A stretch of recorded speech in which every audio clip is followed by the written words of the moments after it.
riding with the numbers. The numbers are the numbers. Drake knows the business. It's all about the singles. Damn, what happened? Well, now you got me like in my Ja Rule kind of mode, John Galt.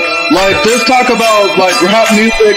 One of my favorite songs of Ja Rule was "Put It On Me." I die if you ain't with me. So baby girl, put it on me. What would I do without you? I only think about you. I just tired and lonely. So baby girl, put it on me, on me. 10 more seconds in, Ja Rule get a screen for this. Keep going. Who would I be without my baby? Without on my break, man. I don't wanna go crazy. So every thug needs a lady, lady. I think Ja Rule just got paid for that way.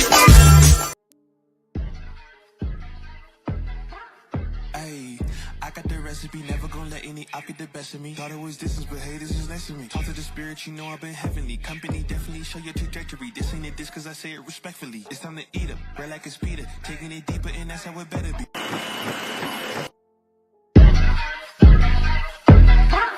Ayy, I got the recipe, never gonna let any op get the best of me. Thought it was distance, but hey, this is next to me. Talk to the spirit, you know I've been heavenly. Company definitely show your trajectory. This ain't a diss cause I say it respectfully. It's time to eat up, bread like a speeder. Taking it deeper and that's how it better be. I never let the comparison get to me. I just remember the promises meant for me. I know the enemy and that he's sent for me. I keep the blood of the lamb as my centerpiece. I cannot trust in no crystals or energy. Look at the chemistry, it do not even mix chemically. Most of the tricks they be gimmicks, they mimic the truth. It's poison and we got the remedy. There is a bomb, apply it, the fire can stand to the tallest of giants, the tyrant and all the suppliers are scheming and lying. They selling this dreams and we buying it. Show me the chicken, I'm frying it. Show me the dough and I'm prying it. Ain't never lacking it, so what I'm packing, he taking it, he magnifying it. They say you ain't bout it. Tell them that you finna make it, but they doubt it. But you rose like a flower. Tell me what it's like to live with superpowers. I don't know, but I'ma get it. I'ma get it. I'ma get it. I'ma get it. I just know that I'ma get it. I'ma get it. I'ma get it. I'ma get it.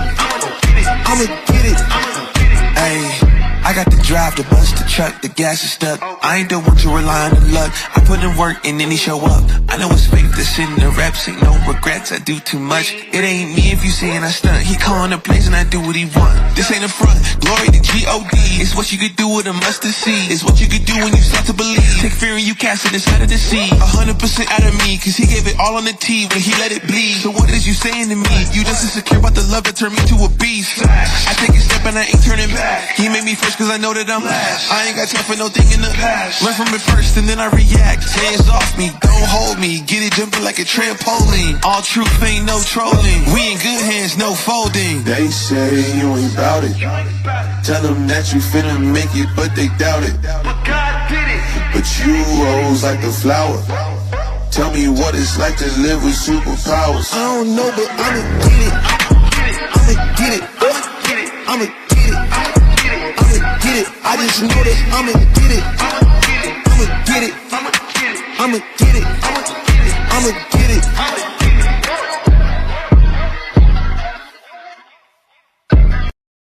Get it. I'ma get it. I'ma get it. Hey, hey, hey. Good morning, everybody. Good morning to United States, the world, the universe. It's another open panel show. Keyword of the day is stamina. You got stamina or you don't?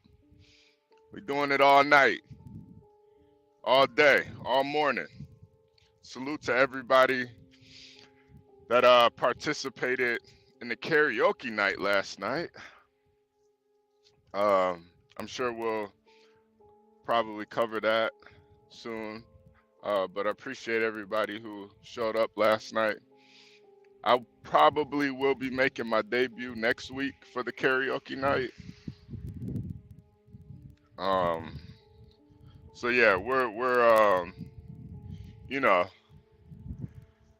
appreciate everybody. Currently walking up the street right now in Chicago. I'm on the block with it. Uh, you guys know my situation. I'm getting out of this hellhole of a city. The migrants been moving in. The BDs and GDs going to war with them. The Latin Kings. Everything's going crazy in Chicago. Still a beautiful city though. I was in Wrigleyville last night. Saw um saw the Beetlejuice movie. It was mid, but wasn't bad. Uh, Stepped out, got a drink or two. Saw some fishnets and halter tops. You know, regular shit. Regular shit. But yeah, we're the link is in the description. Oh, we an early. We got Angel in the building early. Let me salute to the chat. Bob is in the building. Morehouse man Bob, salute. We got Gavin, salute. Salty Rider, salute. Uh, Nobody cares, salute. The Brown John Galt. Wow, we're gonna cover the whole rainbow with these John Galt burner accounts. And of course, the multi-talented, highly blessed, the highly favored, beautiful, sexy Portia J. Portia is the glue for this channel. If Portia wasn't involved, I don't think we would be at where we're at right now. She's the glue that keeps us all together. So if you guys appreciate these long live streams, you guys appreciate these damn, smell like weed in there. Damn, that old lady's smoking down. So if you guys appreciate these long live streams, these open panels, these news stories, the finance, if you appreciate the content we're bringing over here, I appreciate everybody who sends me a cash app, but what I appreciate more is when you guys send Portia a cash app. You can send it to her at $ Portia J with an E at the end. And because she really does all the work. You know, I get up here, talk my shit, you know, doesn't take much, but Portia does the real work. The editing, keeping us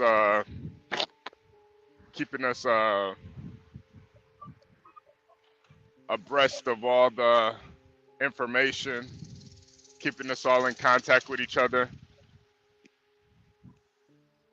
You know, Get Crack lives on a Tibetan mountain in some monk sanctuary. You know, John God always on the run, man.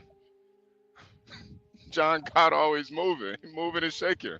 You know, me, I could be in any state at any point. So for her to be able to keep us all together, keep us on the same page, it's a lot of talent. It's a lot of effort.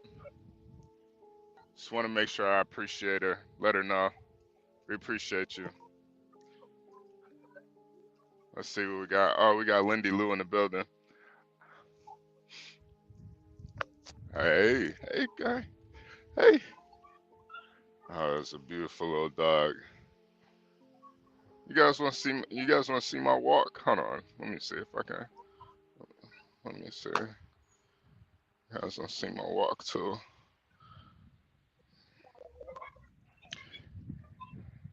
Yeah, I'm just taking a little morning walk right now.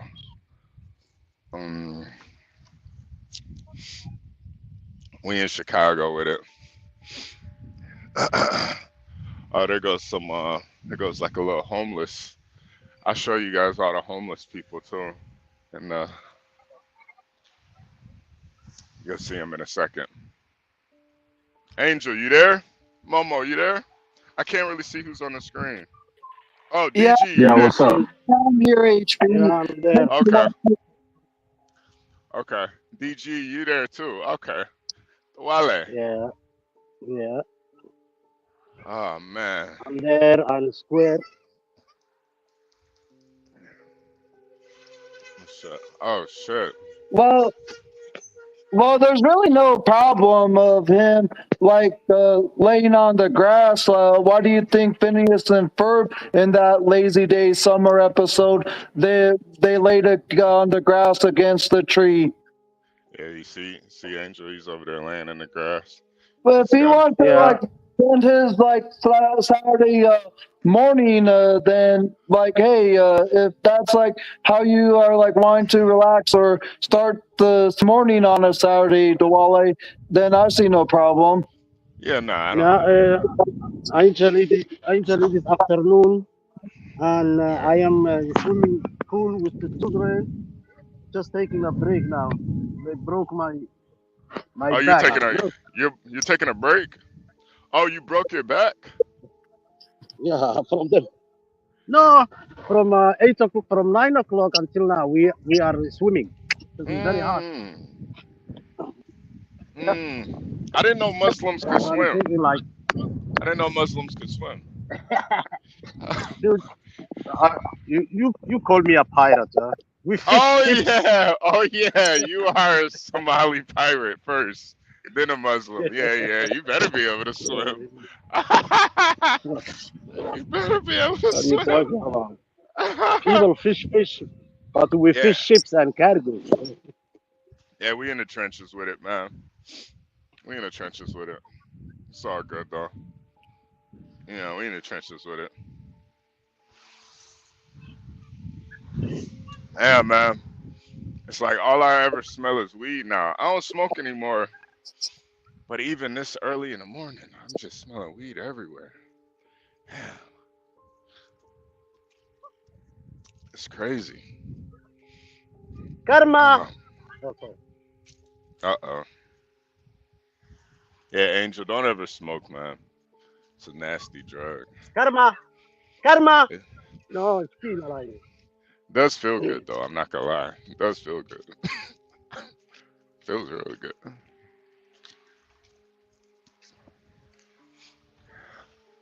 Oh, they got You the know, junior car. I had never smelled weed until like last year or something. I was in Atlanta and I was at a shipper, and one of the employees, I was near his car for whatever reason, and he rolled the Yeah, window down a little bit, and it just smelled like a skunk. I was like, "What is yeah, that? yeah, Is yeah. that That's weed?" And I'm like, "Yeah, it straight up smelled like a."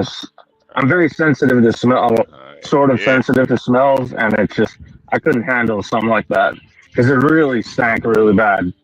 yeah. That's that. That's that Zaza. That's what the kids call it nowadays. That's that Zaza.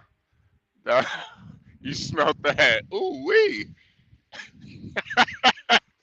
You know the crazy part though is like, Momo, when you actually smoke, the smell isn't that. It's not that bad when you actually smoke. But when you don't smoke, man, that smell is retarded, man. It's like, god damn. Yeah, But I yeah, had never smelled it. It was really intense. It was crazy. I was like, "Wow, people smoke that?" yeah. Damn, I hope I don't get in a shootout over here. Hold on a second, John. Hold on. No, presumably, I guess when you burn it, like it doesn't have that flavor because that would be crazy. Yeah, it is a lot. It is it. Yeah, Momo. Maybe when you retire, you could try it. But man, honestly, you're not really missing out. It is good, but it's you're not missing out though. But it's so much more powerful now. That smell is it's intense. It's really intense. It's crazy. Yes, it's wild. The link is in the description. Well, and for the job, you don't. you don't want to have any sort of substances that, especially that get into hair follicles, or Yeah, because that can yeah, really get you done for good, basically. yeah, yeah, yeah, yeah, yeah, yeah. Because you never know when either your company or a friggin' station is gonna pull you in and just give you a randomized. You know, you never Yeah, know. yeah. You should be okay though. Just being around it, you should be okay. But I've Yeah, well, heard, that was the only one time that I had actually like directly smelled it. So, but yeah, it was just crazy. It was intense. I'd never seen anything like that. damn. As far as like, because I've smelled skunks. I think it was stronger than most of like the road Good skunks. morning. Those are pretty stinky, but I think it was more intense than those. Yeah, it's pretty wild. It was pretty wild. Whew. Let me see if I can go to. Let me see if anybody's up this morning in the park. Well, I'm in Denver, so this was like, wasn't this one of like the first epicenters of weed in the whole country as Yeah, far it as like was. the Yeah, legalization process? Yeah, yeah, yeah. Denver was like one of the first states that legalized it. Yeah. So Denver's got it good. They got some good shit out there for like dirt cheap. But yeah. Oh, we got Lindy Lou in the building. Oh, Lindy I think Lou. I can tell in the driving because some of the drivers here are like really slow and like they're kind of stupid as shit. But yeah, Yeah, laughing like Saget. I'm off today, man. I'm taking a little break. I got some PTO, so I'm gonna be off for a minute. When I actually drive down to Texas though, I'm gonna make sure I'm live streaming because it's like a 13-hour drive, so y'all gonna help me when are get you that. taking the PTO to do the move? Soonish? Yeah, yeah, this Monday. Oh, that's right now. You're gonna couple Yeah, days. Okay, yeah, cool, cool. yeah, yeah. Humboldt Park. There's a lot of there's a lot of Latinos in this area. Let's see if they are they over there playing ball early? Oh, they playing ball early. Damn. Okay. Okay. Okay. And the Latinos over there playing ball. Let's see who's up. Yeah, I'm over Chicago, man. It's gotten out of hand. It's good early in the morning like this. But if I showed y'all the debauchery last night, man, let me tell you, this just at Wrigleyville.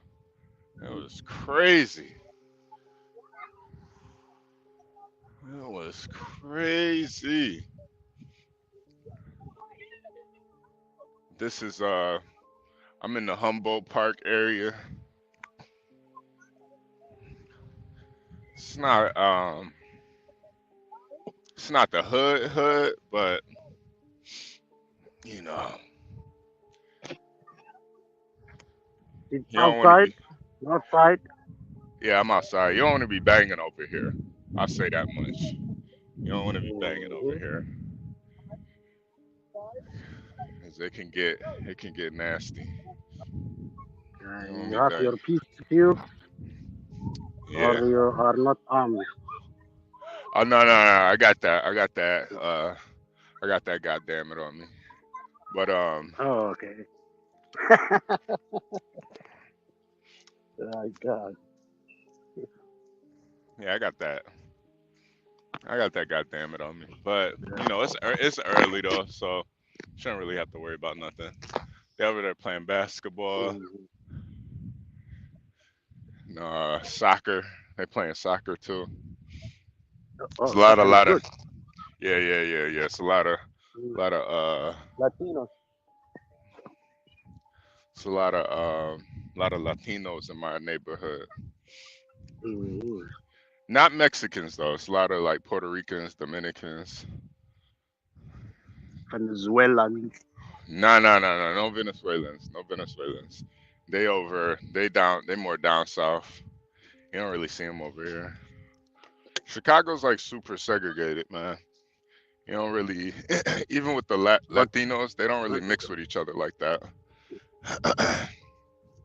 can you differentiate them? No, I can't. I can't. I can't, but they can. But yeah, like normal Americans would not be able to, but yeah, Yeah.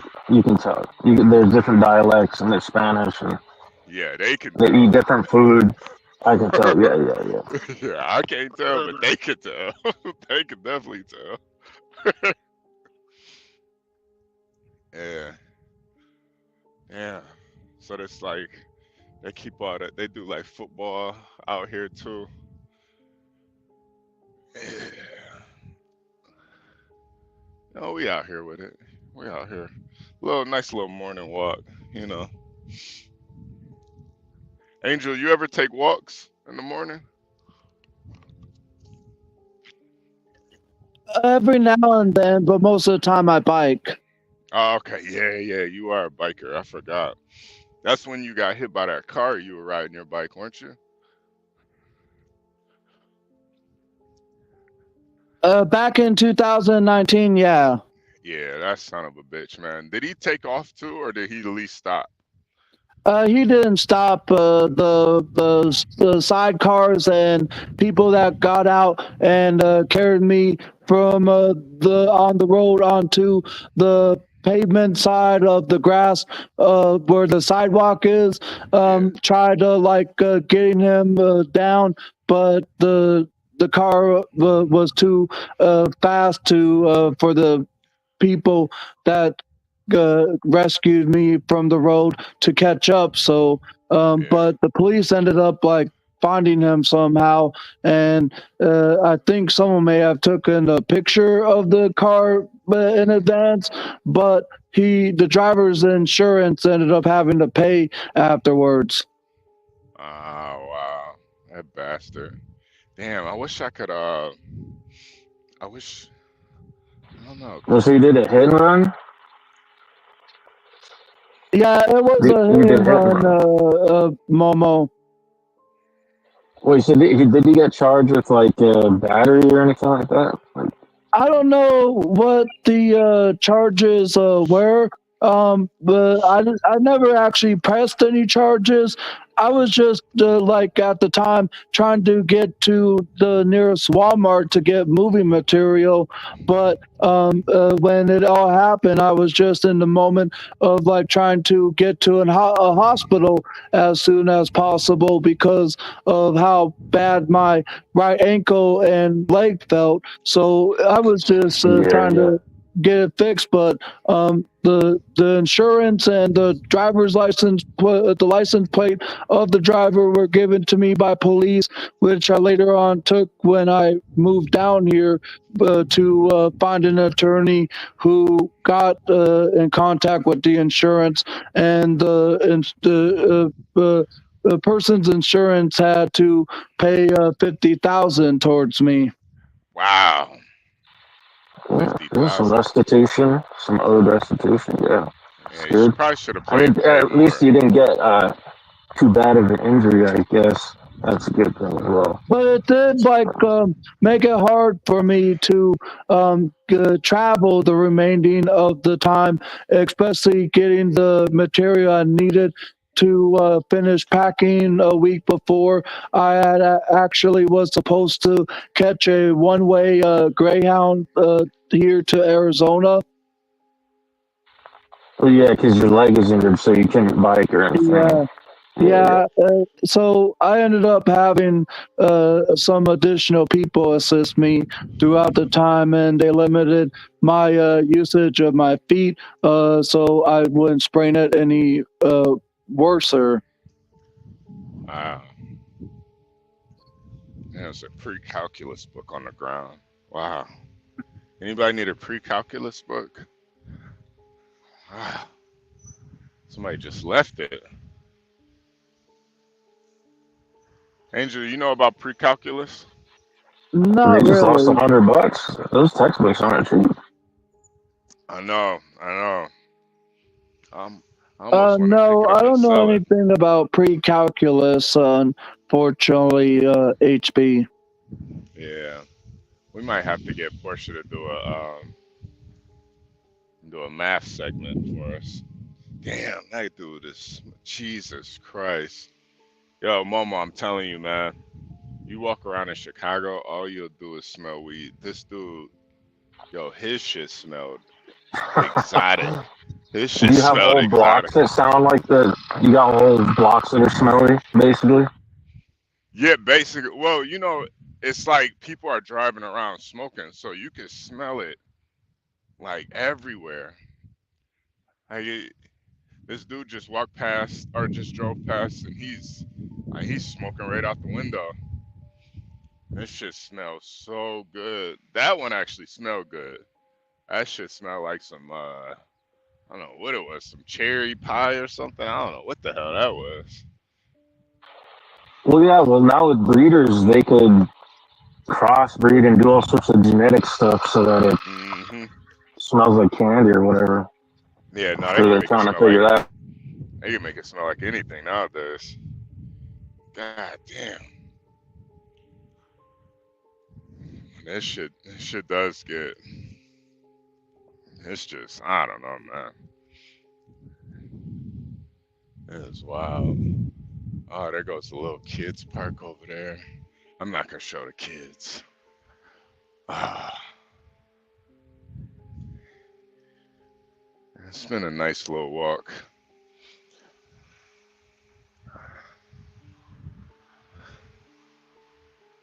But yeah, I'm gonna have to get off of here soon. I gotta I'll be in the back though to let everybody up and stuff, but I gotta do some packing, getting things situated for this move. Uh, been in Chicago for too long. Momo, I was thinking about getting in the tanker.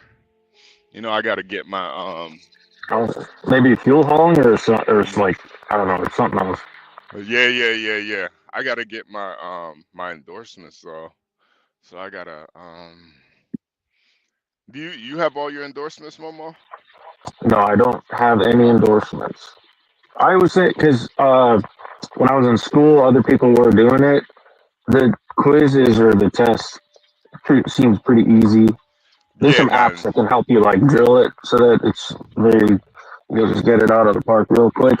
yeah, But yeah, no, it's just I wanted to focus on like driving and learning all the roads and everything.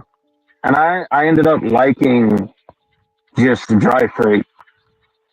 I think yeah, because of like schedule, because I can really.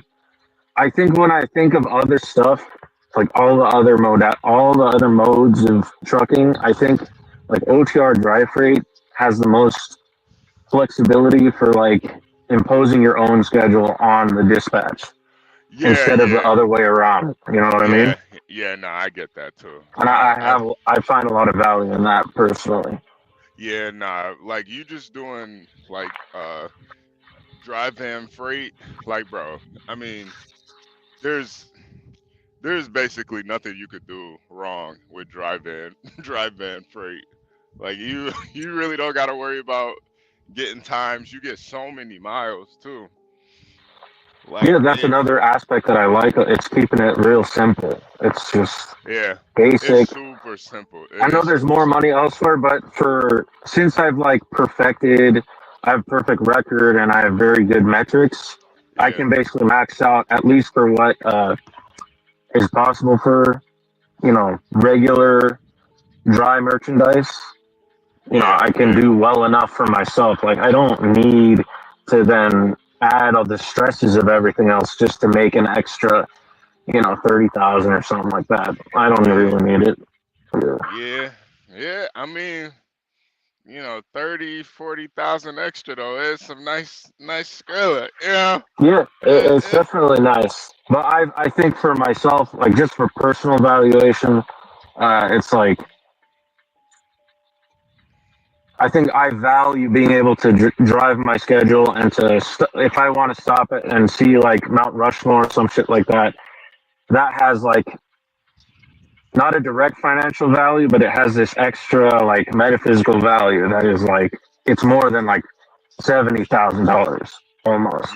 So it's Yeah, like, yeah, and I just make like for where I'm like I have no expenses. I don't even own a car, so I don't have any. Essentially, have zero bills. yeah, yeah, I'm just stacking cash and like building cap. You know, I'm just building all assets. I don't necessarily need to push anything anywhere because especially with like the relaxed way of driving and doing the simple freight, I can actually start to learn, you know, trading and like putting looking at charts and stuff to see to expand my wealth that way rather than like adding extra labor to myself. You know what I mean? yeah. Nah, I'm not gonna lie, Momo. You definitely got it all the way figured out, man. Like your your method is pretty solid, man. I'm not gonna lie. Like no expenses, no nothing. It's like you got no attachments. So for you, it's just like Yeah, yeah, yeah. Exactly. it's like you're like free, man. You ain't got no chains on, man. It's like I'm still Exactly, I, exactly. I still got a couple chains to this world, man. So I kind of got to play it how it is. I'm trying breaking the chains though. I'm trying to break the chains, but there's just certain aspects of this world I can't let go. Yeah, I mean everybody has their own unique pathway. So it's you just gotta figure out how to resolve it for yourself that Yeah, harmonizes with your nature best. You know what I mean? yeah, yeah. And I think that with the tanker, especially in Texas, like there's a lot of work for it, and then I can Oh eventually get yeah, to. I hear of a lot of. I heard of some guys who were like running like they were running tankers and they only had to work like 6 months in the year to make like 100,000, something Yeah, like that. yeah, I was yeah, hearing people, yeah, yeah. It's a good place to be a tanker driver for sure. yeah, yeah. And I think that's kind of more what I'm looking at is, you know, just moving around, getting into the oil, gas, getting into that industry. Hopefully I don't blow myself up, but it's part of the it's part of the you gotta take some risks sometimes. Yeah, I mean that's just the part of the trucking game. I mean, Yeah, you just do everything to be as safe as you can. That's all you can do. Really. yeah, yeah, Yeah, I really. saw this one of the first, like in my first year, second year, I saw some crazy thing that really it's like there's only so much you can do. And then there's other aspects where it's like sometimes you just have to, well, you just have to leave it to prayer. You have to hope God helps you. And I was in Iowa and I was in Iowa, Nebraska, and Hmm. I was just like, I was just waking up and it was like, for whatever reason, I would say thanks to God, I was like, waking up at 7, but I looked at the clock and I looked at like the tablet and I'm like, I think I'm gonna sleep in a bit. And I ended because I usually don't sleep in, but I was just well, for whatever reason, I was like, all right. And then I wake up at 9:30, and then I go to get like the empty and to proceed. And when I was going, so I was like going on like up I-25 or something. And what Hmm. had happened is like the literal like 30 minutes prior on the same route that I was going up what happens is I start seeing when I'm going north, I start seeing flip trucks, Yeah. flip truck. I see like 20 flip trucks in a row going up like a period of like 100 miles. And what had happened is this freak like 1 in 100 years storm of a very specific name. I forgot what it was, but it forms like this huge 100-mile wide wind wall, and it Hmm. goes over like a point of like 50 miles or something. Like it, kind of like a huge wave, like a tidal wave. and it's brief, but it has like 100-mile-an-hour gusts. So that route that I was going, if I had woken up earlier, I would have gotten basically flipped, right? Because 30 minutes prior, this 100-mile-an-hour wind wall came through, and it was in the perpendicular angle for the north-south corridor. So all these trucks, they were all flipped over, 20 trucks basically. God. And I just missed it like that by a hair. And it's because I, woke up a little late, or I woke up and then I slept in a bit. So yeah, sometimes you got to leave it up to God. Yeah, nah, seriously.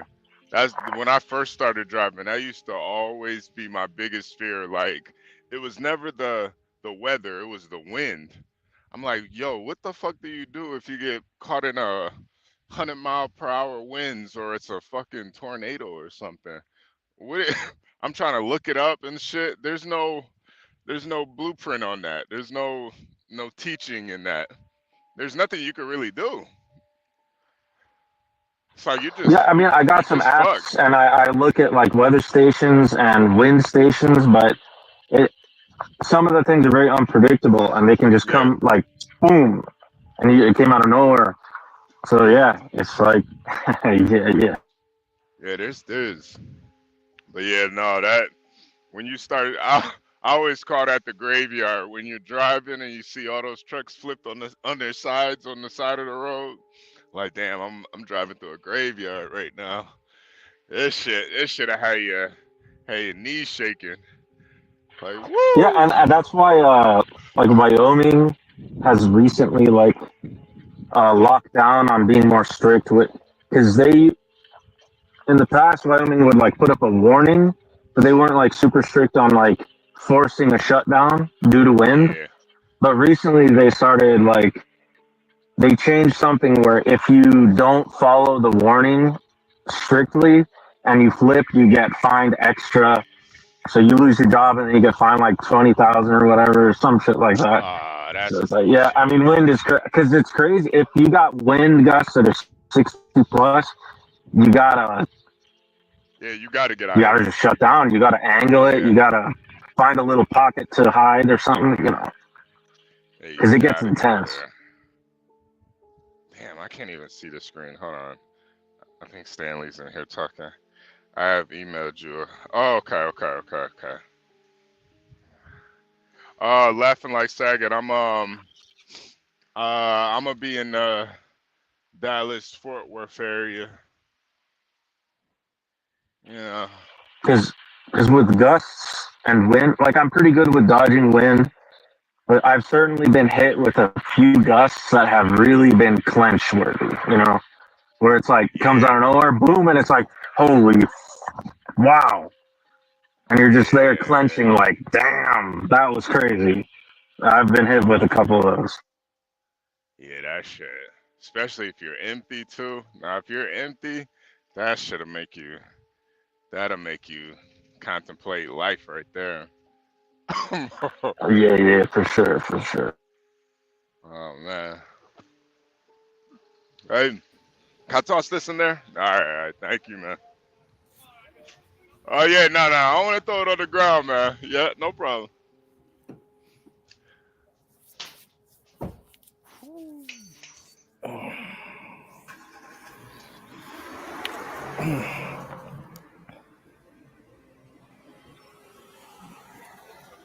Yo, crack. Hey, what's up? Good morning, man. Oh, what's up, crack? What the hell's going on? I think I had my first real sleep last night in a long ass time. Probably like a month. Like a month? Yep. Jesus Christ. I'm like, congratulations, what the fuck? Man. You deserved it. I did it, man. I got you to 800 something. Yeah. Just a little bit more. I'm glad you slept. I was hoping that you would sleep for days. I was like, oh, this karaoke getting tons of people now. Huh? Don't need to worry about this anymore. They finally showed up. Oh, good. No, it was crazy last night. Oh my god. I was like, well, should I turn up? Nah, I'm gonna get turned, and it's gonna be like over. Yeah, Master Kim came up. and he gave us he did a little bit of Prince. He did Oh yeah, I saw "You that. Me Baby," like he did. Yeah, it's crazy. I saw that. I saw Man, that. I still think Bob was damn good. I mean, Blacks was pretty good, but damn, Bob doing that piano shit is like, nah, man, you can't top Bob still. You can't top Bob. Well, Ah, Ray Bob Charles, did. the He brought glasses. them I'm like, home. oh shit, you can't top him. doesn't Bob like play the piano? Doesn't he actually He play probably the piano? does. He looks like a piano Yeah, player. yeah. I think Do he's y'all like. want to see Bob from I last think night? he's. Those of you I that think he's You missed. like should. got You a should. grand piano. You might as Oh, well he just probably does have replay a it. grand piano. Yeah, I Oh think he has a yeah. grand How else is piano. he gonna pull those classic white bitches without a grand piano? Yeah, it's got a. He ain't gonna. He Oh, gonna pull out no like. Oh, here's my Goodwill piano from like nah. some garage sale piano. Nah. He's got like this big ass white. I don't know what it's called. He's got one of those like $20,000 pianos, man. Yamahas Up. are pretty good. Yamahas are pretty good nowadays. I don't know. Let's Yamaha's probably the low end. The white John Galt said we Yeah, stole White his. John Galt is getting on my nerves. I Oh think. yeah, you timed him out finally, huh? You got Sure Where's he did. that? always tries to poke everyone. He pokes me. He says, "I'm in love with Grace. I'm in love with Grace." Or he pokes like John. John ain't reading chat. He doesn't give a fuck. Yeah. You can't poke John, bro. You can't poke the Yeah. black John Galt. Yeah. This is. But you got Yeah. the Porsche. You got the Porsche. What's crazy is I'm pretty sure he says he's the white John Galt, but I think John Galt in Atlas Shrugs was white. I don't know though. I don't know. Yeah, I think he was white. Well, actually, I probably didn't even. They don't even imply any race in that book, so it could be anything. You could be he anything. Yeah. He could be. Jesus. Yeah, they probably. Yeah. Wow. Yeah. See. Yeah, Oh then he man, made and Brown Bob. John Galt. Yeah, I think he made a burner account. Yeah. Another one. Wow. You need to have at least several like cool trolls, and I kind of like the white John Galt, but it gets repetitive. You know, you need to up your Yeah. game, the white John Galt. If you're gonna make snide remarks and shit, like Yeah. You know, you gotta be a little. I don't mind like the criticism, but at least like hit the link if you're gonna be so critical, you know? Like that's why I like Stan Lee's criticism because at least he'll tell it to you, you know. Yeah, he'll tell it to you to your face. Yeah, right. These troll guys, sometimes I wonder what's really the agenda behind them. Like what do you get out of just trolling in the chat? I don't get it. But I don't think he's that bad. Yeah, it's not that. It's just something like whenever we're up all day, you know, like Oh yesterday, yeah. like 24 hours, and Yeah. then I was here all night, and then like now I'm still here right now this morning. I probably took an hour nap, if that, and so Yeah. you know, some of that stuff, it just gets irritating. And the one thing that you need is energy and positivism and things like that. And it's just like sometimes I just don't want to see it. So like I timed him out a few times because it's just like you throwing me off my square. Oh, a few more times? Oh, he was that annoying to you? Yeah, because it's just like, hey, like I ain't doing it. Not today. I ain't. Nah, Portia. You know what they say. Sometimes you gotta cut the short shit short. I get it. Trust me. You gotta cut the short shit short. Yeah, because yesterday I was trying to find timestamps for the whole Grace and whatever drama, and I guess it was too loud on the other tab, and then it just bled through this tab. It's like my mic. It's like, oh, hey, look, he's listening to Grace. Yeah, that Like, I was oh, wondering. he's still in love with Grace. He's still in love with Grace. And it's like, oh my god, this again. This guy is always doing this shit to me. Nah, if we're talking about Ava, there's a possibility, but nah, I'm not buying I'm not buying that you were ever in love with Grace. I I'm mean, not. I like her personality, and once I found out she was a Scorpio, oh, that's why. Because yeah, I said Yeah, this before. Every girlfriend I had, just a friend, a female friend I had, it was just like they all turned out to be Scorpios. I don't get it. With me, yeah. it's just like I attract them for some reason. No, I usually try to avoid them. The Scorpios. They're fun, man. I know, They're I fun. know. They're I'm crazy, but they're fun. Yeah, yeah, yeah. They're Yeah, crazy though. it's like the balance of fun and crazy. You gotta be careful. You gotta be Yeah, I'm careful. too old for that shit now. Yeah, Yeah, back in the day though, yeah, yeah. yeah. You gotta be careful. I don't Portia, think there's anything wrong with Scorpios. Really. well, I mean, they're really good, but they're just as crazy as they are good. It's like 50-50. You gotta be careful. Like a Scorpio will get you up out of here, man. Like she'll Lorena Bob at you. Like seriously, a Scorpio will. So you gotta, but as long as you treat them right, you shouldn't have anything to worry about. Yeah. That's what we were. We were talking about that, and I was Mhm. Yeah. trying to figure out how this works. Excuse me. Excuse me. Um, See, that's the idea, bro. It's like, that's just how you get women to chase you.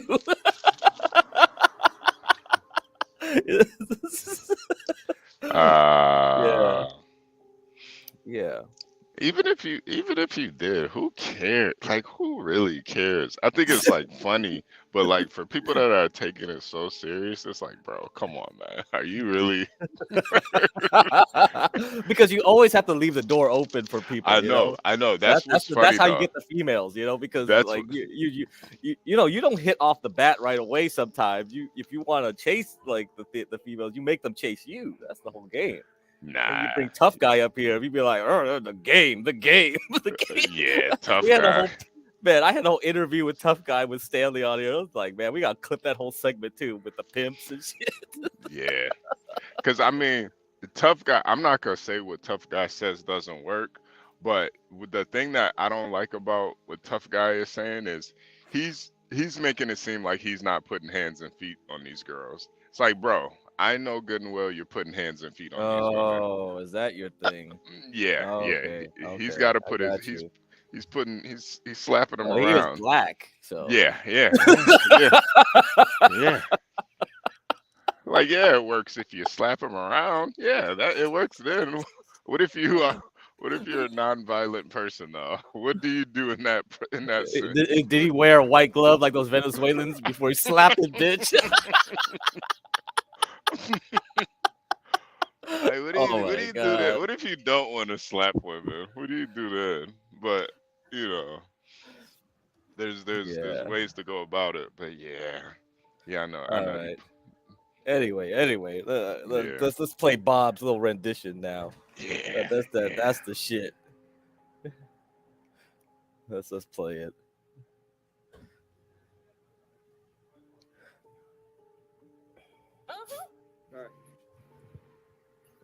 We fuck that big barbecue. Yeah, the volume is the volume at max. Man, we gotta get can max you that. hear it? Yeah, I don't remember it was this low. You sure it's maximum volume? Fuck. Oh, hold on. Make sure all the StreamYards volume is maxed. That's maxed. Everything's maxed. Garion, man, a lot of haters for you last night, Garion. I saw. I don't. Yeah, nah. You Man, actually, Gary, motherfucking haters everywhere. he actually has a good voice. Pause. He actually has a good voice. So. The lag was killing me yesterday, man. Oh, it was. You were way lagged. Yeah. Okay, hold There we on go. now. Let me There make we sure go. everything is good here.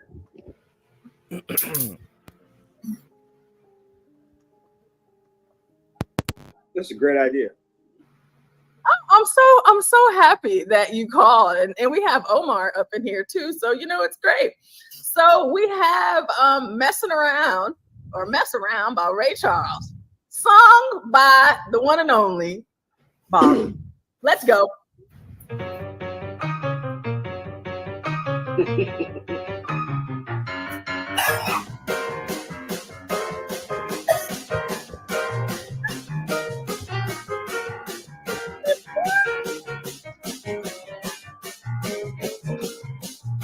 You can talk about the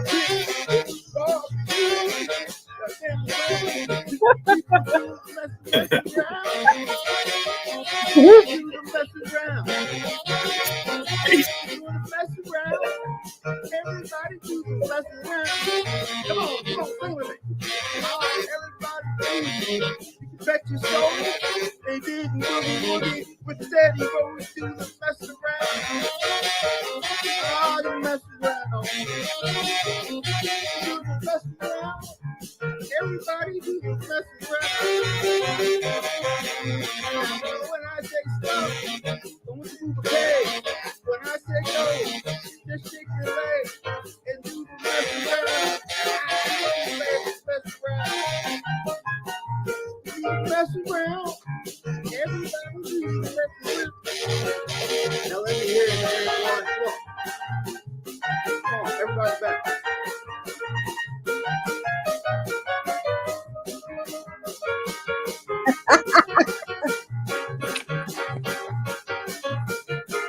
Bob was killing it during this though. Are you gonna throw a hit or mess around? I don't know how to go. Mess around. Go and mess around. All right, that's great. Yeah, mess around, boy. Now this band's going to play from 9 to 1. Everybody's here. We're going to have some fun doing the mess around. Why is he pulling a Ben Shapiro? They're doing the mess The best around. part, man. Everybody's doing the mess around. It's that simple. Now you see that girl with the diamond ring. She knows how to shake that thing. Mess around. I declare she can mess around. Mess around. Everybody do the mess around. Thank you. Thank you very much. Woo! Wow! What a show! What a show! Oh my goodness! That was great. I haven't had that much fun in a little bit. Thank you for it. That was amazing. That's great. I don't know how y'all gonna top that. Who's next? Omar. Oh, okay. Well, I mean, how do I get the music on the screen? Do I have to add my my stream thing to you guys? The presenting? No, you can just tell me what you want it to be. Well, okay. The instrumental from Danzig Mother, but I'm not gonna sing Danzig Mother. I'm gonna sing the Misfats Butter. What? Oh, okay. What's that?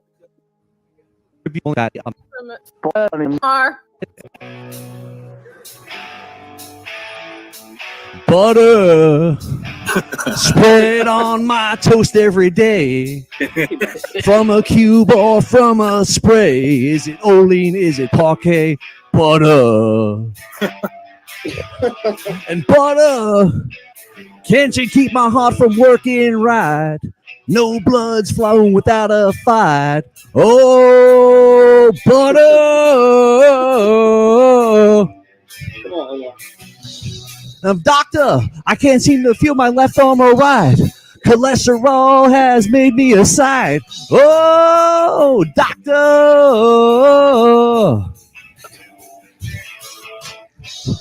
Not about start eating light, but you want to eat large with me. I can. All right. Oh so yeah, wait, Bob. Portia. Huh? Wait, Portia. Is Samuel Giroux in the chat? Samuel Giroux, are you in the chat? Samuel Giroux? I didn't see him. I haven't seen him. Okay, well, I just wanted to let him know I appreciate you for that Cash App yesterday. Even though I wasn't on the panel all day, I appreciate that. But yeah, man. Wale's having a picnic. Look Yeah, at him. Wale. Wow. Look at Muslims in the park. This is scary. Look at him. Hey, what are you eating? Some yogurt? Yeah, queer. You little queer. Look at you. They be hating on a man eating yogurt, man. Yo, man, a grown man should not be eating no goddamn yogurt. What are you trying to? That is iced tea. Are you trying to fix your pH balance or something? What you got? The only people who eat yogurt are kids and old people, man. Right. What's your coochie stank? Trying to fix it. You got gut problems or something? Right. That's iced tea. Yeah, I mean, I know he probably drinks that drink, that yogurt drink. What was that coffer? Look at Wale just hanging out in some chip. Germany. Copper. Just hanging out in Germany. What's wrong with you, man? He's hanging out in the Black Forest. He's hanging in the Black Forest, man. What the fuck? Turn the forest into a dark forest. Yeah, it's the river. How's that River Danube doing? Rhine. Yo, it's called Rhine. Oh, it's the Rhine Yeah. River you going next to? All right. Yeah. Is that tributary? You gotta Wale, don't get dysentery out there for drinking all that river water. Wale eats like he's from Somalia too. Look at him. What the fuck does that mean? Right, he eats like it's his last meal. So how them Nuremberg laws going? You reach your blood quota yet, bro? Right, Stanley, right? That's what he eats like he's from Africa, bro. You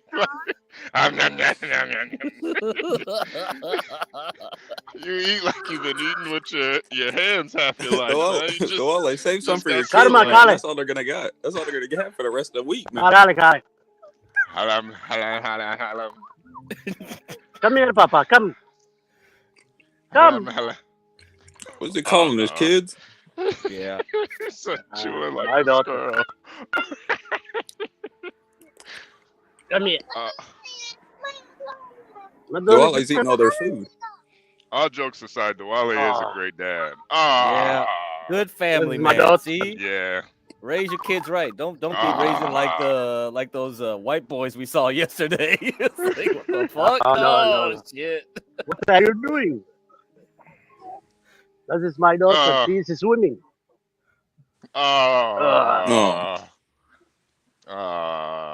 She wasting the water. Yeah.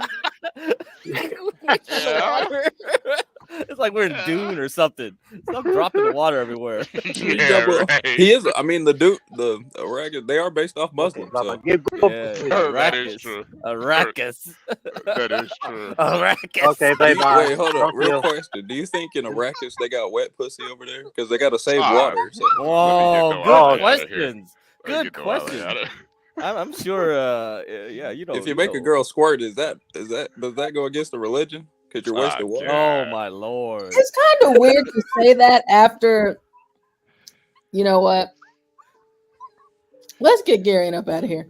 Yeah. Ah, yeah. If Wait, you hold read on. later Dune books, it gets pretty pervy though. Frank Herbert's a perv. I mean, see, we just saw the daughter. It was just. I wasn't even thinking, Portia. That's you. I wasn't even applying that to. I know you're not that was going on applying on it, screen. but it's just weird. Immediately after seeing a little girl. Yeah, there was a child on the screen. Well, forget I said anything. If that's how y'all taking it, forget I said anything. No, Gary. You asked these questions. They must be I'm trying answered. to change the conversation. Well, Gary, you know in Dune they had those suits that kept the moisture inside them. So I'm only assuming that it's probably fire too. Universal Joe says you got the Somali head. Yeah, no. You know the Somalis are The Somalis are direct descendants of Yaqub. That's why their heads are like that. Yaqub. Is That's that why your Yaqub. y'all Yaqub. can't tell me. Are you breaking up? Hey, HB, you're breaking up. You breaking up? Am I breaking up? A little bit. So be Ah. warned. Be warned. I'm in the trenches. I'm in the trenches right now. Yeah, HB, I saw you walking around. Where were you? I'm in Chicago, man. Looking for a bus down. Yeah. I'm in Chicago, man. I'm in if you really want to know, I'm in Humboldt Park. Oh. Yeah. Humboldt Park. Humboldt Park, yeah. Yeah, it's a There's little. nothing humble about Chicago, man. Nah, there's nothing. That's a Humboldt Park for me. Chicago. Not at all. I thought you were in Texas. What the heck's going on? Not yet. I'll be in Texas next week. Oh, okay. Almost. Yeah. Okay. Yeah. I'm gonna be going on a date with Alexis, Texas. I don't know if you guys ever heard of Alexis, Texas. Alexis, Yeah, Texas. She's still fog. around. Karma. Yeah. The fog. Yeah. Yeah, boy, not see. Who is that? I will come back.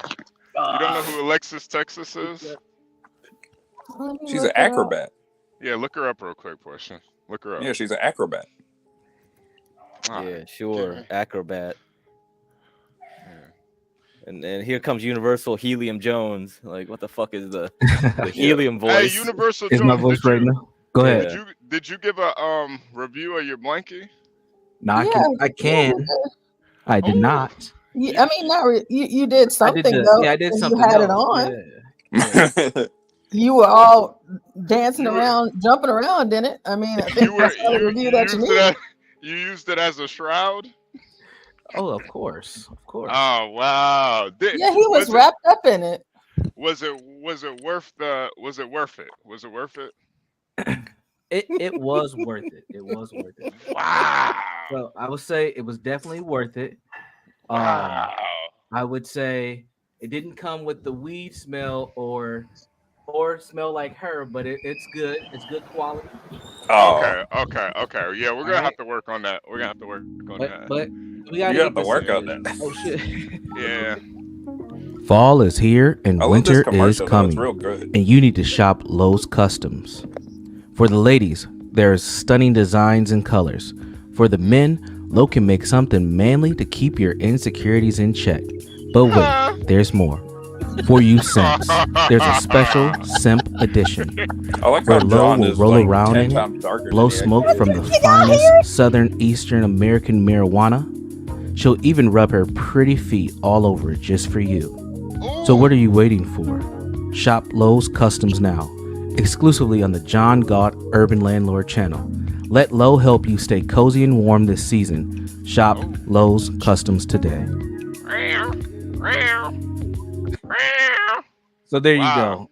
Now this is a good. I will say this is a good blanket. It's nice and plush. It will keep you warm. It's a good size. I'm a big dude, 6 foot 250. It's a good wraparound, so we good. Yeah, but you are, and I think this is why it's good to have product reviews to help Lowe out.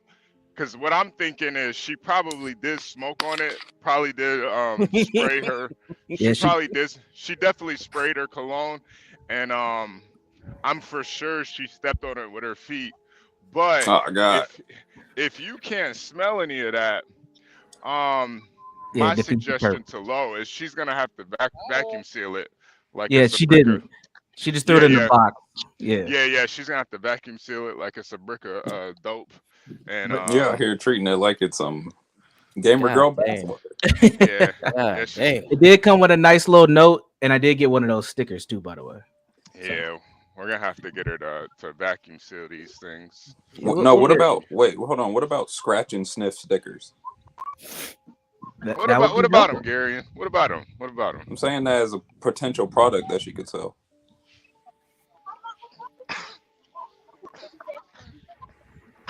They sell, Oh, it would have to get freaky for it to really sell, but Wow. I don't think she's ready for all that. But I gotta show you guys something. Look at this. Look. A little koi pond. A little koi pond. I'm in front of Crack's house right now. Crack, you gonna let him feed the fish? You gonna let him feed the Wow. Yeah, go That feed is them. beautiful. Don't make them fat though. Shit. Yeah, Jesus Christ. Everybody outside today. I wonder how they survived the winter. They gotta take them out. Yeah, I'm sure he takes them out. Yeah, man, Gary, you gotta start out. You gotta get up early, man. Get outside, get a little walk in, man. You know. I was out earlier yesterday. Freaking, my body is sore. And you know, it's probably like the afternoon for the Wale. This is Garian. A naked white dude? His name is Garian, Papa. You're Gary and a naked white dude. There you go. Come here, Karma. Come. Got penis out and everything. Is this his bot, Ricks? Did John do something with this? Portia, I did was John gonna do ask this? the same question. I reached out this morning to see. I'm assuming because I didn't do it. So, Okay, you know. That's cool. We got bot Rick now too. So actually, we're getting more advanced every day we move. Yeah. But I want to make sure it was him who did it, because if it was someone else that I'm thinking, then we need to have a conversation about that. So who else would have done it? We'll have a conversation about that. That's not on the panel. Exactly. I see what you're saying. Like everything doesn't need to be discussed on the panel.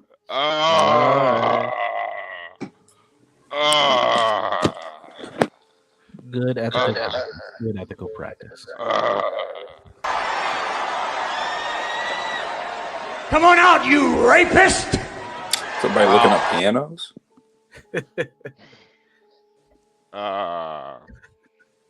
Yeah, Craig, are you buying the piano? Universal Jones, I gotta ask you, What's up? what do you plan to do with that blanket? Enjoy my Sundays in it. Think about Low. Like, you know. All right. I don't think it's gonna get too freaky in the blanket, but Okay. All right. You're not gonna let a couple shots off in it? Oh God, come on. Wait. Not yet. Come Not on, yet. man. I gotta enjoy the plushness. You know, you can't be, getting it all sticky and then it gets Yeah, hard. don't treat it like it's a sock or something. It's a blanket. You could do or you could just like like ball it up and smell it while you Think about her. Yeah. Like, cool. The I will give her credit though. I will give her credit. This is a pretty nice, handly built quilt. Yeah. It's good. It's good. Yeah. She's got some talent. She's got some potential. Yeah. Man, I'm just glad. What is this?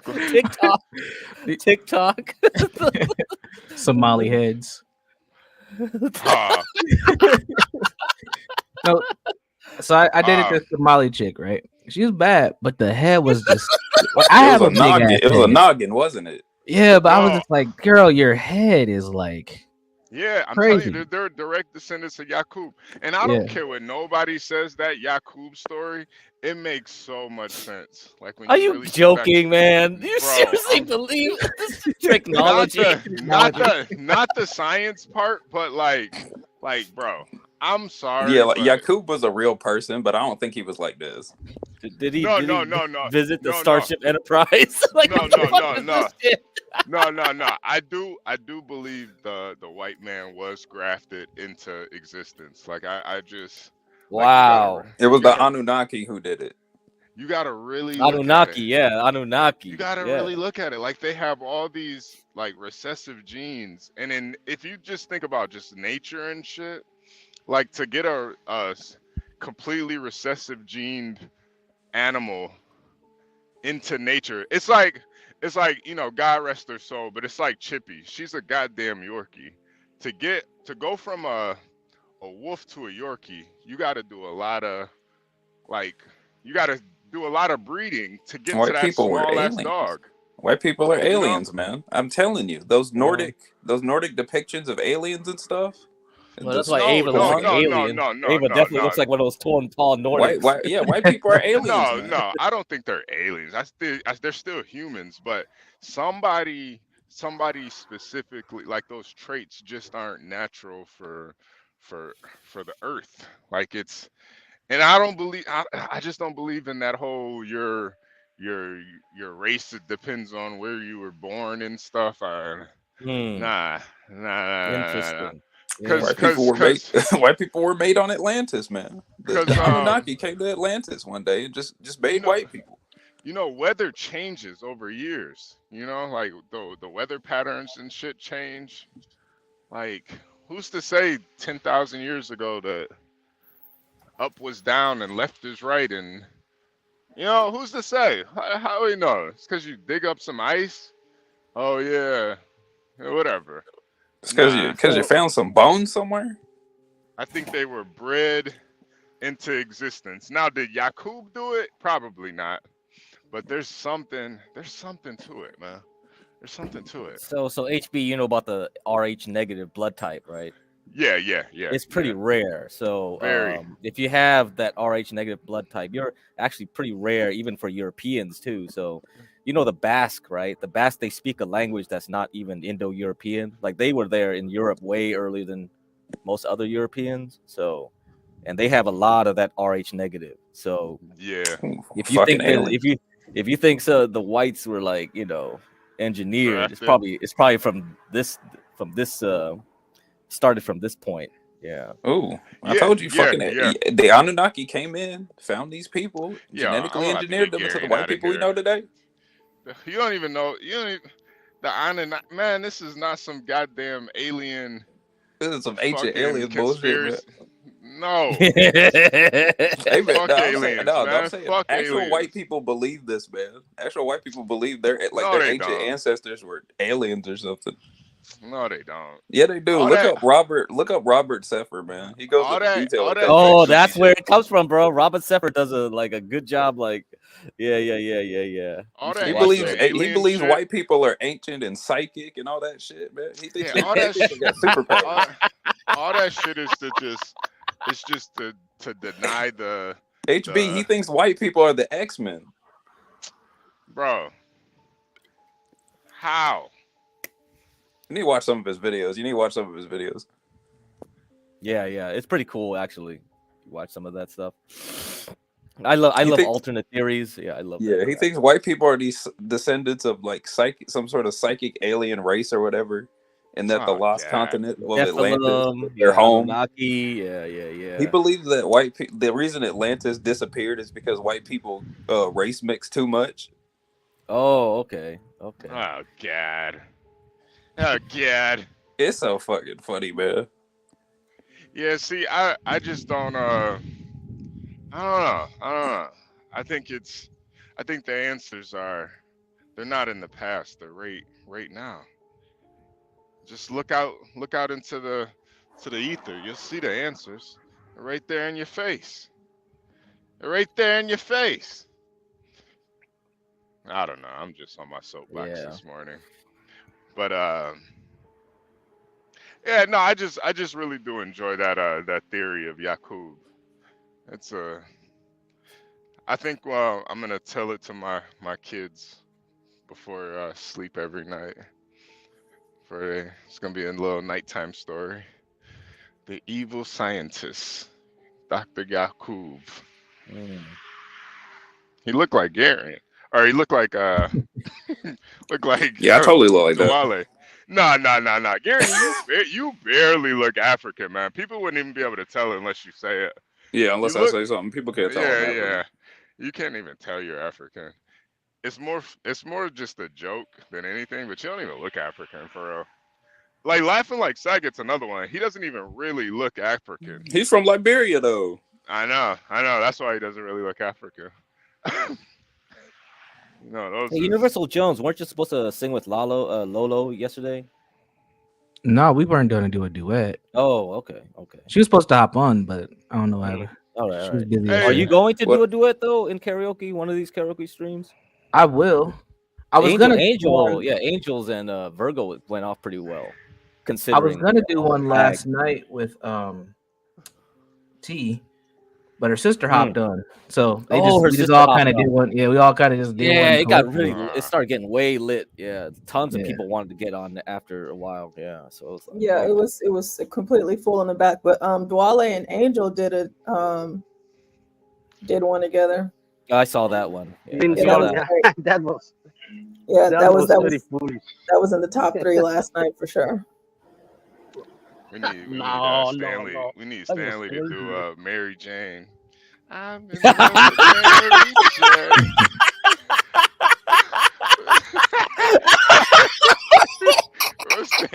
We need Stanley to do something. Why is that? Get cracked. Wake up, motherfucker. Ooh, we got. Welcome to the crack house. Let's go. So you know, the interesting things I want to mention yesterday was the oil. You know. It's back up to 9 something. No, the crude oil, man, crude oil. Oh, I thought you said boil. My bad. Go ahead. Boil. Yeah, boil. Yeah, we're gonna still wait.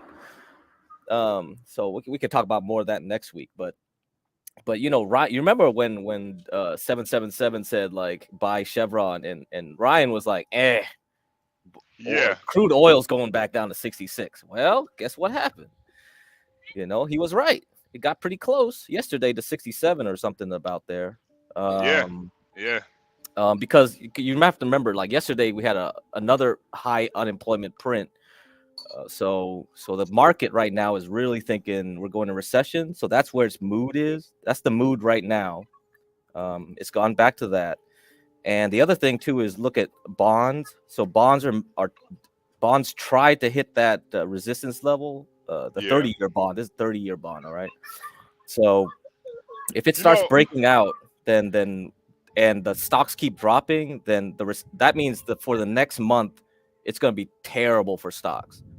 You think so? You think so? Yeah, because that means they really believe recession is coming. So it's going to be such a bad mood for the rest. It's going to set the tone, right? It's just going to set the tone for the whole into election. So that'll be a good time to start buying stuff when the bad news keeps like building, because then they're just going to hammer it, right? When someone starts like putting a narrative out there and then another guy verifies it, it's just going to be like boom, boom, boom, boom, boom. And bonds are going to start rallying like crazy and stocks are going to start dropping, which is the normal way it should work. Right. You have to remember in 2021, it didn't work like that. Bonds and stocks were dropping because the Fed was raising the rates really high. So that was like one of the rare times where hiding in bonds didn't help you. Actually, it might have been worse because maybe bonds were actually really dropping much farther than the stocks. So that's why a lot of people got really wiped out that time. And this also explains why people are still hiding in cash. You have to remember, people are not fully invested in stock market yet. You look at Nvidia, you think like, oh, people are back in stocks. They're not. This is only a few people pumping this stock up right now. There's a lot of people still on the sidelines, man. So if after elections you flip the script, right? So you get too negative and then you become too positive, like you're getting too optimistic after that. Guess what happens? All those guys that were waiting in cash for a whole year or a half, they're gonna jump in. And those stocks will start. Crypto is gonna rise. Everything's gonna rise. Yeah. All right. Yeah. Get ready to buy the dip, guys, in the next month or and a half. All right. So we'll be watching. Yeah. Can you go to Chevron real quick? Because I saw it basically met that I think it was like the 135. It met that resistance at 135. It's at 138.56 at closing. But you see that other point right there, that other dip. It met with that 135 and then it raised back up. So I'm definitely watching it right now, because if it goes below that, yeah, it might be time to grab some more, or Mm-hmm. you know, because I do think it is you know, it's definitely gonna go back up, but you know, Yeah, I you could, don't know when. That's the yeah, thing. yeah, you don't Because know when though, yeah, so so two things to remember: the inflation number, the CPI, is coming out next Wednesday. Okay, and then after that, right after that, the next following week is Powell's going to talk again that following Wednesday. Okay, so we got two big events coming this month yeah, left, yeah, and that's going to decide where things go. If either of those go wrong, see ya, bye bye. We're going down way low. yeah, until the election, pretty much. To the election. Yep, we're going straight Yeah, down to hell because it's this, like right here again. This is not a good place to be because you're gonna have to drop back here again, and yeah, any bad news when it drops here, it's gonna be free fall. There's no yeah. support after that. It's just gonna be like see ya suckers going all the way So, back so down here. as an investor, who do you really Mm, prefer to see? And I know you don't really care. Like you're an investor, you don't care who's in office. You're gonna make yes, money that's true. regardless. That's true. That's I true. understand, but for the, I guess for the overall market and the morality of the people, like it's such a I I think if people's expectations are bad because they think it's due to Biden, then they'll get juiced up just because it's someone new until they get jaded again. yeah, So if that's the yeah, case, then yeah, you would rather probably have Trump for the extra juicing power, right, right, but that's about it. Otherwise, it's going to be the same thing anyway because I think Congress is going to Arma, flip and because Congress really is the driver of it. So yeah. it's not really the president in the end. Yeah. Yeah, yeah, I know.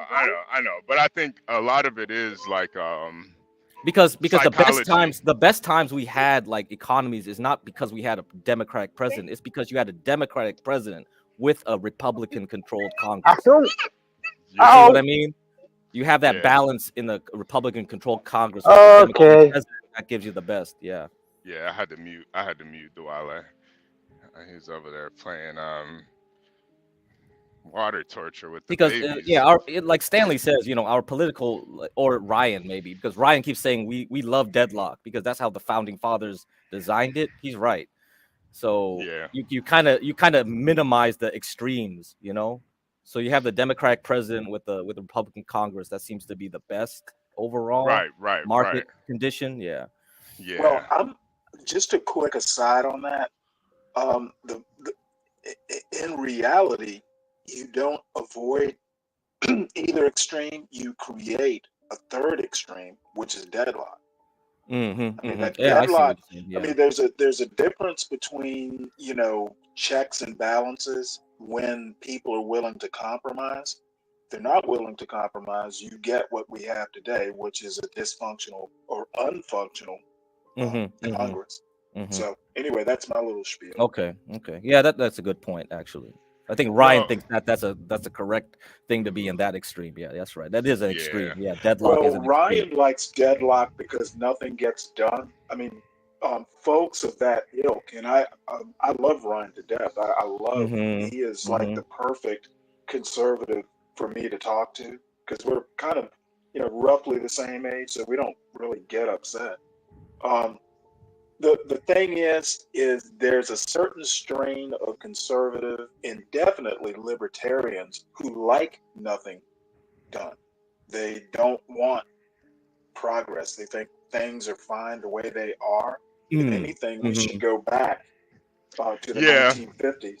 And You know, that's the 1950s weren't that great. no, no, no. Stanley, I was listening to you and Portia talk about that, and I kind of agree. I kind of feel like you said something that was like, you said something like in the army, it's better to like make a bad mistake and do something and not do anything at Yes, all. And I feel like yes. that's the issue with a lot of conservatives, man. Or well, I'm not gonna say conservatives. I'm gonna say Republicans. It's like they don't want to do anything. At least the liberals fuck shit up, but at least they doing something. at least they fucking shit up. The Republicans, they don't want to do anything. They're just like, let's just, kind of keep things the way that they are. Well, It's in a like, perfect world, you don't want to fuck things up. But but you gotta at least respect that they're doing something. They're making some initiative. It's like, yeah, it right, might be the dumbest thing to do, but at least you're doing something. It's like Republicans, they're because even the idea of the wall, you and Portia, you guys were having a really good conversation about that. And I'm like, what's the point in building a wall when the laws are fucked up? Mm-hmm. well, now there's a whole political discourse around that. Um, Republicans are basically saying we want the wall. We want to stop it cold, the immigration cold. Then we go back and look at the laws.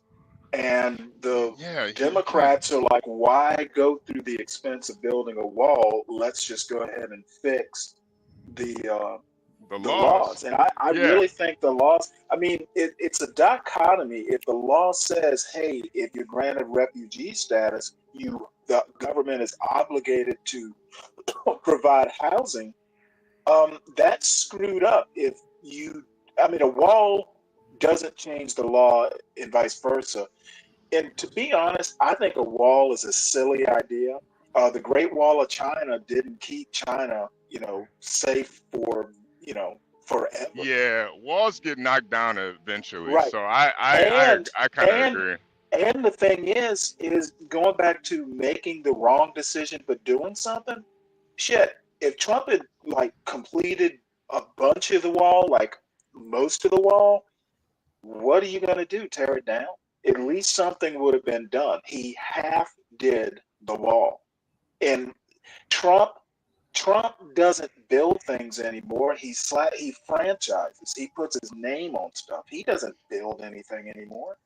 Yeah, So I kind of that whole narrative is messed up, and I never really go into anyone when they start, 12th man and his what did Obama build? Well, you know what? What does Trump build? Yo, I thought it was funny too that Trump wanted Mexico to build the wall. Like, damn, you want migrants to build your wall? Ain't that You know what? Let me put it to you this. That's funny. You know what? If he had gotten Mexico to build the wall, he might have swung me. He might have. I'm like, well, that motherfucker. I don't like the wall, but that's a bad motherfucker. If he can get another government to pay for his wall, I'd have been impressed. Hey, so Mo, the thing is, like, there's a lot of bad news that's gonna keep coming for Intel, and so you have to understand, like, people run on emotion, and they'll go lower than what's the fair value for Intel. So don't be surprised if we hit that 13 area. That's why I told False maybe a couple days ago, 3 days ago, when he was on here, he said, like, when should I buy Intel? I'm like, not now. It can go lower. Like, it really can. You don't underestimate people's fear, especially when the whole stock market starts dropping more. They'll start getting scared and panic sell anything. So that's why I put these two purple lines here. I show you this area between $9 and $13.50. That's a buy zone right here. That's gonna be your buy zone. So if anybody that wants to invest for the long term, this is probably a good pick. If you get that price, that's probably the deal of the century for Intel. Okay, guys, there you go. And you know what? I don't think. I mean, this recession stuff has been like in the air forever, and I can't remember. There was some major. It has been, Stanley. They've been talking about it for years now. It's going to be a recession. It's going to be a recession. Yeah. Well, someone like some major company, like a investment company or something. Was it the chief economist? The chief economist kind of said, "Hey, you know what? I don't think there's going to be a recession anymore." So, I mean, people are still on the fence. No, the economists don't really know anyway. Don't trust anyone. They don't know the shit. Yeah, and that's why they're happened when it happened. I kind of, honestly though, Stanley, I kind of think we're already in a recession, man. I maybe a part of the company might be manufacturing. You might say so. Maybe there's not any end. The economy's not shrinking. No. Yeah, but they had to change the definition Yeah, of we it had a though. technical recession. We did have a technical recession a Yeah. year ago. Yeah, a technical one. Yeah. A year ago? Yeah, we had But two back-to-back but negative Hey, growth in GDP. Yeah. appreciate it. Thank you. Or Well, three quarters or I two think the quarters. real recession is people's impression, and if what is it? Impressions are everything, or whatever the Yeah. I think there is a recession between Americans' ears. Oh, come on, Stanley. Come Well, no, on. no, no, No. no, no. I mean, no. When I say I'm not talking brain power, I'm talking people think there's a recession. Therefore, there is a recession. And No, I no, mean, you no. have you have We're to just pay talking about attention to that. we're just talking about the GDP. That's it. That's it. Yeah, technically Right. we did have a recession. Well, Yeah. I mean, Yeah. people think the economy's bad. No, I'm not. Bad is subjective. Like Yeah, America's but it's real economy. though. Yeah, but Well, like no, no. bad is. When people think that, it is real. They think it Oh into yeah. existence. Yeah. But we technically did have a recession. It's just that I think once you start, it is kind of like a dual-edged sword though, Stanley, because you don't really want the people to know that we're in a recession, because now that's gonna make it even worse. So I'm kind of like on both sides of it, where Mhm. I get that, yeah, you got to change the definition of a recession, because if people know how fucked up the economy really is now, it's gonna only all it's gonna do is make things worse. It's not Well, gonna make it the better. problem HB is like it's abstract because like who the fuck cares about GDP in the real world? They Like don't. Right. Exactly. if I Exactly. still have a job, I still have a job. If I'm not in a Right. bread Right. line, I'm not in a bread line. Why do I care Right. if like the GDP growth shrank two Right. back-to-back quarters? It's like who gives a Right. fuck, Right. right? You see what I Right. mean? Right. So Right. so Right. that's what Right. Stanley's point is. Yeah. Right. And that's what I get. Understand that too. Like it's really not gonna affect the to a certain extent. But then you have all these other factors where it's like, the Well, the I mean, honestly, I don't think we ever recovered from 2008, 2007, like that whole Great Recession thing. Like a lot of people dropped, from the labor market. They never came back.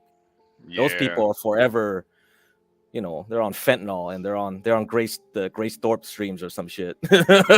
Yeah. Yeah. That's the other economy, right? Yeah. The Yeah. synth economy, the pay pig economy, Yeah. the YouTube influencer economy, either that Yeah. or because there's tons of RV streams. There's RV streams. There's a bunch of drug addicts in an RV live streaming right now on YouTube, getting Yo. donations. Jesus Christ.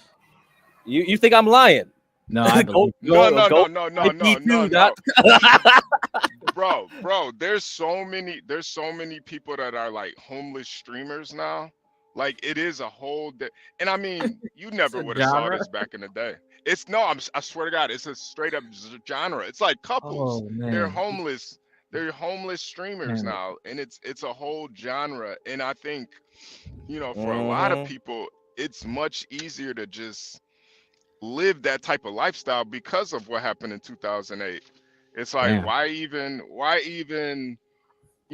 like I do get it though. Why even get into the market unless you got like 6 figures saved in in your bank account? It's too expensive. So you might as well just stay homeless, stay homeless until you can save up. I honestly think it's a very smart idea. Just save up, live, be homeless till you got enough money to really live a middle class, because you really don't have a choice at this point. Right. God I bless the don't. country. That's an interesting point that I don't know that I agree with. I was talking to someone the other day about having a kid. If you wait till you can afford to have a kid, you'll never have a kid.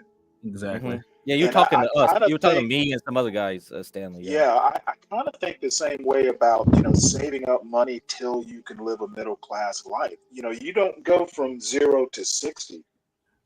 You Yeah. kind of earn your way into it. Yeah, Great. I listened to I heard a Jew say that one time before too. They were like, why do you have so much kids and stuff? Well, God will bless me. God will bless me, my child. God will make a way. Yeah, God So will make a way. marka ninka ciyaal gatala kaa qaaday laga xadi Like I see somebody soo like qaada halka Wale. qof I mean, he can't even speak horay ma English. qalaabo Look at him. But God bless America. funny enough though, I'm not ma doondoonayna furi religious, xagee tegey but I think life does deedna work. hadna I fuulin mean, oran muraayada soo qaado nin aadam All right, let me mute to Wale. My bad. oran muraayada just soo qaado having, dude, It's orchestrating just pirate when riot. I got married and had a child, my sister, who probably knows me better than anyone ever, she was like, "You have changed." I was Yeah. nicer, I was kinder, I was more patient. And if you think I'm impatient now, you should have known me in my 20s. Um, Having a child, I got more creative. My priorities were set. It's funny how things fall into place. Yeah, I yeah, agree with Stanley. yeah. What I do is? think there See, is. RV homeless stream, Oh $2 God! TTS, Play $4 some of this. super chat playing. Yep, there you go. Yeah. Play some of this And craziness. I do think though that it is kind of a trap once you start getting into this stuff too though, because it's like now you got it. Now you got it. You can't really be creative. Like this type of content is not creative at all. You're just homeless, man. And it's Live insane streaming. because so this is why I bring up like we live in a weird world where our service economy is so large now. We don't need people to be in manufacturing or even doing any real job because that Hmm. service economy buffers you. So that's why when the Fed tries to kill inflation, they can't do it because when you kill inflation through interest rates, that only affects manufacturing. It barely affects service. So rents don't drop down really quick. And when rents don't drop down really quickly, what's going to happen is you have these people in the homeless like RV trying to stream to make money, and they can survive on that. And Yeah. and you don't see the so okay. If we want to kill inflation, you got to destroy the economy in some point. But if you can't really destroy it in any meaningful way, because people can like be like roaches and scatter to some other place, it's just like, how are you going to kill inflation? Because these guys are getting $2 super chats. They're going to go to Starbucks, buy something, or they're going to buy drugs, or I don't know what they're going to do. That drug dealer is going to go somewhere. That Starbucks barista is going to go somewhere, buy something else, and they're going to keep prices inflated because they're going to buy those like $18 carton eggs. And they'll be like, and the supermarket's going to be like, why should I lower my prices? These guys still buy my eggs. Damn. And inflation doesn't go down. So it's like, oh my God, I don't know what's going on, man. So yeah, it's seriously terrible. Well, I mean, welcome to capitalism. People complain, and this is more a political, economical, philosophic point. I'm not, I don't have a solution, but I sometimes wonder, you can one side of your mouth say, America, love it or leave it. This is the best, the world has ever been, and that's probably true. However, you complain about oligarchs, you complain about inflation, you complain about all this stuff. Well, you know what? It's not a bug, it's a feature.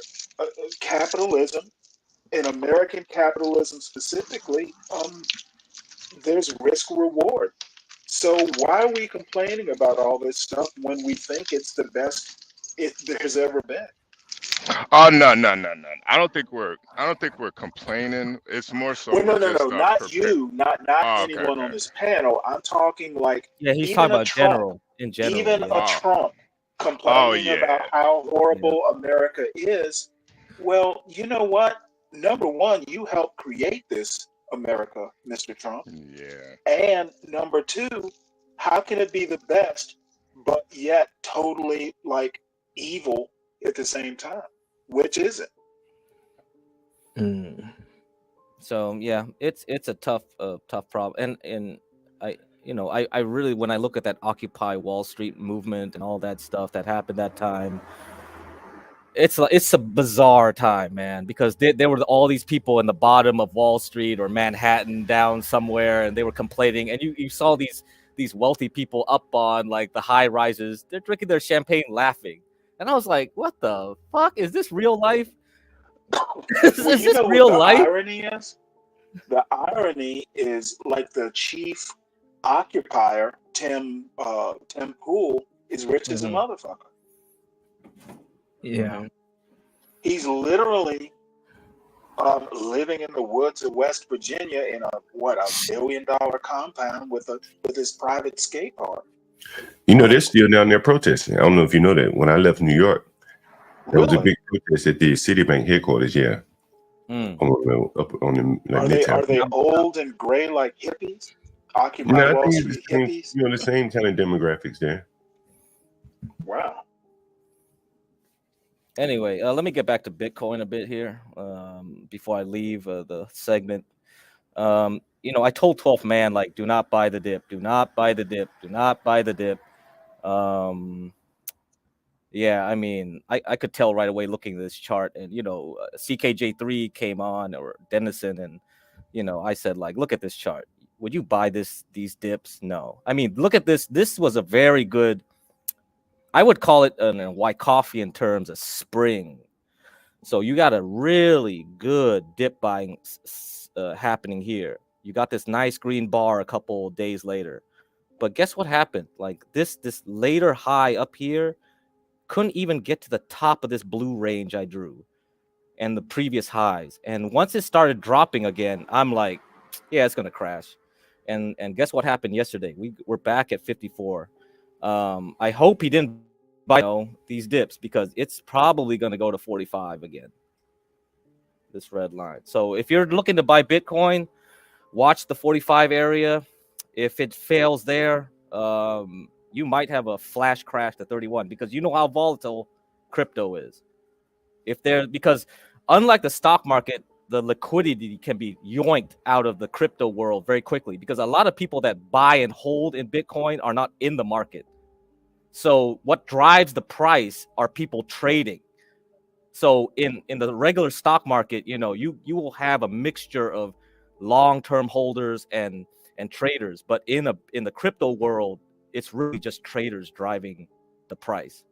And that's when someone came on and complained, how come you say it's not manipulated, Rashu, when the price acts like this? Well, the long-term holders don't care about like the short-term like volatility. They really believe it will be millions of dollars or whatever in the future. They won't care about this. But you, as a person on the street looking at Bitcoin waiting to buy, you're thinking it's really like, Jesus, this is manipulated. So in a way, both of them can be true. There's a long-term holders that don't care about what the traders are doing, and the traders take advantage of that by manipulating. And you got all these institutional investors like JP Morgan that have ETFs in Bitcoin manipulating the price too now. So it's easy for them to manipulate the price when the liquidity is so tight in crypto. Anyway, that's my 2 cents there. Can you use Bitcoin as collateral for something like a loan? Man, I think people have tried to make crypto do stuff like that, but as far as real world applications, yeah, still no. I mean, ultimately, you're going to have to come back through a middleman or a middle currency, and that's going to be the dollar.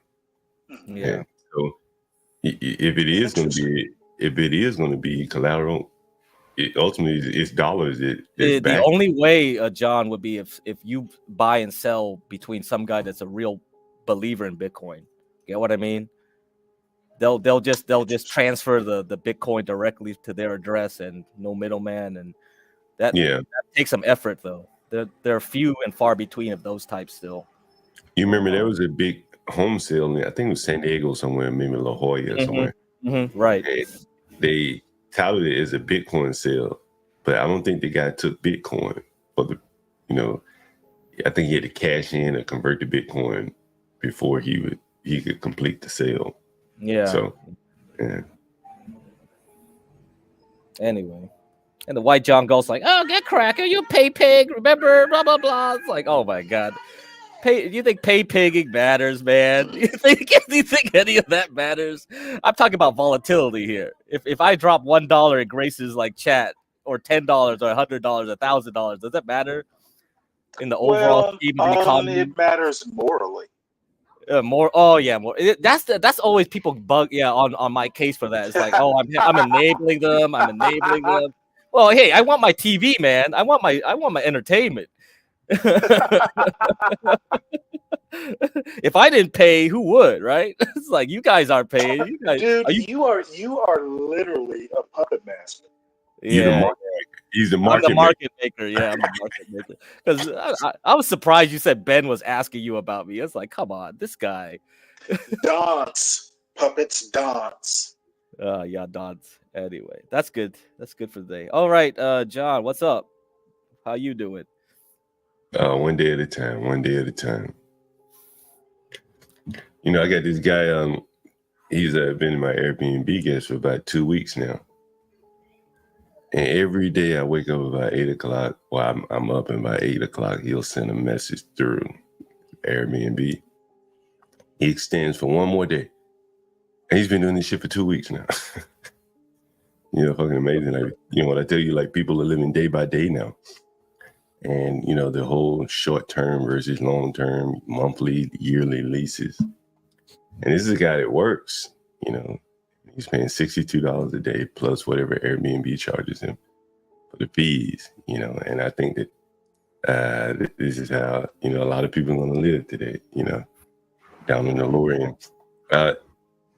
Anybody follow, what's the guy, Andrew Tate? Anyone follow him at all? Not consistently, no. I mean, we've all heard. This show is all the moral rot. I thought, I don't. He's that red pill guy that got arrested or something in Yeah. Romania? They arrested him in Belgium or somewhere.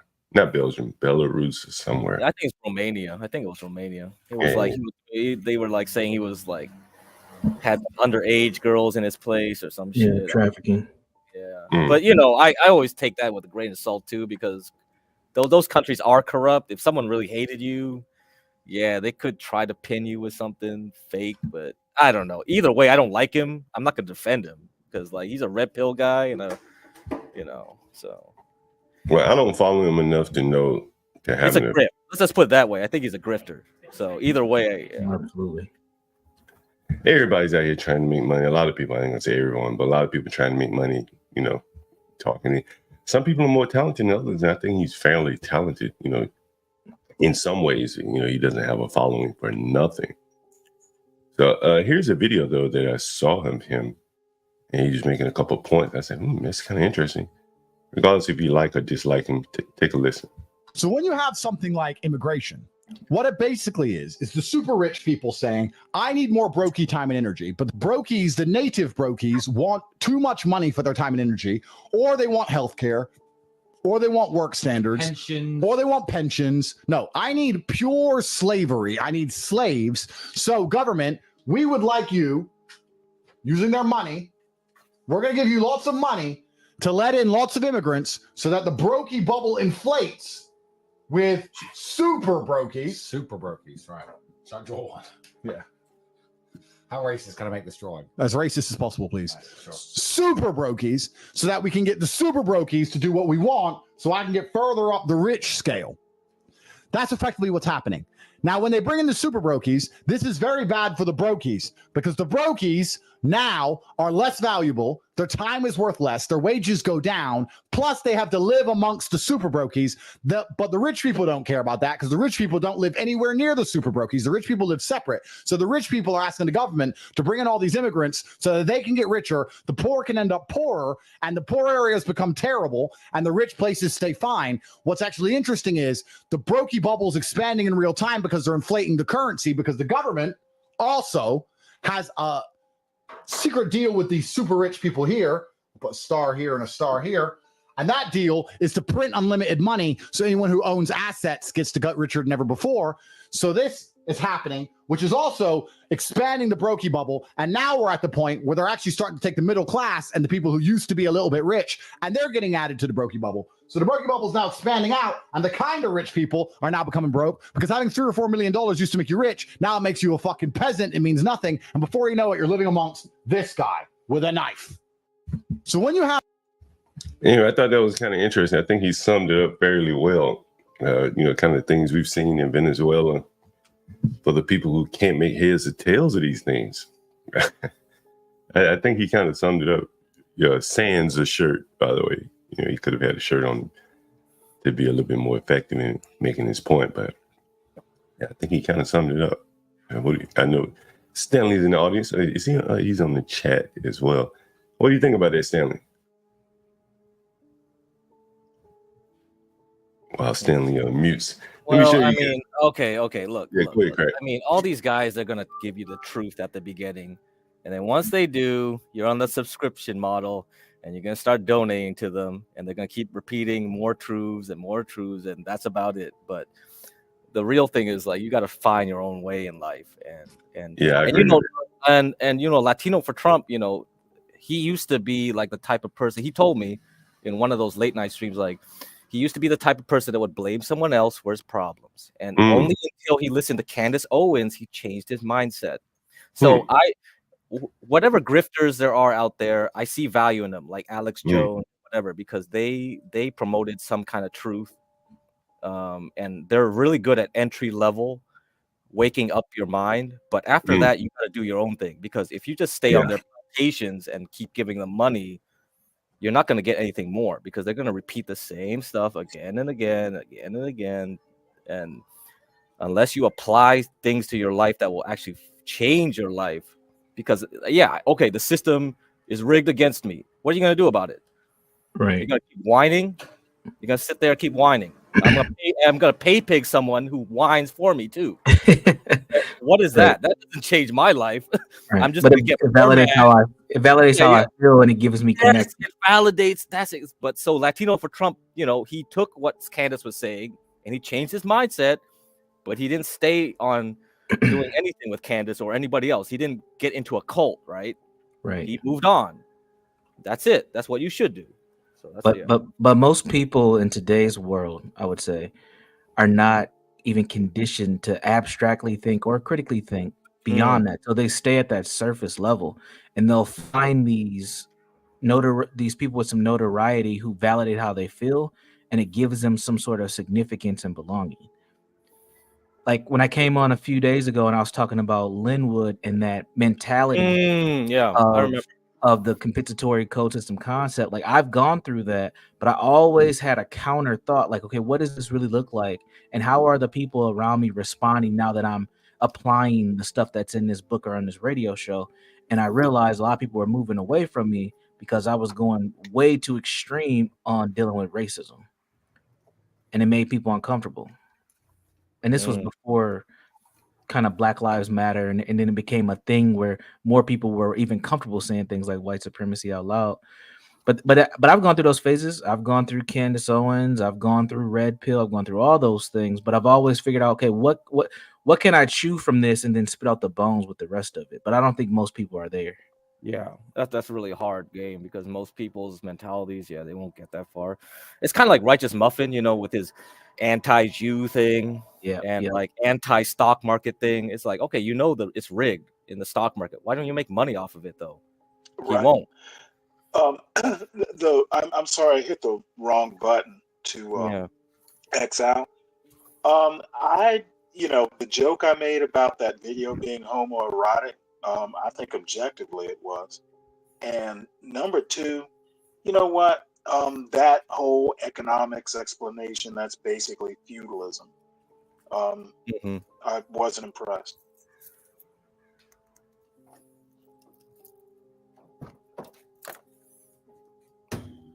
Yeah, John, you're muted. Are you talking? I thought it was interesting. Sans the shirt. Again, I think that we're so divided in America today that if there's one vulnerability in your message, whatever you say gets shot down. And he should know that better than anyone. That you're gonna have to be presentable for the people that are looking for holes in your argument, and coming on without a shirt presented just that for them. Well, John, I wonder if that's a part of his grift, though. Don't put holes in your argument. I mean, honestly, if you know people are going to put holes in your argument, think out your argument and try and plug as many holes as you can. Yeah, well, I think again, it starts with putting the shirt on, probably because that's where you let off with. And so to reach a lot of people today, you just have to have a very button down message. Why should we take him seriously? Well, that's fair. That's fair. Others do. That's fair. If you see someone without a shirt on talking, you're probably not going to listen to him as if he had a shirt no on. shirt, no service. Right, I'm not disagreeing with you. I agree with that, but there's a demographic, and they're young. Okay, I don't care about the demographic. The two things about this: we are not dividing. We have always been divided, and people just don't see. A nation divided is not a new phenomenon in a country with basically 50 different governments. We should stop acting surprised that America is a divided country, and realizing it is part of solving the problem. Don't be surprised. Read a history book. You'll know this isn't a new phenomenon. Good point.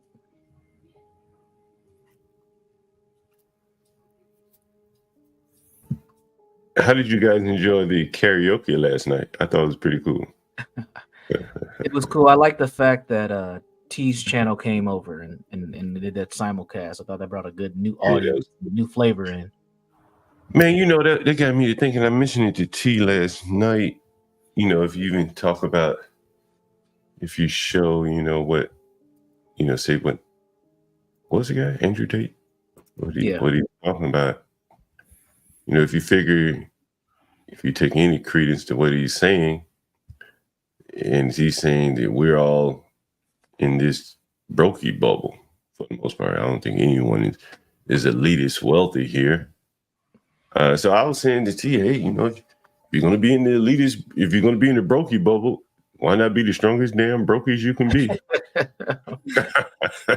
Hey, you see this? Nate's dad was one of the best chess players, and he was the CIA. Hey, come up here, Nas. You got some backstory on this guy? Hey, I love it. I love it. Well, that makes it even worse. Yeah. And the thing is, the whole what's that Fresh and Fit guy? One of them was Homeland Security agent Myron. Come on, man. Come on, something stinks, man. Well, all I have to say is apparently he was too busy playing chess to raise a decent human being. Oh, yeah, I think there's a big difference between CIA and Homeland Security. What's your best opening, Stanley? What's your favorite opening? I'm not that good a chess player. I just move a pawn forward. That's it.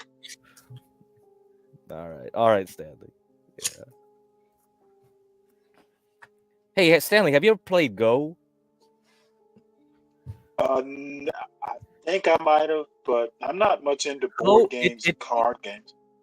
Go was really hard for people to make AI for. You know that? Chess is easy to make. Yeah. And the funny thing that I read this stupid fiction book called Shabumi once. It was about this half Asian, half white guy, and they described Go as a game for philosophers and chess a game for accountants. And when I looked at it that way, I was like, that makes sense. Eastern, the Eastern game Go compared to the Western form of chess as it is now. Yeah, that makes a lot of sense. It does. Well, I guess I've never played Go. I'm thinking it was a board game. No, so the Jewish guy in middle school that taught me the stocks, he liked Go. He really liked Go. Yeah. What's up, Master Kim? Hey, good afternoon, guys. Hey, man, What's great up? show last night, man. And I hate to sidetrack the dialogue, but I'll tell you what, seeing Get Crack out there singing, and then Bob, I think pushed. I wasn't on, bro. I was asleep. The week prior. The week prior. Yeah. Crack can get out, and again, everyone's doing it just for fun, right? And some people could really throw, right? But obviously, if Get Crack could do it, and this guy's a PhD holder. And then you see guys like Bob out there, commercial pilot's license, which is a STEAM school. It's if these guys are out there having fun, what's everyone else's excuse, right? So I got on there, sounded like a fool, but had fun. Yeah, exactly. I mean, people are so like tied to their egos and shit. It's like, man, I don't give a fuck, man. That's just me though. Look at me. I'm like, hey, yeah, I'll meet up with Ava. I don't give a crap. It's like, what the fuck? Can't wait to Well, get to the hey, kingdom of crack. I'm too old for this shit.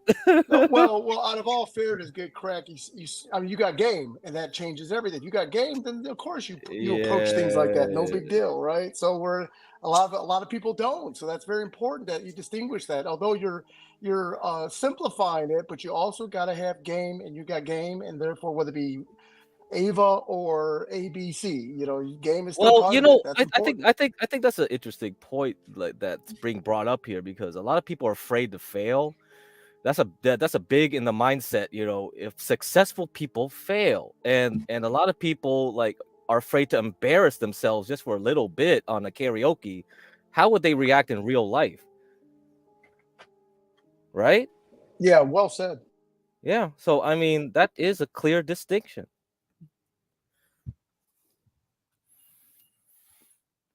It was absolutely funny. I mean, even hearing American Man, he was dope. I mean, and it isn't. I think what's more important isn't the horrible quality of the singing, my case in point, but just like Get Kraken said, just having the balls to say I don't give a f. And then on top of that, if I'm going to look foolish, well, heck, I've been looking stupid in front of this panel for 2 months straight. So what's singing some lines? At least you guys know I Yeah. like Prince, Yeah. right? Right. Yeah. Hmm. And then there were some surprises. People out there kicking it. I was like stunned. I did feel when Portia said, "Hey, we're having our end moment," and then they Quan, that rapper that died, unfortunately. I felt like like if you go to a white wedding and they're playing the chicken dance and you don't know it, you're gonna feel stupid. I felt like it was the reverse. Like, what? Who is this? I feel stupid. I need to look this rapper up and understand more of his music because everyone knew this guy. I've never heard of him a day in my life, unfortunately. The Rich Homie Queen, you never heard of him, Master Kim? No, I for whatever reason, Virgo didn't know either. She was like, I listen to EDM now. I don't even listen to rap anymore. That's because I'm the same way. I was surprised actually she even switched to EDM because for me as a old like trance or electronica person, I thought trance and electronica people left the EDM scene too because it got too mainstream. It's like this is crazy. Like you got someone like her who was into old school stuff, switch to EDM. That tells you something about the modern day rap scene. It's like what the fuck? It's like okay. Master Kim, all I have to say is one day you'll be old enough that you won't even bother looking this sort of stuff up. Yeah, well, maybe I'm already there now, but I guess I was just disappointed. Like, how are these big things circling around me? And I just was completely aloof to it. Well, how about your kids? What do your kids listen to, Master Kim? You got 6 of them. So they I shamed them for listening to trap music or whatever. Oh, really? I shamed them Okay. in a little way. I try to, Yeah. but they're going to listen to what they listen to, especially here in Georgia. I mean, Georgia's very funny. This is where Stanley can step in. You'll find some country ass white boy listen to country, but then he'll flip the script and listen to the deepest hip hop trap beats and know every word for word. It's versus that never used to exist, but now it's he'll be crip walking in his cowboy boots. Oh my god. We gotta have country line dancing night. It'll be like, what the fuck they do? The sea walk? but it's the same up in Michigan, up in Wisconsin. You go to these white boy weddings, the girls are throwing their hands up to this trap music. They're playing their traditional white people music, or a lot of heavy influence of country, but then they flip the script to the trap beats. It's stunning to see those two equally embraced, by the way, not faking the funk. Right. I mean, they're throwing their hands up and enjoying word for word with the lyrics and stuff. Stunning. But in a way, places like Georgia, and Georgia is really kind of my example. That to me is the best of America. When you can crip walk in your cowboy boots, there's something I read about the other day. It's like country rap, like country music is gonna, somehow or another, there's gonna be an amalgamation of rap country style. I mean, to me, that's beauty. It's like, you know what? two sides that can kind of appreciate, and then they, for want of a better term, get married and create a third thing. To me, that is beauty. But I'm kind of a culture person, so. Hey, you were gonna start listening to bluegrass, your bluegrass CDs Oh, again. dude, I've been listening to bluegrass for years, I like think bluegrass decades is now. pretty damn good. It's really Oh fuck, underappreciated. I love Yeah, bluegrass. yeah, it is. Hey, do you remember NPR used to have that Blue Plate He special told, yeah, show? yeah. I think That was Stanley was great. mentioning that. Yeah. Oh shit, it Well, was like no, there East was Tennessee. AMU in DC. John probably knows it. Mhm. Stained Glass Bluegrass was a show. They might still have it. That was a show they used to have on Sunday mornings. And believe it or not, my father-in-law is from like Northern Virginia. He can't stand bluegrass.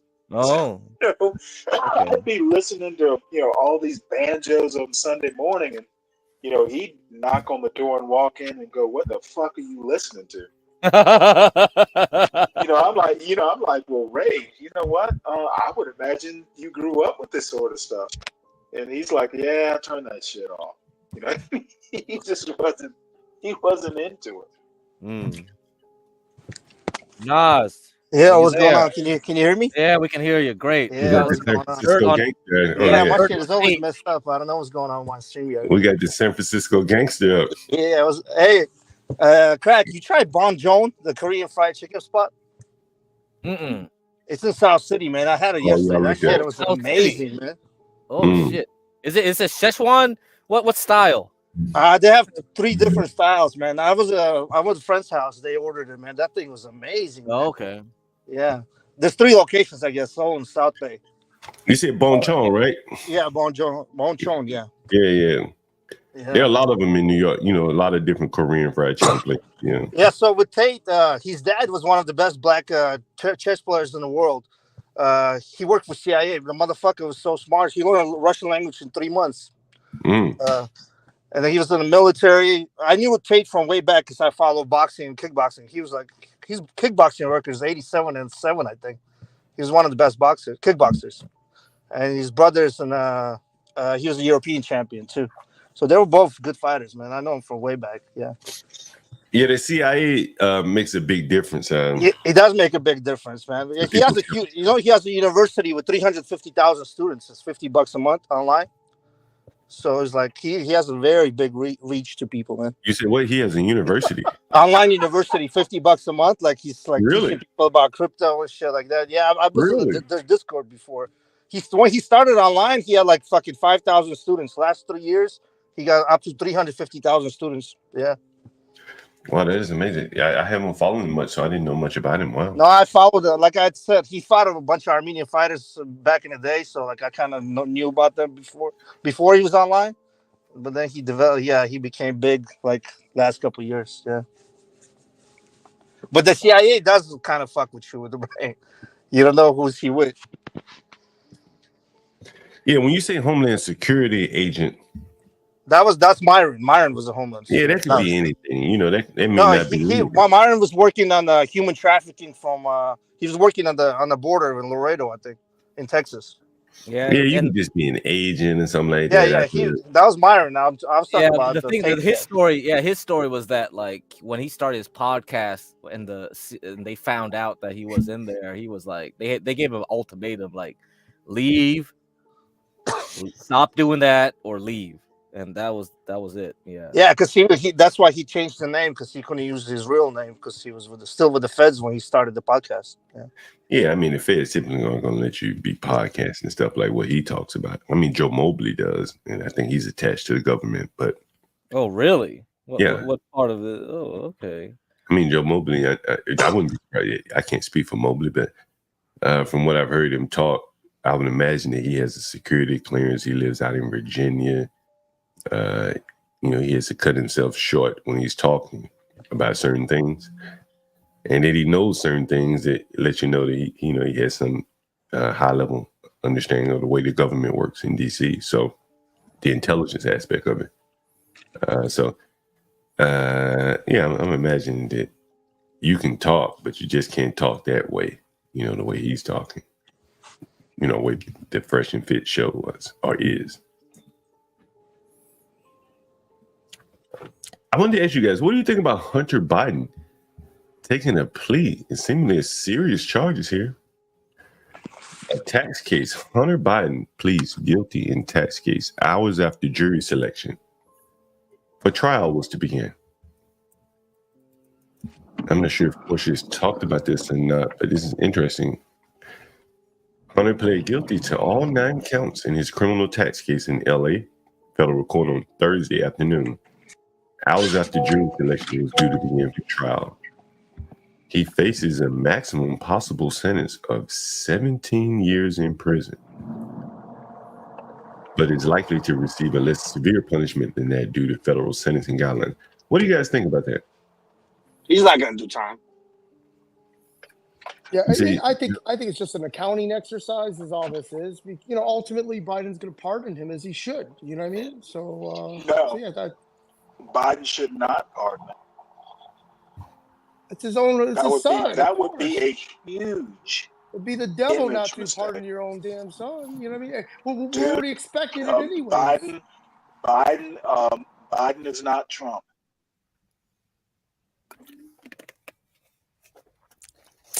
Hey, what's up, Nas? How are you, sir? So you don't think How you you doing, don't you don't think that Biden should pardon his own son? Nope. Okay.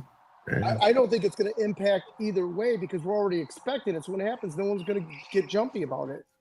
I mean, what legacy does Biden have to uphold? I mean, he'll go out. Law and order. Law and order. That's his going to be. No, and I'm not really even being hyperbolic. I think that would send a hugely bad message. I mean, Yeah, it you know does. what? It's like when when my son was growing up at the beginning of the year, because my son, you know, he has a good sense of humor. He can be a little acerbic, funny enough. And I would always tell the teachers, like at the beginning of the year, you know what? I am always going to be on your side. You know, if my son goes and says, well, the teacher did this, first thing I'm going to ask him is, what did you do? Okay, I am not.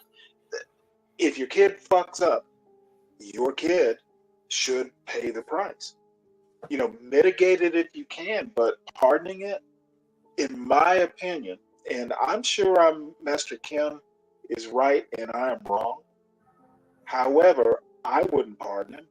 Pay the price. You did the crime, do the time. You know, I'm just being diplomatic. I'd like that faggot to be thrown in jail, but I know you're on the panel, so I'm just trying to be diplomatic. But Well, it's you know almost, what? I might be to the right of you on this. yeah, and a lot of it is, you know, in my point of view, which He's I gotten could be enough wrong. special treatment, is my point. Okay, bam, right on, and you're right, and there's no need for it to end with him getting a break like this because everyone is Right. watching. That's Right. well said, Stanley. You're right.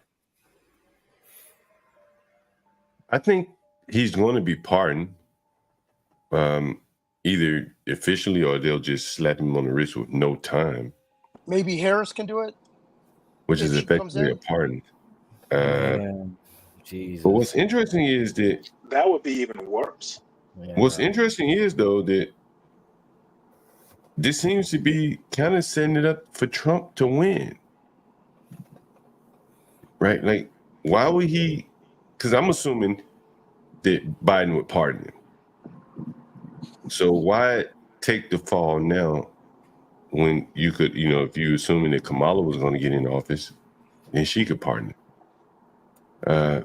But to do it now means that you may be skeptical about Kamala getting into office, so you go in and do some house cleaning now while you still have power and control. And this tends to kind of point that they may be preparing for Trump to win by doing these things, these housekeeping type things here. Hey, John, would this, and again, please forgive me, I don't have the law background, but if he gets pardoned, doesn't that also exclude him from future prosecution for other similar gangster stuff? I mean, wouldn't it, because he might catch more cases after the fact. Well, I don't think he could catch any cases on these crimes going forward. And honestly, I don't think that a Trump administration would be able to do these type of things. I think to charge Hunter Biden, Biden may not necessarily be in control of things right now, but I think his administration would have to let this go forward. Someone in wherever the Southern District of New York or wherever they were would have had to run this up to the DOJ and say, is this okay to do this or not? And there would have been a political calculation, I would imagine. And it's just interesting that, he would take this fall. I think Biden is going to pardon him. But you don't think so, Stanley? Do you think Biden will pardon him, Stanley?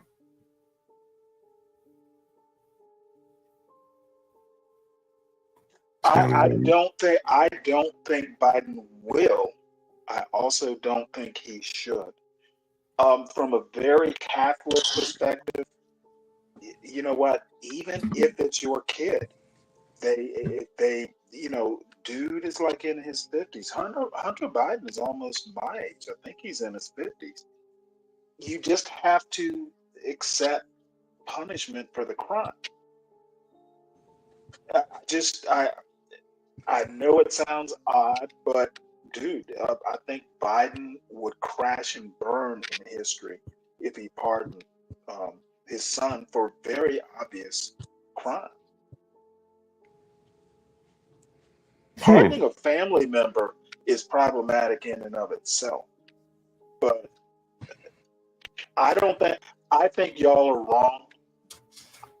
Biden will not pardon his son. Do you think he goes to prison? I don't know. I haven't followed the case. He hasn't, for all his problems, he hasn't been in trouble with the law that much. He might do a year in jail. Wow, that would be interesting. But can it get like reduced again and again to like some high, not a felony, but I think it's called a high misdemeanor? I mean, there's no violence involved. Well, it's a tax crime, but 17 years to 0. I think, a message might need to be sent. That would be a hell of a message. I'm theorizing. You would have to ask Imperius about this. He's more that contract tax world. I'm just saying I think he's going to do a little jail time, even if it's home arrest. As a matter of fact, it might be something like a home arrest because he might have Secret Service protection. It's interesting. People around Trump, were sent to Rikers Island for, more or less process crimes. Some of these guys were really old. I can't remember one of the guys, maybe Trump's CFO or something like that. And, I just don't think that Biden is going to allow his son to spend any time in prison, considering Biden's health. Hey, John, what if, from a tactical standpoint, it would? Because, and not that Stanley said this, but what if they do have to give some blood, and by giving the blood, it will stop any future investigations.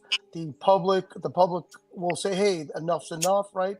The Biden dynasty and their wealth and their assets continue going on, and the future to the whole family, right? But they got to give up some blood. Almost I've heard hear about this, the guilty verdict on Hunter Biden, John, and it just is making me more and more support the soon to be again President Donald Trump, because his sentencing, obviously, if you guys heard, has been delayed once again till after the election, until November 26th. And I think that's about 8 or 10 days after Hunter Biden's first sentencing of 2. So who's really getting the most time here? And people will probably say that Trump should be locked up, aka in prison. Well, really, all this has been towards Trump is a witch hunt from the very beginning, as everyone knows. Any other thoughts on that? Stanley? Nas? Have any thoughts, Stanley? I don't think he's doing time for sure. So do you think I Biden? think, to be honest, pardoning him would play into a MAGA expectation. So, even on top of all the other stuff, I think he ought to just frustrate, the Trumpites. And do you think that He shouldn't do what Trump? He shouldn't do what Trump would do, pardoning all his cronies and sycophants. Stanley, you sound like Stalin. You know Stalin's kid got taken hostage by Germans, and then he told them "fuck him," so they killed him.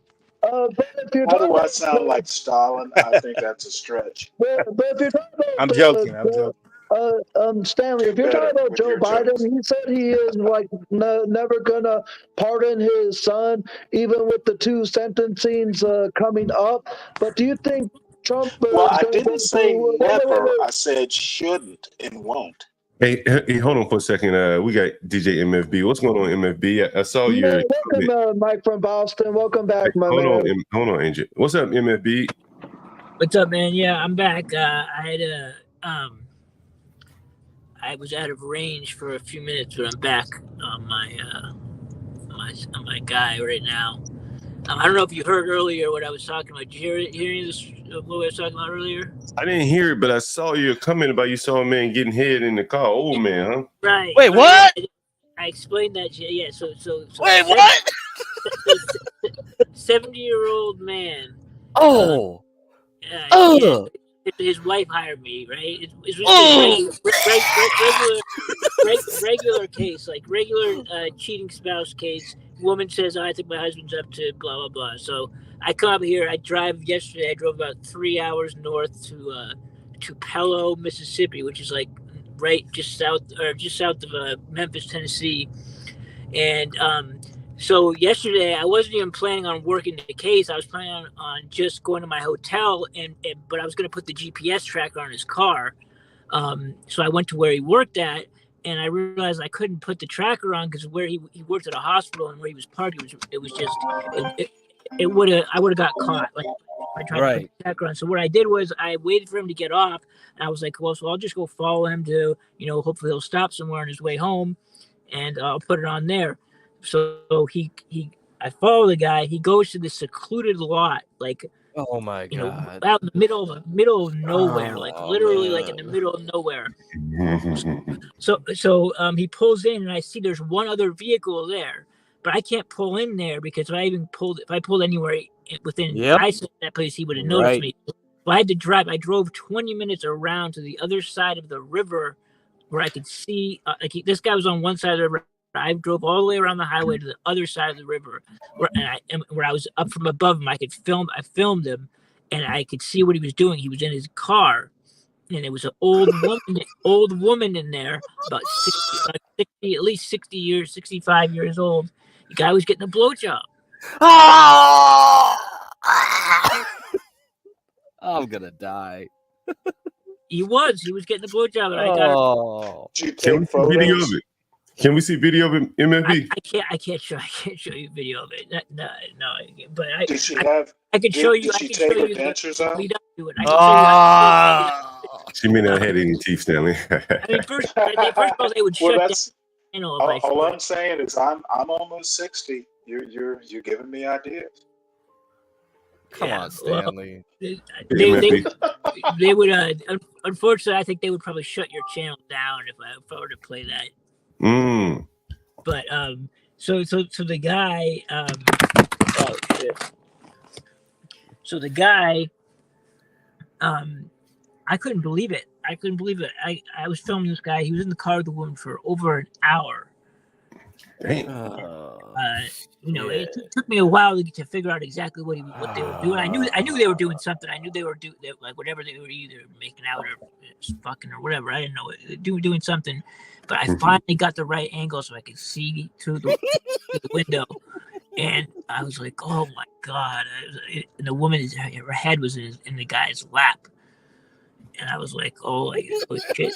Maybe I wonder if we could blur it out. Oh, John, no. Yeah, I don't know, man. It's your channel. You have to. Yeah, send it to me, and I'll. Oh, you motherfucker! Sick. Hey, Well, MFP, was the honey kind of cute? I mean, no, was she was in average? She was in her 60s. Oh, nasty, This is nasty. not. No, this was a very. She may. I want even maybe nasty. say 70s. I I may got throw even up in say a Ziploc 70s. bag. Oh, Yeah, I'm throwing up you can already, be in bro. your 60s and be Yeah, you could be in your 60s and be wait. It's I don't already care, man. I This mean, is something. Kamala is 60. She's not ugly. You know, this woman is not even close to. This is. I'm telling you, this is not something that you'd ever. Oh, this is like a Mississippi 65. This is like some, even if you were as drunk as 12th man. Yeah, negative 60 out of 10 for real. Hey, so let me ask you this, MFB. What is this guy's background for his wife to be hiring him at this age? Well, she called me about a week ago, and she said she said she was done. She said she knew that he was doing something, that she had a lawyer. She's ready to divorce him. She said, I'm done with him. I just want the evidence for court. She said, I'm done with him either way, but I know he's doing something. I just know it. And I was like, okay. So, but that was the fastest. I mean, literally, I got to his work about 30 minutes before he got off. And he drove straight from his job about 5 minutes across this bridge in his parking lot. Immediately, he met this woman, and it was I couldn't believe it. I couldn't believe I found it. I mean, this woman said that her husband was, into all sorts of weird sexual shit, and she wasn't up for it.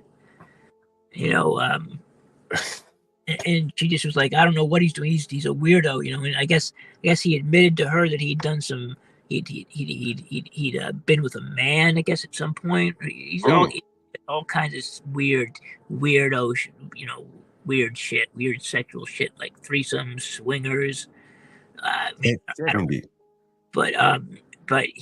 she was right about one thing. It's so far that's all I've kind of doing. I'm waiting. I'm at the man's house. I'm near his house right now, waiting to see where he goes next. And he's doing that at 70 years old.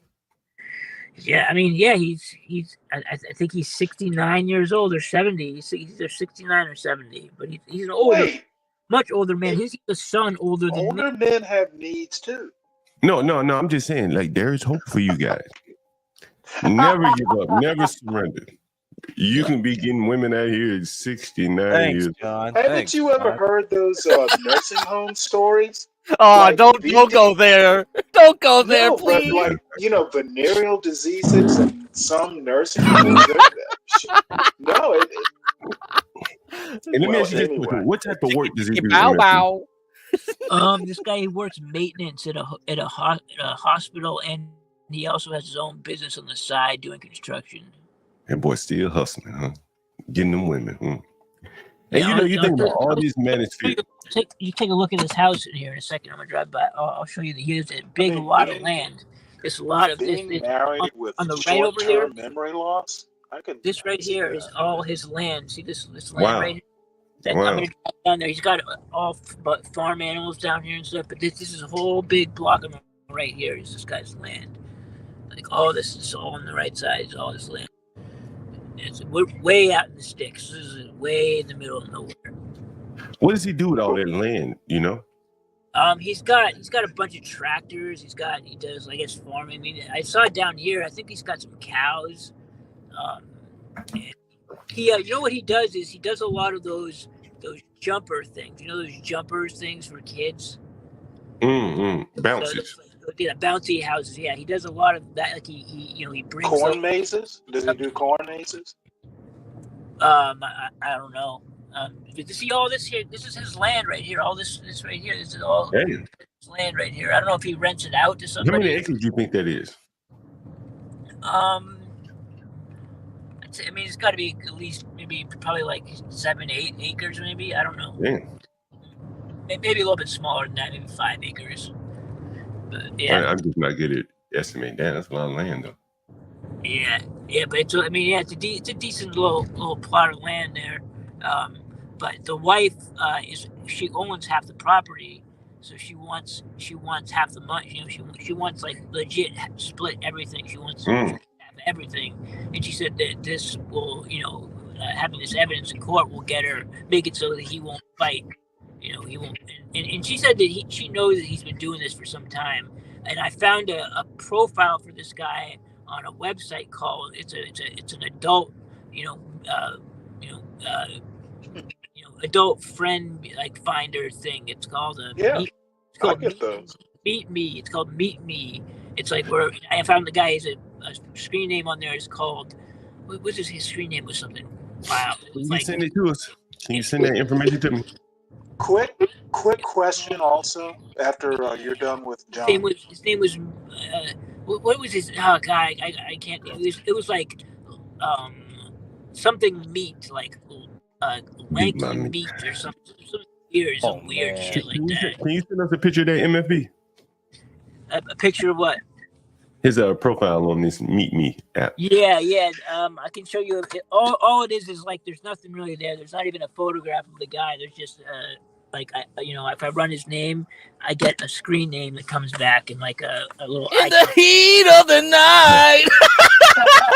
Where's Bob? Where's Bob? Ray Charles, Bob. Trouble in the world. Whatever the lyrics are. Now, I wish we could play that. That would be the perfect. As a matter of fact, that ought to be MFB's theme music. Yeah, probably. You one of them old boxcar type, square cars. Hey, what town are you in MFB again? I'm in a little tiny town called Okolona, Mississippi. Okolona. Oh, I thought you said you were somewhere else. Okolona. Tupelo is the closest. What's the name of it again? Tupelo, T-U-P. Tupelo. Mike, come on, Mike. Not Tupelo. I was laughing at you about how you pronounce it. I was trying to look it up. I was like, what the hell? What city did he say? It's Tupelo, MFB. Get it right. You've been down there long enough to get the names right now. He's in Tupelo, Mississippi, by the way. Yeah, he's cut out. He's cut out now. Yeah, he's cut out. But anyway, he's in Tupelo. After that, Tupelo. Yeah, Wazoo. What the fuck? he needs to insert that southern dialect module. He's from New England, man. Come on, this guy. Yeah, you're like a fish out of water down there. Haven't you heard of Tupelo honey? You know that's a no, that's I haven't. I haven't. Saying I've never heard that pronouncing Tupelo right. Tupelo honey. Joe was it Joe? Wow. Not Joe Cocker. One of those old time British singers. Okay, I look it up. Van Morrison. Van Morrison. Van Morrison. Yeah, all right. Yeah, it is. Yeah. Hey, Master Kim, you recognize this hat right here? Just say Dixie Crystal. Let me zoom in. Sorry. Yeah, and let me zoom up to you wherever you. Let me see. Wait a minute. Go down, John. Oh, Angle it down. Did you go home already? Yeah, I'm back in DC, Master Kim. Back in DC. Oh, look at that. Look at that. I recognize that hat. What up, though? There were some fitted caps in there, too. Yeah. I get to that. I get to those. Thank you again, Master Kim.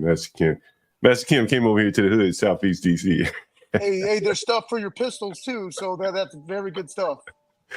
Yeah, Master Kim was over here in the hood here. I did a cam.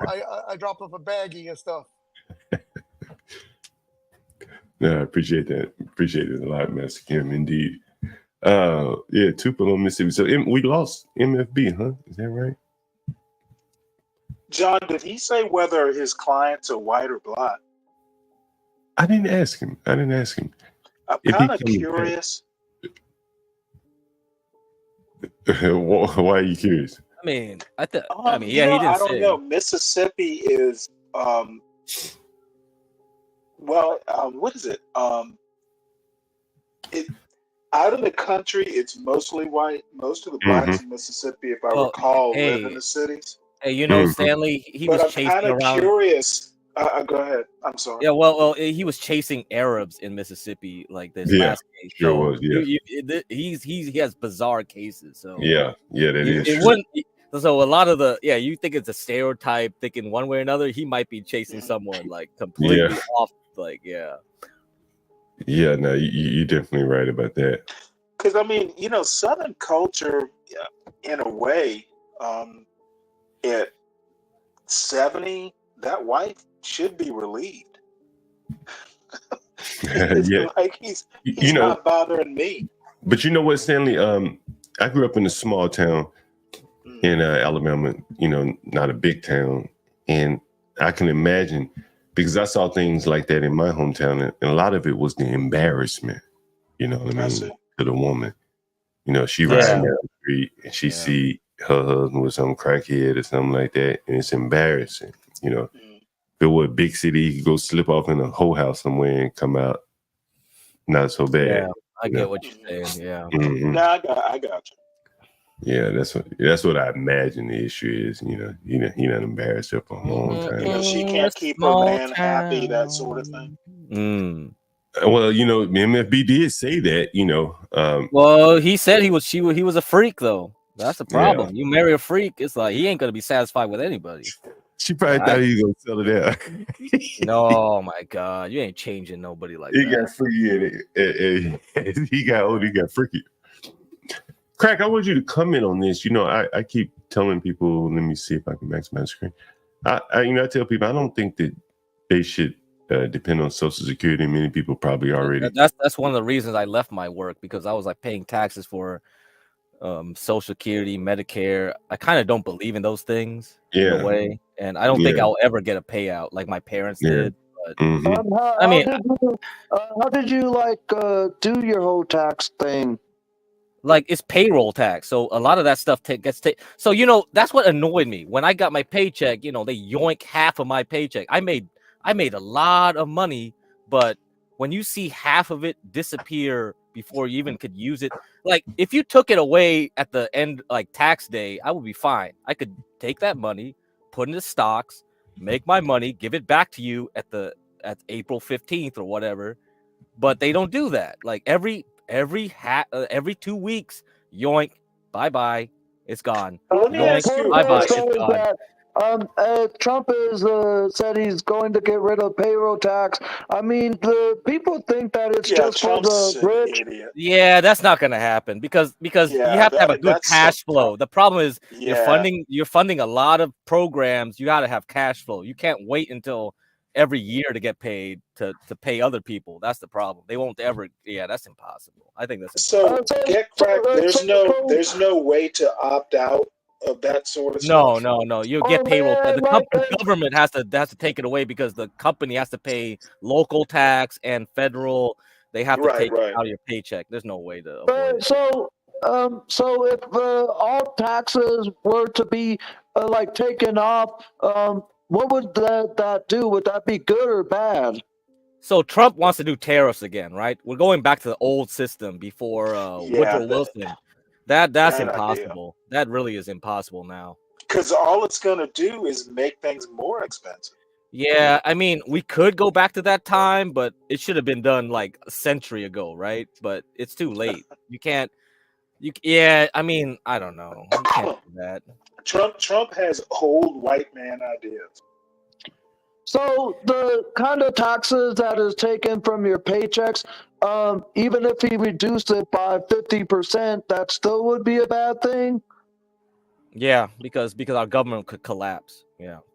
We have too many liabilities and we have to pay people monthly checks. I think the whole reliant on the Americans has been too overdone, in my opinion. Well, I agree with you, Angel, but the problem is the whole world is too. So if we stop paying Europe money, we stop paying, you know what, the whole world would collapse at that point. I don't think you'll like that, Angel. Like, I know people come on here like they're like, oh, great reset, let's reset the whole system.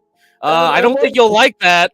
I don't think you guys are gonna like that. Let me ask you this. Can I ask you this? The $5 an hour worker who wants these weird radical financial solutions. It would actually can I ask you this? Trump obviously wants a no tax on tips for workers, but what would like a no sales tax on all purchases That's not going to as it happen. once was before? What would that do? I don't know. Is that feasible? No. Oh man. See, here's the other deal. You said it, Get Crack. The payroll tax, a lot of it goes to locals. Everyone wants to blame the federal government for all this stuff. Dude, there's local and state taxes. No one ever complains about that. Yep. That's true. That's the real. That's why Twitter. That's why Elon Musk got Twitter out of San Francisco. Yeah. So because they had a grandfathered in deal with the old Twitter with Jack Dorsey to not pay payroll. So that's why that's expiring. He's getting the hell up out of there. Yeah. That's well, the bottom line, and it will go back. Hold on 1 second, Angel. One at a time, The guys. problem is not the politicians; it's the voters not knowing what the hell they're voting for. Well, I obviously know what I'm voting for because I got a clear idea, but a lot of people may not see it as I do.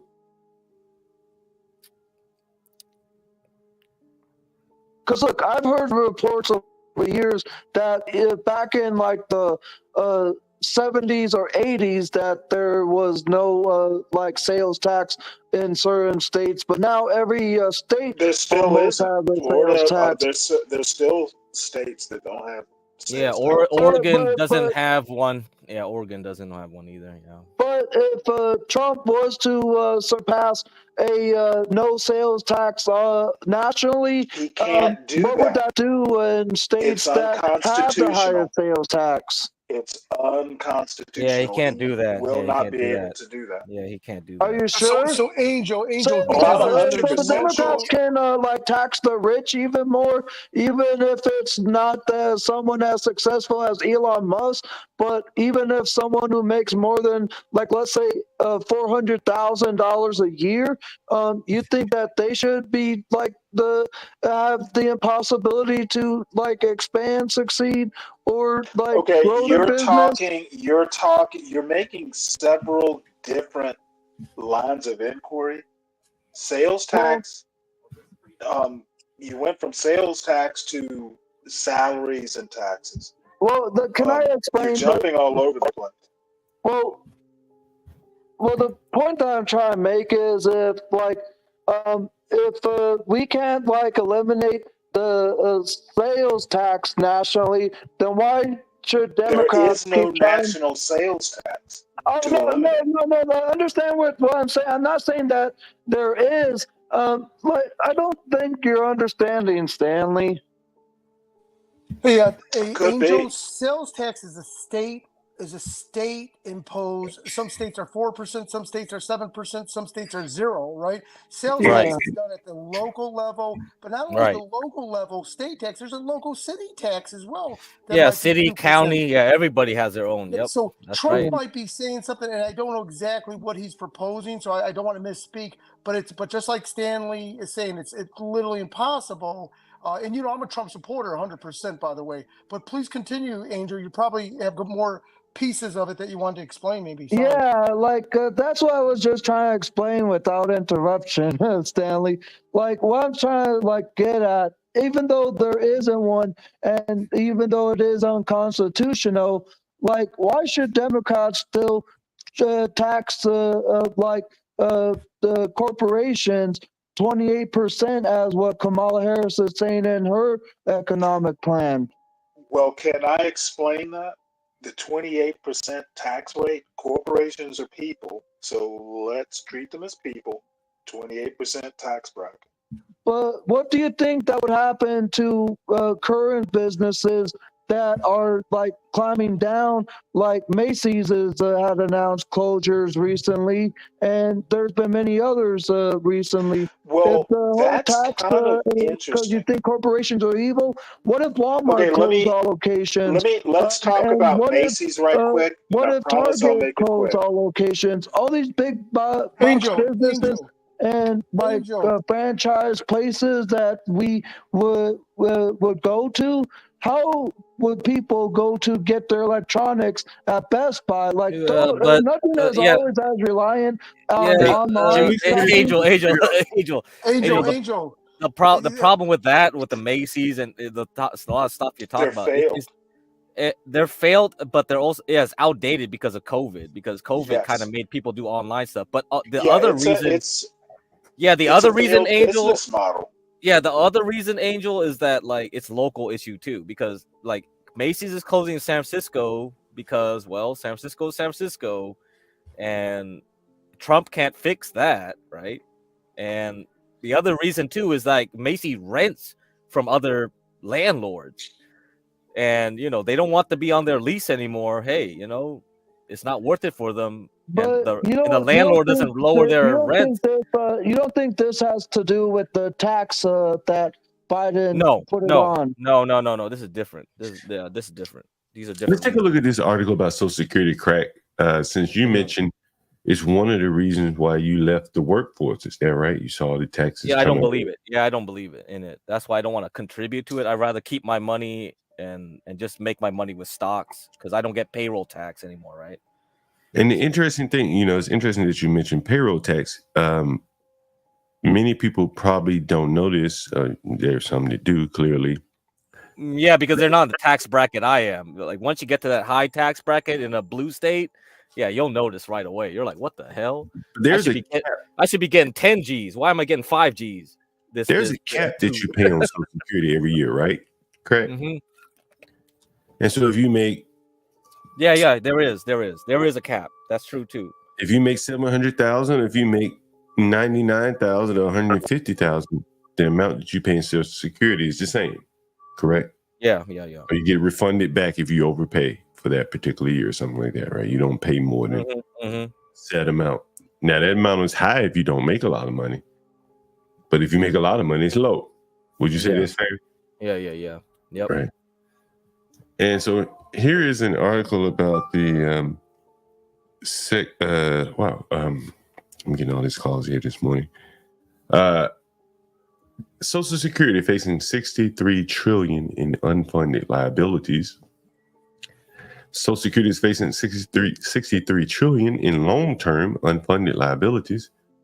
When you look at your paycheck, you probably see this OASDI, which stands for Old Age Survivors Disability Insurance. That's Social Security, by the way. The report looked at two things: how much money will be missing indefinitely, and how much will be missing in the next 75 years. The report determined that there will be a permanent $62 trillion deficit and about a $23 trillion shortage for the next 75 years. I'll read the bold parts for you. Officials explain that these numbers show how much less money they will have after the money saved up in trust funds runs out. The summarized shortfalls over the infinite horizon, as percentages of taxable payroll and GDP are larger than the shortfalls for the 75-year period. There is nothing in economics that says you should just look at 75 years and assume everybody's going to be dead the day after. That's the practice here in our country dealing with Social Security. It's like operating on half of the cancer, removing half the cancer, and telling your patient to come back in 10 years, and when they do, it's twice as big, and you're operating out on half.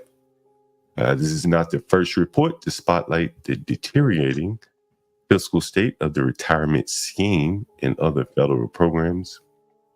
In February, the Treasury Department released its financial report. It concluded that U.S. taxpayers face more than $78 trillion in long-term unfunded obligations.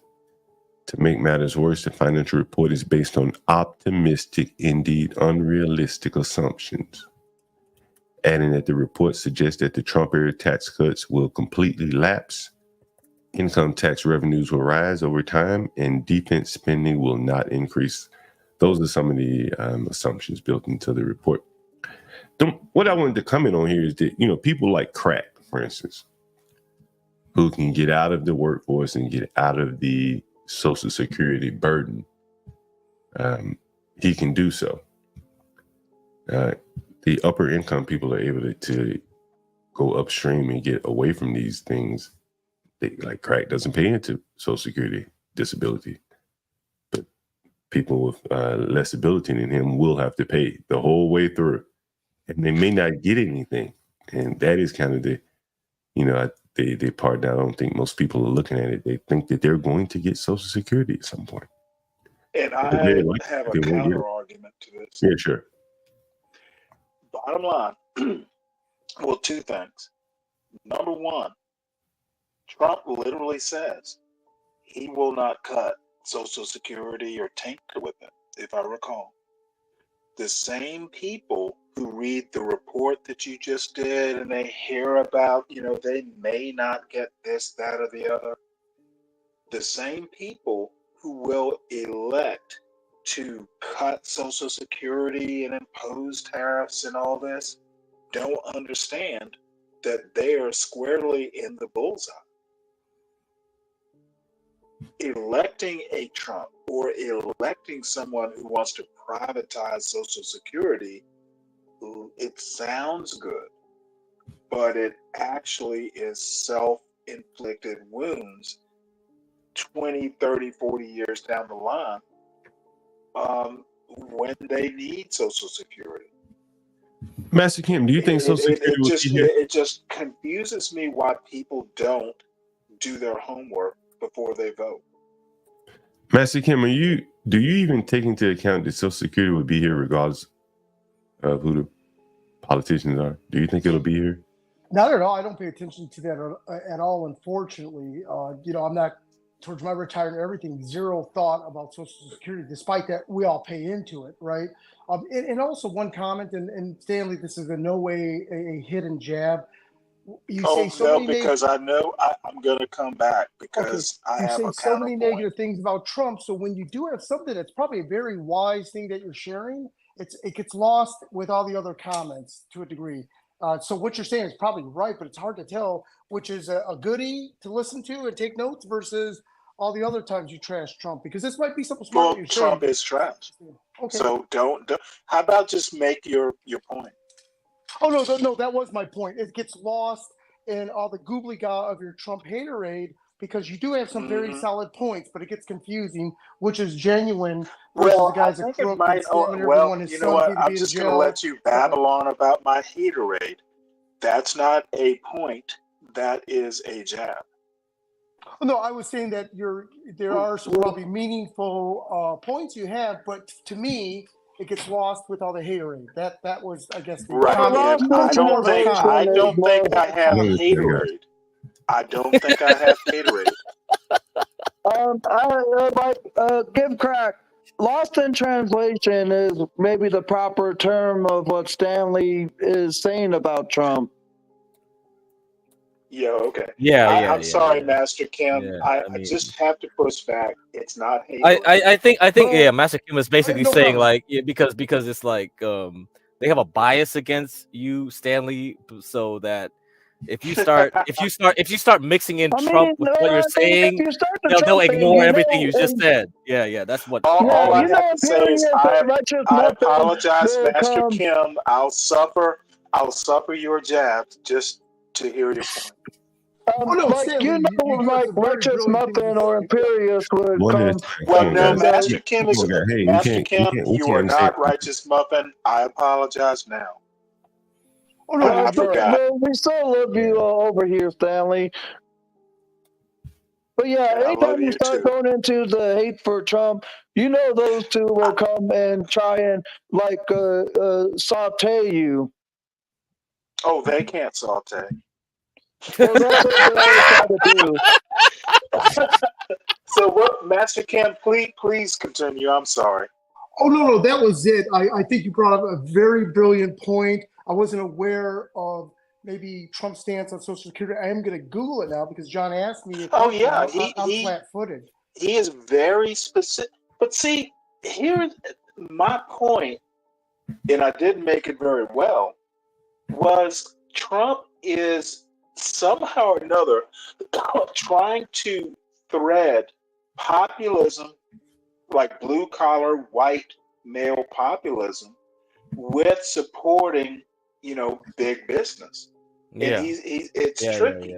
It's tricky. Yeah, And you're that's right. why I keep saying MAGA is not as populist as people think it is. He's not a populist. He's a big business guy. He's a CEO. I agree, Stanley. I agree, Stanley. He is very, I keep saying Trump is the most American president we have ever had in our history. All he's trying to do is what, say, a Thomas Jefferson or James Madison, they want to keep, your word was hoi polloi, Craig. Right. That was John. He brought it up, and I was like, oh man. I'm sorry, John. Yeah, John was like, he brought that up. I was like, whoa, John. They want the hoi polloi not to rebel. So they might have to throw out, hey, I'm not gonna, I'm gonna build a wall, or I will not touch Social Security. They got to thread that needle. Hey, So John. that's Does that tie back to what you were showing with Nate? That whole presentation. Well, not Nate. I mean, not Nate. I mean, Andrew Tate. Andrew Tate. Yeah. Yeah, as Stanley said that, he's basically kind of repeating what Andrew Tate was saying. Exactly, isn't it? But Stanley's not shirtless.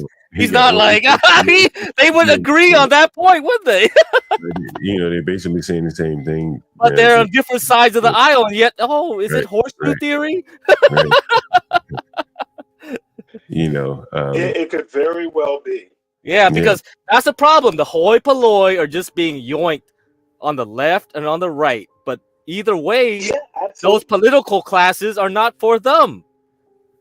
Yeah. Doesn't matter. You anti-Jew this, pro-Palestinian this, it doesn't matter. You're still the hoi polloi, bitch. No. All I'm saying is we the people, whether we like it or not, we delegate a lot. We act like the politicians are a distinct group from the people. You don't think so, Stanley? Theory, I think it's true because we think it's true, which goes back to another point, but it doesn't have to be.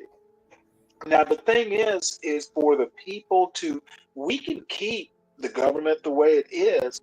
People just need to take the time to know, like when Trump says, I'm going to save Social Security, or, I'm going to raise tariffs. How do those ideas bounce against each other? Because I don't think you can do both. Hey, John, so how do we get rid of the DC K Street lobbyists?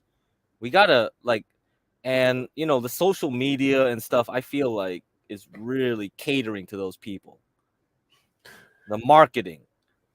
Well, yeah, I think those people have, from the corporate perspective, I think they've done a very good job of wedging themselves in. It's kind of like the middleman. So how do we get rid of them? Because if we believe that's in Stanley's thing, like we have to be better, we have to be a better populace. Hey, Crack, can you explain who the K Street lobbyists are, please? Sorry. I don't know too much. I think John knows more. He lives there. John, can you explain what's K Street lobbyists? There used to be one. I'm going to see if I can look him up. He was a big one, man, back in the day when I first got here. But now you don't see them. Well, let me make it simple. You can do your 2, 4, 10, 20 years as a congressman and get hired into a lobbying firm. It's a revolt. All these, and see, once you, and I haven't thought about it in a while, but the thing is if you've been in Congress for a time, like a certain number of years, you still have floor privileges. So if you have been a congressman for, say, 10 years, you lose an election or you say, hey, I'm done with this, you go work on K Street, you still have floor privileges where you can go back to the floor and talk to congressmen, you can lobby. Lobby Well, you know what I'm saying, correct? Yeah, yeah. I mean, it reminded me of something. So John, you remember Cam the King was like saying he had a lobbyist friend. Yeah, She was yeah, gonna yeah. come out. Like, what happened to that? Yeah. Like, did you have a falling out with Cam that you No, couldn't I do didn't have that? all that. I think, you know. I mean, you got to get Cam back on this channel because like he had I was that just talking about lobbyist. him yesterday. Yeah, and he was like, he had this friend. She lobbies for tech companies, and she was gonna come on here like do anonymous call in and explain like how that went. That would have been an interesting interview. You know, Philippe worked on the other side. My friend Philippe, yeah, he worked for a senator and a congressman. Senator from Georgia and a congressman from Georgia. And so that's on the other side of the lobbyist. And he would tell you, man, he would tell me, he said, man, these people don't write laws. You know, the person you work for, he's not smart enough to write a law. Like, he'll add patterns and things like that. But now, is Philippe, well, if he was working for, anyway, I'm sorry, I'm interrupting. now, you know, he said, you know, basically the legislation would be brought to them. And, you know, by the fact that Alex in other organizations. no, well, you know, just say if you represented Georgia, if you were a senator from Georgia, well, who's going to have the most sway with that senator? It's going to be Coca-Cola, Delta, right? They may be in a, you know, I'm sure there's an airline trade union, there's a sweet drinks trade union, or whatever the hell it would be. So those people have lobbyists, you know, governmental affairs now is what they call it, I guess, that would come to DC. Liaison, government liaison. Yeah, but then they'll have like or trade unions and stuff like that. The National Association of Home Builders. Every union, every industry has a national association of this. Even colleges have it. Yep. Parts of DuPont Circle, there's nothing but trade associations for universities. And I mean, all different, the nursing school lobbying association, general practice, doctors, dentists, orthodontists. I mean, the list goes on. Everybody, court, they're all people. Everybody is slicing up the market to lobby for their specific finite piece of the world. You know, if you're a plastic surgeon doing BBLs, there's probably a trade union trying to get lax regulations to do BBLs or to get insurance to pay for it. Hey, John, can I add one thing? Sure. Yeah. There are lobbyists at the state level, in state legislature. Yeah, definitely. I mean, list goes on and on, right? You know, wherever there's laws being made. Go ahead, Master Kim. John, I want to add a comment about Coca-Cola. So obviously every year there's the Masters over in Augusta, Georgia, which is, you know, the granddaddy of the golf tournaments. And I don't golf, so I'm just probably using the wrong language. But Coca-Cola has so many tickets that they dial them out to, you know, special people here in the state of Georgia. So yeah, you know, getting back to lobbyists, just controlling so many of the Masters tickets. The Masters tickets are so expensive. Stanley, have you ever been to the Masters out over in Augusta by chance? No, I have not. But you know what? Coca-Cola's right across from Georgia Tech. Maybe I'll walk over and get a couple. Yep. You know, if you go, using that go as ahead, an example. Yep. No, I was just using the Masters as just an example of whether it be Delta Airlines, Coca-Cola, FedEx, or, you know, all these corporate players do in their lobbyists. You're absolutely right. At least here in Atlanta. Yeah, everywhere. If you want to buy a ticket down on the lower level of almost any sports stadium, those are primarily corporate owned. You can buy them on the secondary market from, you know, middlemen. But by and large, corporations own those. I'll tell you, I went to a Nationals game one day, and there were a row full of seats. And I had bought the tickets, you know, from a scalper. And it was down low where they served food and everything, you know, throughout the game. And so a guy was sitting next to me. He said, all of these are my seats. I said, what? And he owned like a big healthcare company, and he just uses those seats for business. And in DC, who are you doing business with? Congress members. And I think that's kind of how the game is played. But so we were talking about lobbyists, and like, here's when I first moved to DC, this was the big guy. I mean, he was the one that was always being written about. They eventually sent him to prison. I think they changed laws and things like that where there aren't big known lobbyists anymore. Wasn't he a Texas guy, Abramoff? He may have been Texas, but he was in DC, where he was doing all his dirty work. I remember there was That's a little pot shot at who. Oh, he may have been involved with Bush or someone, though, if that's what you're talking about. Looks like, if you remember, all these names, Tom DeLay. Oh, no, Tom DeLay is who I'm thinking of. Yeah. Well, Abramoff might have been too. Yeah, I don't remember the details, but I remember the national news. These guys were in the news for quite some time. Yeah, he was very dirty, man, very dirty. And they had a lot of laws changed regarding him. So now I think it's just a cleaner way that the corruption is done, where you kind of don't see it. The companies more or less, they have these. Well, the Supreme Court helped. I mean, on the up at the high level, but I think down in where they make the sausage, the companies are more or less just writing the laws, and you'll be lucky to have a senator that has a good staff that will make sure that maybe the things go well for his state with that particular law, or represent his his constituency. What's But interesting? I also want to add, it's not just the big corporations doing it. There are non-corporate lobbies. Mothers Against Drunk Driving. A lot of grassroots lobbies too. Yeah, breast cancer and all those type of people. Yeah. I mean, the transgender people, they're very effective lobby. LGBT, they're very effective. Moms for Liberty. Maybe I'd never heard of them before. I'm reading the comments here. But Craig. So Craig mentioned, well, how do you get around all these things? If you look at that big bubble that Andrew Tate drew.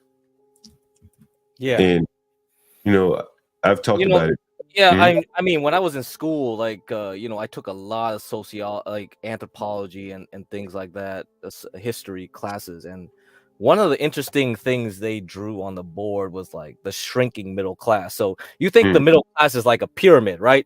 You have you have a low class, middle class, upper class as a pyramid, but what it looks more like is an hourglass.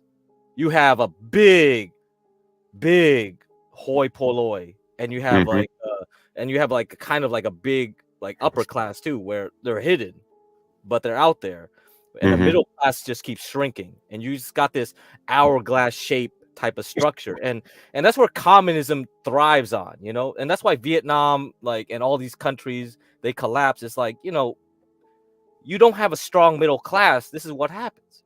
It's just like you fester extremism. And I kind of talk shit to my mom sometimes. It's like, yeah, you were the wealthy class. Your family was wealthy, but the thing is like you supported the kings, you supported the nobles, and this is what happens. Lord. So this is what happens, right?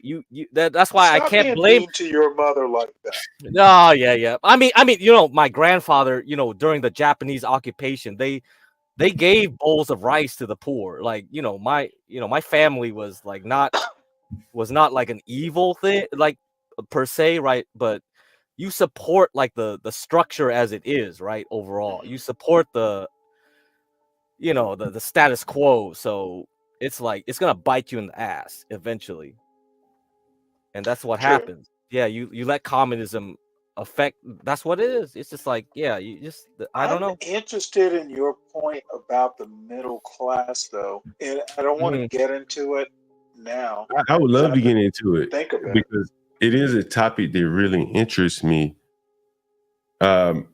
At my position here as a landlord, I started off this morning, and I could show it to you if you would like to see it. But I've had a guy booking with me day by day by day. Yeah, that was interesting. Right. In total, he's probably paying $84 or something like that, with the taxes, but it's day by day by day by day. And that very well could be how he's making his money today. A lot of these people are making their money. I've talked about it. These algorithms is when they're working on the left side of that page here that Andrew Tate is talking about. they're working for the rich, right? And they are being ground down by the algorithms and things like that can really just, make them more almost like sharecroppers or slaves. Yeah, you mentioned that before. Sharecroppers. I like that analogy. Yeah.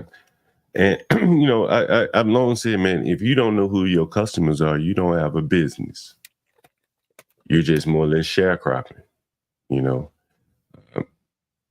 Well, I might be off base because I may be mishearing, but you can't have a nation of business owners. And I get kind of curious sometimes when people like everyone has to be a business owner. Well, someone has to work. Don't get caught up in the word business. Let me see if I can rephrase myself. How about that? Like, if you do own a business and you don't know who your customer is or you don't set the policies, then in reality, you don't have a business. You hear oftentimes Uber drivers, I'm going to start a business. I'm going to be an Uber driver. They don't have any control over cancellation policies, how long they must wait, who can get in their they're car. Gig workers, not business owners. The term is literally gig worker. If you tell them that they're not a business, they're going to disagree with you. So well, you know what? They're dumb Uber drivers. Well, but the term is literally gig worker. Well, look at me, for instance. I'll use myself as an example. You drive Uber? No, let me finish. Since we somewhat in agreement, it's a joke. Yeah, since we somewhat in agreement about Uber, but I have Airbnbs as an example. Just the other day, I had someone come in and they said something, and they said, "I want to cancel." Well, if you booked it directly with me, well, you already paid. Might as well stay, or you can leave. Doesn't matter to me.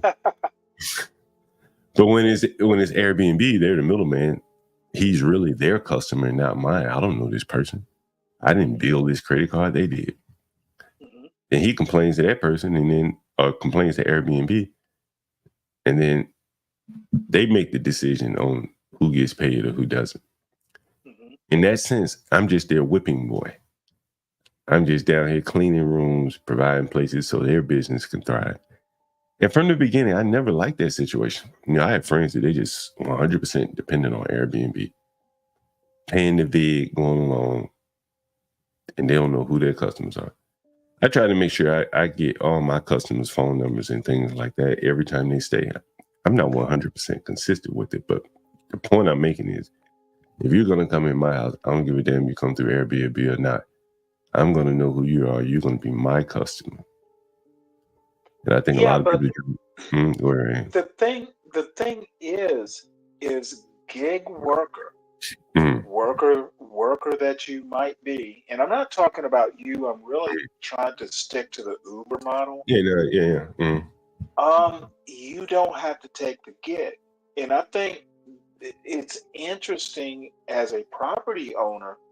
In a way, it's almost like a socialism.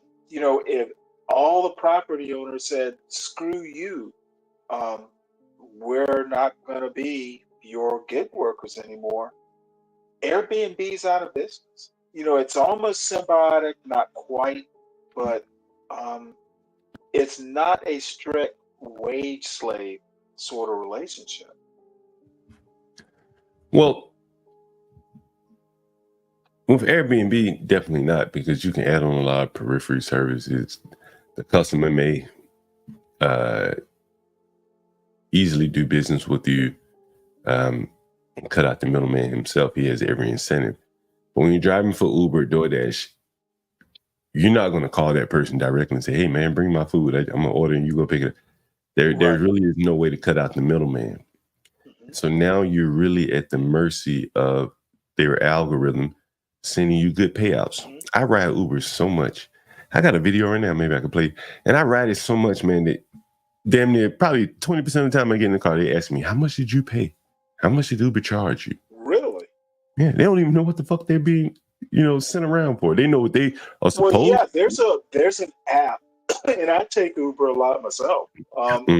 what they see as a driver is not the same thing you see as a customer. Right. And the two don't meet, by the way. Right. The apps aren't connected. Right. Now there's an admin side that Uber sees, and then there's the driver side. And so, you know, in stock market, they would call, you know, there is no price discovery. You're familiar with that, right? Correct? Yep, there's no price discovery. I mean, that's what's happening right now, and That's why I promote trading, because like there's no fundamentals. Fundamentals don't rule the game anymore at all. So it's just about liquidity. Price discovery for Master Kim. So in an ideal market, you would try to find the actual value of a company, and you're not seeing that anymore. You see Nvidia, it's way inflated for what it's worth. You see Intel, it's underpriced now from what it's worth. It's just driven by emotions, and emotions are driven primarily by liquidity, because the market makers, they know when someone's like, oh, I'm leaving I'm gonna sell my shares, and they'll take advantage of that, and they'll promote a liquidity situation where it's like there's less buyers, more sellers, and they'll drive the price lower than it should be. And that's what happens. Yeah. So Bitcoin is an extreme situation of that. That's why Bitcoin is so volatile, because a lot of the true believers, they just hold. They don't care. But the traders then take advantage of that to drive the price. And that's why it's so volatile. Yeah. And so, you know, how do you like and this is my only opinion, right? Most of us are going to be on the right side of the equation that Andrew Tate is talking about, right? Mm-hmm. And as he goes on, he adds, you know, what he calls the super brokies. So, government, we would like you, using their money, we're going to give you lots of money to let in lots of immigrants so that the brokey bubble inflates with super brokies. Super brokies, right. Who is the we giving the government money? Well, hopefully he means corporations. Right, that's what he's talking about. He drew the arrow from the corporations to the government. You know, I've gone through. Okay, you know what? I got that. Yeah, I've gone through. Well, hey, you know, this reminds me, John. You remember you were complaining about the church was like funding those houses? They're corporations. Now, so I would say like this, in an indirect way. What if you ripped out their 501c status, 503? So the government doesn't let's say the government wasn't directly funding those houses, but indirectly, because of tax breaks, they are funded in a way. So let's say we took away that church's like charity status, and they had to pay normal taxes. Would they do that? Would they do that anymore? Would the preacher be able to do that? Conservatives would not allow you to do that, especially that's right, especially the libertarians. Libertarians like Ron Paul literally think welfare should be a church thing. Interesting. Dude, I know this shit. I watched one. So that's why the point is like the right and left kind of keep supporting the same shit, right? You know, directly or indirectly. Can I ask you this? Do churches even are taxed? Angel, your mic is really bad right now, Angel. You gotta log off and log on again. Yeah, it's really bad. Your phone must be overheating like crazy. I took his echo cancellation off. I don't think that's gonna help. It sounds like a really, it's bad. It's bad. It's really like it's really overheating. The StreamYards is killing you. StreamYards is killing you, man. Yeah. You know, I think the bigger thing, what I see honestly, is that I do agree, and what Stanley somewhat agrees as well, is that the rich more or less are inflating this bubble over here and drowning more and more of the middle class, and that's why you see the middle class is shrinking. And what this does is often, instead of these people, teaming up to combat the rich, either they're being ground down by the rich by engaging in the richest scams, or the richest manipulation with like Uber and DoorDash and all that to grind them down. Or they just start infighting with each other. And I think that probably would be the goal, is that as these two groups infight with each other, they don't Yeah, even. and the thing is like the Occupy Wall Street is the same thing. Like a lot of left brokies, a lot of the right brokies should team up. That's what Stanley's point is. Everyone's fighting against their position. You think about these people, like, let's just say the trolls that come over here. They don't know how much they're doing the work of big business, big YouTube, big Google. Yeah. They're fighting you, John. They're fighting you. They'd rather fight you, John. Right. But let me ask a question, though. Have you ever noticed that corporations never team up with the middle class? They always go. And there's a reason for that. Teaming up with the middle class. Now, I'm spitballing this. It's something I've noticed over the decades. You never hear about you never see a partnership between a middle class and corporations. It's always, you're going for the welfare mothers, you're going for Black Lives Matter, you're going for the base, the hoi polloi. Yeah. Well, I think I have to think this through, but the bottom line is middle class people are probably the worst off if you factor everything in. Yep, they are. Well, you think about what what would you say ails the middle class people more? Yeah, John, could I add to Stanley's comment? They can't afford college. Go ahead. Go ahead, Master Kim. With respect to what Stanley was saying, also not only the emergence, but the absolute manifesting into the atomic explosion of DEI and ESG, right? So all these corporations, all they cared about is exactly what Stanley was saying, the hoi polloi or whatever that is, and I need to understand that definition of that word better. But yeah, that was just add to Stanley. Well, the interesting thing is, and I went through this, and I won't go through it again, but I talked about tailhook days. Way back in the early 90s, it was a good idea, just like CRT. The original idea was a new take, and everything gets blown up and misused, et cetera, et cetera. You can use a hammer to hammer a nail, and it can be useful, or you can hammer up someone upside the head, and that hammer is misused. Same thing with CRT, same thing with DEI. All I'm saying is that there are people getting rich off of DEI, and they're not in the middle class anymore. Yeah, they're not. Americans don't have a sense of proportion, and quite frankly, the middle class needs to assert itself a little bit more. They do, and most of them are centrists. I think that's the problem. And yeah, unfortunately. And the thing is, like, they don't want to like side with the hoi polloi. They don't want to side with the rich, but they're stuck now because centrism isn't sexy, right? Politically. Well, I live that life. I think that simplicity kind of keeps you out of the way of the corporatocracy and all of that. You drive a regular beat up car, 15 years old, like I do.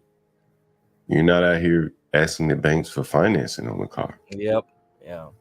And on it goes. But see, I admire that. That's utilitarian, John. Yeah, I'm utilitarian too. It's funny because like now, the hell, if the car is working, why do I don't have a Tesla, man, and it's funny. It's like everyone thinks I'm a Tesla now because HB is like, oh, I drove a Tesla and Abe pressed my start button. I don't drive that shit.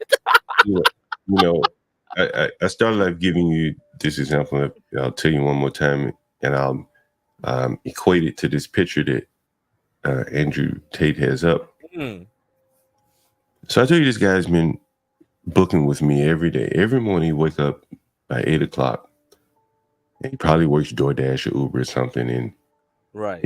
He will extend his reservation by way of Uber Airbnb. So I get the alert and I approve it, and it's like $62 or something. Day by day. In doing so, he has to pay a little bit of the cut to the rich people, right? Every day he does this. He does, yep. The rich people get a cut. They didn't make the bed, they didn't provide the sheets, the towels, nothing.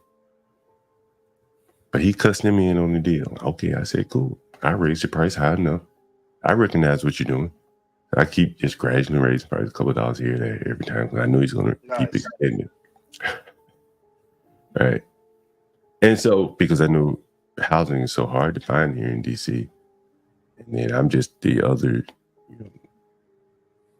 end of the spectrum, I guess, just grinding him down. Quick question though: do you have to clean his room? Does anyone not while he's there, right? Not while he's there. Whenever he checks out, you'll feel good. That's right. But the thing is, like, if there were any trust left in America, he could just call me up. Hey, what's up, Mr. Galt? I need to stay here for a few more days. I get paid every day because you're probably driving Uber, and I think they cash him out in the morning or something like that. I don't know. Can I pay you every day? Can I cut out that part that Andrew Tate is talking about, that rich man? Why do we need to involve the rich man in our business deals?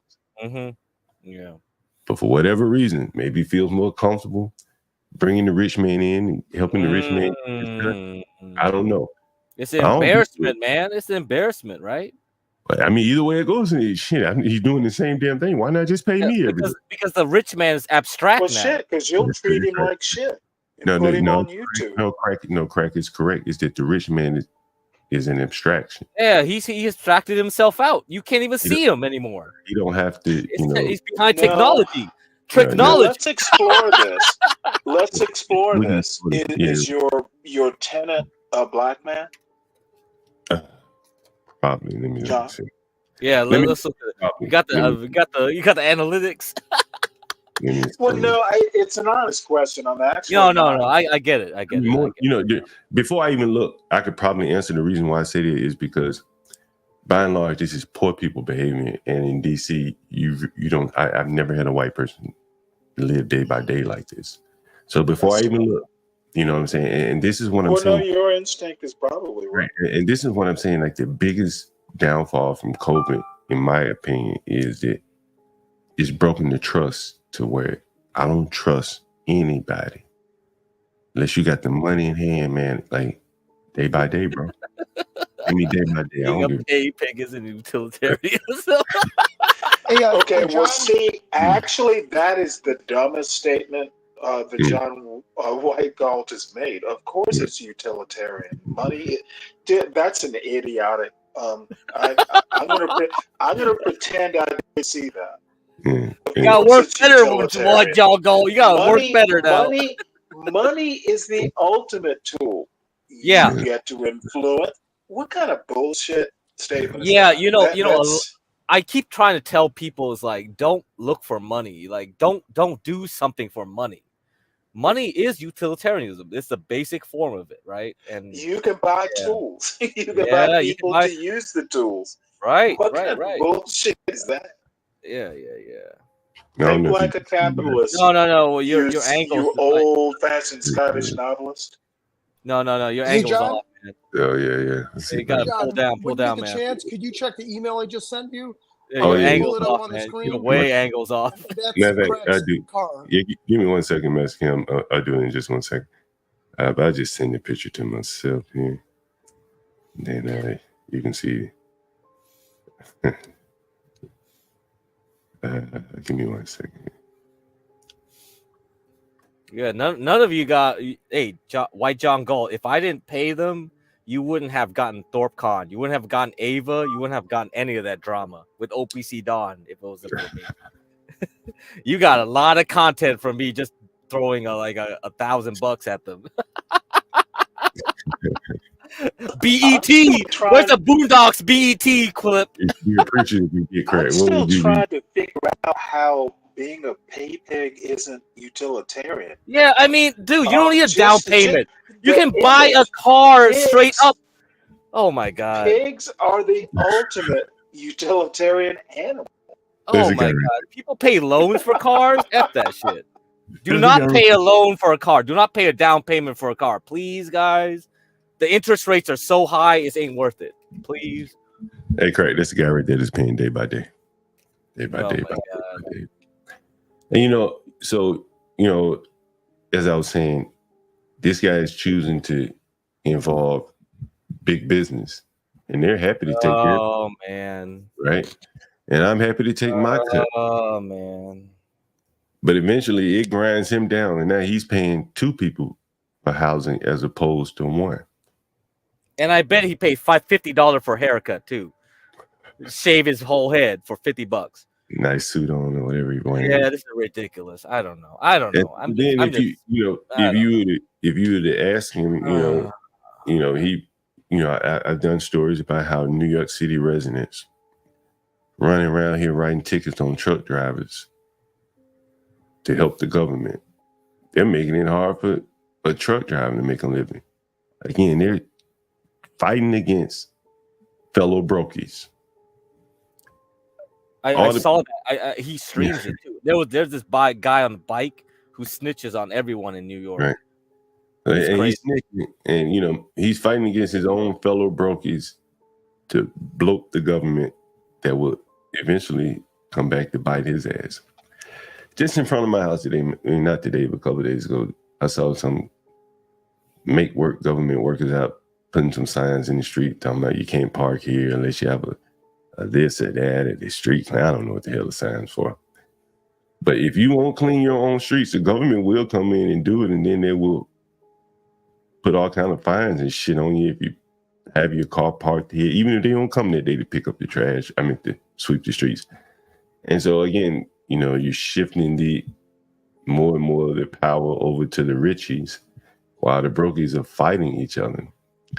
The same thing applies like with the super chats, all that monetization, man. You don't know how hard people fight to make sure YouTube gets a cut of the money. Like you don't know. I mean, you know how many people text me, email me like monetization, money, YouTube. You need they want to engage the rich people and think that they're going to come out winning. Yeah, 30%. The brokies need to team up and John, figure out a way to keep the richies out of their business. That's my opinion. Yeah. As a result of the brokies, and I also have one foot in the brokey, one tiptoe in the brokey pill as well at times. There's industries that have been stimulated as a result of this, Biden economy. And one we talked about is the ATM business. Remember, the ATM is kind of a matured, older business. There's no money in it, but now there is, because the brokies you have to put smaller denominations like 5s and 10s. And you're still hitting them up $2. And most banks, the bigger banks, like the big, most 90% of the ATMs, you can only get denominations of 20 and above, right? Where the little corner store will have 2. Oh, this is something for Get Crack to do. And then please pull up the picture of Get Crack's car. And for him to say he doesn't have one, he's effing lying. I don't. I just have Hondas, man. I don't. That's part of the ploy. Hondas is your get around. Yeah, I mean, the problem is people all my relatives who are poorer than me, they like status. They got all the there Teslas. you go.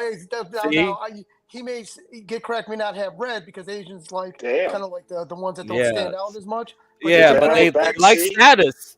That is the RA. Now you do have a PhD, so you don't need anything like that, and I agree. But come on, what drove me off of Audis is my coworker had an Audi, and the thing was his wife's Audi kept disengaging, like the whole car would turn on the freeway, and he kept going to the dealership and saying there's something wrong with the electronics. There's something wrong with the electronics, and the dealership was like, no, we did diagnosed it, nothing wrong. And he said, like, okay, if you don't think anything's wrong, why don't I'll sell it to you? And he sold it to the dealership. So a lot of these German cars, That's a like great tactic. there's something up with them. Like their electronics are like busted or something's up. Is like, and I think a lot of Germans, like, you know, engineering is hype because now they make their cars in Mexico to sell to Americans. Okay, because everyone Yeah, knows and that they've got the stamp of yeah, approval. it's not true Yeah. German engineering anymore. And Interesting. yeah, Damn. and yeah, I wouldn't trust German cars anymore in North America for that reason. Yeah. Well, you know, the high elite status and I know you're not Chinese, but in mainland China, they Yeah. love all those big boy Yeah, Audis. they do. But I think they're cheapening out too. They fall into the American like outsourcing and nearshoring, and you know, it's like, yeah, I wouldn't trust it. Yeah, So I stand corrected, but this could be part of the stick too. Get yeah, cracked. That's just part of the stick. Get cracked. You probably got 2 of these now. yeah. you know, in work, you know, dude, I there was some guy who was a contractor. He wasn't making as much as me, but he drag raced. He went to Sonoma, like drag, like, and it was like a PhD Indian dude was also drag racing. They would talk drag racing to each other all the time. And I knew a guy in grad school, a white dude. He would drag race his Mustang or whatever, and it was like, dude, you guys should hook up. It would be funny if I saw all you guys drag racing. Like, what the fuck? It's like expensive hobby. It's an expensive hobby. It's like, whoa. You guys are like, you're really into this stuff. So, John, yesterday I had a call with a very good friend of mine. His name is Jay, but he's Indian, and his real name is probably not Jay. And he's big into the casino game machines and the game rooms and all that, legit and not legit. And so we're talking yesterday, and I was actually on the stream yesterday, so I really couldn't carry a long call with him, but I told him I'd call him today because I said his name is Jay, and I always kind of dance around with, hey, I want to open up a machine. They're called machine rooms, like with those poker machines. In Georgia, those are legal, right? What is illegal is paying cash. So I said, Jay, I want to open one up. Should I do this? Should I do that? I want to get his like Indian Patel stamp of approval, you know? And he said, oh, you need to go to North Carolina. And I said, no, I want to stay in Georgia where it's legal. And he goes, Mike, and this guy, he's not a drug dealer, nothing like that. He goes, Mike, you're always going to be poor with that mindset, thinking of what's legal, what's illegal. I was stunned. I was like, what? What the hell are you talking about? He goes, oh, you just go set it up in Charlotte. And when the police come, you say, oh, you act stupid. Or he says, because law enforcement is so lax right now, because of whether it be the migrants, whether it be everything, it's like a free for all. So these business owners, and I'm using my boy Jay as just an example, they're just running buckshot. I don't know if I said that statement correctly. So if I do open up a game machine room, I'll kind of walk you guys down the road of where I'm going to lease the building at or what I'm going to do. And to have a poker machine room, you have to have groceries. You can't just open up a store. You have to have like a certain amount of inventory to show that you're just not a poker room. And I said, hey, should I just go to sit? And mind you, I know the store business, but I'm asking this guy, what is that balance? And he said, just go buy $5,000 of crap at Sam's Club and just fill up the shelves. It don't matter. And then when I told him I would run the counter, he was stunned that I would do such a thing. You know, and so it's got me scared. Like, oh, I got it the wrong way? You know, but the point I'm trying to mention is I might be doing the initial steps of opening up a game machine room in Georgia, but legally they're called amusement machines. But we all know what they're really used for. It's for commercial gambling. Not that I would partake in that, but I'm just mentioning that. But these guys are running buckshot. He says he has a full casino. There's a city in Houston at the border. He says all the money right now is in Houston, in Texas. They've got all these, like he says he's a full-fledged casino.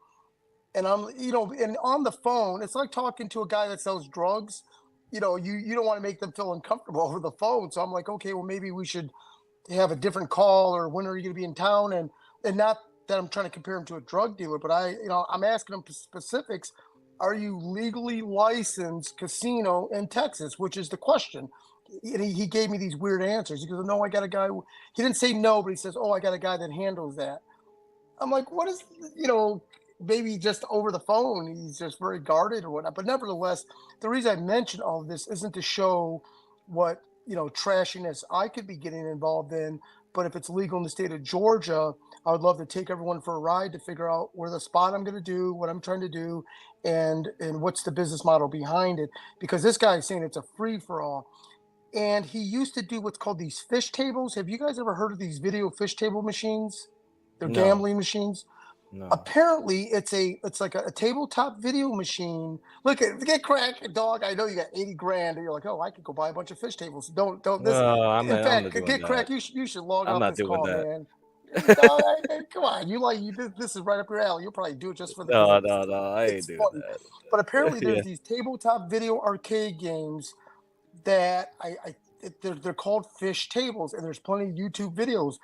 But people are to play. I think it costs like a nickel or pennies, but they sit there all day and soak up Yeah. the money. Yeah, And I it's a game. bet. It's not a game of chance, so therefore it's legal. But these guys are killing it. But it's called fish tables, I think is what they're called.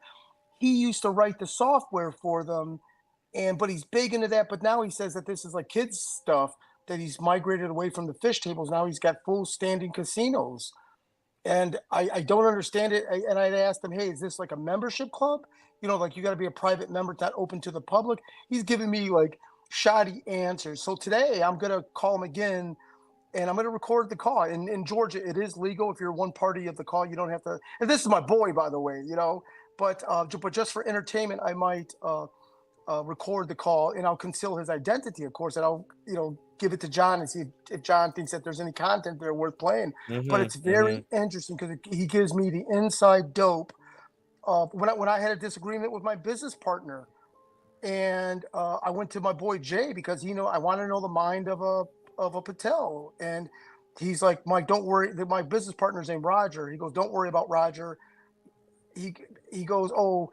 Because Rogers, anyways, he's a very good friend of mine, and I'm thinking about doing this, but I'm also letting him know I'm legit this time. I think I really want to do it, So I'll bring everyone for the ride.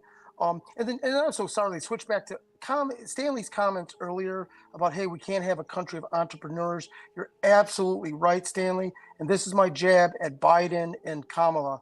Well, when groceries are 30% higher, everything, Clorox, bleach, light bulbs, everything's higher. I need more money.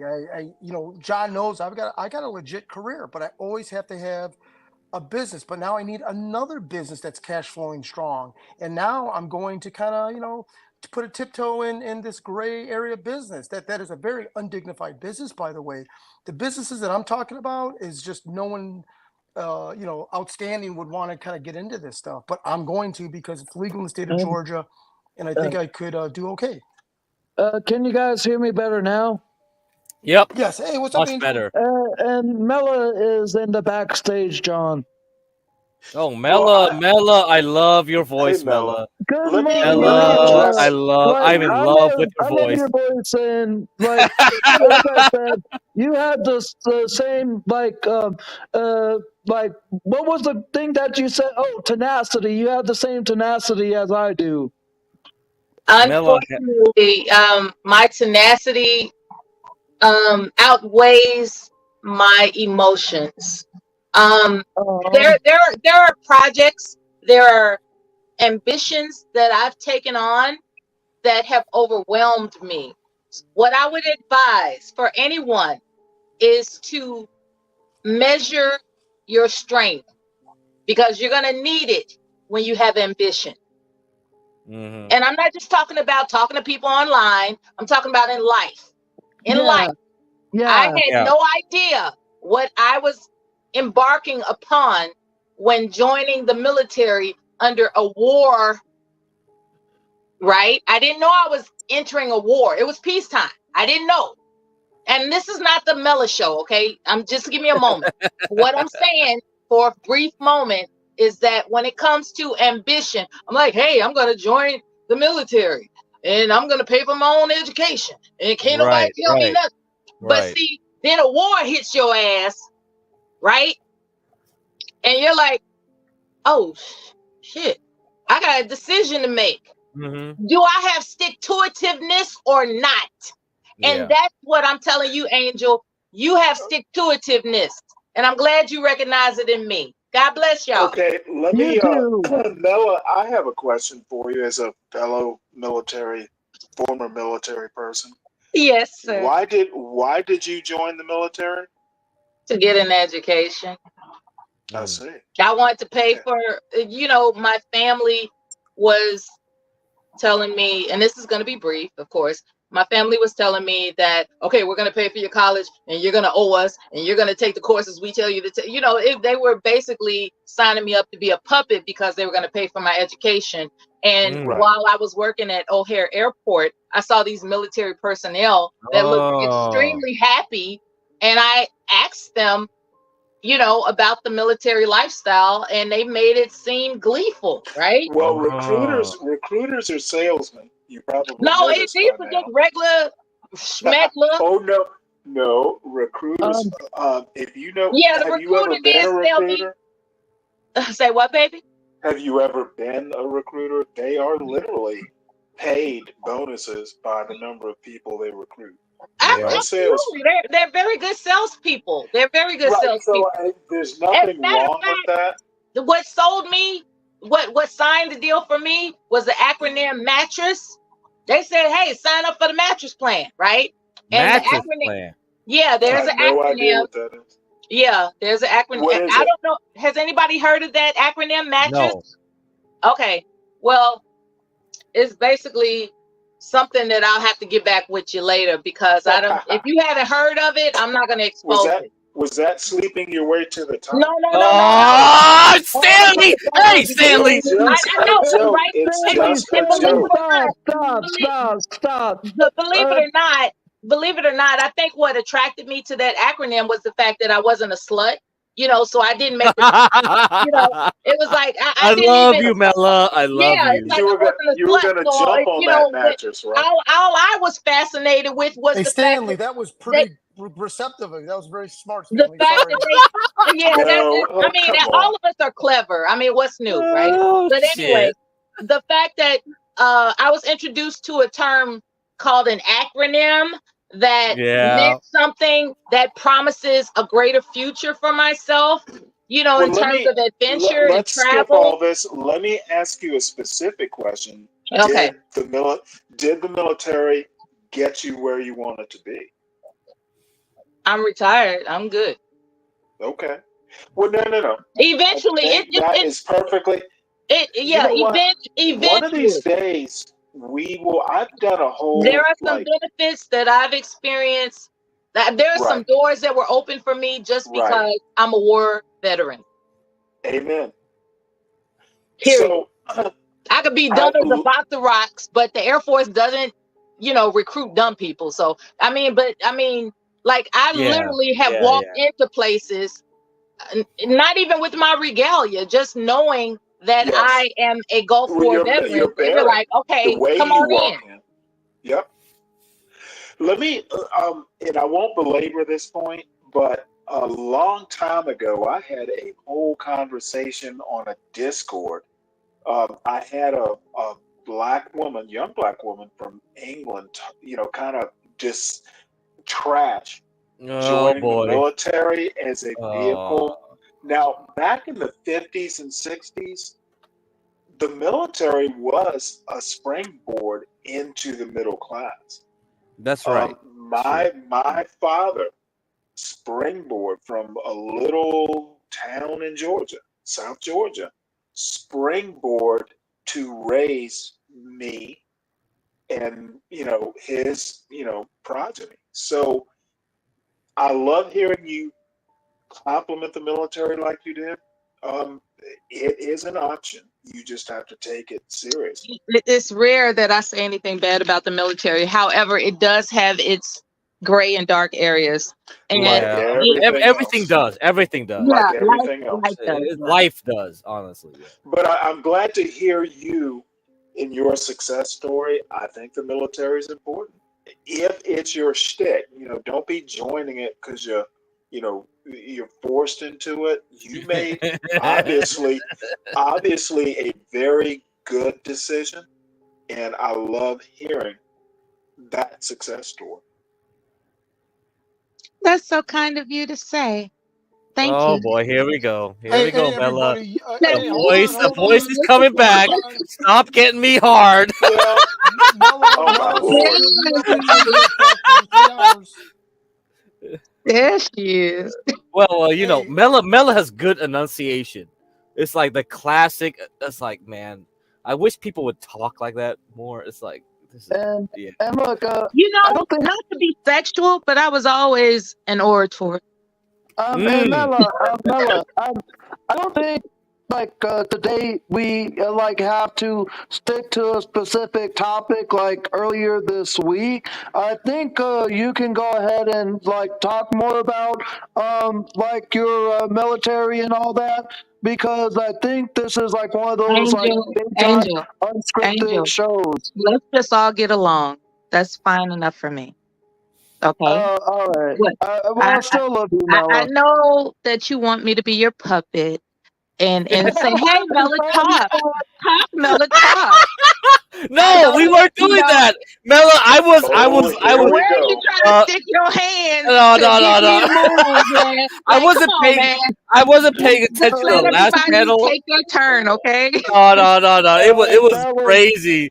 I mean, we had to implement a no female like disrespect rule, and it was weaponized against us right after. I was like, oh shit. that was hilarious, Mela, but I still love and respect you. Well, better yet, I saw Thank Mela you. stand up against the, I love American male or American Oh, man. they was, Man, they was oh, here we jerks. go.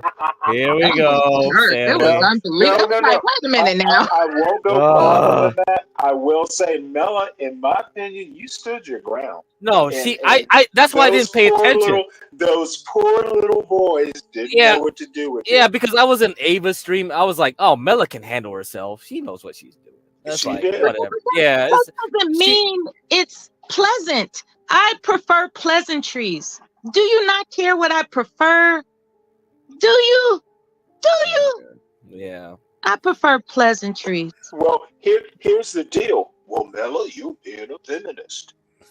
Yeah, I mean, she was on. Don't tell a man She what was you here prefer. when Dennison was here on the late night. I couldn't control that thing because I was driving. I was literally driving from They would freaking like drive. truck stop to You truck all were stop, driving.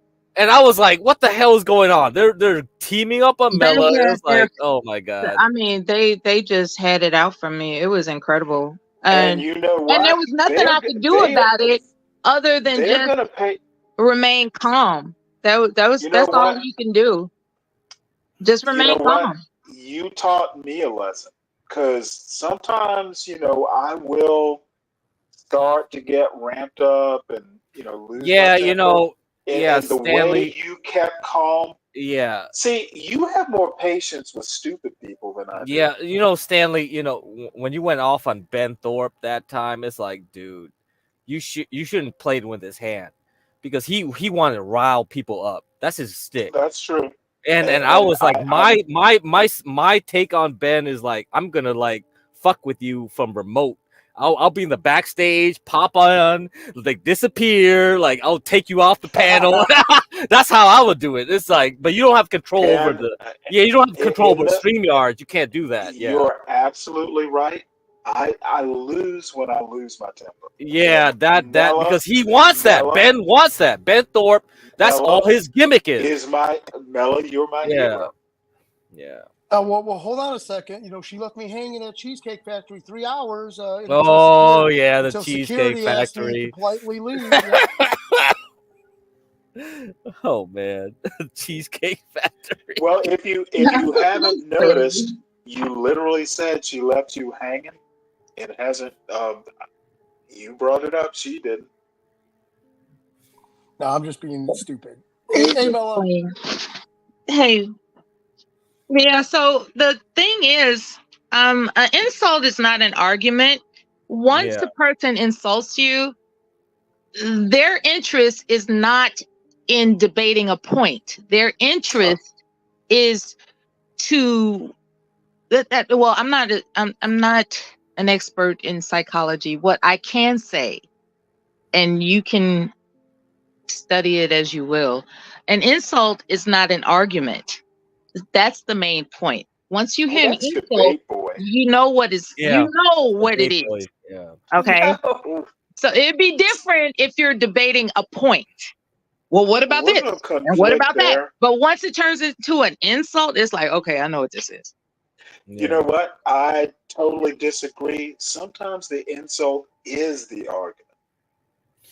Sometimes, yeah, if they do it well.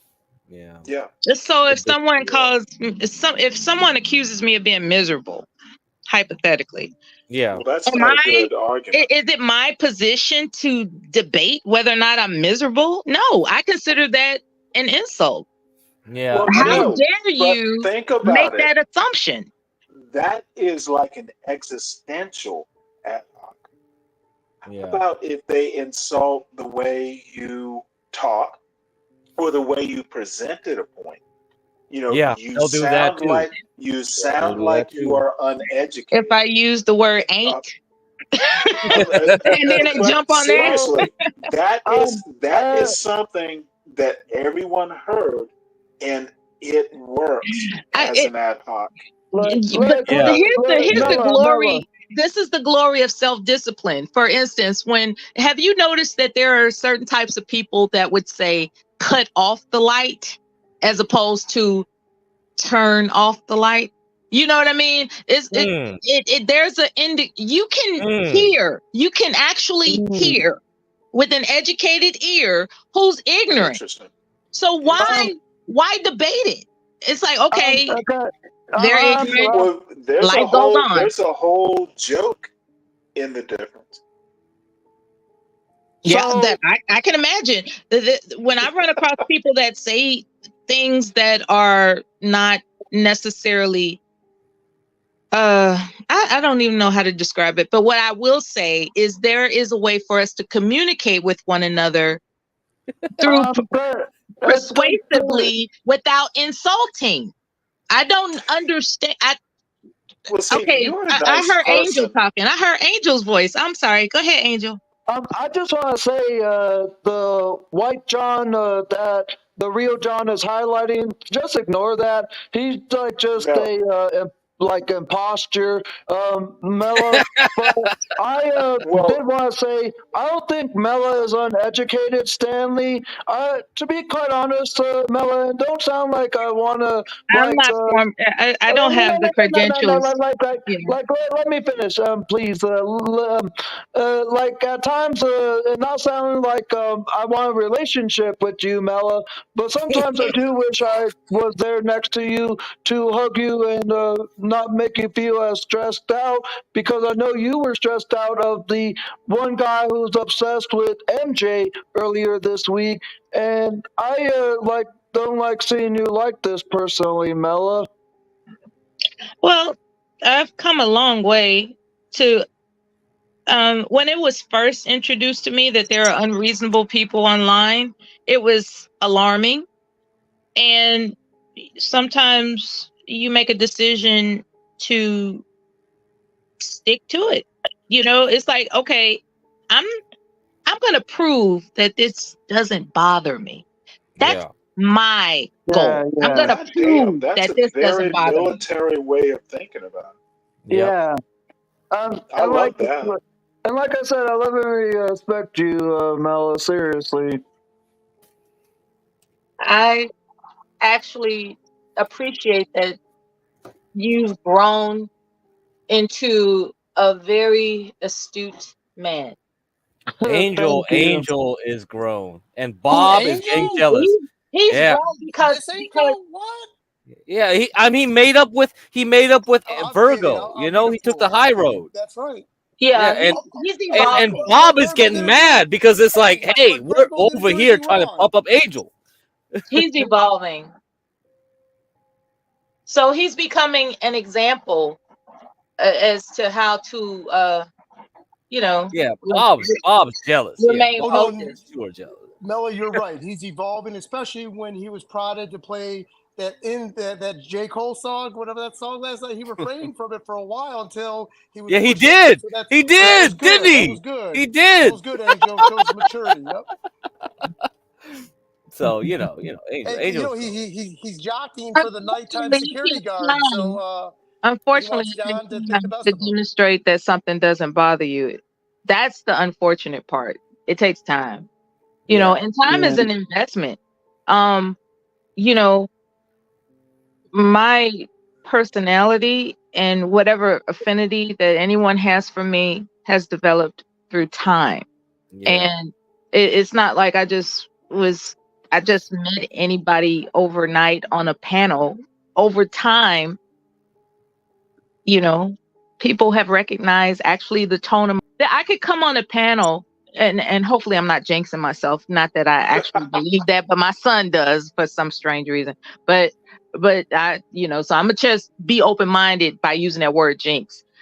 What has occurred is that I can enter a panel and someone will put the overlay on and say, Mela, is that you? And I say, yeah, it's me. They recognize my voice. You know what I mean? It has nothing to do with me camming up and shaking my ass and showing my cleavage and my waist to hip circumference and all it, measurements and all. It has nothing to do with that. It's about how I've engaged people over time. Well, it's mutual growth. Yeah. Oh yeah. I was really. Yeah. But this, like I said, this is not the Mela show. You all do what you gotta do. Well, I actually have to give our crackhead a compliment. You called this sort of thing, or you've understood this sort of thing for quite some time. Get crack. No, thank you. You know, you're an astute judge of character. Yeah. Yeah, I got the intuitiveness to run the whole late night shit. Yeah. But And you have a lot You're of human stuff psychology is a empath, funny thing, right? Counselor Crack. Yeah. I mean, Universal Jones got to take over for me. I'm getting tired of doing this stuff. But okay, Jay Boogie talked about BYD. So I'll quickly talk about that again. When I talked about this stock, Ryan was thinking how do you know this stock would go up? Because it's in a range since 2021. It's in this range, right? You see the square, and it's how do you know it's gonna go up? And I'll tell you why. Because look at this volume here at this point in January 2024.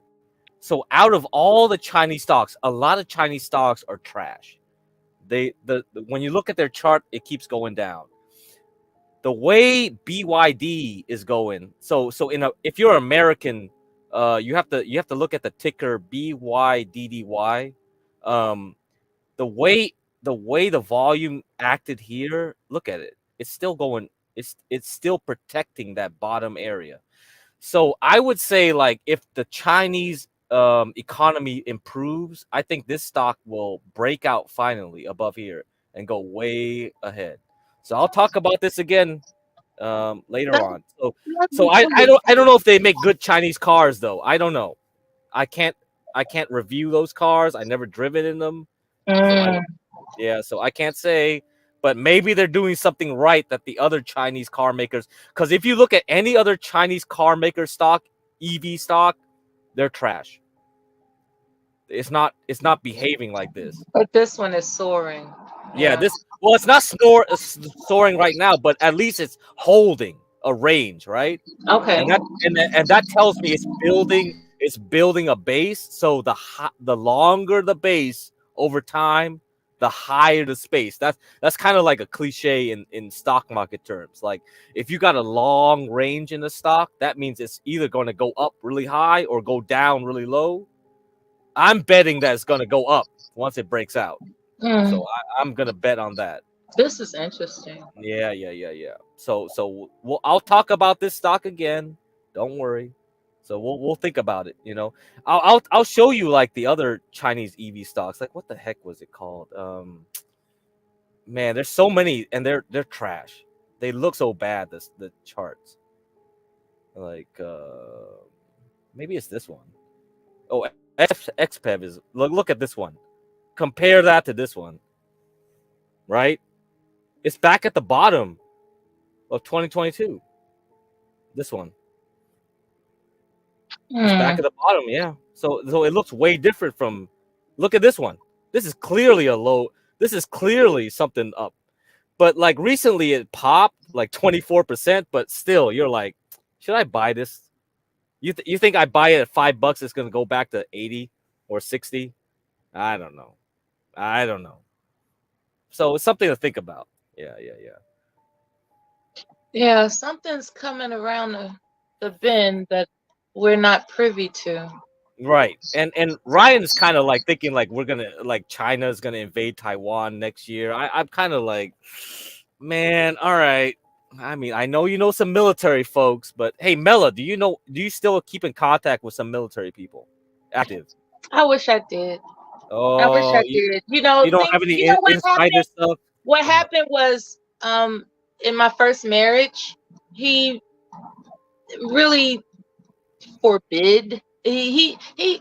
How can I put this? I wouldn't say he was overbearing, but eventually, I was convinced that friends are overrated, and so we lost contact.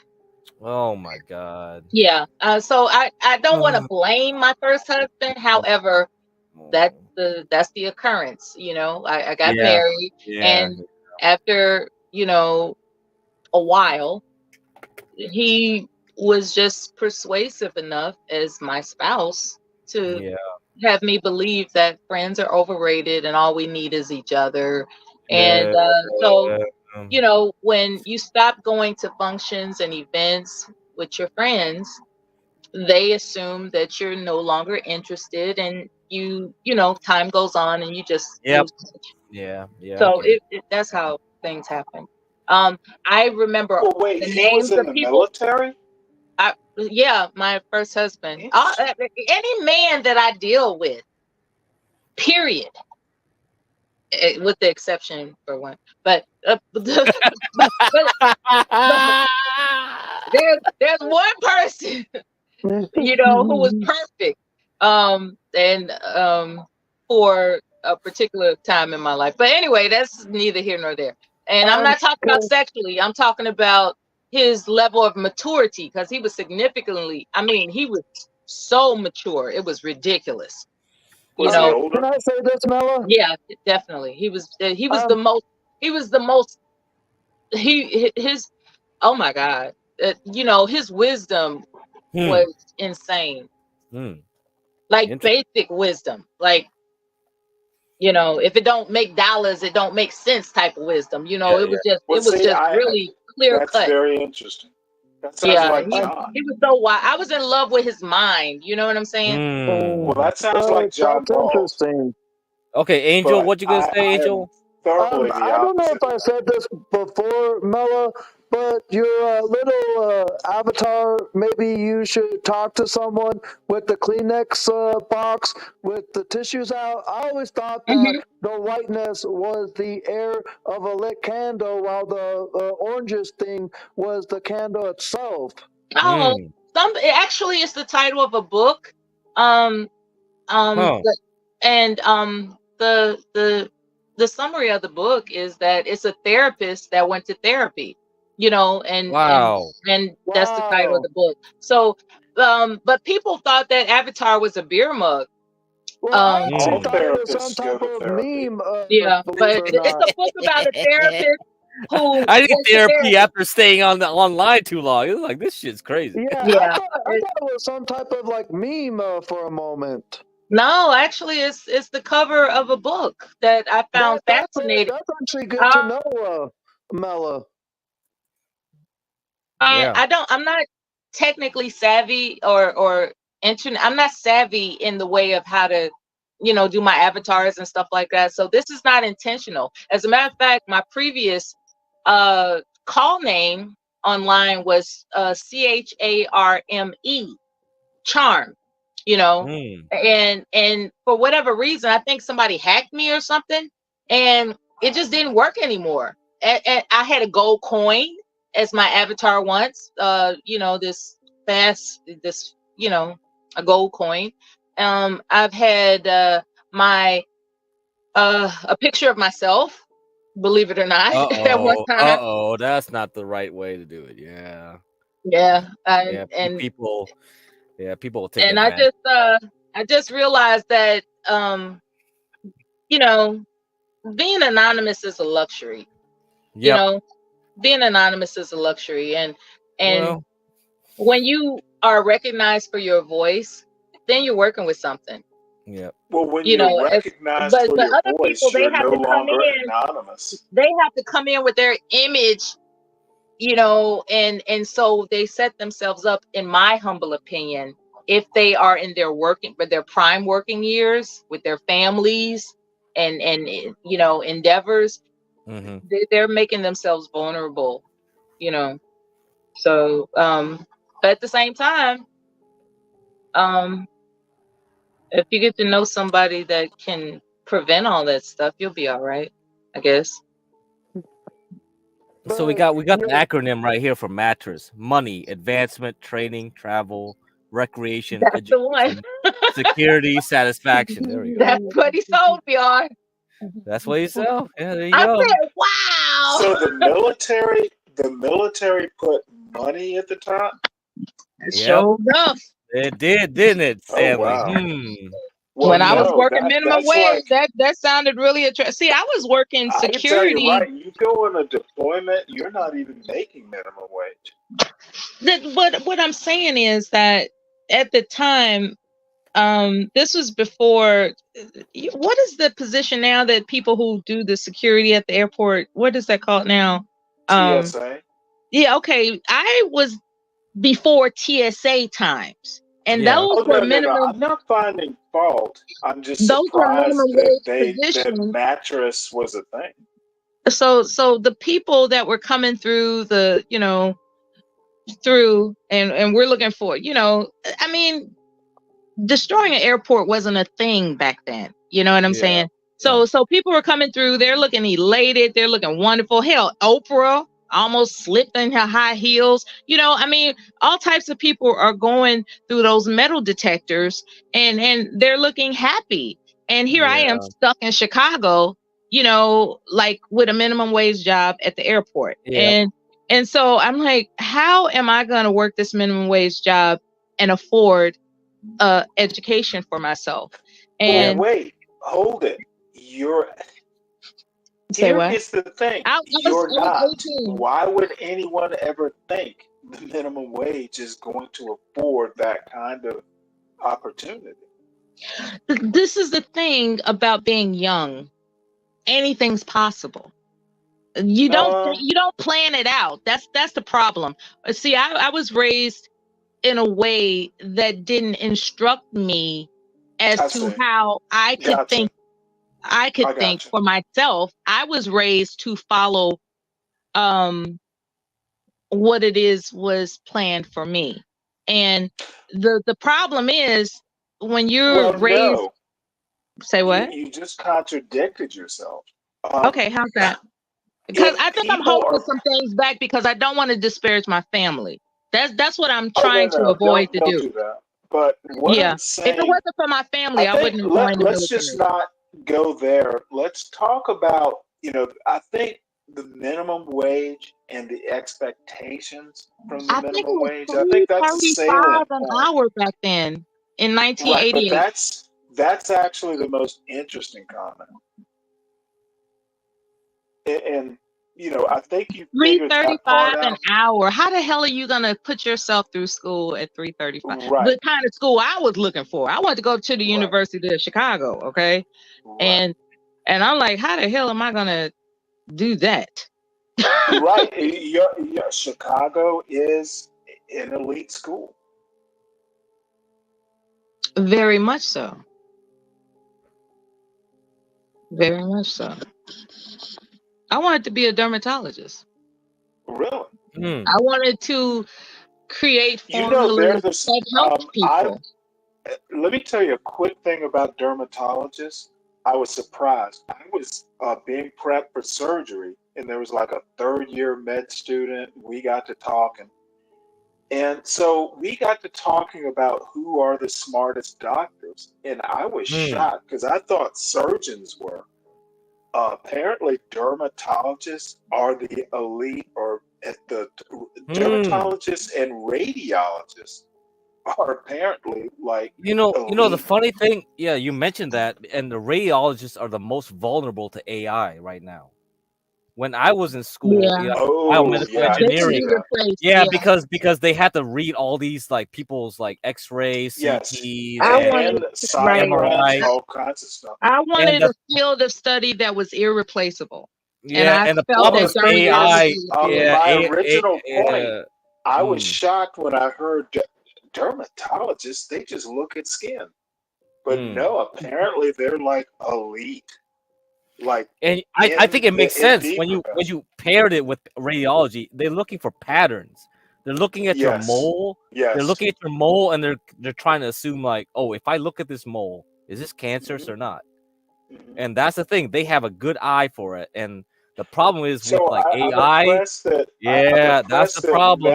Mm, Mela, saw that dermatology is like, oh shit, that's what I mm. want to do. No, Mela ain't dumb. Come on. Oh, I didn't. No, I'm not saying that.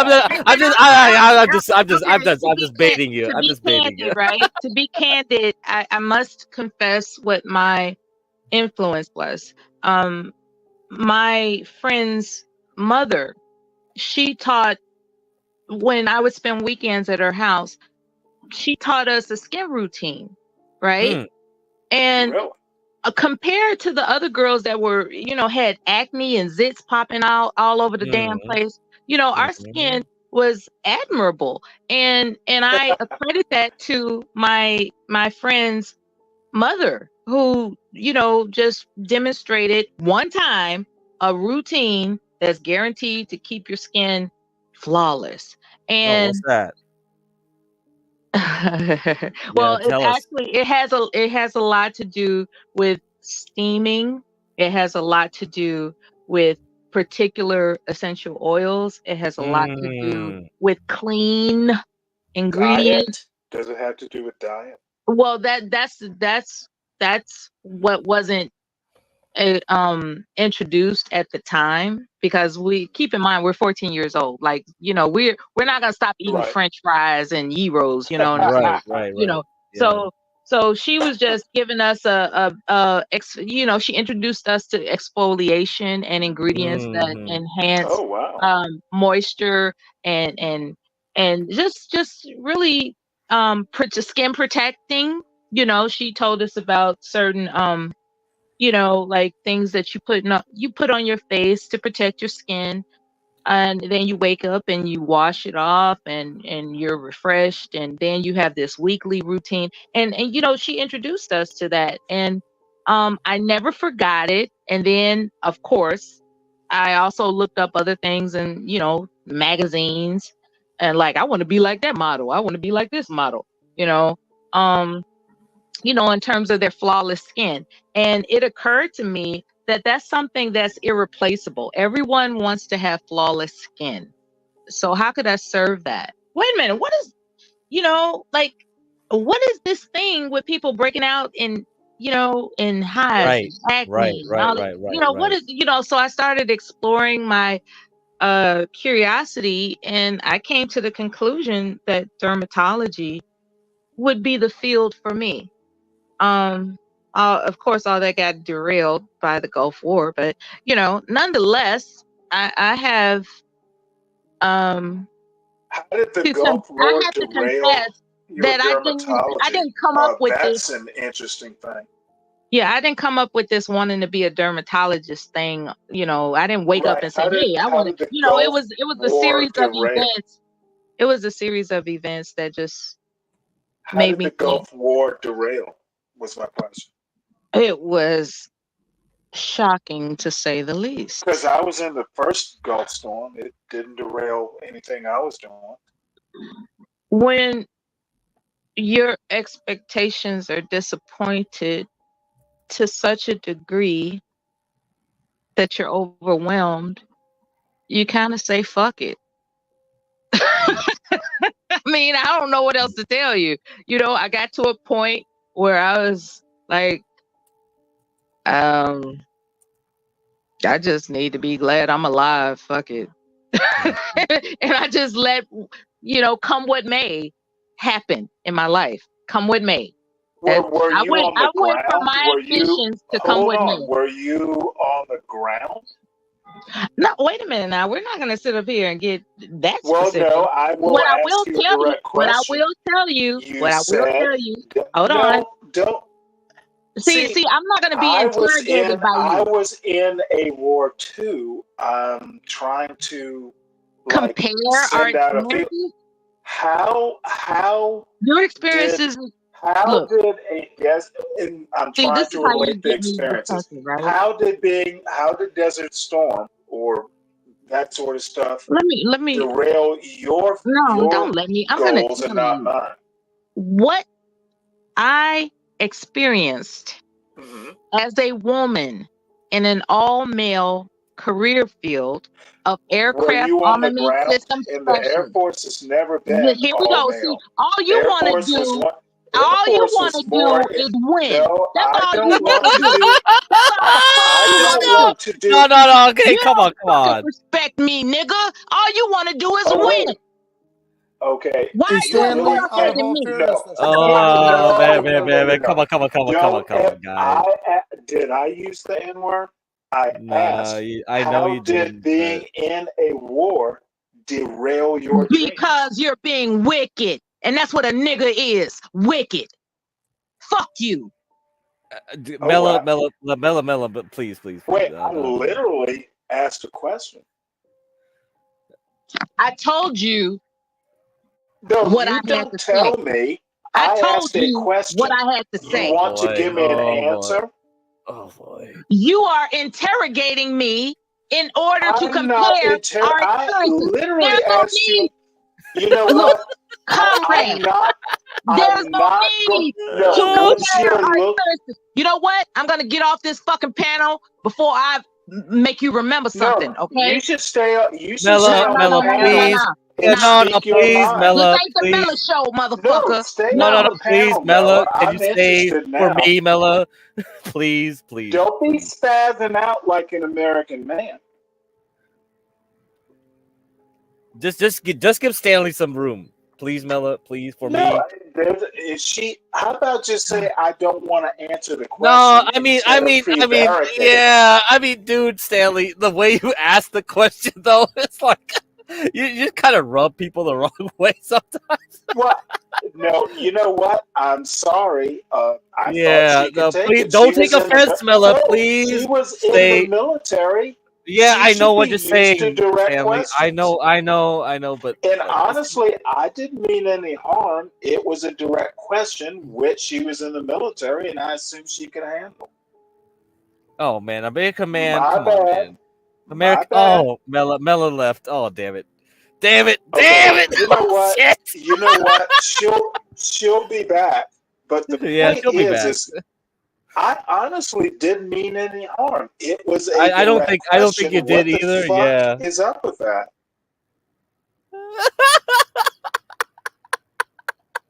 Well, you're laughing. Hey, I American feel man. bad.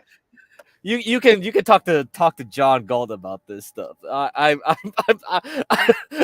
mean, I finally got some sleep tonight, and I was like, "What the fuck?" Oh shit! Okay, I feel Not again. bad. Not again. What is it with these Republicans and direct questions? Well, she actually isn't. That's the funny thing. Like Dennison keeps comparing you to her, and it was like, what the? And I guess in a way, it's like she's a little sensitive in a lot of sense. For what? Like, yeah. Hey, I don't know. Crack, can I add a comment? Yeah. Well, that's the thing. Sometimes there's a sensitivity you don't realize immediately. Yeah, you know? we don't know the That's one of those backstory, things. and you I guess you kind of hit on something which we're not privy to, and it's like, Okay, well, how am I supposed to know what this is? yeah, you won't know. You won't know, Stanley. And I think I think it's a lot of people that like they don't like Mela or Stanley for just the way they talk. I like Mela. I don't have a problem with Mela. No. I think it's like it's some kind of visceral thing where it's like, why are you talking to me in that tone? And it's like nobody means anything by that, right? It's just the way you talk. and it's just like, oh shit. Hey, I got to give it up to Stanley. Mela did react rather quickly. That was, I think, Yeah, a she wild did. card. That's true. And Well, Stanley, I no, thought I Stanley did was not hated mean for on that to men. happen. I'm glad to Honestly, see he dished out to women for once. I wasn't trying to pluck strings. Stop I mean, laughing, damn honestly, it! That's upsetting me. I believe Stanley here. I think it was an Honestly, incidental. Just incidental, no, yeah. I don't know. no. Sorry. I What love the fuck laughing are on you? this shit. No, you sound like the Joker. This All is the I'm Yeah, first saying I time that is, know. Stanley's caused grief. honestly, I love instigating dude, shit. I'm It's like, being yeah. totally sincere. This is. I'm actually kind of surprised because I wasn't even trying to be anything. I was Yeah, genuinely Yeah, I mean, I interested. believe that. I think you were genuinely curious, and then it just happened to incidentally be a particular imperceptible sensitivity, and yeah, Okay, well, I that's just have to apologize. I had no idea. American man, you gotta respect all women. That was the rules, wasn't it? Well, no, dude, I damn sure was respectful. Yeah. Well, I mean, that's my funny thing. thing. The funny thing is, like, you look at this banner right now. Like after Grace like weaponized it, you see it's not there anymore. You see that? You see, you got to it's like, you know what? I'm like, what the f is going on? I'm not in charge of the things going on Well, here. let me But put it to you this way. If you have to have a banner to tell you to respect women, then you have to read that kind of banner. You weren't raised that way. yeah, yep. America's problem is home training and bad parenting. And John is like really old fashioned. He was like, we gotta put it up there. You gotta respect women. That's the right way to do it. And it's like, John is John. DEI. John is DEI, and he didn't even realize it. Tell me I'm wrong. And I didn't want to mention it, but that's like prime DEI. Yeah. Anyway, I don't know. And she Everything. got she caught the good Stanley too. She didn't catch the somewhat intoxicated zombie Stanley that had done the night shift. So she caught the good Stanley too. And I'm not trying to crack on you, Stanley. The good Stanley. There's only one Stanley, Mr. And you and Stanley fighting that last week on Labor Day, like that whole stream got like Portia took that whole thing down. I'm like, I have it saved. Like, I don't know if she's gonna try to clip some of that, or I don't know. So yeah, it was crazy. Well, all I have to that's say crazy. is I will say it a second time. I apologize, Mela. I honestly did not. And shit, my son has come home from college. We're just kind of, avoiding each other as college students and parents do. Has anyone ever seen the meme "Women be tripping"? Yeah, This is a perfect example. I don't want to go there though. It's tough. It's tough. Yeah, women. Yeah, that's. I think that's the reason why John was like that, is because, like, yeah, women. You don't know what time of month they're on, right? Oh, and no. I don't know what. You know that's gonna pluck my string. You know what? I'm not giving that kind of excuse. All right. Yeah. Men have bad days too. Oh, they do. I certainly do. They're on a different cycle, though. They're a different cycle, but yeah, they will. They will. Mela, I apologize. It was unintentional. Dude, I had no clue. It was an honest question. And I hate it when I ask an honest. If I was trying to be facetious, I'd be laughing and yucking it up, but I honestly wasn't. Yeah, she'll be back. I hope. And I don't have to be on the panel. Well, she was back after the last time. You were pretty placid compared to what happened last time with Mela, so whatever. Yeah. In fact, there's been many occasions that Stanley's defended Mela. Many occasions. Oh yeah. And I said the Dennison was like accusing Mela being the female Stanley Cross. It's like they're very similar in position type, and you know, HB was right on, like hitting on the nail. Was like, I think some whites, they do not like a well-spoken black person. Like Stanley and Mela have an upper register, in my opinion, compared to most. So that if you're not shucking jiving like they want, like maybe that's a visceral expression of that, where they're like, what the hell? Crack, you're breaking the Asian rule. You're supposed to be neutral, not be fan of I'm not the, neutral at all. I never am neutral. Like people always accuse me of this and that. I don't give a fuck. Like, accuse me then, because like American Man accused me of like double talking on my mouth at one time. I'm like, yeah, I am. Actually, there's a reason for it. I'm shucking and jiving too because I want the fucking subscribers. Oh, Mela, you're back. All I have please. to say I is want to say something. the people who talk about shucking and jiving are usually shucking and jiving when they do it. That's right. That's true. Exactly. What Mela. up, Bella? Hi. Being that I misunderstood your intent as to the line of your questioning, I apologize for my outburst, which was uncouth. It's okay. We can move on. Hold on. All right. What I would like to say, if you please, that the way my mind works online on panels is the understanding of how people use information against someone later, right?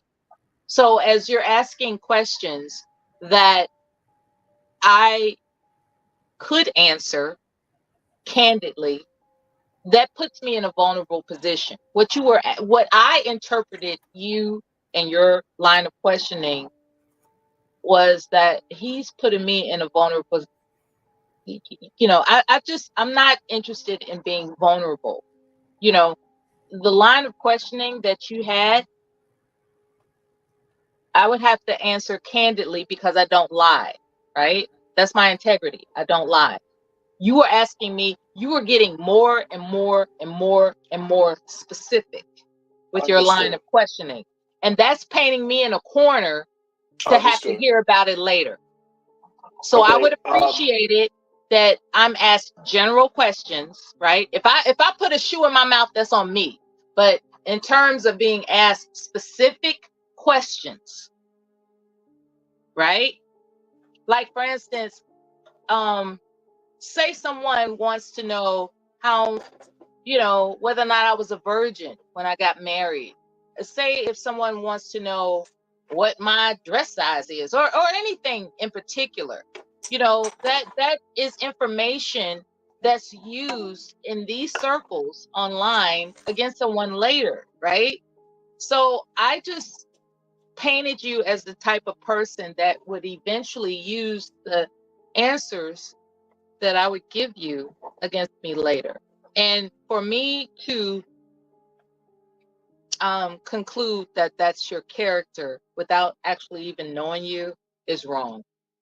Thereby, Well, no, actually, I think that's I the have no right. idea what your character Your is. approach is right. If you don't know my character, you don't. So, my feelings aren't hurt, but I just have to want be to more apologize. careful because I gotta I go. tend to Love like y'all. peeling onions. I tend to. So, truth, you're right. I don't need to go down that line of questioning. I was just interested.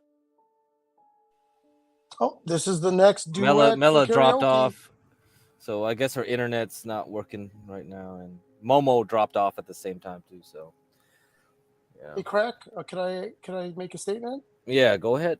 So I think what really is going to, I guess, bury the hatchet or clear the misunderstanding is a classic karaoke duet with the two. Oh yeah, dude, I would love it. Mela has a great voice. Stanley, you got to do karaoke. Does she? Stanley. Yes, she does. We know that's not going to happen. What? Don't deny content, Stanley. Part of the silliness, dude. I think jumping content over is a killer. You know, all Really? these people stream kill. Dude, do what you want to do. Don't be. To me, content is bread and circuses. Come on, Stanley. Just play along. Well, Master Kim is pegged me right. I am a bit of an elitist. You got it right the first time, Master Kim. Stanley, you need to go back and watch the stream and listen to me sing Prince. You're gonna die laughing, and I was sober too, by the way. And then listen to American Man. We're out there having fun. Look at an absolute fool, right? And I think that's Well, the, no, that's there's the fun nothing in it. wrong with having fun. It's just not my kind of fun. I did watch it a little bit. Yeah. Oh, So no, you man. make sense, and you're right. There's some people that just that is they're not gonna put themselves in that situation. There are some people who are kind of, in a way, Mela describes it very well. I'm actually kind of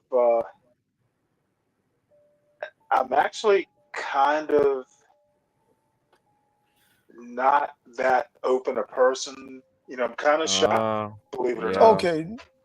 No, that makes sense. I'm an introvert. I know me how too. to, and dude, when I was in the Navy, I learned how to give a speech to a bunch of people.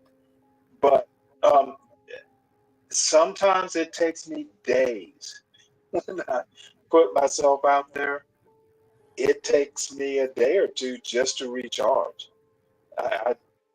Yeah, I get it. Yeah, I'm an introvert too, so yeah, I get it. And it's a horrible. It's not a bad thing.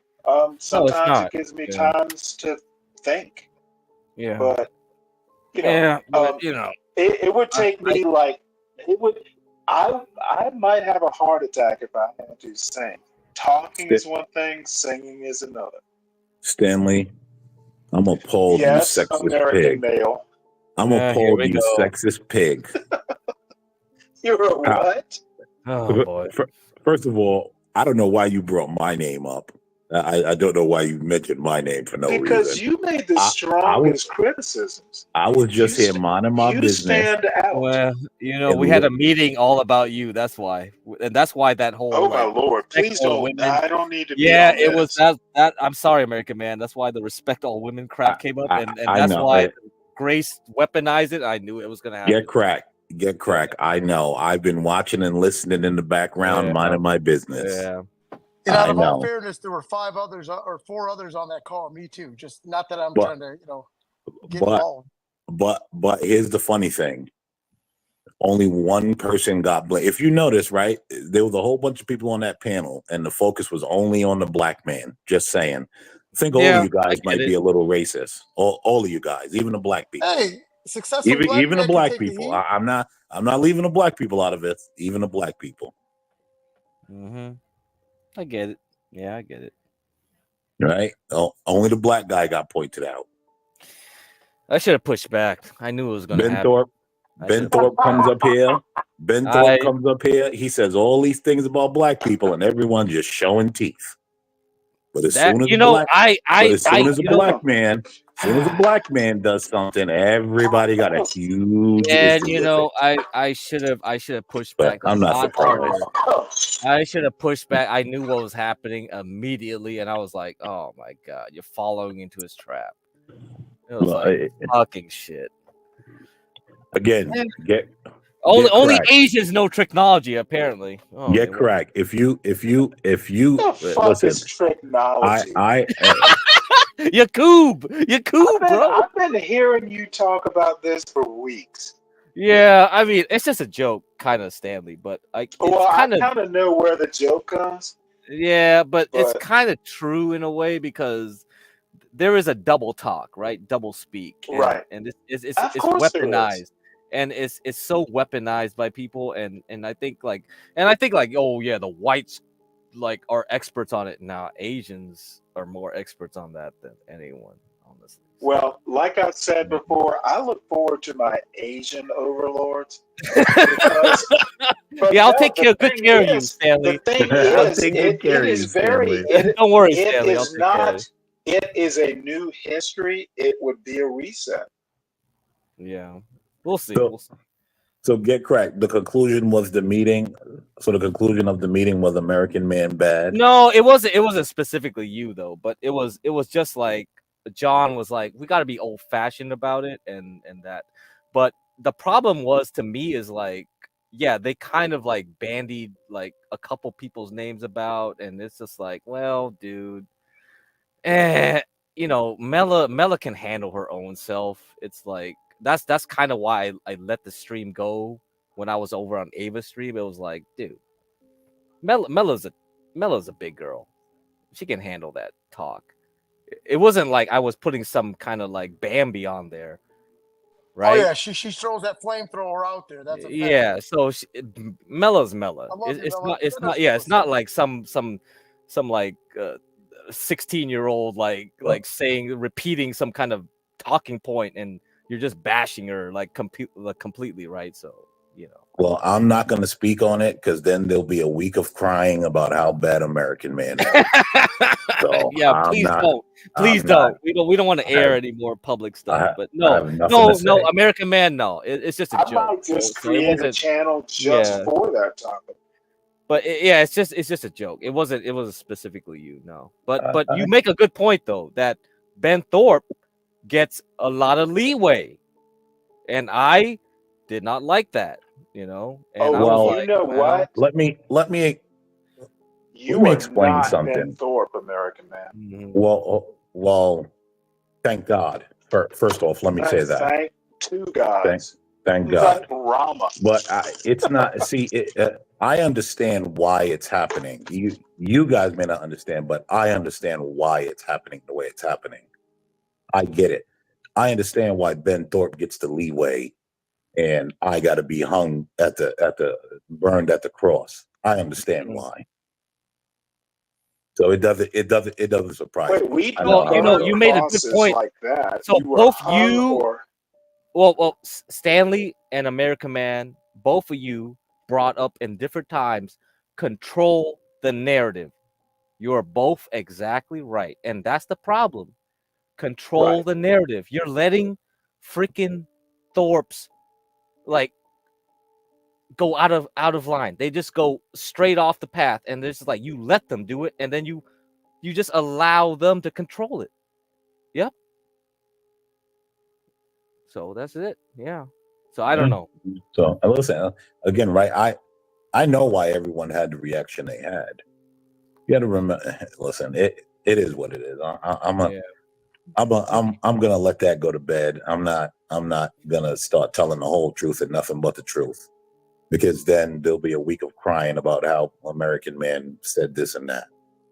So I just sat back and watched. I watched it unfold. If there's one thing you should know by now, I'm a very observant person, and I sit back and watch many of things, and then just say, "Oh, okay, cool." Mm-hmm. But I know what's going on. Can you? What's Mavin G talking about? No, he didn't say that. He just said he's getting hung. He's what the fuck? Stop bragging, man. Oh my God. Mavid can, reach for the stars sometimes. He can be histrionic. Oh my God. And he's gonna love me saying that, but so there's a difference between hung and hang, right? All right. Oh my God. I'm so sick of that like issue. Well, there's a difference between burned and a cross. Yeah, I'm right. sure. Yeah, I'm sure people have been burned on a cross, but usually they're crucified. Oh, At least really in the colloquialism. Well, I mean that's kind of like, well,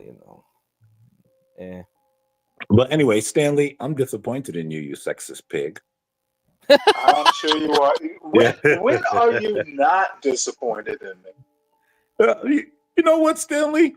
Anytime people start talking about you, I'm the first one to say, "Ass get cracked." Anytime someone starts talking about you, I'm the first one to say, "Leave Stanley alone." No, every you were single the time. first one. You were the first one. What you really mean is y'all can't criticize Stanley. I can. That's what you well, Yeah, I peeped that whole card too. Listen, Stanley. Listen. You and I can fight, but everyone else can't fight you. That is a problem. You know what I'm saying? No. You know what? I don't think of them as fights. I think of them as good faith expression of points. I mean, but in reality, Stanley, I don't truly have any malice towards you. You know, we just, dude. You know what? I can remember back in the CT days, we used to go at it. And you know who actually sued the Waters? Dr. Blacks. He was like, you know what? American Man doesn't hate you. And you know what? it was Blacks.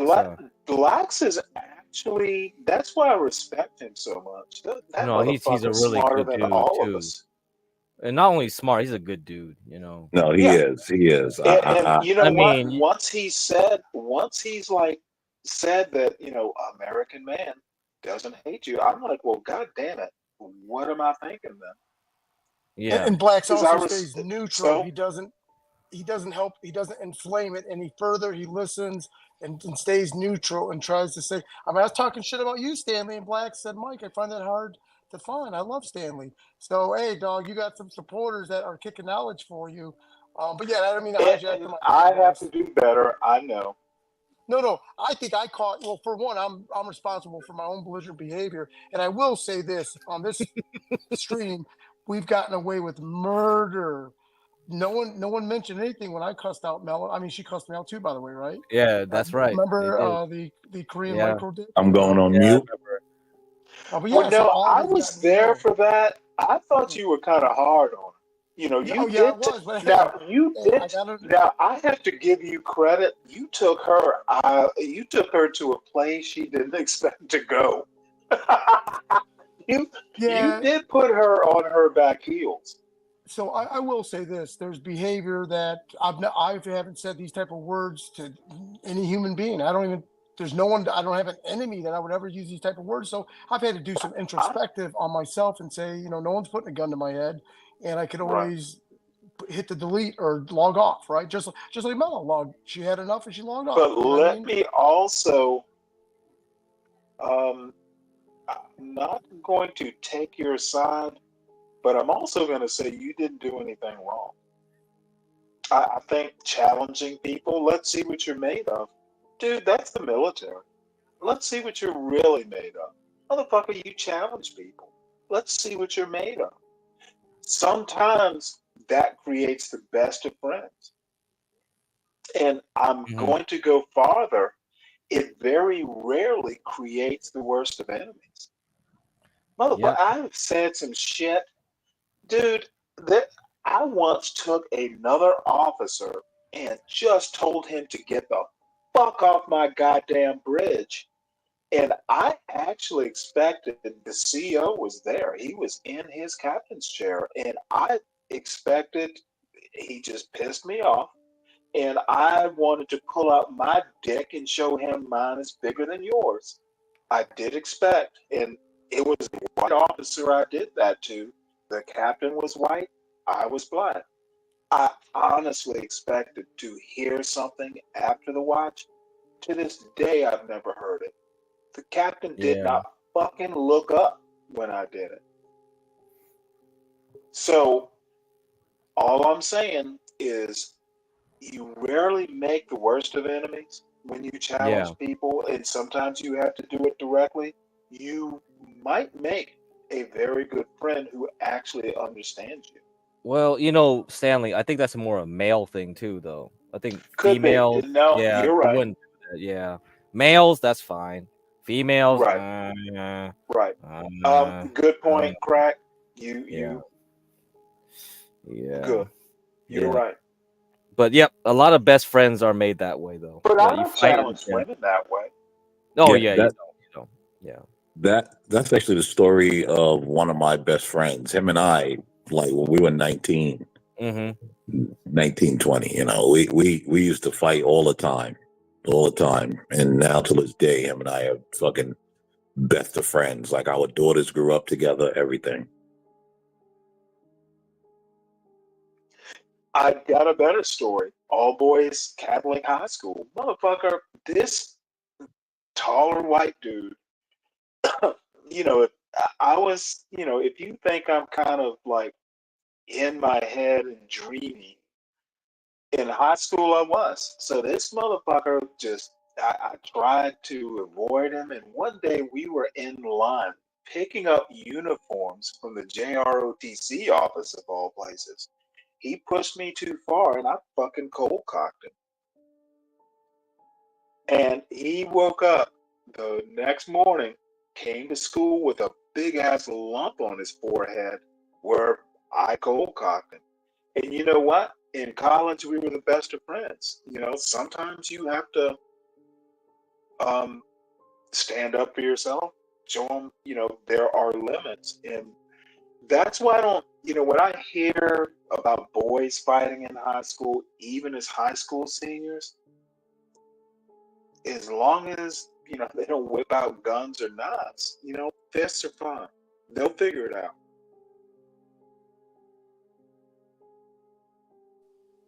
Hey, what's up, CKJ3?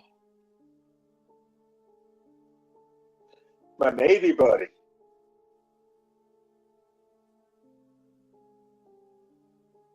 I must have scared him away. What up, CKJ3? No, he'll be back. So anyway, I don't mean to take over the conversation as I usually do. Hey Stanley, did you think that I genuinely had hatred for you?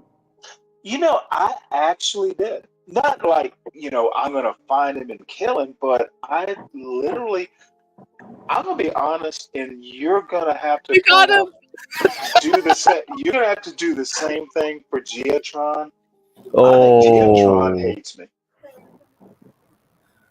I don't know. You think Geotron hates you? I thought you were a Geotron. Here's the thing. I don't think Lord Geotron. I don't think he hates you though. I don't think that, Stanley. Geotron, I don't know. Geotron's just extremist in a way, but I like him. He's kind of like the Imperious kind of mode. Yeah. Well, see, but I don't think he's a hateful person. Yeah, I don't think so. The either, one thing you're not, American man, is you're not an extremist. Well, there's no benefit in being extreme. Like, listen, right? I don't know if people realize sometimes I say things just to rock the boat. Right. Like I don't actually believe them. I just say things to rock the boat because I know it's going to piss people off. I get into my moments where I start trolling people. I just think people don't understand when I'm trolling. Mm-hmm. Mm-hmm. Well, I get into my moments where I start trolling and egging people on. Well, like that one night, what's his name was up here? Yeah, What's the American dude? Man, you got that Brooklyn accent. I think that's a problem. People are gonna think you're serious all the time, though. In general, yeah. Yeah, but there's tonal differences. You just have to learn. I don't think most people do. I think the only one that knows is I think the only one that knows when I'm trolling is Blacks, because Blacks has been around me on the internet long enough, and they're like Blacks and I, speak outside of the internet, and so like I think he knows when I'm trolling, and most people just look at that like, oh my god, but Black's like, oh, this guy's trolling y'all. Like, I mean, because trolling sometimes is fun too. Sometimes you got to do it. The fuck? You're on a hit list? Stanley is 777 Fuck like, Geotron. Come on, Geotron. You know what? He's not serious. You know what? All that little fluffy, oh, you're on my hit list. Geotron, he'll calm down.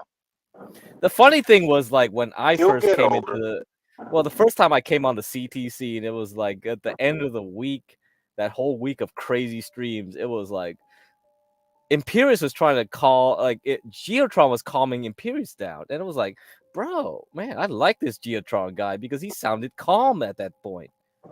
Yo, Imperious loves Geotron. If you guys haven't noticed, they are the same though. That's why. You know what, though? That's why. That is why. Imperious. I'm gonna be honest, and I wish Imperious was here, and maybe I'll just save this till he gets here. Imperious is a white supremacist. Like I won't even. So you don't believe his Catholic supremacy stuff?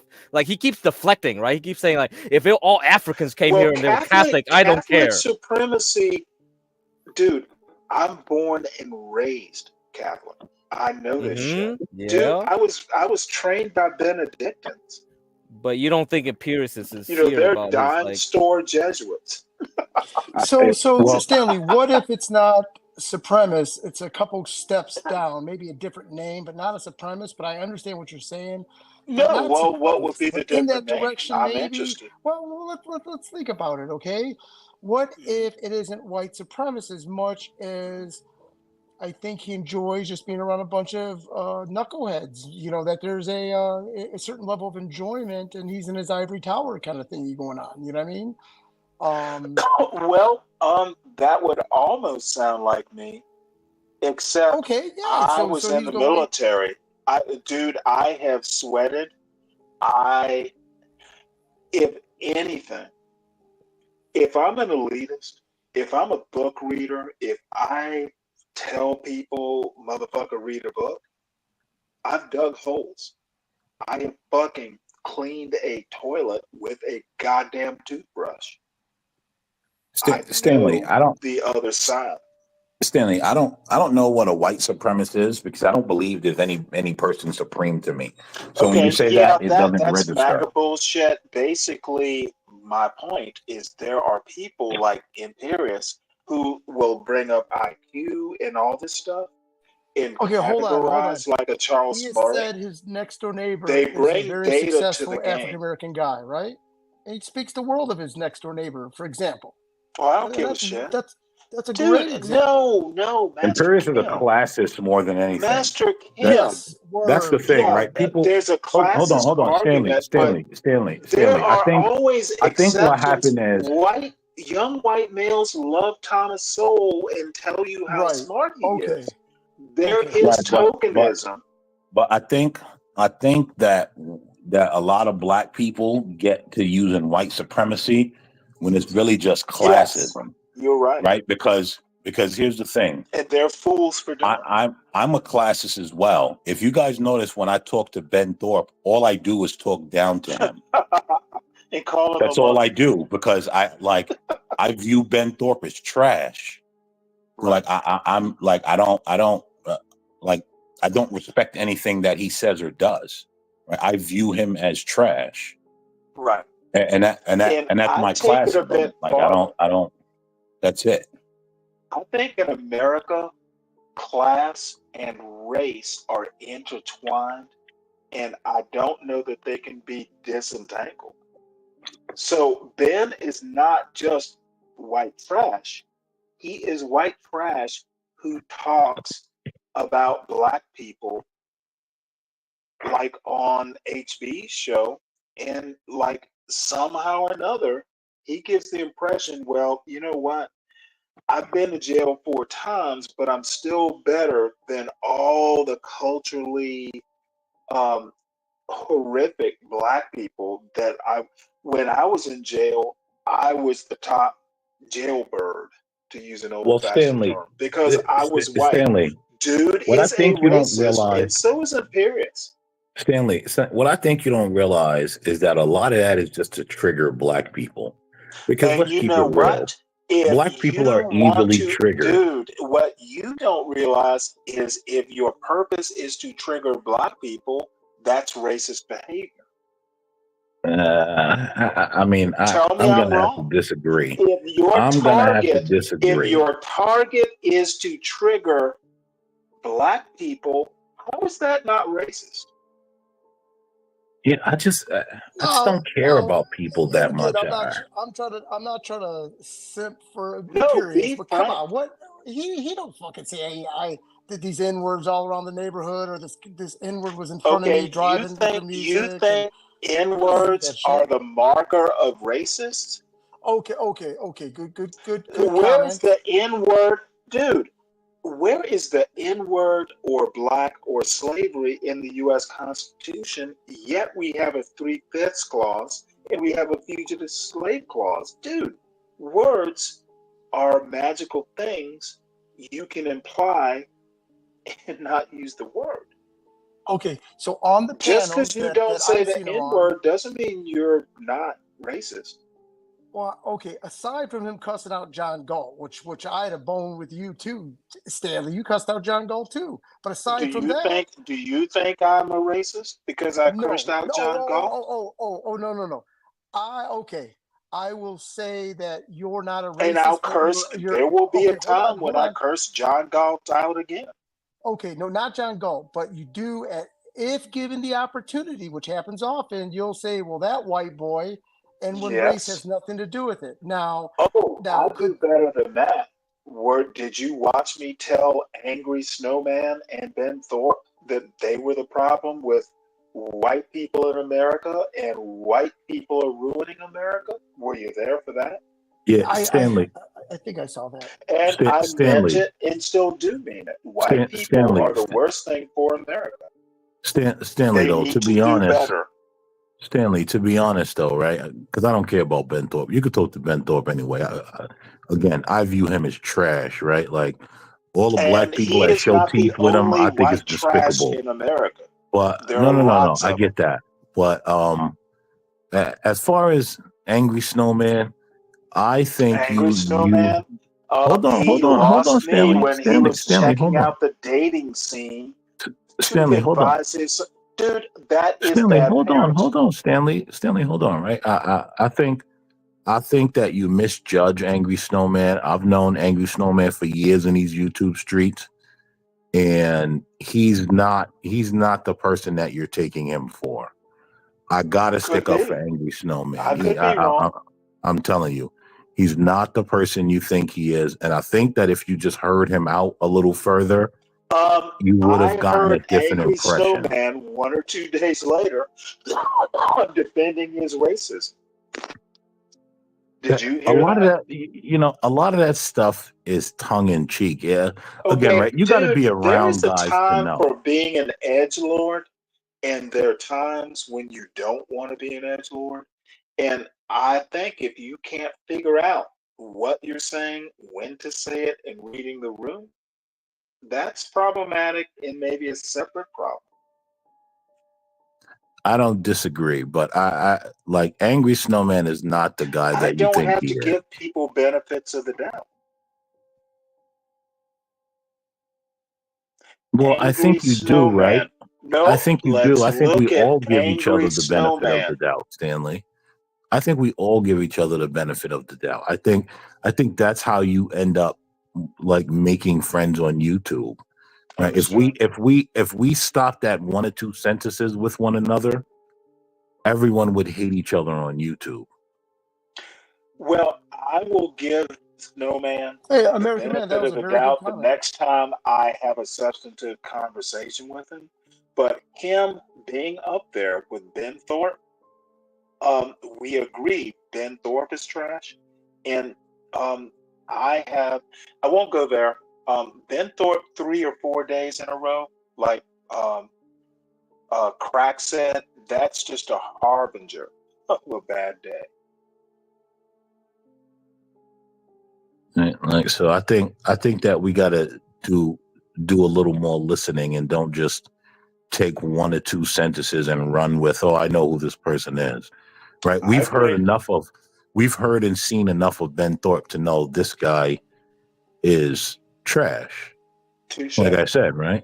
Dude, I'm not saying I'm better. I'm just as bad as everyone else with reading or judging a book. So, Stanley, let's say that you're right about Imperius, for example. And again, I'm not caping for his ass. Let's say you're right. Okay, what then? Who cares? He's still gonna, like, okay, if he is, he's great on the panels. You know what I mean? Now, I like Imperius Light, which is Righteous Muffin, who doesn't brainwash us with all the damn. Imperius Muffin is worse than Imperius. No, fucking Righteous Muffin. So Righteous Muffin, I guess it's tolerable because he's not trying to fucking crusade us with with Catholicism, and I think Righteous Muffin at least speaks at my level that I would consider myself an average person and shit that my little pea brain can understand and digest. I've got a family, he's got a family. We're all at the mercy of trying to stay within the bounds of the law and not receive any weird certified letters in the mail. And we're all, so I empathize with him more. Imperius is fucking taking his Tony Stark jetpack, and God knows what he's doing, you know. So the point I'm trying to mention, Righteous Muffin is Imperious Light, and he's probably listening to this interview. I love hearing him talk because he's got some valid points. Now, the chimpanzee and all that stuff to get a reaction out of the people he's arguing with, that's a different the way story. he treated I think he's not the racist. way, right? But now you make a valid criticism. I went to high school with a bunch of Imperiuses. I mean, literally. So I kind of understand his mindset, his approach. So that's on me because I probably I just know his type. Righteous Muffin, I need to be a little bit more balanced in my criticism. If that's your point, I think you're right. Yeah, and the point being also, like, and you did mention about your But I schooling and also whatnot. think that Imperius is a little bit more clever. He can have a black next door neighbor and like go to dinner, and he remember what I said about the North. You know, the North likes black culture but hates black individuals.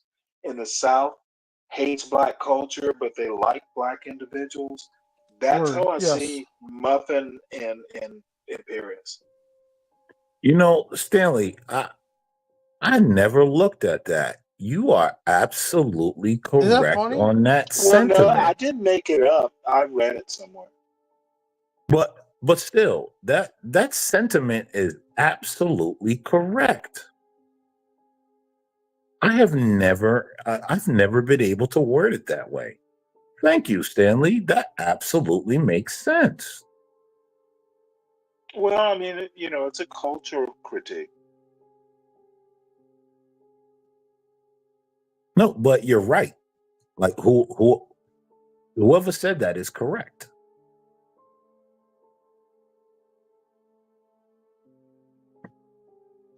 Might have been Du Bois, but I don't think so. I'd have to look it up. But it really doesn't matter. Of course, there are plenty of exceptions to those rules. Of course. But I think it describes Imperius and Muffin. And I don't dislike Muffin, but he sometimes, and Imperius can too. I get offended when Muffin, not Muffin, well, Muffin does it too, but Imperius, just today, or maybe it was yesterday, where he gets into the chat, he's like, John, you need to discuss. I'm like, who the fuck are you? You don't come on another man's channel and tell him what he should discuss. I find that offensive. Someone screenshot, or what is it? What do you do when you want to go back and record what Stanley just said? Stanley, which show do we need to go to where you're barking at John? Now, could yours be a little bit more harmless versus Imperius's? Maybe. But hey, we need to. What's the term you guys use? Facts, yeah. Stanley, American man, we give everyone benefit. Look, I'm as big a sinner as what I describe as bad behavior or what I find offensive. I know. And God damn it, I'm working on it. I don't think that's correct. I don't think Angry Snowman is married to a black woman. Stop, you guys. You're arguing with Stan. Oh my God. My racial inferiority complex? Oh, that's rich. That's why he's angry. Angry Snowman. Oh my Lord. People are claiming like he was off his meds like a couple nights ago. It was like, why are you being so belligerent? Are you off your Prozac? It was like, what the fuck? He's on Prozac? Angry Snowman. Snowman is a great guy. I'm telling you, I've been dealing with Snowman online for about 3 years. What I've seen of him, he's pretty cool. But it's like recently he's like coming on here and people are like claiming like Flow State and some other people are like, wait, why are you so belligerent right now? Or like HB or something. I was like, are you off your meds? Like how you know his medical history even? Like, what the hell is going on here?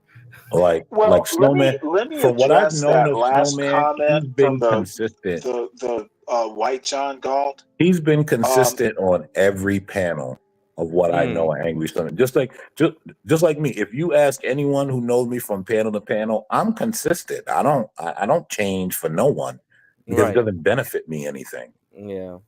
Well, white John Galt, if Muffin, and you know, I'm too lazy to start a channel, but I don't think they're demigods.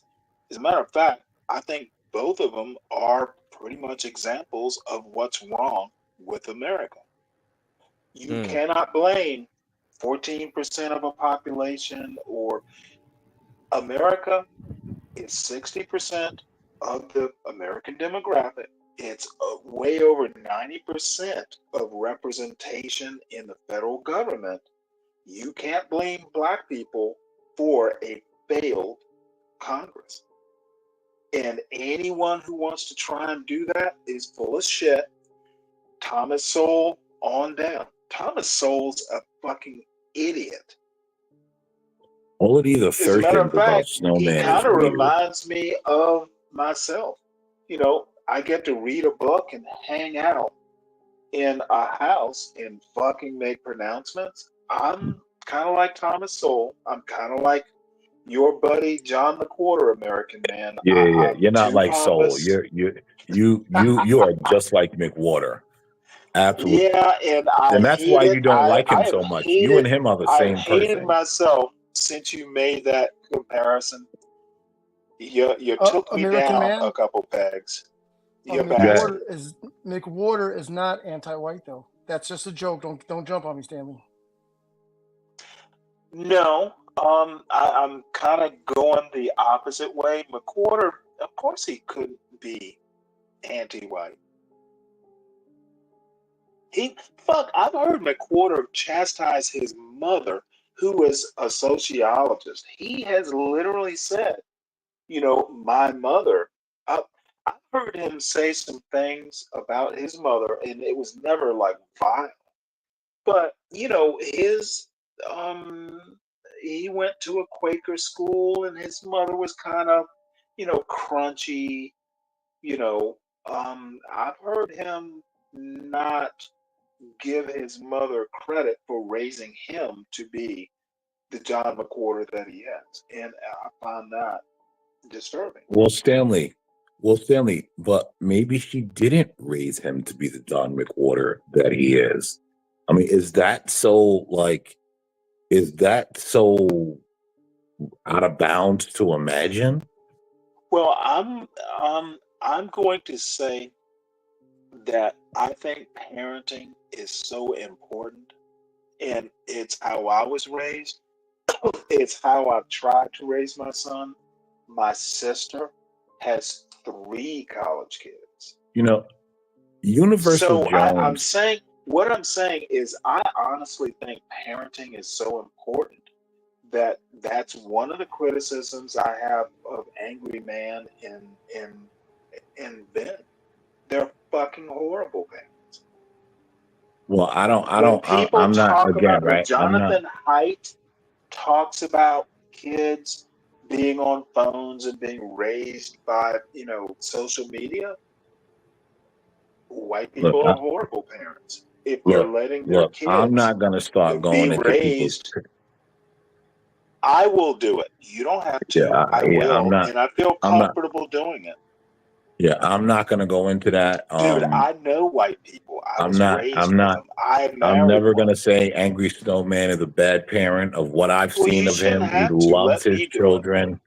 Of what I've seen of him, he loves his children. He Oh, absolutely. raises his children Dude, to be loving upstanding your citizens. children I'm is not. not the problem.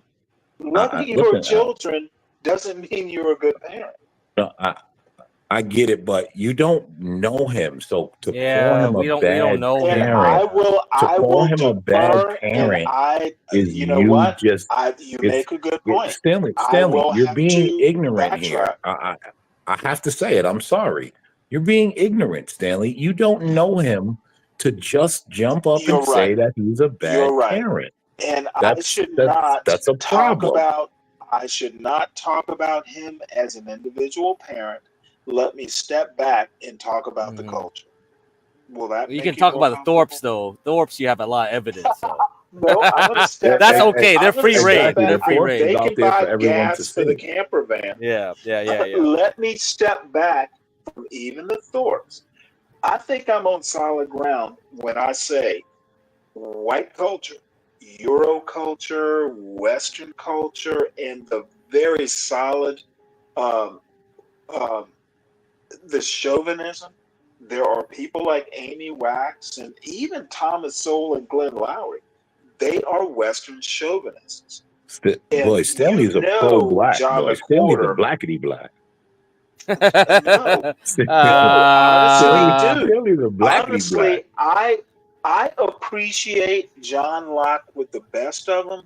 I just also know he's not a god.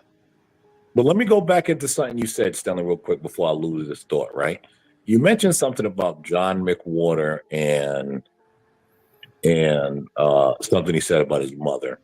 And Universal Jones said something that, of course, everyone glosses over because there's a lot of mother worship, even if the mother is a bad person. And Universal Jones said that he dealt with clients and he said that a lot of stuff that he sees starts with mother issues. What I think kind a big of mother problem issues? is hold on. I think a What big kind of problem mother is issues? well, That's no. vague. It's just clients, right? Like, and I think that's the problem is that the worship of mothers. Okay, and you are Hold way off on. base because As if I don't some even of them understand what can't be bad No, parents. you are taking Universal out of context. You're missing the point. You're No, missing you the don't have point. a point. No, I am. There's this worship. Mother issues There, is so vague. there, I don't even know what that means. Do the you? thing is, though, is that there's this worship that no one's allowed to address Okay, when you I'm do have thoroughly a bad lost. mother, and Worshiping mother issues. that's a problem. Okay, what the problem is, you actually, I would love for Universal to be here and explain what mother issues means. Well, then let's table that for when Universal Jones come around. How about Sounds that? wise.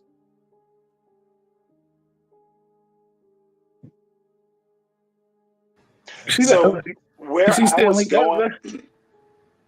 I was going is, and I think I'll end it here. If you think I'm being racist by pointing out white pathologies, then I guess I'm racist.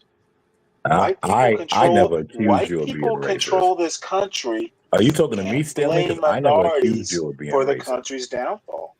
Okay, so Stanley, can I explain what I did this morning and just I it's going to hint. Did you talk about white people? No. Hold on one second. It's a joke. So it's a joke. my son, who's a fireman, wanted me to take his puppy that he adopted from the Humane Society back to the Humane Society for some follow-up shots. He gave me the address. I took on my son. We put him in the cage, and I pull up to the Humane Society and the dog shelter, and it was towards the hood. I go there. I get out. I bring the dog. I'm interacting with the people, all white volunteers. Okay, but I was at the wrong facility. So I load back up. I go to the other one in the hood, right? All white people volunteers. So I'm sitting there waiting for the dog to get a shot, and I'm looking at all these pit bulls that are abandoned, grown-ass dogs. It's heartbreaking. And I'm thinking, wow, thank God this is the best country in the planet. Not many other countries have an understanding or their version of the Humane Society, despite it's a worldwide organization. Many cultures could give two shits about abandoned animals. But I thought, what a great country we are in. I'd never been to an animal shelter, by the way. And then on top of it, I'm thinking, well, these are different type of people, as Joe Rogan would say, all these hardworking volunteers, and they were all white. Now, why weren't there any Koreans or Mexicans or blacks? I'm not sure. Because they're too busy working. There were rich white people there. And that's a very good comment. So the point I'm trying to make, and I'm using Humane Society. I'm using white society as just an example. These people, they're cleaning the dog cages. They're doing probably the worst of the worst feet, looking after animals that have been just discarded like trash. It's a heartbreaking situation, and not that I need to bring a Debbie Downer here, but yeah, they're different group of people, and they're the ones that keep the society functioning even at its lowest form. I'm using animals as just So an example. you're saying we ought to give white people their props because they run humane. Well, okay. So I do know this, and I'm going to use the Patels as an example. The ones that are here, they fucking love the white boy. Although 1,000 of their British soldiers conquered them, sent food back to Europe, starved those motherfuckers. But they also know that the white man invented the polio vaccine and many other things that saved all of India. With many other diseases. And I don't want to over exaggerate because I know you're very well read, Stanley. So I want to caution myself with what I say to you about history. But the point I'm trying to mention is we're in a Puritan or Judeo-Christian English European founded land that colonized here, and we're part of their culture, but we're also reaping the successes of their culture. All of us maybe not get cracked. Crack's probably got white boy blood in his vein too. The French were in Vietnam until the Vietnamese kicked them out for a while. So the point, I'm not caping for them, but to have such a harsh view of them is almost like saying I don't care about myself. And again, I'm not putting words in your mouth, but it's a ridiculous comment. And I know we're on this panel, and people are allowed to maybe say, that's what gets people arguing and debating back and forth. But it's not that I'm white centric, but it's to deny that they don't make areas excellent is just it's disingenuous, and it is a straight up lie. That is a very good argument, and I'm trying to make it succinct. Historically, dude, I literally have European blood in my veins, if you want to talk about blood. So, would you say that African Americans who got European blood or heritage is a better word, should I, knowing the history of how that happened, should we be grateful? So I will say this, Stanley. No, please answer the question. Okay, See, you're not letting them talk, Stanley. You ask him a question, and as soon as he talks, please answer the question. I was expecting let him talk. Stanley, let him talk. Okay, my bad. Okay, so like here and now, and this is where I'm going. I can't respond anything to the past. All I can say is Anku Yogi, which in Korean means here today, going forward, here today, right? And every culture's got their own version of that word, here today, because what matters is food. I mean, your son just got back from a very prominent school. Here today, how do we grow and get stronger and whatnot? Dragging the past, what the Japanese did to me, or not to me personally, but to my family, or they're dominated, and the Chinese try to come in and all this shit, and it just doesn't do anything. It doesn't advance my son got a 12, he got 1150 on a SAT. We're plotting how to get him up to 1300 because that's what schools are paying attention. They don't want this 1100 shit. It's almost a dishonor. Now to many kids to get in the 1100, it's like, oh, good. Now I can get into Kennesaw State or just some Humpty Dumpty. Yeah, for an Asian, school. that's definitely dishonor. That's an insult. That's a death sentence. It's like, what the fuck? Come on now. Yes. Oh my god. Yeah, So, that is. Yeah. To retake the SATs at only $80, we're telling our son, but you need to take all these prep courses for it. We're not going to be played like this. But Stanley, I'm so sorry for taking things in circles. No, that's None all of right. us on this call are better than another. We're just sharing our perspective. Yeah, and the thing you brought up a good point because of the culture thing, because I always try to promote, like, you are individual. You are not your race. Humans are not animals. We are not our genetics or whatever. You can be better than that if you want to be. And that's why that's at an individual level. People love their statistics and their trends. Yeah, that's what HB was hating on it, and I agreed with him. It's like if you narrow things down to statistics, are we not better than a robot? That's how AI is built right now. The thing is a lot of the interpretations. Yeah, data isn't bad. It's how you interpret it. It's how you aggregate data could be bad it's too, how though. you organize. Data could be bad too, though. A lot of garbage in, garbage out shit. Right. Can I ask a question to sort of kill my inner racism? Yeah. Just because I am a racist, you know. Yeah, you're racist. All right, thank you. Of course I am. 100%. I'm an American, right? I'm an American. An American listen, man. listen. Racism is a staple. I'm American. What type of Asian are you and Michael Fujitsu? Yeah, so I'm Vietnamese, and Okay. you know, a lot of my friends have accused me, like, are you part white? Are you part black? Because like it's the funniest thing. It's just like, dude, man, I incorporated a lot of shit when I was in school just to like absorb the best out of everything I saw and try to toss out any bad things I saw. You know, there's good out of every race that I saw, and you can be a better person if you try to. And you know, that's why a lot of strengths can be turned into weaknesses. I talked about my friend, like, you know, he's a wigger, and you know, a lot of white folks, they love extremism because that's what they're good at. They take things, they explored the world, they did that. That's a good benefit. But a lot of times they take things too far, and he explored drugs too far, and yeah, he OD'd. So, you know. Well, the thing is well, hold on. exploring the Stanley, world Stanley, is Stanley, a good Stanley, hold thing. on. Hold on. Stanley, Let me respond no, to the hold on, Stanley. exploration part. I just want Michael Fujitsu. I'll forget, like you, I'm old. Yeah, Michael's not so much Michael the Fujitsu. exploring, it's why you explored. Exploring isn't bad. It's why you explored.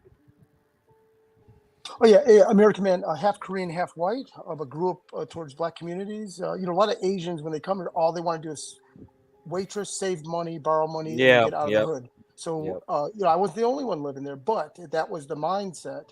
So when guys like I and Get Crack have had, and even Ryan have had, you know, borderline communities living in the hood or mixed communities.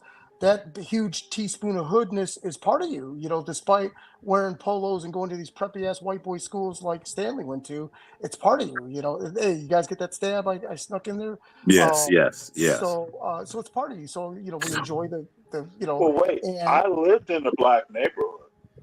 Well, I also think, right? So I also think that because you guys have actually been around black people, you guys understand that not all black people are the same. Because when you start, like, you know, listen, right? Most Americans, their view on race and stuff is from the TV. Right. You know, and I think that when you actually start associating yourself with different circles, then you start to deal with people on the individual level. Yeah. Well, you make my point, American man. When you watch TV, how so? If Americans are learning racism or racist behavior, I didn't say racism. I didn't say racism.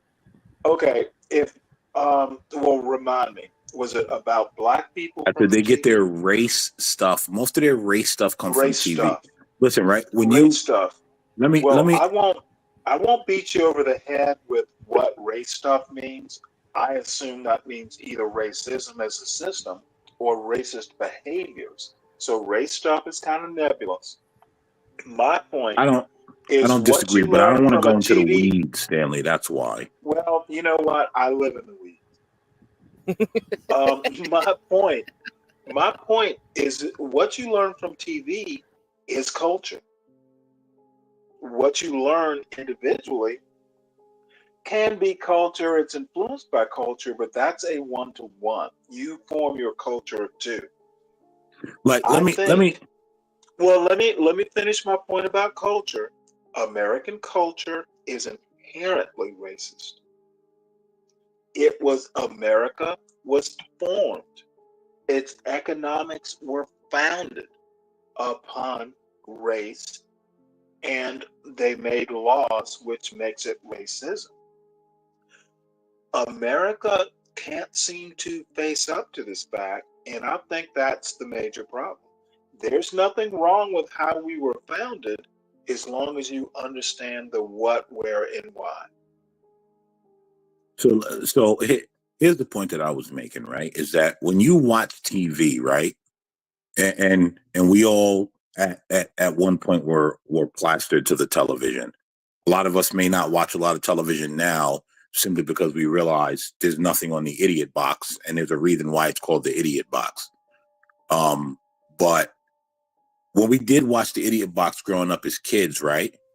If I had to take a bird's eye view, I would think that there were no successful black people and all white people are rich. If I just took what I saw on the idiot box. Culture. Right? Because that's what the idiot box tells you until That's you what actually American go culture outside. through the TV taught you. Right? Until you go outside. And then you begin to realize that there are things are very different. My best friend, right? I because again, you know, I was young once and you know, grew up in quote unquote black culture, which I despise today, by the way, but grew up in black culture. And my best friend, right, white boy, and I realized when him and I started talking after we were done all our fighting for a year, and we really got to know one another, when I hear how he grew up, I'm like, man, I thought I had it bad growing up, but I really didn't. Like I truly had a privileged life growing up. And I think, you know, some of that is when you get older, you know, because when you're young, you know, you tend to think that everything's a travesty. And if you don't get everything you want, that, you know, everything is bad for you. And then when you get older, you look back and you realize, no, actually it was pretty good, this and that. But, you know, hearing his life growing up, there was no white privilege for that kid. That's why I don't believe in white privilege, because there was no white privilege. That guy, My I mean, question to you. what he made it out from to what he is today is just pure blood and sweat from his brow. Good. My question is, so your one-to-one interaction negates my argument about America being founded in racism? No. I wasn't saying that to negate your argument, Stanley. That's not what I was doing. No. I'm asking if your personal experience negates my premise that America is but I wasn't saying that fundamentally a racist culture. But I wasn't saying that to negate your argument, Stanley. Oh, okay. I was in no way trying to negate your argument. Giving me an anecdote. Got it. Well, no. I was making the broader point that the idiot box kind of has people retarded in how they think of life idiot and box people. Is a transmitter of American culture. I don't disagree. I mean, the way you're framing it, I may disagree with that, but I don't disagree that the idiot box does emit, you know, American culture. I can't fully disagree. My framing isn't something you're going to agree with. I don't think you will. I'm literally saying that American culture is fundamentally racist. It has when you meet someone who's racially ambiguous and you ask them where are you from or what race, dude, that happens all the time. That's racist. Now, racist doesn't have to be evil. It means American culture. When you meet someone, one of the first things you think is, ooh, I don't know what race you are. It's racist. No, so to be don't think honest, when I Stanley, say America is racist, it's just the way we tend to class people. when I meet someone, Stanley, I'm kind of more I'm concerned talking American with culture. I'm not classism. talking American man. Okay, but I'm telling you, I'm more of a classist. That's where I am. I don't I care about your values and how how you're raising your children. Like Stanley, I don't associate with men that don't take care of their children. Right. Like I distance myself from any man that doesn't take care of his children. My daughters, right? I limit their interactions with children that come from single parent households. You should. So like unless you're there to moderate. Right. And so there's a whole ethos that's going on. Right. And I don't have a problem with that. I think you're perfectly fine. I don't think you're like countering my point. And like I said, I think knowledge is power. Being truthful, being forthright. One of my favorite founders is fucking Thomas Jefferson. He was a major slave owner, and you could argue back in the day he was a pederast. He was a pedophile. However, the reason I like Thomas Jefferson is he was quirky. He was a reader. He liked plants.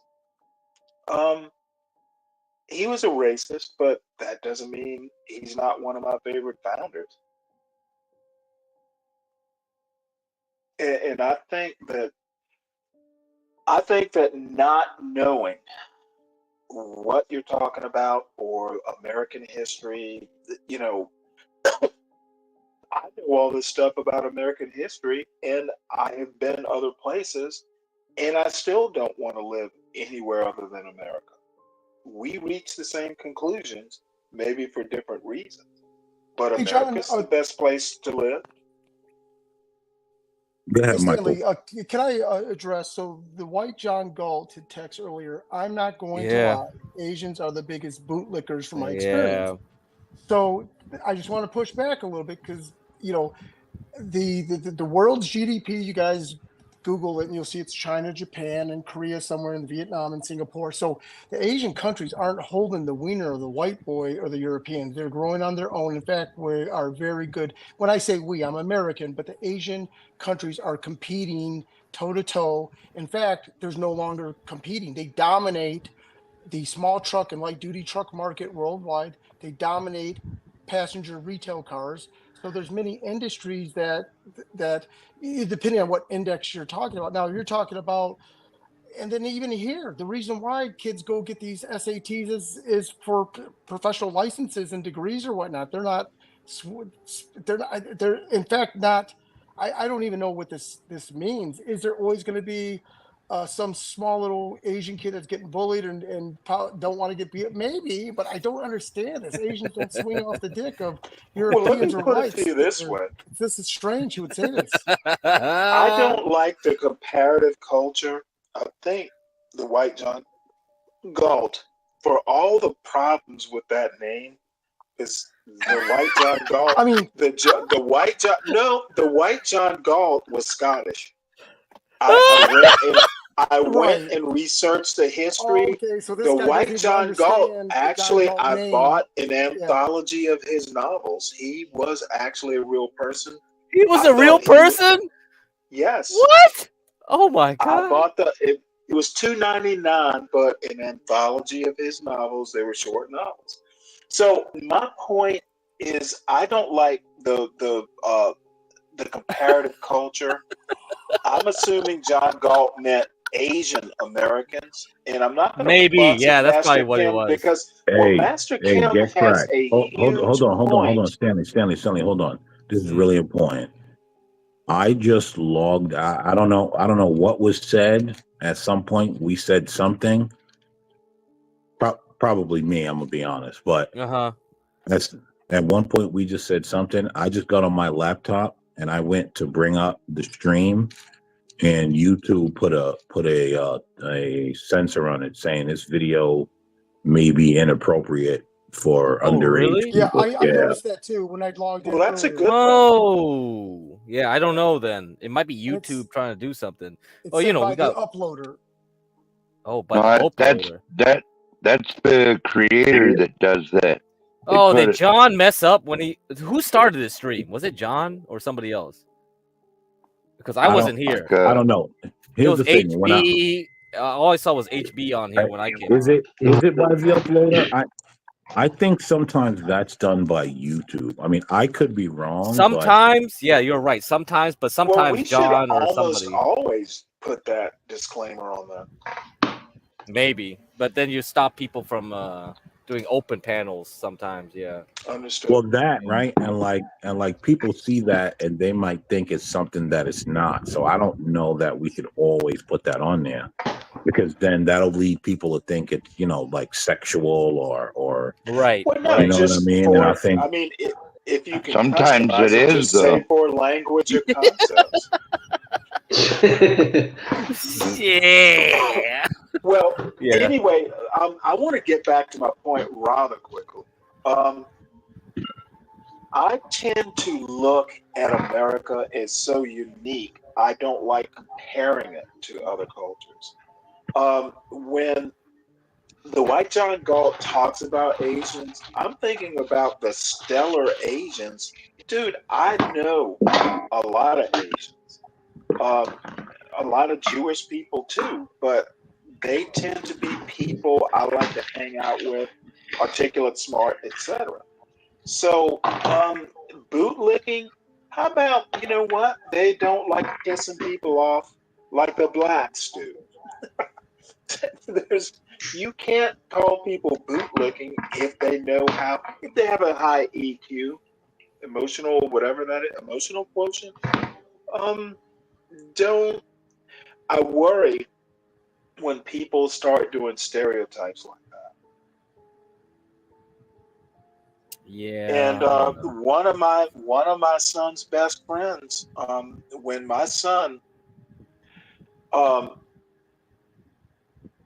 little Asian kid, he was going, he applied to Emory to be like a biomedical engineer. Decided to go to Georgia Tech. One of my son's best friends, cool kid. So, there's nothing wrong with a culture that values learning, that values accomplishment. Shit, there's nothing wrong with that.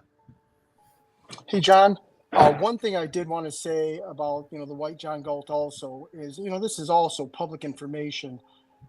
Chapter 7 bankruptcy filings or Chapter 11 bankruptcies, you will not see one Asian descendant or Asian business that I'm aware of. It depends on what, maybe in California because they just have such a dense population. Or let's talk about the WIC office or the food stamp office. You're just not going to see Asians there. So why is that? Is it that they don't need food or whatnot?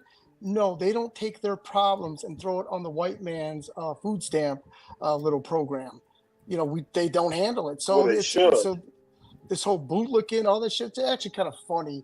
But with all that being said, it's kind of strange. So, and his comments were, because they were always nice to me. Well, fuck, how about that? They're very pleasant and nice and wanted to get to know you or whatnot. Or maybe they haven't spoken English. They want to speak broken English with his dumb ass. What the fuck is wrong with being nice to people? Exactly. Stunning. It's weird. Bootlicker, it's strange. But anyways, oh well, that's enough. Sorry, guys.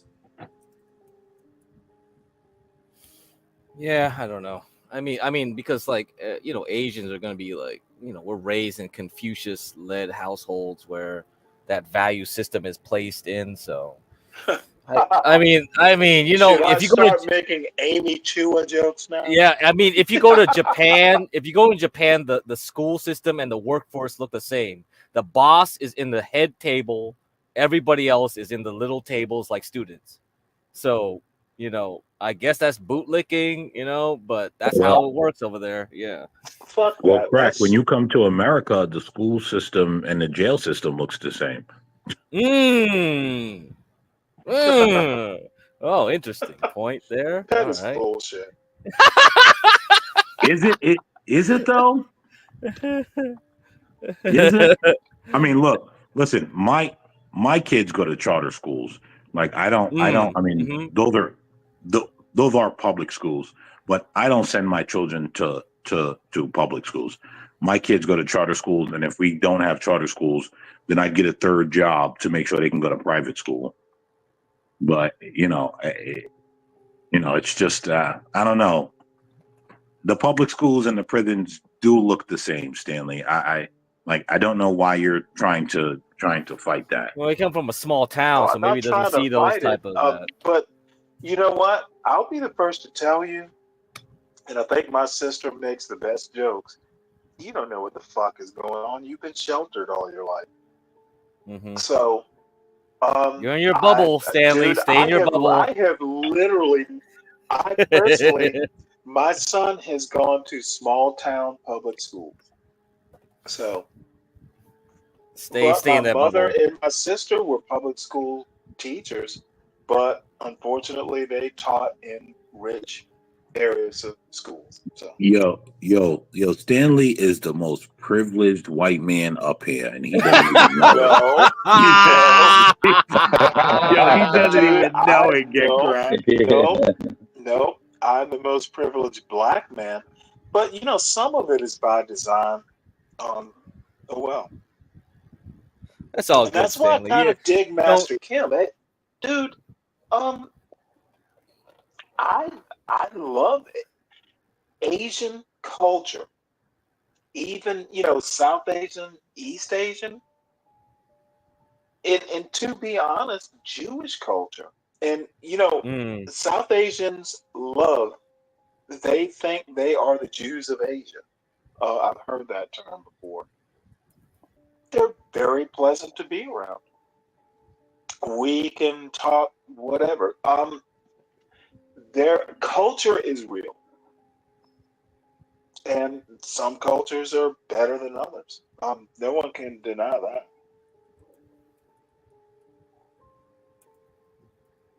Yeah. I mean, I'm abnormal anyway because like I have a lot of like anti-authoritarianism sentiments, and so I wouldn't be a model Asian anyhow. So, and I think Universal Jones kind of said like, oh, that's a Cancer trait. So okay, maybe it's because I'm a Cancer. All right, fine, whatever. But yeah. Yeah, Universal Jones, science and astrology. Astrology is a science. Momo was like is really he. I was on Ava's stream last night while I was on the karaoke stream at the same time watching, and Momo was like, "Hey, if Ava wants to sell her paintings, she has to do it between September something and October something because Venus was on retrograde or some shit." I was like, "What the fuck?" Yeah, but see, oh man, we got some real astrology believers on this panel, man. I actually think I'm kind of envious because if you can take rationalism and mix it with some mysticism, I think you're a more complete person. And I just can't be that way. I think you are. Yeah, interesting. I just can't. I just, unfortunately, that side of my brain is missing. if Nina's too busy. I mean, if I had Nina on here, Rashu, do some late night like paranormal streams, that would be so interesting. Yeah, because the new Art Bell. yeah, we wanted to be. I wanted but all I got is like weirdos like smoking dope and going off on like tangents of. You remember Stanley like 2 nights ago that what was that woman? Like she came on, she was like, "Oh shit, my Lord, conspiracy time!" I was like, "Uh-oh." Yeah, she was smoking something. She was smoking, so I heard it. I was like, "No, I think it was all natural. I think she was stone cold sober." Okay. Oh, sure. I'm sure. That was my impression. She didn't slur a lot. She was definitely on one. Come on, man. The way she was on something. Well, she was on prescription meds. I know it looked like she smoked a bowl at least, minimum, something. She Okay, smoked something. well, Yeah. you know more about that stuff these days than I do. Anyway. Virgo was actually funny talking to her though. She was just egging that shit she was on. definitely humoring her for real. I was like, oh, this is cool. We got someone I started that's like, thinking, well, Virgo, are you serious? I'm sure Get Crack knows this. The Degenerates are streaming right now. oh yeah. Let me see. I thought they were like doing something. I don't know what they were doing. Oh, here we go. Uh-oh. This is probably Ava's doing. Yeah, it's It Ava. Factor. Oh, they're being degenerates as usual. A wobbly Earth, really? I'm teasing non-it factor in the chat. Earth's wobble, really? Yes, he's serious, non-it factor. He's very serious about this stuff. He's not joking. No, you know what? Momo knows some shit. That dude reads a lot. He does. He does. Oh my god. That's why he's trucking. He gets a lot of free time, right?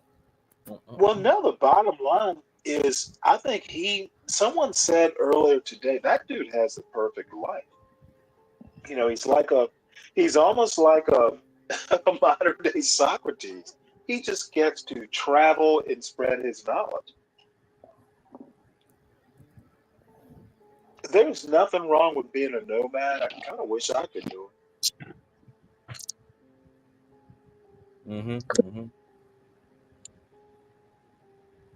Duale. Oh, go ahead. Well, Yes, I'm sir. asking if Duale wants to say something. Hey, Duale, are you there? He's muted. I don't know. Yes, I'm there. Can you hear me? Hey, what up, Duali? You did a great job last night, man. We all had fun.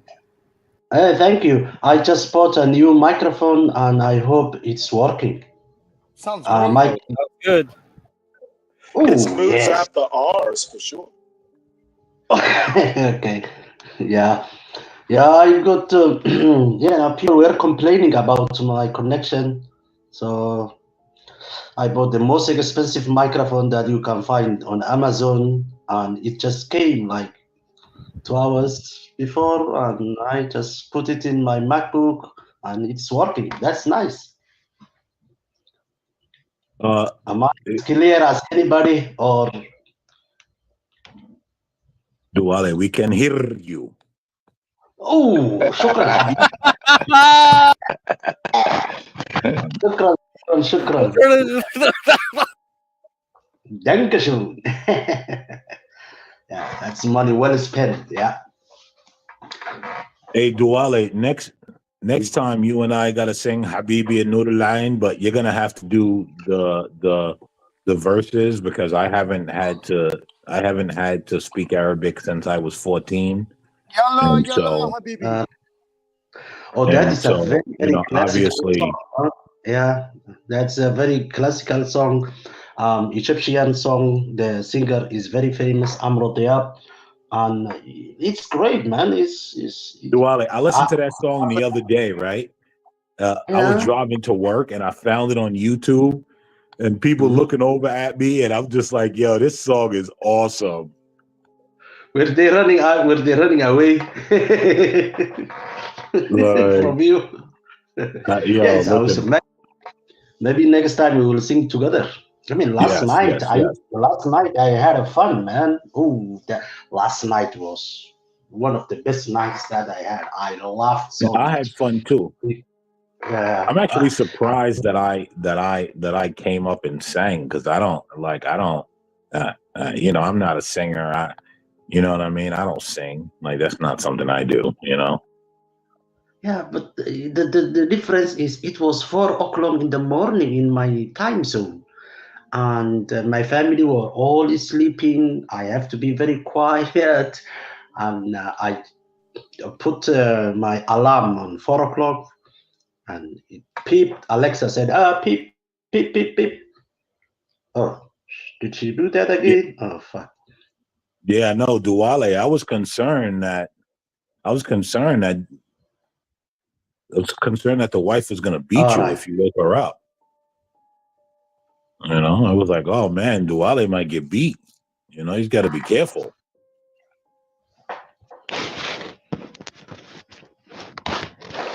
No, nobody, no laughs, nothing. See what I'm saying? Everyone thinks you mean everyone thinks beat everything at is serious. Beat at the park? I was making a joke. God damn. Well, his daughter was there to, defend him. What? Okay, well, that got as many laughs as you What's did, up, 12 American guy? Man. Yeah. It's past now. 12 These guy dullards. They're all dullards. is today very quiet. 12 man. Hello.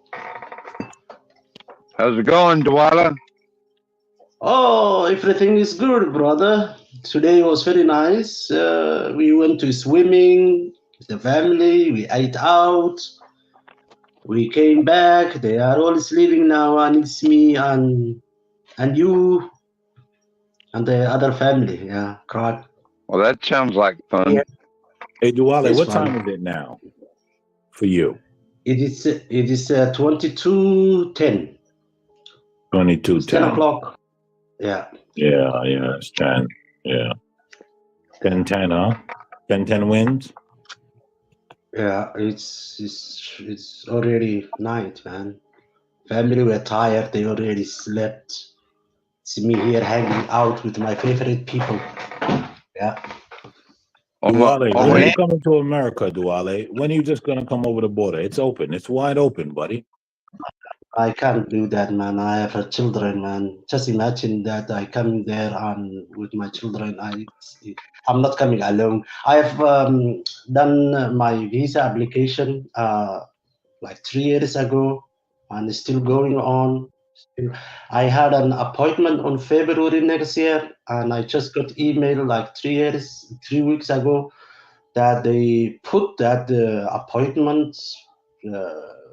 They canceled it because lack of staff in the United States Embassy, so in Berlin, and it is frustrating. But I'm not coming from a destitute country. I live in Germany. I have a good job. I have a good life. My children go good school. So why should I even think to do some illegal thing? You know. I understand, Duale. I understand. Salute for coming here the right way, Dwale. Yeah, I will come from the front door, man, not the back door. I don't do anal, man. Here's the thing. I'm kind of okay with a guy like Duale coming the wrong way. Like, the rest of them I'm not okay with. But, Duale coming the wrong way, you know what? We can make an exception for him. Oh, no way. I will never do illegal So thing. you inviting Dwale to your back door, American Man? Oh, God. God damn it, Stanley. Hey, 12 man's cool with it. 12 man's cool with it. The thing is, if you let one do it, you got to let them all do it. You got some sponsors now, Dwale. Yeah, we got some spot. They could sign for you. We could actually.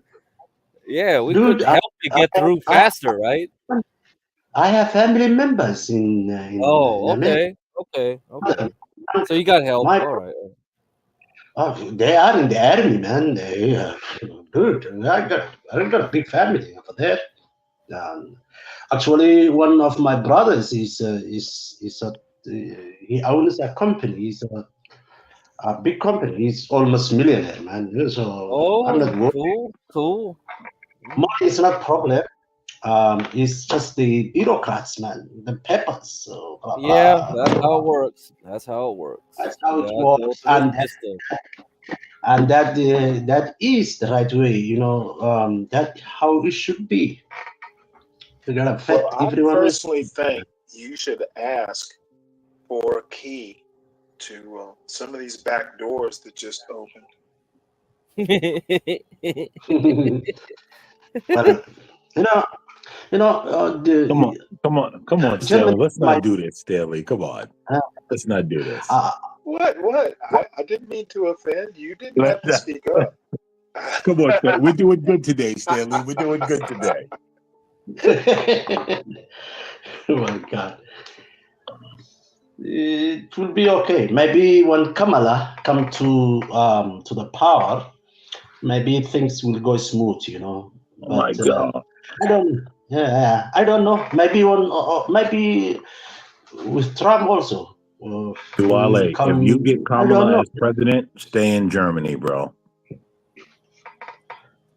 If you see Kamala I don't become need- president, stay in Germany. Don't come to America. If I was now in America, an American citizen, I would definitely voting for Trump. But you must understand me, man. I'm from Somalia, and this guy believes Somalia is a shithole, and he doesn't accept anybody from there. So No. If you do it the right way, Trump would accept you. But Kamala, and if she becomes president, this country is going to shit, and you don't want to be here. Trust me. Then I will stay in Germany. I will be fine. Yes, please. It's probably better. Actually, make clear out one of the rooms for me, because if she become president, I might have to come to Germany and live with you. Oh yeah. We have plenty of rooms here, man. The reason I'm coming to America is not for me. I'm okay. I'm well off, but it's for the children, their future, man. I want them to have more opportunities than Germany can provide them. Yeah. If Kamala becomes president, the only opportunity our children are going to have is to be slaves. Just remember that. Trust me. Okay. I heard that. I'm telling you, Duale. I'm an American. I'm telling you. All right. It's not going to be good. No. I should be not black, so that will be very, very disappointing, man. Watch out. It's no good. It's no good. It's not going to be good, Habibi. All right. Okay, I get you. But I think Stanley will disagree. Maybe, yeah. That's why I joined here. Sorry, I would disagree with what?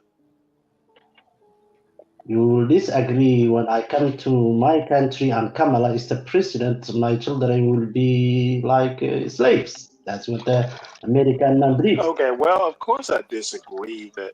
Well, not just your children, Duale, all of our slavery. children. Yeah, everybody. Yeah. You know, I'm sitting here watching the Thorpes, and they are smoking in their van. Yeah, they will. Yeah, that's their thing, man. America loves a train wreck. Even Stanley likes the train wreck. I don't understand I was why just curious. That trash, man. How can you American people watch a grown-up man who is pimping his daughter? That is so fucking unbelievable. Well, I could tell you why, but I'm not going to, because it would piss a lot of people off. Because Americans love watching train wrecks. We've been on you know, to watch will train forget wrecks. about these people if they don't pop up, you know, at the oddest times. Yeah, but it is untasty, man. This is disgusting. And the other, they are smoking together. I mean, how can you smoke with your daughter cigarettes? Well, shit, people smoke in the Middle East and Africa like chimneys. They smoke more than Grace and Ben. No. But what he's saying is, how can you smoke with your daughter? And I understand that.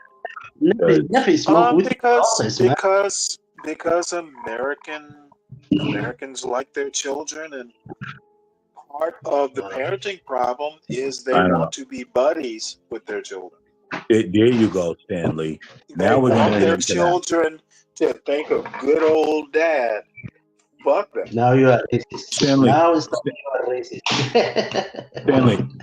Stanley, did you ever try to be your son's friend? But no, you know what, American man. This might have been a few years ago. My son was in 7th or 8th grade, and I told him to do something, and he responded with a dude. Oh, I was like, what did you say? I literally, and once he was in, definitely once he was in high school, I didn't censor my language. Basically told him, I'm not your fucking friend. I'm your father. You Thank better you. learn the difference, mother. Thank you. Oh, hell no. Now, you know what? I don't even let my kids say yeah. They have to say Yeah, yes. that's a huge problem. No. Oh, but no. American man Wow. is right. Wow. Motherfucker, you better separate. You better put a divider. I mean, Yo, I don't let them say yeah to even me. my Yo, get father, cracked. and Why is I'm that so good funny? damn grown. I don't know. I don't know. Even maybe I'm just like I don't know. I'm not a I parent, don't so I curse don't in know if I front of would my what I would father, do. and I'm almost 60. But could you man. say yeah to your parents get cracked? Oh You man. know what? They better be in a good mood. No, right? You had to say yes, right? Yeah. Okay. Like I don't it's know. Now, yeah. Oh fuck. Oh, God damn. Yeah. Yeah. I No, can think see, about it, right? We couldn't grow up saying yeah to our parents. We had to dude. say American man. yes. I don't know, American man. right? I don't know if it was more out of respect or English language. Yeah. I see what you're saying. Yeah. American man, my son, he's almost 10 years old, and he must say not only yes to me, but yes, sir, Yeah. in 6 different language. I can Yeah. accept only yes. He has to Yeah. say, yeah, yes, sir. My Naam, ya dad See, was the my same way, parents. Dwala. The only time I ever used the sir and ma'am is when I knew they were mad, and I might be able to, tip back, like, oh shit, yes, ma'am, maybe she won't beat my ass, that Yes, sort of yes, sir. But they never insisted. That's right. As a matter of fact, my mother didn't particularly like the yes sir and yes ma'am. But no, Hey. now I hear You my know, mother. If I said yeah, she would turn towards me with those eyes and go yeah, and I'm like, oh shit, yes, that's what I meant. Hey, Duale, do you make your kids stand up when they're in the room when you walk in? So I had this Iranian guy tell me like he had to stand up. He's like sitting in the bed, sitting anywhere. If your father walked in the room, stand the fuck up.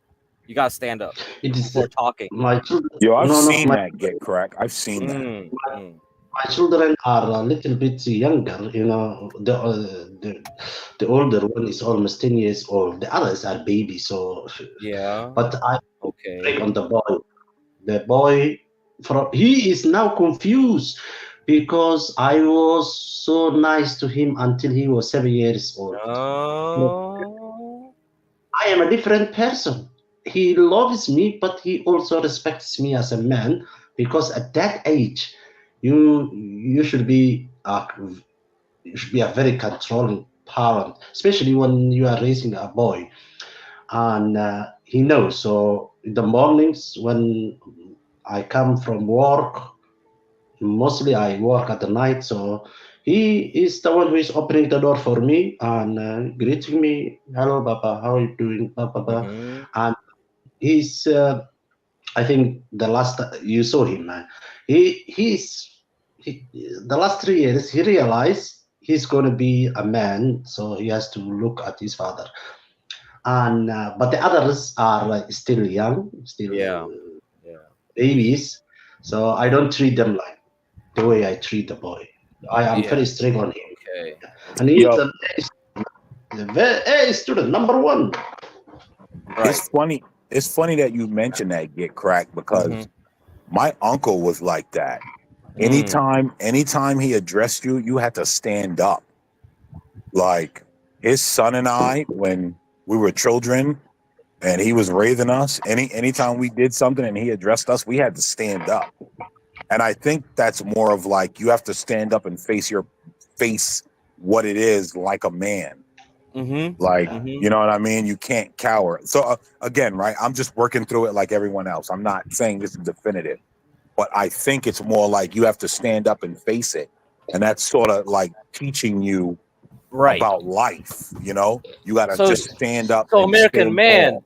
So you American man, do you think it's a slippery slope where we just keep laxing the rules? Because I'm wondering, like you said, yes, and I, that's kind of like we already slipped too far if we have to argue about if you can say yeah or yes. Like people don't stand up to their like elders when they're talked to, right? And it's just like I kind of wonder, like, oh, maybe it's just like getting worse then. Now we're just like at a point where there's just no return. Yeah, Well, there are things. I mean, I don't expect if you teach kids respect early in their lives, it becomes a habit. And by the time they're like 16, 17, maybe they don't have to stand, but the basics are there. Right. I mean, you don't teach your kids respect or to respect their parents at 12. You teach them at 2. But I want to ask you guys, in the primary schools, do you guys also stand up when the teachers enters the classroom? Oh boy, I think poor Because kids get that treatment. I don't think so. Not in my school. Because I grew up Now you as a might child. stand if the principal came in or headmaster. Yeah, I think you Forget did. about the principal. We stood for the teacher every time he comes in, and we salute him. Good morning, Mr. No. And when the bell rang, we also stood. When the school day is is starting, we also stood for the flag and read some religion thing before even we go to the classes. That's how we grew up. Respect the teacher.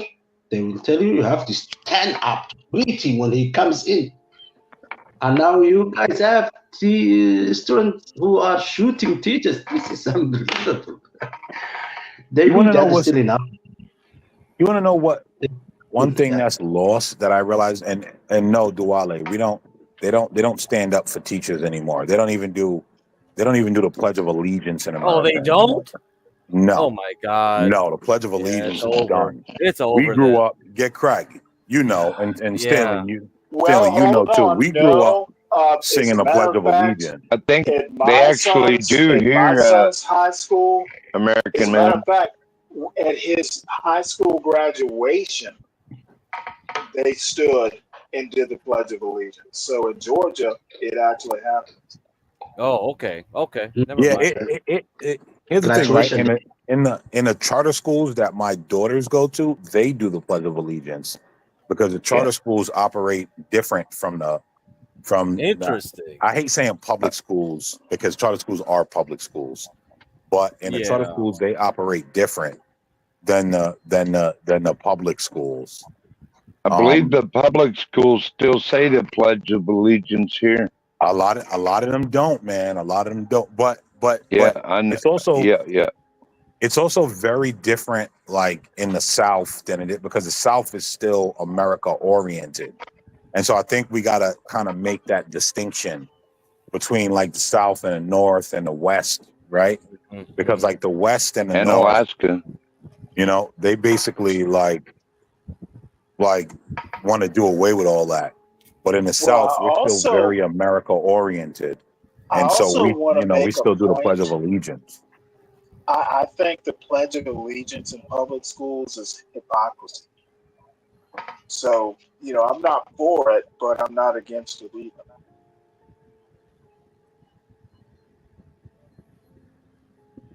But I believe they do it here, but they're not required to stand up and put their hand over their heart if they choose not to. Huh. Okay. Hey Stanley, let me ask you a question. In Duale, when you guys had so Duale still has young children. Stanley's son is about grown. mean, what is he? 19, so he's not like he's grown, but he's Well, shit, still in he's his teens. 18. He is grown. Well, I mean, he's still in his teens though, so He I can don't, vote. He can vote, and I wasn't going to talk politics until y'all brought it up. So I'm going to force him to vote for Kamala. Legally, he's grown, but still he's 18. Yeah. So. No, I'm kidding. Go ahead, right. And so man. Exactly. I mean, when you're in your teens, you're kind of still a child. I don't believe in that. Oh, I agree. You're a teen, so you're grown. When you're in your teens, you're kind of still a child. But the question that I wanted to ask is because my daughters, because I'm actually very lenient on speech with my daughters because I want them to speak their mind. I don't want them to not be able to speak freely because then, they will let too many things go because that's what I believe happens when you stifle children's speech is that you kind of train them to let too many things go. And so I don't believe in that. But in saying that, the question I'm asking is, do you guys give your children a look and they know when it's time to shut it all down? Because pretty much, I just give my children a look to let them know like it's time to shut it down. Even my dog knows that look. Honestly, I'm telling you, man. Honest with you, American man. I don't have the look. My mother could shut you down if she had those eyes like you just knew. I have to tell my son enough. I don't have the look, but he knows what enough means. Yes, either way works great. Mine, I have two boys and two girls. The first boy is, I told you, how I treated him. The other boy is still baby, yeah. But the thing is, the way I treat the boy is different the way I treat the girls. Most of the time, the disciplinary for the girls come from the mother, and she is the one, she gives the look to the girls. I am so soft with them, girls, man, babies. They just, when they have problem with their mother, they run to me and they say like, oh, Mama didn't. Then their mother comes and she says, "Hey, stop it! Get the hell out of here! This is my daughter's." So we have like divided. She's going to be strict against the daughters, and I will be strict against the boys. That's our plan. Well, that's the irony because my wife doesn't necessarily like the free speech that I give the girls. Yeah, and the racing boys and girls are different. I will tell you, man. When you are a man, it's completely different. I think. But the problem is, Duale, is that I don't want to stifle my daughter's speech because I don't want them to grow up not speaking up for themselves. Because I think that's harmful. Well, anyway, they are girls, man. They speak a lot. Well, the thing is, you have to realize speaking up for yourself is not necessarily the same thing as free speech. You can speak up for yourself, but you don't have to use, the F word. You can stick up for yourself. So, I mean, that is a parent thing. Now, I never censored what my son read or watched. I never used Net Nanny or any of that. But when he was talking to me, there's certain things you will not say. So, our exchanges were different than free speech, in my opinion. Well, yes, Staley. I agree with that completely. Right? There's certain things you're not going to say. Right? Like, of course, there's things that they're going to do and say with their friends that they're not going to do with us. Yeah. But Right, But you know, because I'm not your friend. exactly. It goes Yeah, back exactly. to No, 100%. I don't believe in that friendship model that a lot of that. Well, as a modern matter of parents are fact, doing. parents are better than friends. You cannot be. Well, You in cannot theory, be a good parent is never a fair weather parent. no, You're a you cannot parent be a. or not. That's ridiculous. My son, when he does bad, and my wife is telling me that because he doesn't like that I know what he did, because he is not afraid, but he's ashamed that he did that thing. So he begged his mother not to snitch, but definitely she's going to report it, and he takes that very bad.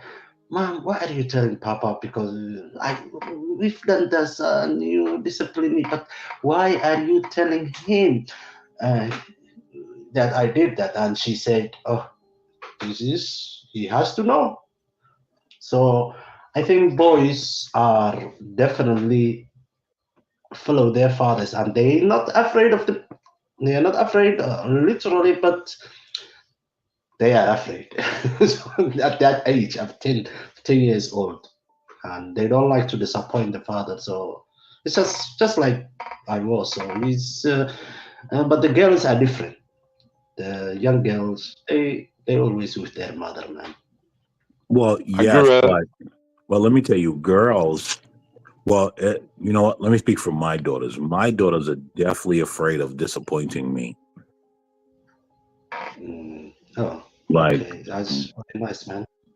like the one thing they never want to do is have me look at them and say I'm disappointed in you.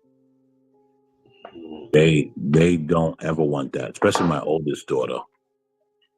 How old I are think they? that's probably a good thing, American man. No, it is a good How thing. old? How old are they? Are they teenagers? No, I got one. My youngest daughter is 10, and my oldest daughter is 15. Ooh, this is the wild Honor thy time. father. Huh? The good book says, honor thy father. Between 10 and 15 is when the girls are so wild. Oh, man. No. They're not wild because they don't want the one thing my daughters don't want is for me to come down on them.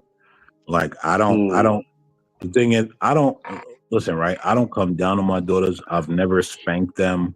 My oldest daughter, I probably spanked her once when she was younger. But other than that, like I don't hit my children. I don't do any of that because I don't think spanking children is It doesn't work, man. beneficial. Yeah. I don't think that's beneficial. Right. No, So no, It is not. it the doesn't problem, work, man. right? Bullshit. I actually sit down and have conversations with my daughters and let them know like why I feel this way and my expectations of them. But spanking them is something that I never do because I don't see any benefit and like I'm not gonna be and they're my daughters, so I'm not gonna be spanking them. Like that's just ridiculous. Not Hey, only American that. man, Oh, I'm sorry. going to have to give you due respect. That I just Hey, find Mela.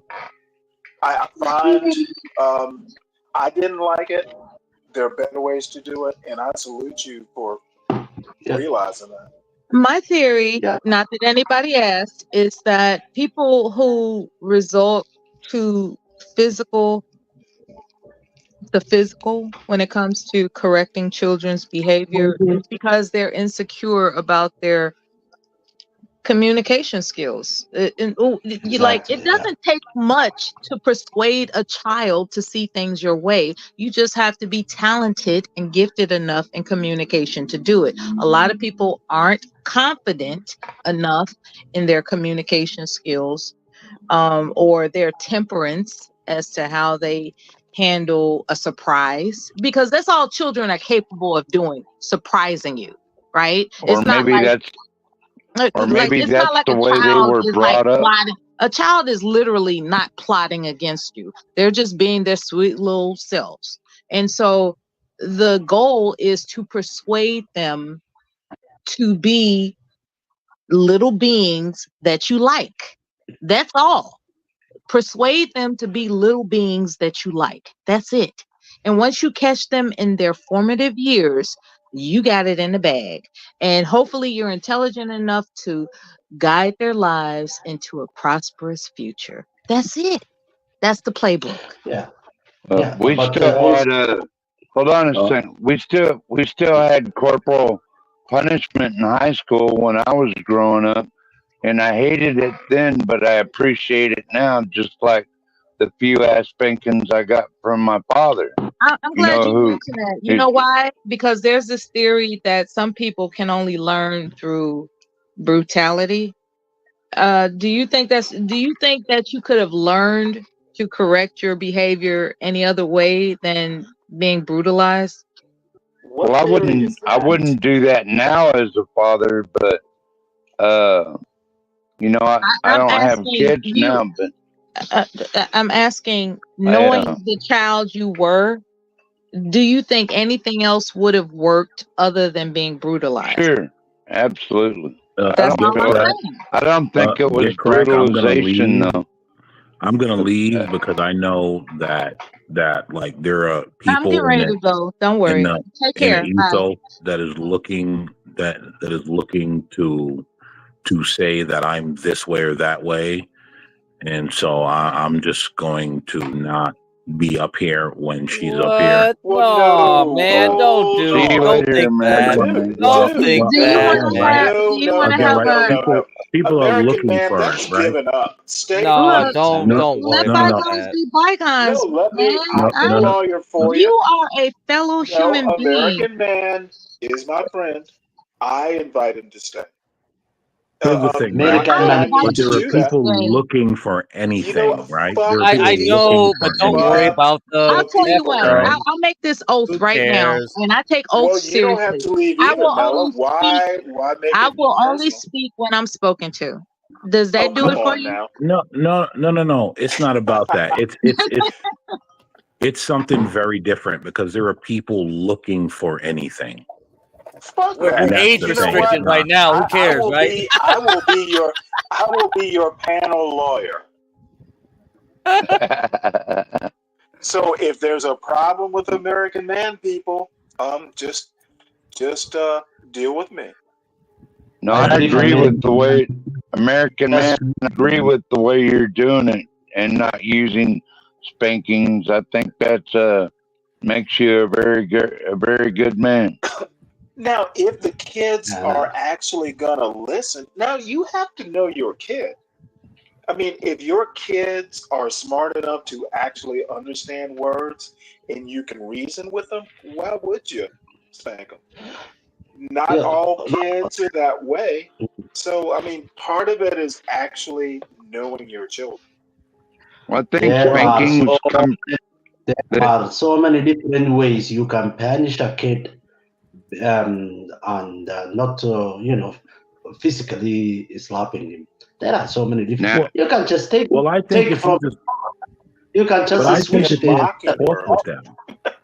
But I think if you talk with them, right? Like I think if you just talk with them, that's it. If you just sit down and explain things to them, because I think the problem is that a lot of parents feel like I shouldn't have to explain things, and there are some things that you should not explain to your children. Well, you shouldn't have to, right? But some things you just got to explain to them why A, B, and C, right? You don't have to go to the raising your hands and fist to them, because it just doesn't work. Some things if you sit down and just talk with them, they will begin to understand. That's how I view it. I don't know. Well, Everyone's for for me, American Man, it made me rebel a little more when I got spanked by my father. It comes to the boys, and if you beat them, they are just waiting the day that they will be physically also defending themselves because That's right. Agreed, But as a father, sometimes of course, you talk to your son about. I talk to my son, but sometimes there has to be some punishments because it's necessary, and that punishment will never be a physical. It will be something like, okay, 2 days you are not going to use your PlayStation. Fuck off, and don't talk to me.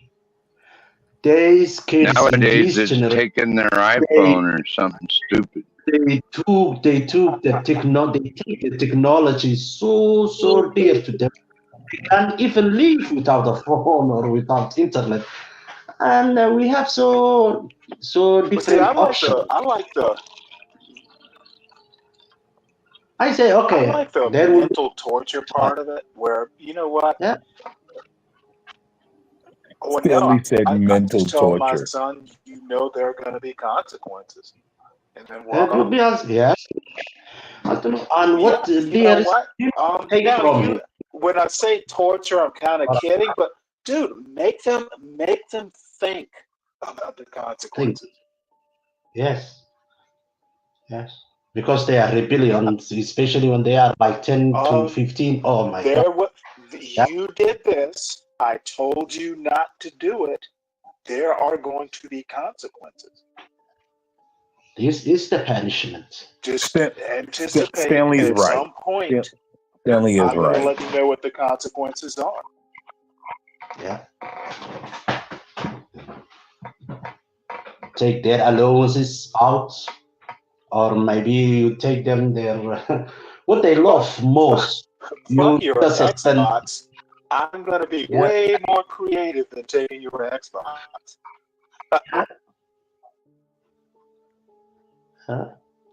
I miss those days. Last time I punished my son, I took him to a farm. We have a close farm here, and so we just farm tomatoes and things, and I make the motherfucker walk all day. Yeah, this is what I do when I'm free. You are going to farm this farm with me. I'm gonna say when 8 to 9 hours the guy was not playing a game, a video game, whatever, and that made him to realize that he's going to farm. The next time he do that thing, Papa said, don't do it again. So it worked.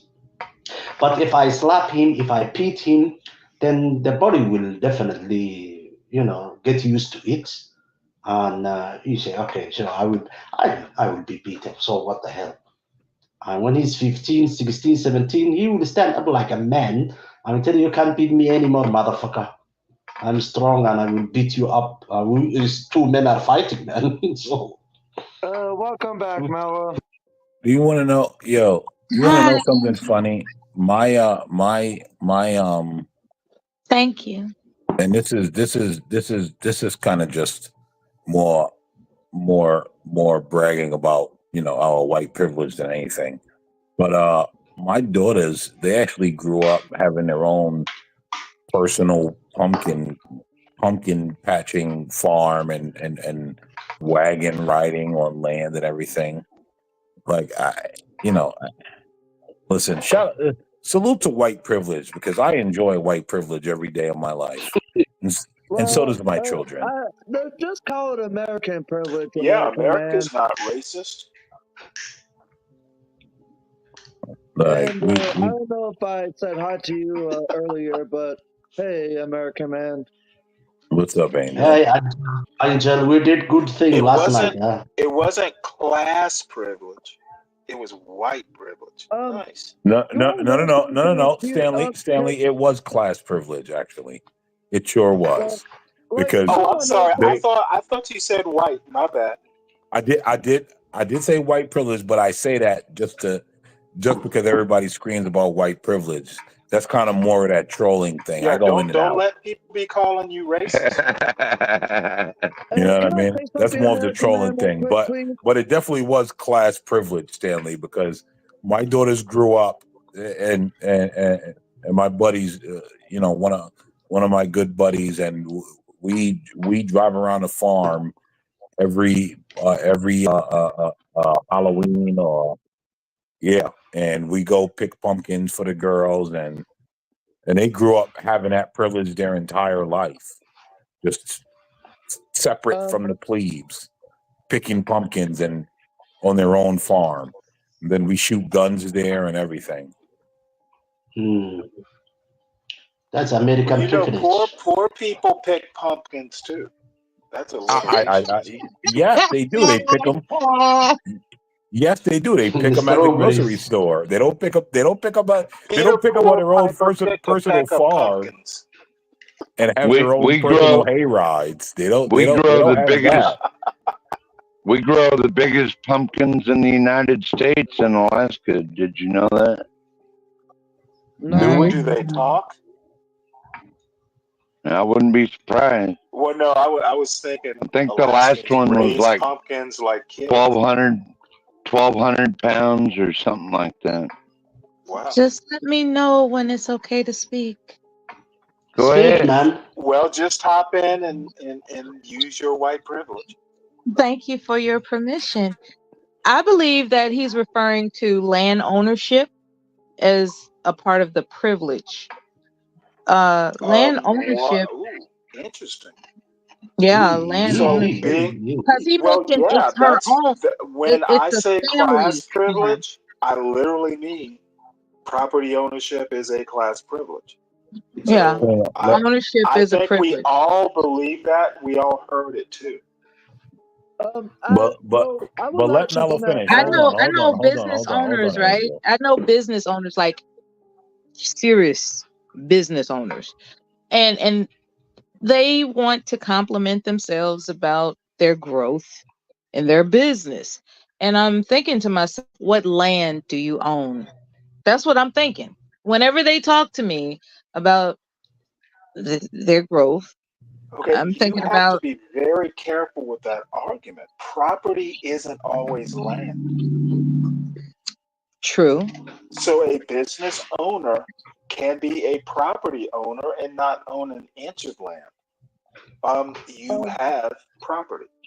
So which is more significant, the deed to your land or the fact that you're, a business owner? Like, what's It depends. The It land. depends on land what you matters. value. This is a I value the weird. land That's a because there's weird. only so Have much you ever square taken? footage on the planet. Okay, you know what? I'm not going. I'm just gonna say, read Adam Smith. Well, Mella, can I say something, Mella and Stanley, right quick, please? Like, I understand where Mella is exactly coming from, and here's the thing. Well, then You know explain Mella it as to good me as I because I'm do. confused. Wait, Property is property. please, Stanley. Yeah, Mella, she's talking about land. that's what I'm Right, about and to get on I'm to. saying that property You're not isn't letting me always finish. land. Which part of that can't you understand, 12th man? I don't know why, you are interrupting Stanley. I'm actually Because I adding to can. the conversation. It's just you think I'm about to say something different, and that's what a lot of people don't understand. Okay, wait, hold it, Angel. I don't have to understand. I might not care. I Come might on, not care Stanley. to Come understand. on, man. And Stanley. Angel, it was you who interrupted. No. I think Phoenix Fish just said something very potent in the chat. He said Walmart doesn't own their land, Yeah, and they that's the leased it. thing. They own the That's my property, point. but they don't own the land. They And own the so, business. right. And so, what Mella was saying was actually accurate She pointed out that I actually was talking about land ownership because the farm and everything, that's land ownership. Or it's property ownership more properly. No, it's not. It's land ownership. These people Land can be own the land. property, American man. If So you own it, it is literally property. I wanted to ask Mela a Okay, question. if you're making that argument, Stanley, then yes. If you're making that argument, then was yes. my argument. But there also is a difference between property, right? Because Walmart owns the property, but they don't own the land. The business is the property. Intellectual property. There are all types of properties. Got it. Stanley, got it. You're in the weeds. Stanley, do you think But like you said, you live in the weeds, right, Stanley? That's what you said. You live in the weeds. Stanley, do you think I own the property of my mobile home, or do you think I also own the land of the lot that my Do mobile you own the mobile home? It's Do you own basically the to mobile home? prove a point. Okay, no. I need clarification on the point. You asked about the land of your mobile home. My question is, do you own the mobile home? Let's say that he does. No, Now, don't interrupt. Yes, I'm talking to Angel. Don't do that. Yes, I own the mobile home, Stanley. Okay, then do you own property? Is the mobile home your property? But do businesses? No, please own answer the land? question, Angel. But is your mobile home your property? That's my point. Just because you don't own the land, you are a property owner. I can You answer own the that mobile for him, home. oh my Stanley. God, we're talking Please about don't estate. answer it for him. Please let Angel do it himself. Why do you want to antagonize Angel? Why do you think I'm antagonizing? And why do you see this is almost the same form of disrespect you suffered the other day. Mela, don't be that you are treating me like you were treated the other night. Look, I love and respect Mela. You're woman-splaining. And loving her more as a mom than that's not my concern whether you love her or not. It was a question to you, Angel. If you don't want to answer it, just say you don't want to answer and be done with it. I've been trying to answer it. Why should he answer the way you want him? Okay, there you go again, Mela, treating me like a woman. American man, hasn't Stanley been interruptive of me? I wasn't trying to be interruptive. There was a silence in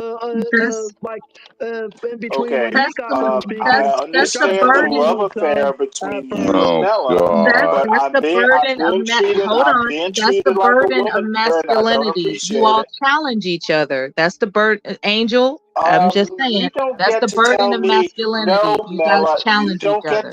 You don't get to tell me what a challenge is and how to challenge. And look, stop treating me like a woman. He's actually losing. He's trying to measure you up, Angel.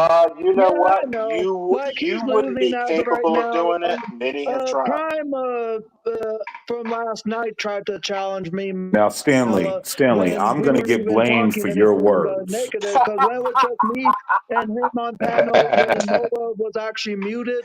Mela, he tried to. Okay, all I'll ask you, Angel, and please don't take offense. No offense was meant. Angel, if you own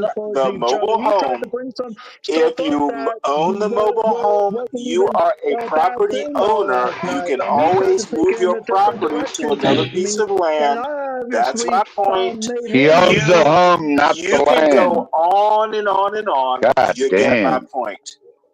He owns the home, not the land. And 12th man, he's renting the land. I was trying to be on topic, Stanley. That's obvious. And I don't know why you need to clarify. I thought I was clear. Don't complain. Don't complain if you're a property owner, Angel. But look, the one it thing rings that I actually hollow. was gonna say. I don't care. You know, at this point, after so many interruptions, I lost track of what you said, and I'm kind of uninterested. So you talk to Mello. Maybe y'all can back.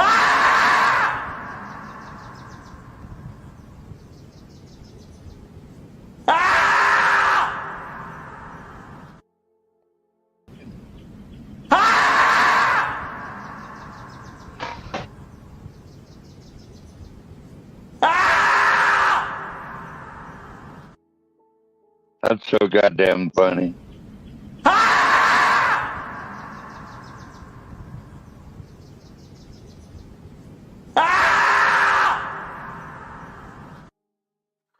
The beaver. Can't argue with the numbers. The numbers are the numbers. Drake knows the business. It's all about the singles. Damn, what happened? Now you got me like in my Ja Rule kind of mode, John Galt.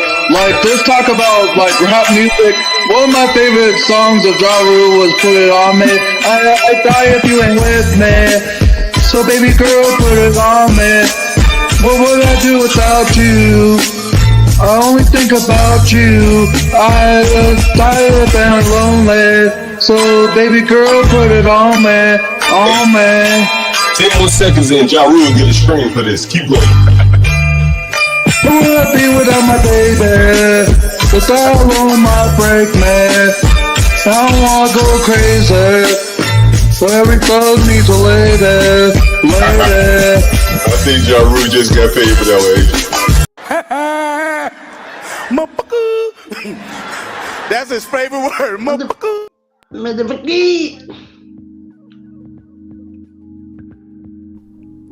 Fall is here and winter is coming, and you need to shop Lowe's Customs.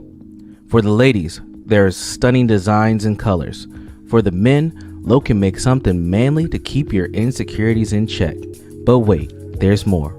For you simps, there's a special simp edition, where Lowe will roll around in it, blow smoke from the finest Southern Eastern American marijuana. She'll even rub her pretty feet all over it just for you. So what are you waiting for? Shop Lowe's Customs now, exclusively on the John Galt Urban Landlord channel. Let Lowe help you stay cozy and warm this season. Shop Lowe's Customs today.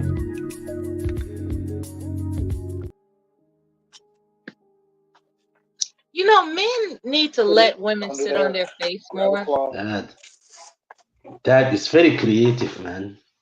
Yeah, men Universal need to let women sit on their face more often. Well, It'd I be love cool. the elevation of this conversation. I'm actually not anti that sentiment. I'm okay with that sentiment. What are y'all? What's going on? What's going on? Hey, Portia. Portia, let Hey, me tell Portia, you habibi. what Portia don't want. Let me tell y'all real quick. Just went to the store. John, who knows what he's doing? HB, he's busy moving. Portia. All of this arguing y'all been doing for like almost 2 weeks now. Everybody don't want to argue every day, man. Everybody don't want to do that every day. Like, and it's just like I can understand like some discourse, some back and forth, but like everybody do not want to argue. What you want us to do, Portia? Like, can y'all just like chill and like talk? It's just like, why are we always arguing? Yes, yes. Testosterone. Or debating. And it's not I even don't like think it's testosterone. like fighting. It's just like, gosh, do y'all? I mean, it's irritating sometimes. Like we gotta listen to this 24 hours. Like that's why I started to play some stuff to give y'all a break. Take a break. Take a break. Yes. Y'all, I'm not talking to you and let y'all get back to it. But I just want to say something. Okay. I just want to say. Say. Thank you, Portia. Habibi. Habibi. Well, where I was going. Okay, since we can't talk about women sitting on men's faces, how about nutrition? Are you guys aware of your metabolism? Very. Okay. Are you aware of guys' metabolism, doctor? I would not be classified as a doctor formally. However, I've studied enough It's all to going to be know blamed on me.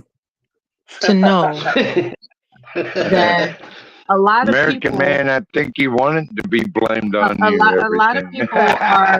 a lot of people are eating grains, right?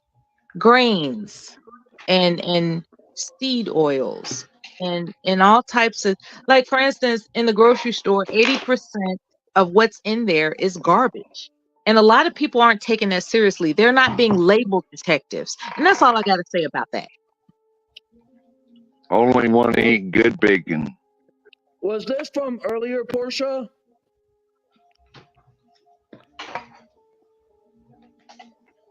It's the motorcade into the rally today, I believe. For Trump? Yes, ma'am. When is he coming back to North Carolina? Because I Isn't need his to go. cognitive decline being He's criticized? walking outside too. Look at that. I need to go. I need to go to another Trump rally.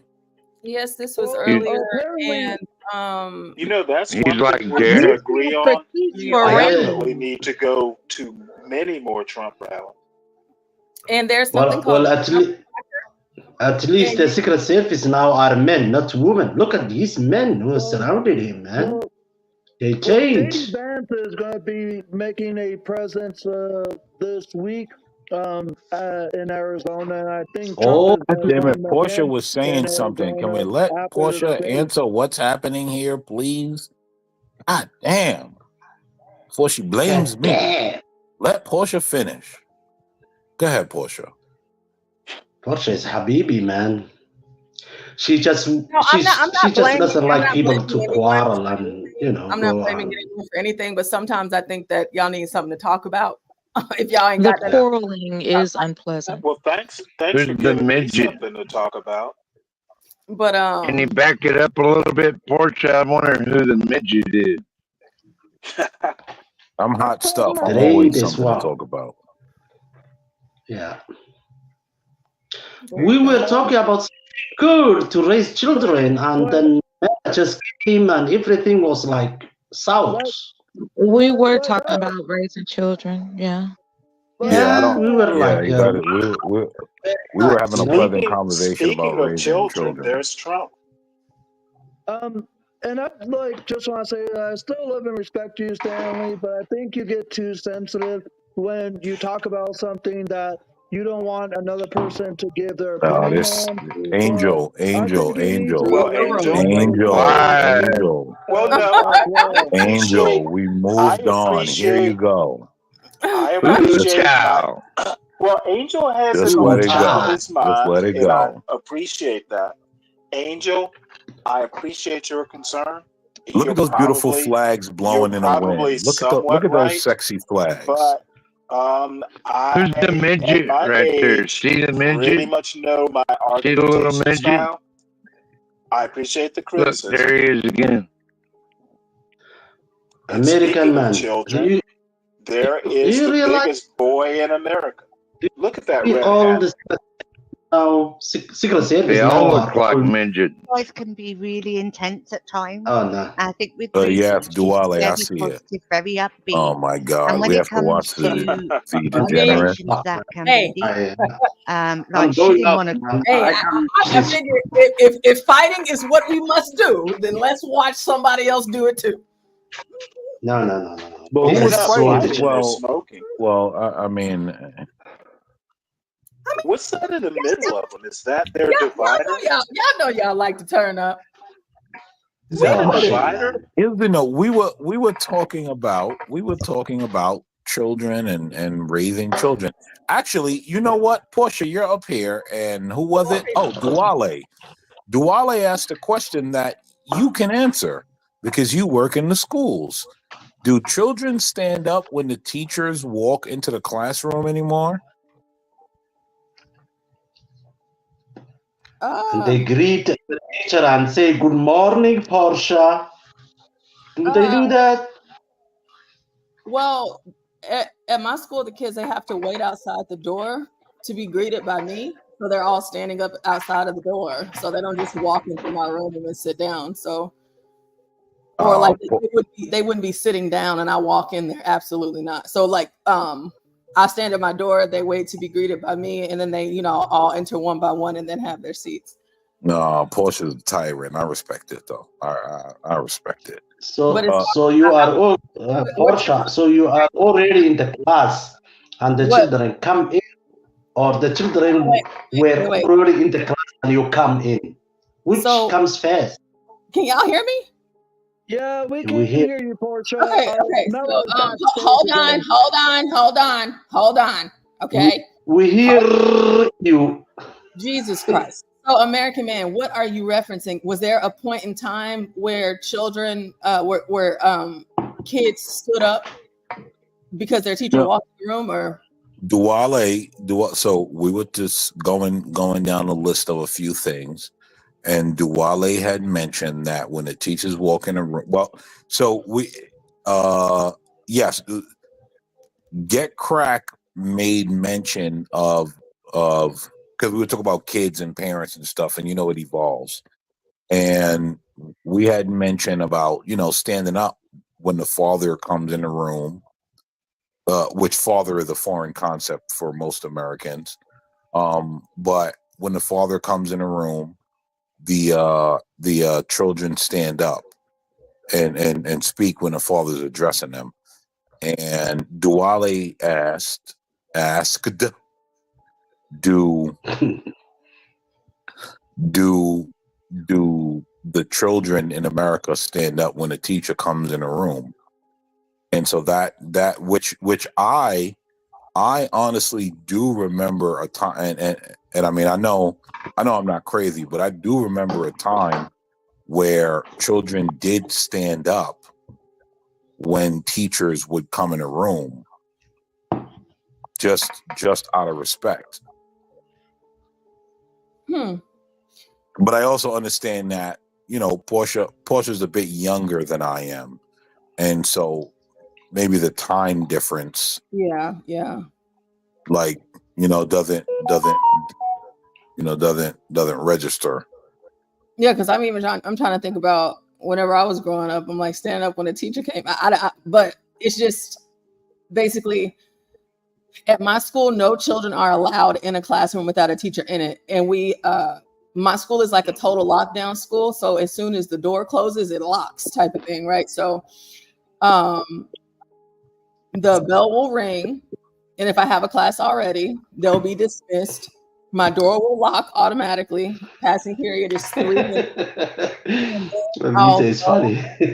Then I'll go to the door to open it for the kids, and then we greet them. So like if it's a hug, if it's a handshake, if it's a high five, it's a like a cool little handshake or whatever the case may be, they're already standing and they greet the teacher, before walking in and having a seat. Now, some teachers don't have control.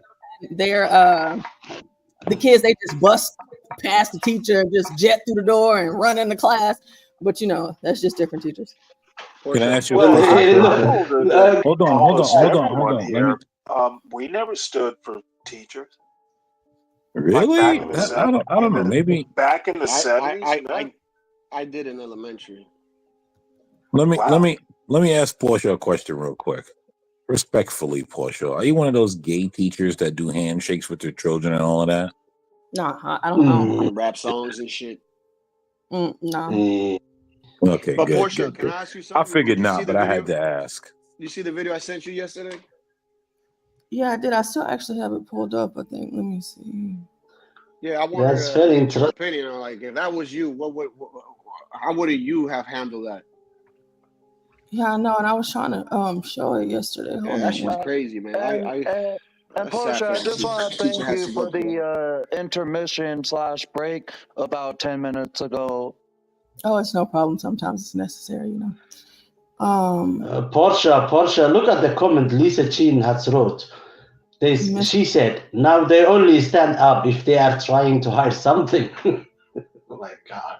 You see, that's what I'm saying, right? I think Lisa Jean knows what I'm talking about. She's a school counselor. But that's what I'm saying. I think she knows what I'm talking about. Like there was a time when we used to stand up and just kind of show respect to the teachers. Like I know I'm not crazy. Qualify that within your experience. What was that, Stanley, Portia? you're not the arbiter of all, sir. Well, neither are you. We You said I in kind your of am. time they used to stand up. This is in my That was a time. joke, In guys. my Everybody time calm goes back farther than your time. Yeah, not We not never every stood up.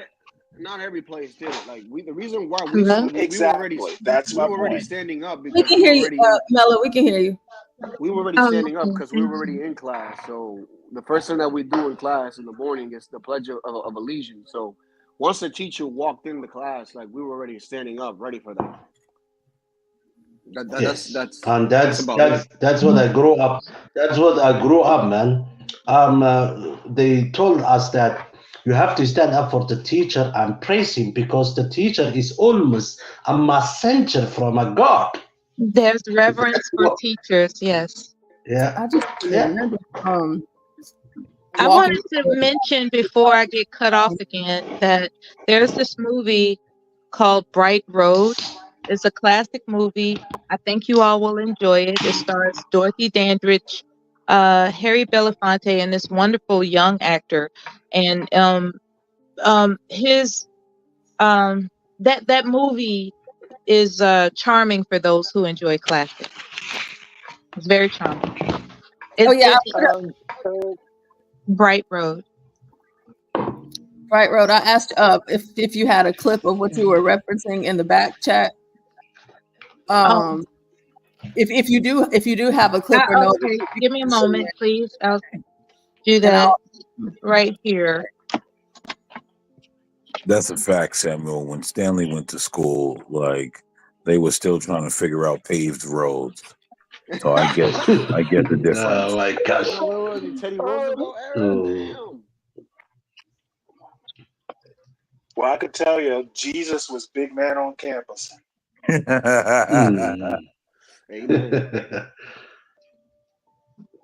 And Stanley was one of the 12 apostles. Yes, indeed. I was the 13th apostle.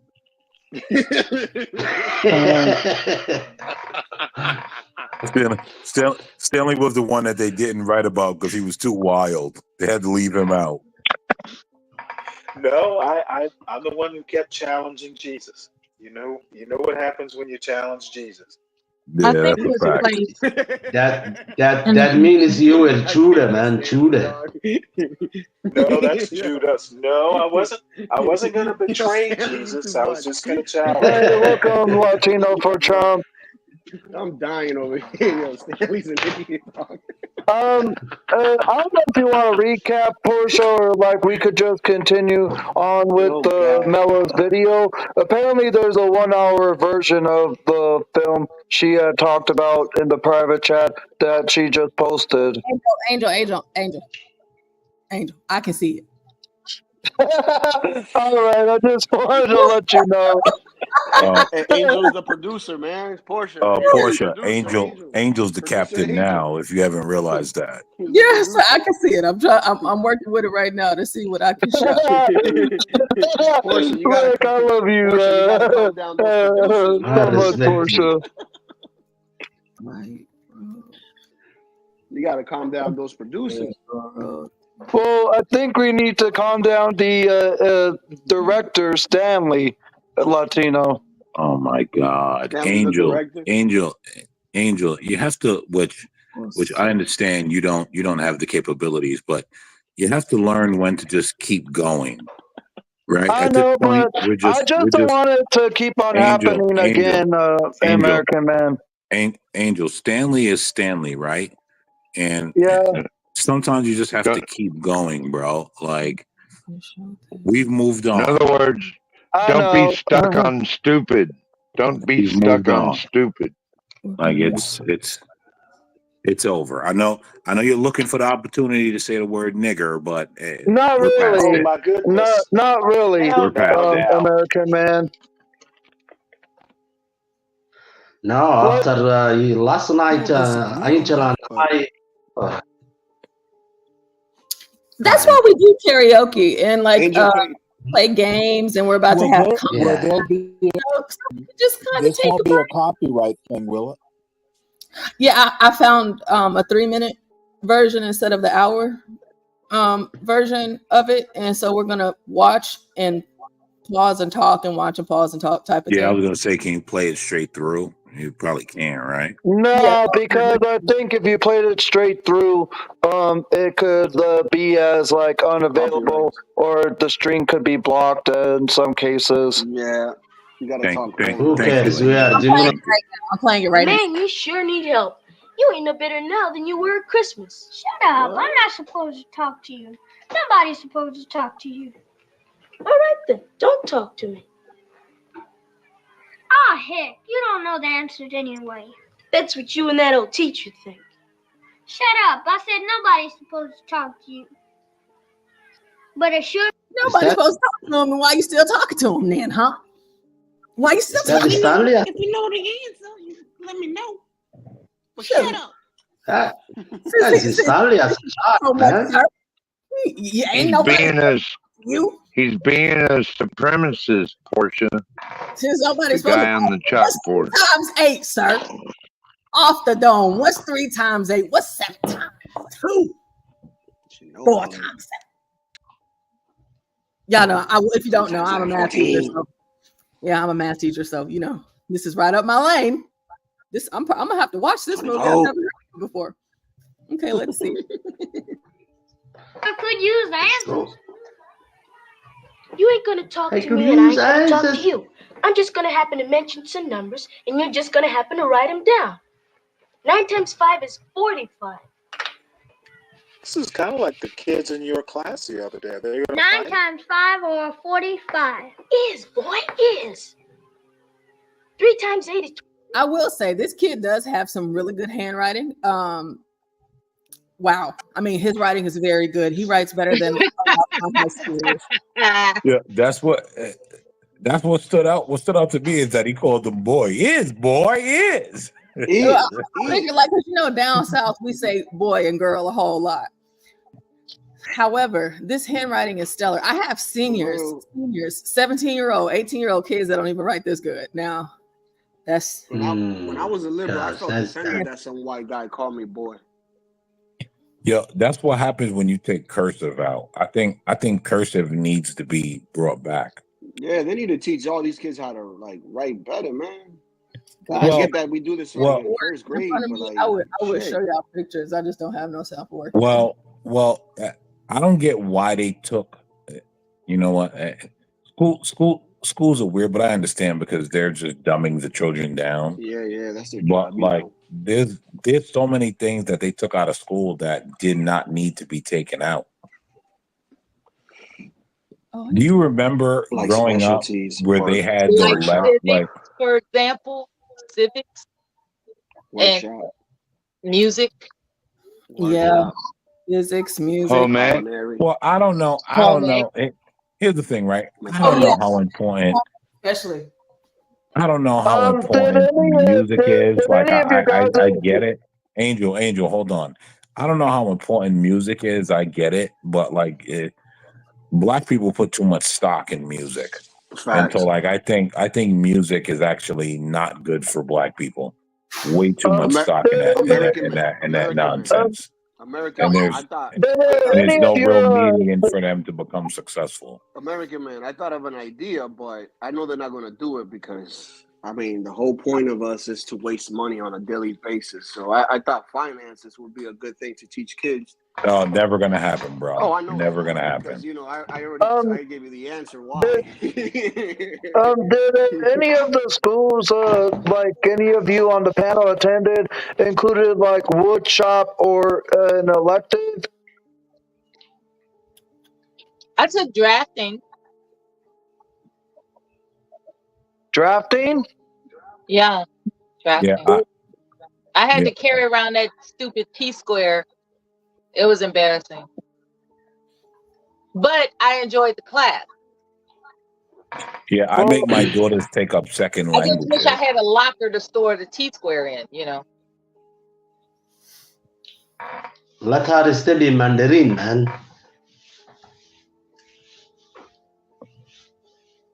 Mandarin is very important now. Or Hindu. Hindustani or the Urdustani, yeah. Yeah.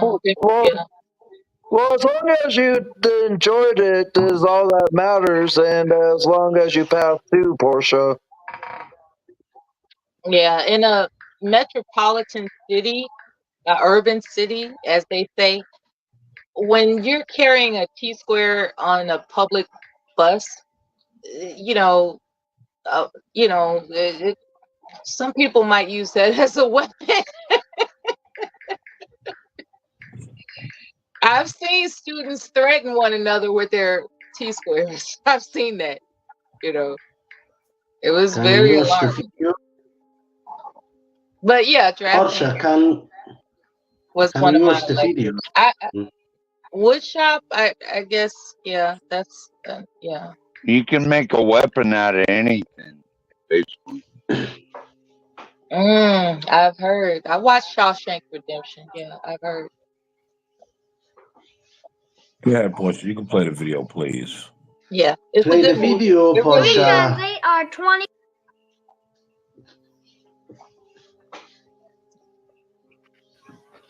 9 times 5 are 45.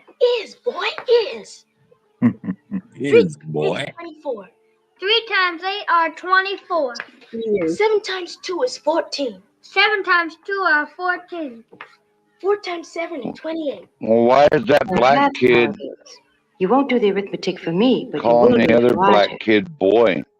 All right. That's Why is the one black kid that's a calling the southern other black kid boy? that's a southern thing. But what I will say is that he was correcting him from saying R. Yeah. That was the. But I get what you're saying. The fact that he was calling him boy, it was indicative of how southern people refer to one another. So, Well, I have friends, and when I ask them about their sons, I will say, "How's the boy?" Yeah, so I Yeah, don't. but they are all boys. And both of them are boys. And they are not grown up, so I don't feel Yeah, bad for but them. They're boys. the I mean, what do you the call him? You teacher, call him a girl? no, the teacher kid, I I think. Hold on, right? I think All we're right. missing something. I think we're missing classism at work here. That's what I think, right? Because he's that black kid teaching the black kid the numbers and teaching him how to speak. He's looking at that black kid as a child, and that's why he keeps calling him boy.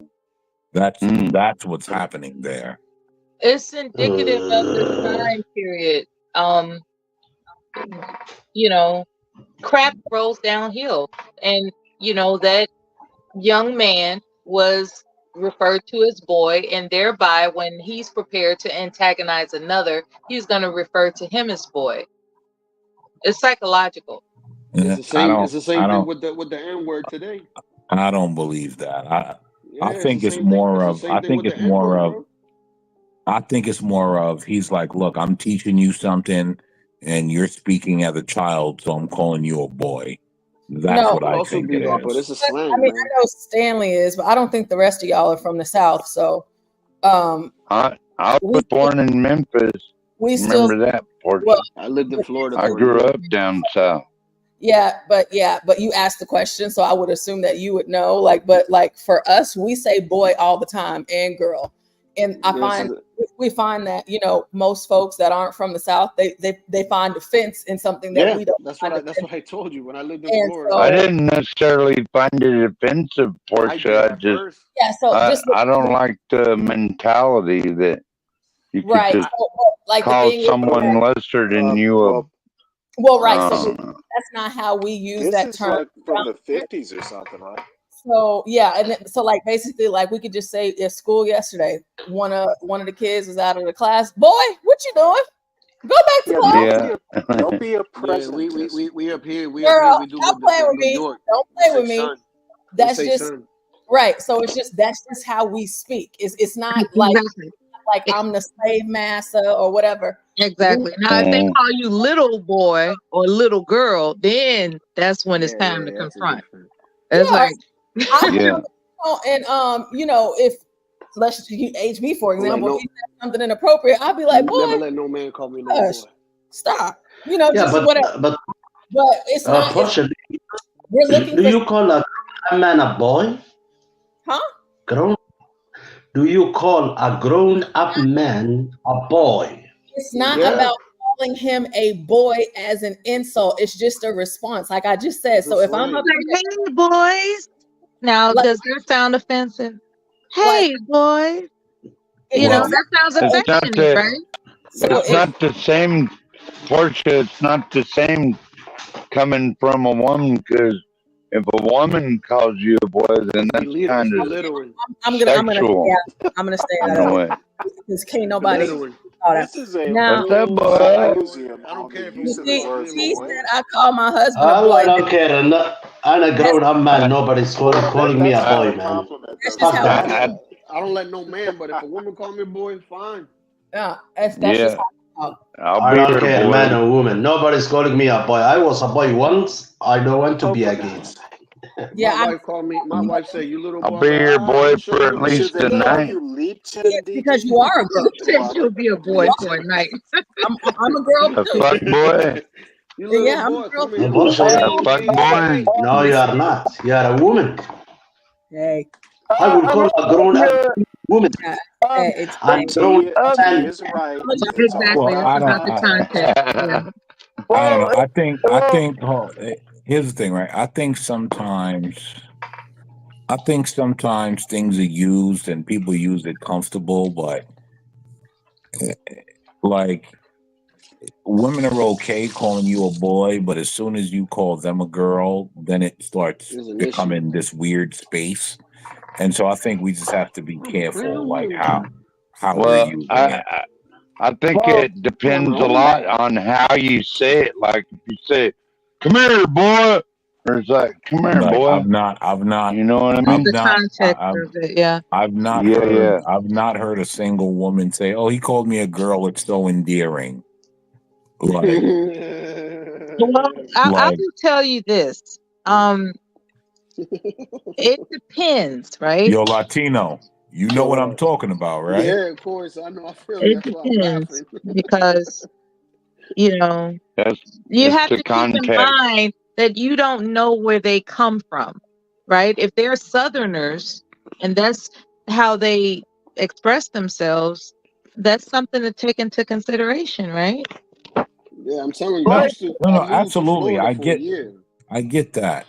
that. But I think there's just like certain just standards that are like just kind of flipped around where we make excuses one way and then want to be serious the other way. I'll tell you something that really shocked me is that some people are offended by the term good morning, right? Yeah, Because I don't know. That's a today they would thing. prefer grand rising or something like that. Oh my God. And that's when you get that? that's when it gets kooky.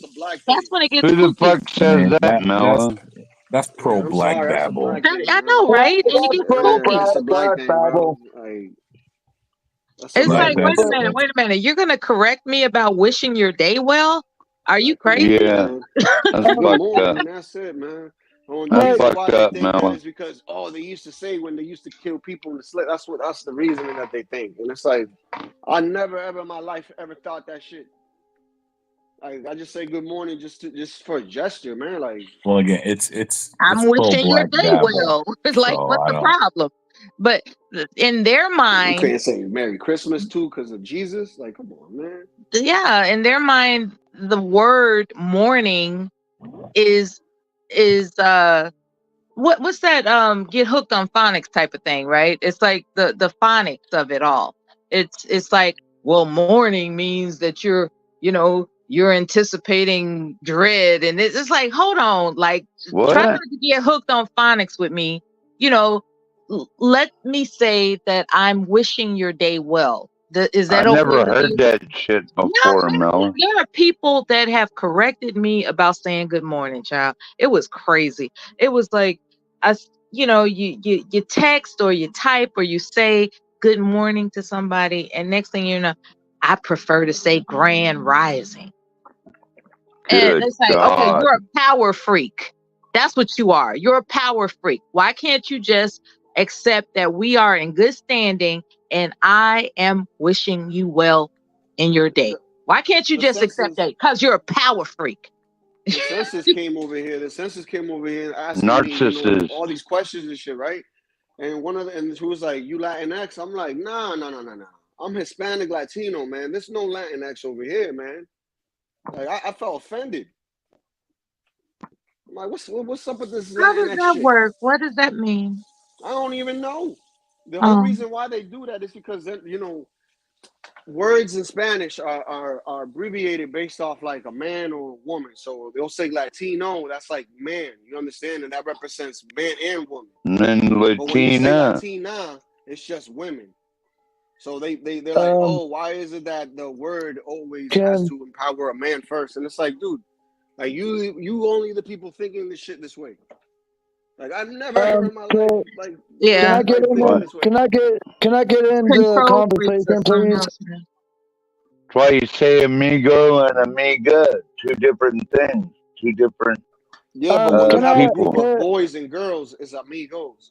Can I get in this conversation, please? I just want to quickly say, unless if you're from the South, then you obviously would know how they say it. But I'm not from the South, so I really never knew that they would say boy and girl to each other all the time. So but I just think that with what cultures do and what they say to each other is like irrelevant to us not in that area, like us not being from the South. We don't know, like the word is irrelevant, not unrelevant. Irrelevant. I'm sorry. I'm not. Believe it or not, thank you. It's for edification. It's not for embarrassment. It's for edification. That's it. Well, thank you, The type to get mad when they Mela. corrected me, but now I take that as knowledge. Well, thank you, Portia. Anyway, not Portia, Mela. Thank you, Mela, for the correction. Portia, if you're out there, can you continue the video? It's a good movie. Capture the link and watch it for yourself later on when you can. John put a link in the chat. Dorothy Dandridge is the school teacher, right? And there's a troubled youth, and I don't want to give away. My son hates when people explain a movie to him, so I'm not going to explain the movie. I would recommend that it is a clear demonstration about how students respect their teachers. That was my point of sharing the video. This was it was demonstrating how students respect their teachers. That's all I was doing. That's it. Well, the video So Mela, what do you think about the Little Rascals?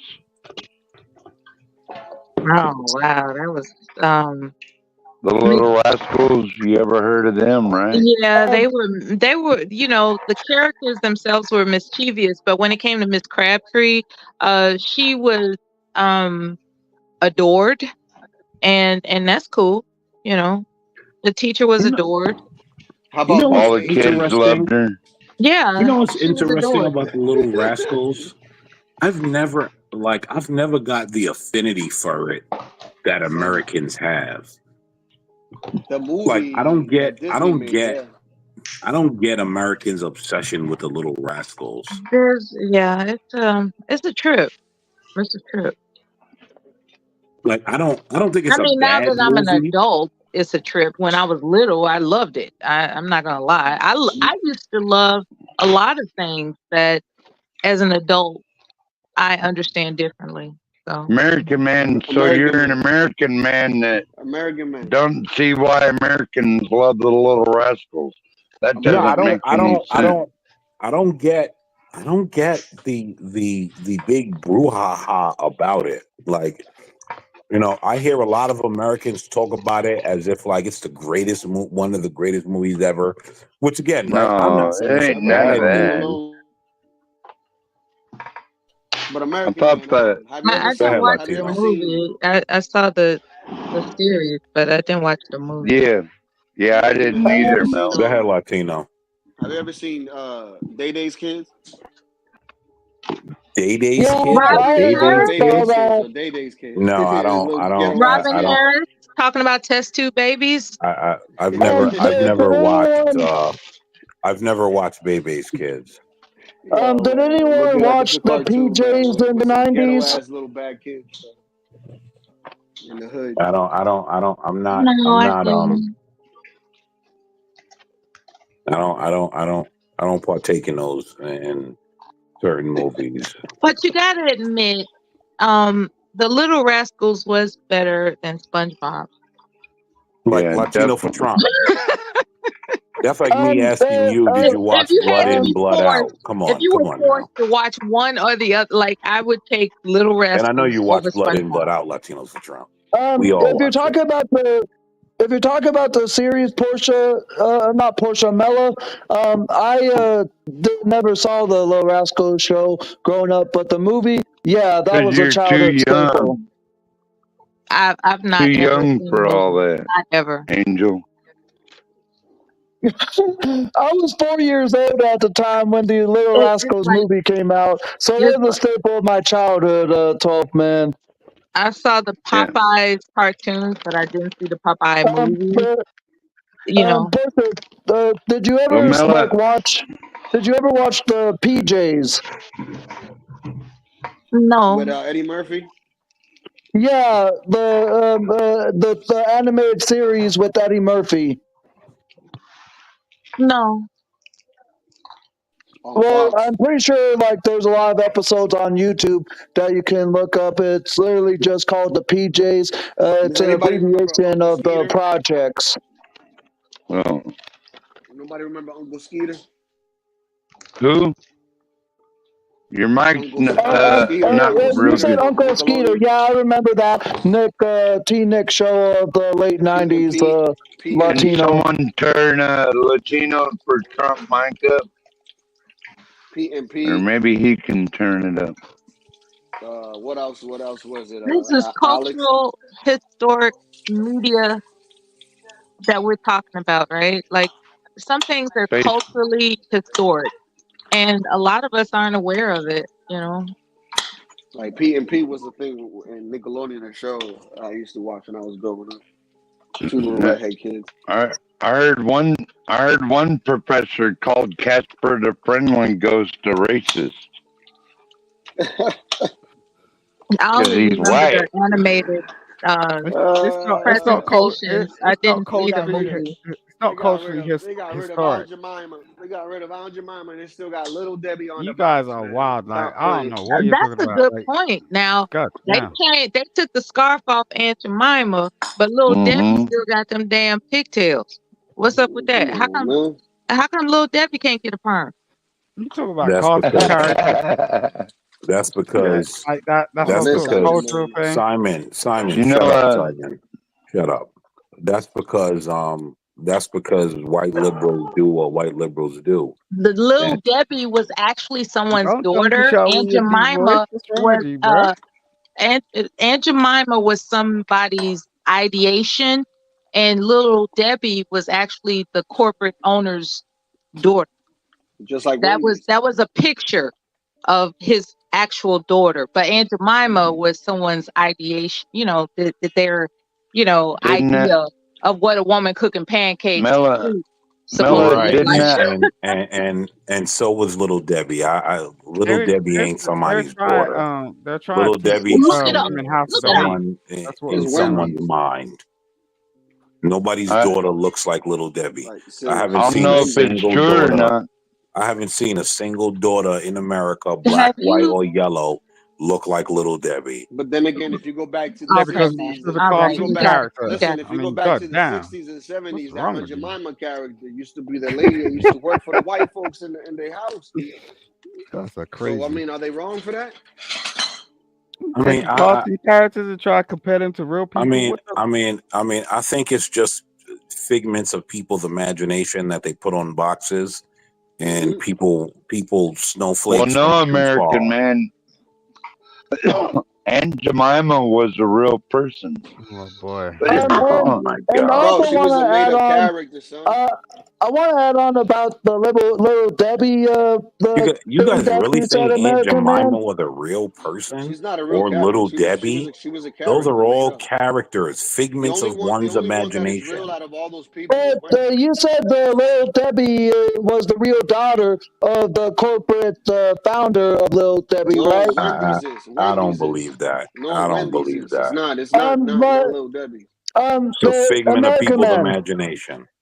American Man, do you believe the restaurant, the fast food chain Wendy's was named after like Dave Thomas's real daughter? No, it's all Yes, it was. it's all a figment of people's imagination. I don't Come on, American I don't Man. believe that stuff, bro. Like they tell really y'all a story. Here's the thing: you guys don't realize you get told stories to make you guys spend money. That's what ends up happening. You guys get told these heartwarming, feel-good stories to make you guys spend money. Oh, this is Dave's daughter. Let me go spend money there. That's Have all you ever gay. eaten a It's Wendy's all burger? fake. Have you ever eaten a So Wendy's I want burger? to eat it just a burger. I could What care the- less about his daughter. What does this guy? I like Mrs. Butterworth better myself because it comes out as a black bottle, but the more pancakes you eat, Like the they tell whiter you, she they tell gets. you a There's no story such that thing. makes you feel good, so that you will be a consumer. Look, Dave, right? Dave helped. Who was it? Kentucky Fried Chicken do his chain, and then from there he took some money, and then he made Wendy's, and he named it after his daughter.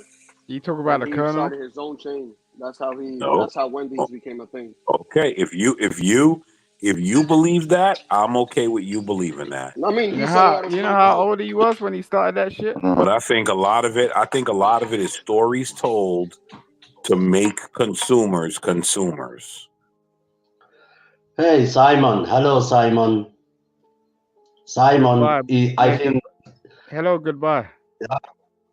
No, Simon, please stay. What? Black American man. Look, History lesson. Hello. American man, Simon, I think it is the first time he called the channel. Maybe. I No. can't Simon, understand what you're saying, bro. I really don't. Simon gets banned on panels all over YouTube. Simon is a pretty, and I that's think a this fact. is the first time he joined us, so I think you should listen to him. Yeah. Hello, Simon. Welcome, brother. How you doing, bro? Where you from? You know where I'm Sound like from. you're from. He You sound smoked like, hashish. I don't. That's why I'm asking. Why would I ask if I don't know? What? I'm Gentleman has my joined brother. the channel. I am a Jamaican. And Jemima. No. And Jemima was named after Nancy Green, who was a Yo, salute, John. person. Thank you for having me up. Nancy Green, who was hired by a corporation to make syrup and other things. I'll be booted in about 20 seconds. Don't worry about it. Simon, please stay. You are the God willing, guy here. No. You are the only. I ain't built for these panels. Like, y'all do some stupid shit. God willing, Hey, do John. Simon. What up, John? What you got for us, homie? What's up, Tough man? Simon is too good for us, man. You're damn right. I'll get booted. Come on, like someone said, You're too good, send a but then cash you out. get on here. Make it make sense, Mister. Send a cash out. Like support John's channel. Yeah, I appreciate that. The shameless plug. What was I going to say? Man, I'm just not joining. I've been running You around for all 7 day. hours. Jesus Christ! Wow. Oh man, that's nothing. And it's only the beginning, Simon. Only the beginning. Simon, we 24 hours. We're replacing here. Yeah, begin to cut your toenails and do all that healthy stuff. That's what you gotta do. Yeah, we are international here. I'm from Germany, you're from Britain. We have Americans here, so this is CNN, man. International. I can't understand what you're saying for real. Like, Simon, where are you from, Simon? I think I've been on here when you've I'm from been London. here. I'm from London. London. Oh man, I was in London a couple years ago. Yeah, I was in London. I think I'm trying to think where we stayed. It wasn't Wayfair. Wayfair's area, I think. Yeah. But we went to Brixton, but we didn't stay in Brixton while we were there. Brixton is like a hot spot for black people. I know, that's why we went. A lady friend of mine, she wanted to go to They sell Brixton. yam and all that shit over there, man. Yeah, like they got markets. Like, yo, that's the hot spot. I ain't even mess with that shit. So if I go to London, that's where I should stay away from. I don't fuck with black people like that. There's a bunch of Caribbeans in Brixton, right? Yeah, that's a hot spot for black people. I'm telling you, bro. Nah. That's why they sell yam. Where all the white They'll people stay sell at? snapper. They'll do all that shit. Like Yeah, they I are would- mad. Yeah, I went to Brixton, Where all the bro. white people stay at? That's where I want to go. They stay in Simon, Kensington, They and stay Chelsea. Chelsea. Chelsea, yeah. Simon, are you Arsenal fan or Chelsea or Tottenham? I can't Whatever understand what he's saying to me, man. I really Simon, don't. he's trying to ask you what football team you follow. I don't follow no football team. There you go. That's your answer, Wale. I just heard la la la la la la la. That's all I heard, man. Jesus. That's all I heard, man. Yo, man. I don't know where. I just heard you, Israel. That's what I heard. That's what it is. It's like, yo. Hey, John. You are an Arsenal fan I'm or gonna be real with Chelsea you. fan. I'm gonna be real. I don't know. I don't know. Hey, John. What's up? Are y'all done blaming me for all of this mess? Y'all done? Oh God. I've enjoyed it, American. No one blame you for shit, American man. Sit down. John. Oh. I have a different topic, if that's okay. Please. Go ahead, Mela. What is the best present you ever gave to your parents for their birthday? Money. A painting. Like the present that they responded in a way that was beyond belief. Money will do it. I don't have parents. The best thing you can ever send a mom is a painting, because every time she looks at it on her wall, she's gonna be thinking about you. So I love giving Mela, gifts through painting. Mela,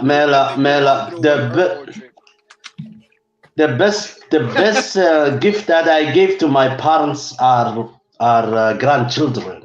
Okay, there we go. They were so Now, happy. what is the best? So thereby, the best present that your children can give to you is grandchildren, right? So That when it is comes, the like best when it gift comes that to I your gave to birthday them. and they give you nothing, and you're waiting Just around, their love. like I mean, that's what I'm saying.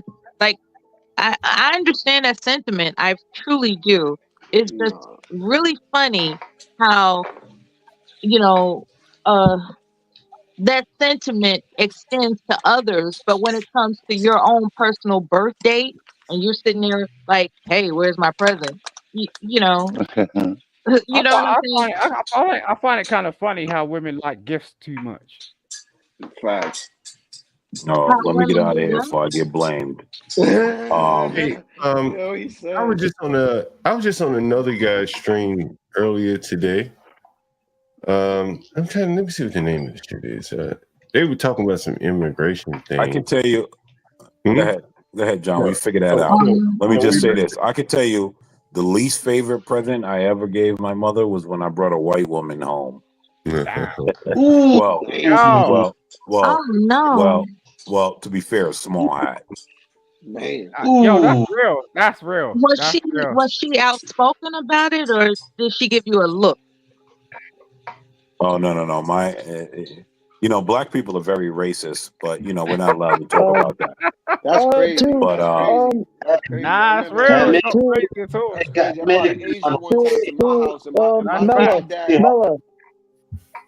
Mela, to answer your question, Angel, hold on, Angel, hold on. When I brought a white woman home, she wasn't trying. She was kind. That's you know what I crazy, mean? man. She didn't be rude or anything. But It's not her thing, Mella. She wasn't with it. That's sad, bro. Oh, I'm sorry. I'm sorry you had to go I'm through that, sorry to bro. hear Yo, that. black chicks, What like will the fathers Baby do? is born. they are What innately the like that, fathers? dog. Yo, So does school. you bring a white woman home. God damn, it's a problem. Yeah, It's a real that's fucking problem. ridiculous, though. Small hat. Like, I don't know how they are, but like she should be was she thinking. Your hot? mom At should be least thinking. Your mom Don't should be matter if thinking she's like, hot or look at not. this. Like, It don't Duale, matter, bro. Like, I your don't. mom should be thinking it's like you Duale, brought a nice, I don't. decent girl over here. I don't That's bring. fucked up. the first thing they're thinking is Hold interracial on, kids. Simon. Duale, Simon, shut I don't up, mess man. with Duale. I don't mess with chicks that aren't hot. The chicks that, well, you know what? I've banged a few, but they only get banged. But I'm not bringing a chick home that's not hot. That's weird. My man. Like So the you're not mother, hot. You're not coming home. so the mother Yeah, may yo, give you the look, but the father American was man. like, "And you, man, you did it." Nah, it's not that. They're just innately thinking like, yo, this is gonna like be an interracial shit. So it's like, yo, No, like I don't that's care, what's going man. down. My 10-year-old son, if he brings a beautiful woman, I don't care what color she is, I will be like, oh man, Nah, you're you're great. Yo, that's lying, what I'm bro. saying, bro. When I You are was in my lying. younger days, I brought it. I'm not lying, but my wife will Latino, like. tell us. Hold on, Hey, watch when I this. was Watch when I this. when I Watch was in it. my younger Latino. days, man, I brought an Asian home, and my dad after she left, my dad gave me 5, and he was like, "Can I ask you Yes, something?" that's what I'm talking about. He's like, "Can I ask you something, son?" And I'm like, "What? What you gonna ask me?" I'm thinking it's something serious. He goes like, "Is it Right. sideways?" And I'm like, Hey, "Nigga, I haven't even gotten there yet, bro." damn. Hey, But we never had that issue, bro. My brother went out with white no, girls all the time. My brother's black as the no. street. They ain't happening, man. Yeah, Well, can I answer Melo's question? how their I children just and wanted to be women. with my Is roots that for because me, I T? don't Hold have on, hold white. on, hold on. Nah, Is for T real. asking me that? No, T. I'm actually very tribal, and so I wouldn't procreate with women outside of black, to be Yeah, I'm the honest. same way. I didn't want to. I agree with I you, like American all man. women, but I like when it comes down to procreation and all of that, I'm only gonna procreate with a black woman and keep the That's black so biased. with a That's black so woman that is so biased. Wow. keep the black race moving. Yeah, but That's so biased. Even any woman that you are interacting with, your children will always be black. I don't want. I'm black. My children will always be black, even if I get the Yeah, Chinese. but there's All right, yeah, all right. So the question is why. So I don't know. like, question is why. So Why? Because I do believe in race purity, and I'm okay with white people being race pure. I'm okay with Hispanics being race pure. I'm okay with that. Wow. I have Man, I'm absolutely okay no with problem everybody with being that. what they race, bro. Yo, that's in line with the KKK. Like, you're about like black purity, like white purity. Like, what you're in line with Okay. all that sort of stuff. Okay. Then I'll be a Klansman. No Yeah, problem. same here then. No problem. Same So here. I got a mixed race child. You got a problem with that? They asked me the question one time, right? Why They does it asked me have the to be a question. It's problem? Like, they asked me the question one time. They said, when your daughter grows up and she bring you a black dude home, are you gonna get mad about it or pissed off? I said, no. As long as this black dude is educated and not some ghetto ass Tyrone, I don't give a fuck. And another thing, he gotta have his father in his life.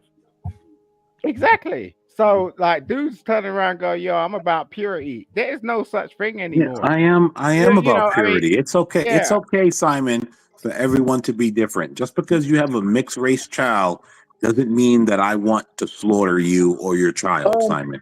It doesn't mean that. It just means that everyone's different. And Right. that's Yeah, okay. I'm just trying to understand. So it's just like you're saying, like you got this objective, right? So it's just like, okay, cool. But what sense does it make in a This is world why I don't where like that black doesn't make people, sense? because they just can't Yeah, understand. you don't like black people because you're not black. Like at the end of the day, like what you're saying don't make no No, sense. I'm not black. I'm American. There you go. American man, I actually have to side because I understand that you're for race purity, but if you got married and had kids and your son or daughter came home with a white man, I'm scared you tried to tell him or her of your son or daughter that they cannot date that other individual. So I just don't like No. a strict parent. You guys are wrong. You You wrong. guys are He said wrong, for right? himself. Thank you. For Like, myself. I don't know if you If guys heard him say that For from the yourself, beginning. but for your kids, you're fine even if they date the opposite race. But he never said his kids, Angel. He said himself, just like I said myself. The same thing. That's why I have a Dominican wife. And you know, All right. Yeah, but Lord. that is total delusion. Like Can at I the end tell of you the guys? day, it's like, oh, Can I tell it's you like, guys a story? Can I tell you Go guys a ahead, story? John. You're the host as of right You now. know, I was sitting on my front porch one day, and it's one of my Airbnb guests was checking out. He's a Palestinian guy he was going to Ohio State at the time, and he said, "Man, everybody in my family 100% Palestinian. Period. Point blank. We don't mix. Palestinian through and through." And I thought about, like, damn, like there's nothing wrong with that. You know, I can actually appreciate it.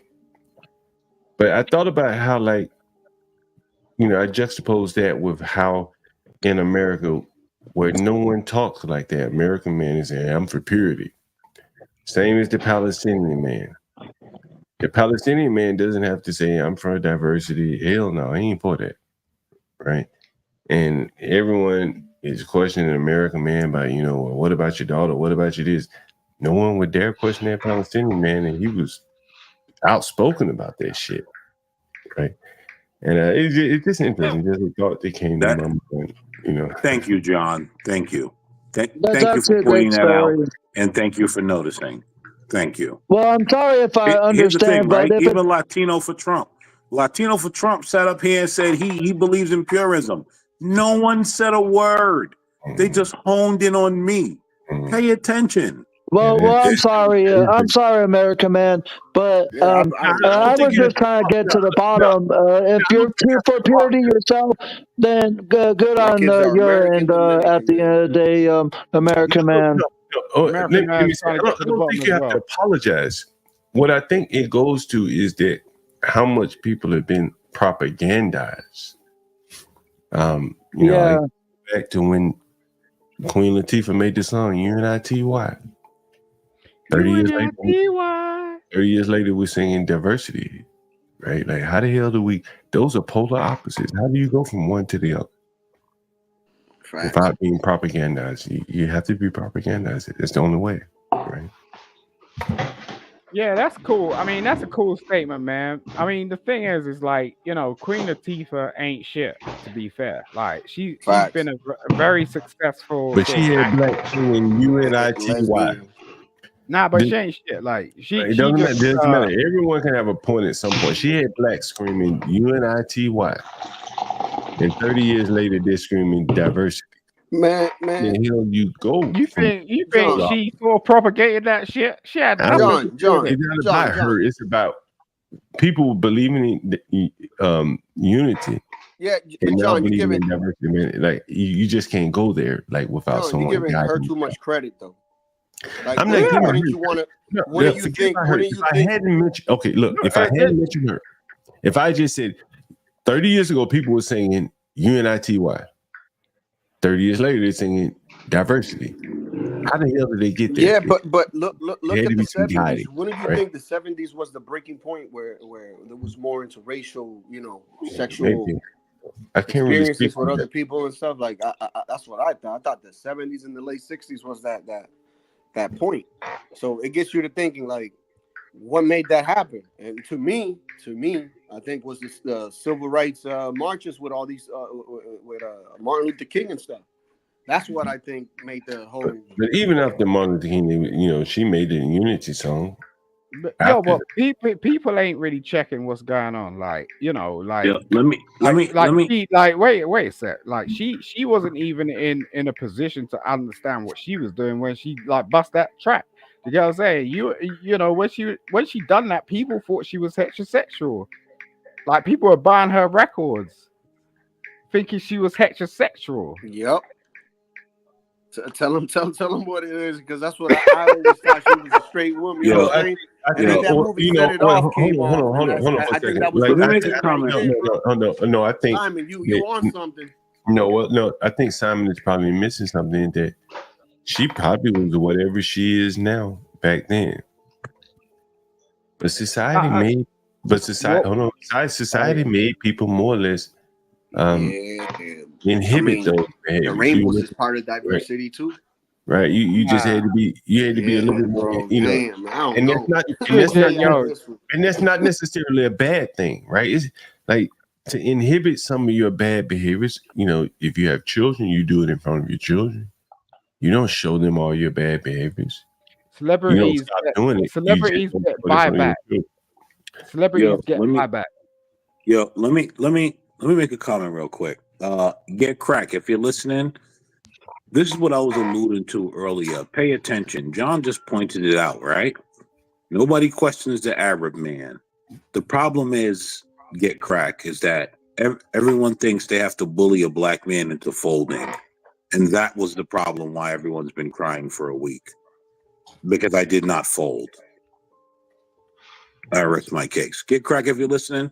That's the whole thing. They all want to fold the black man. Sorry, you can't fold me.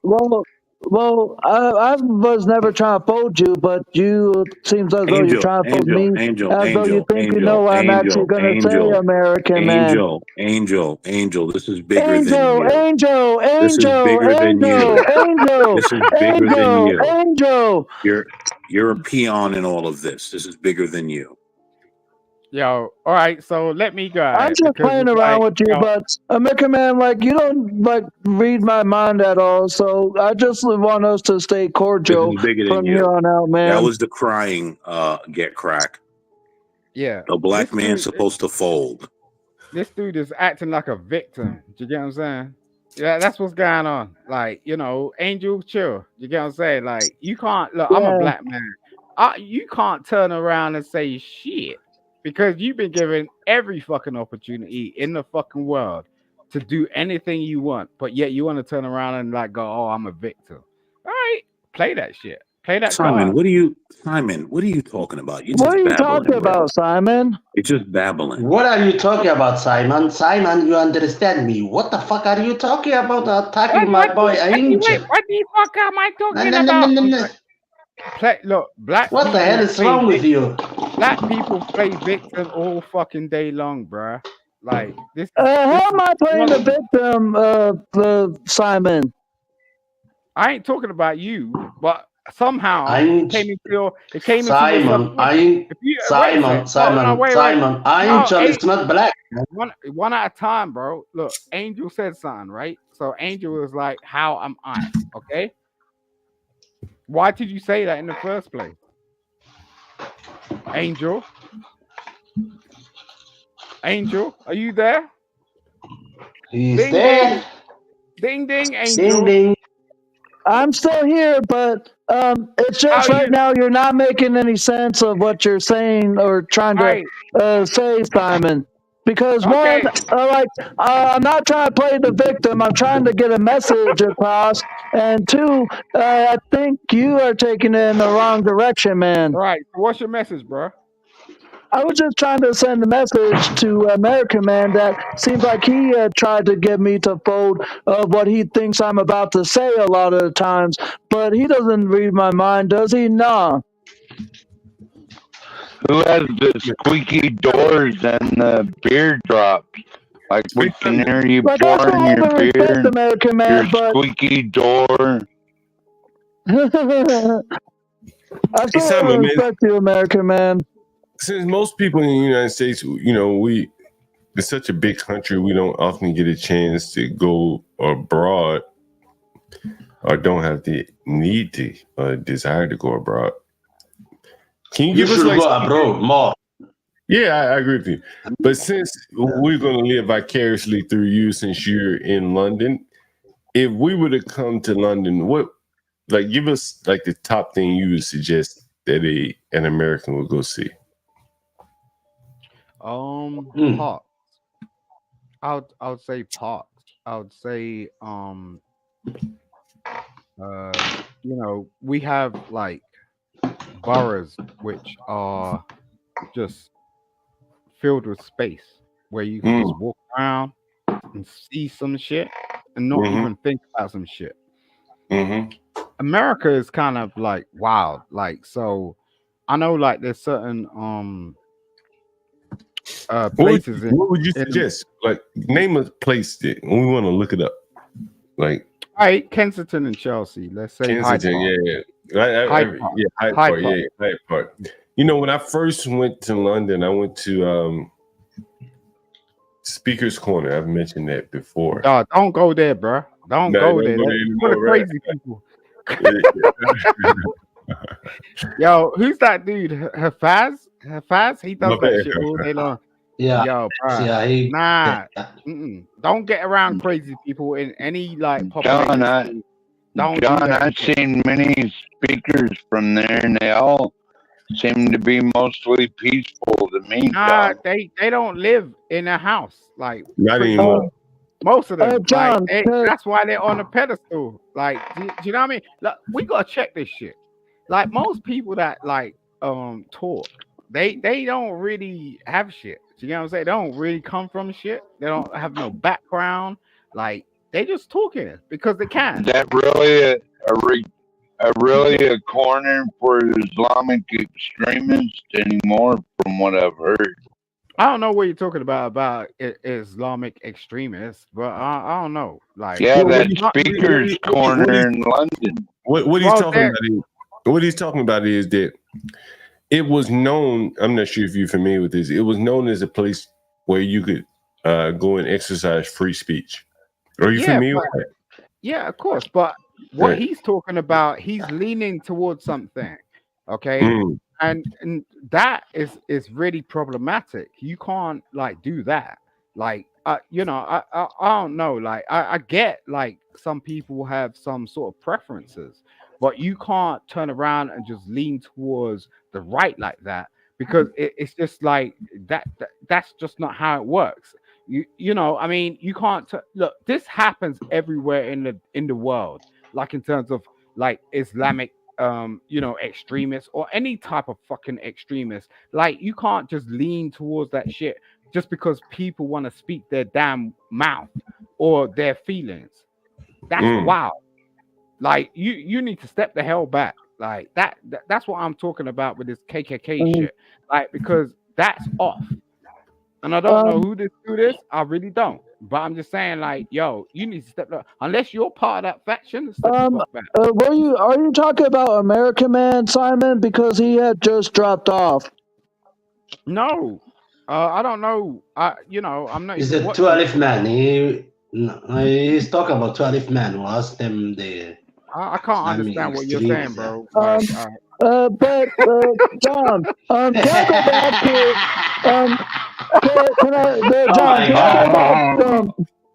can I go back to two quick things, John? I want to go back to.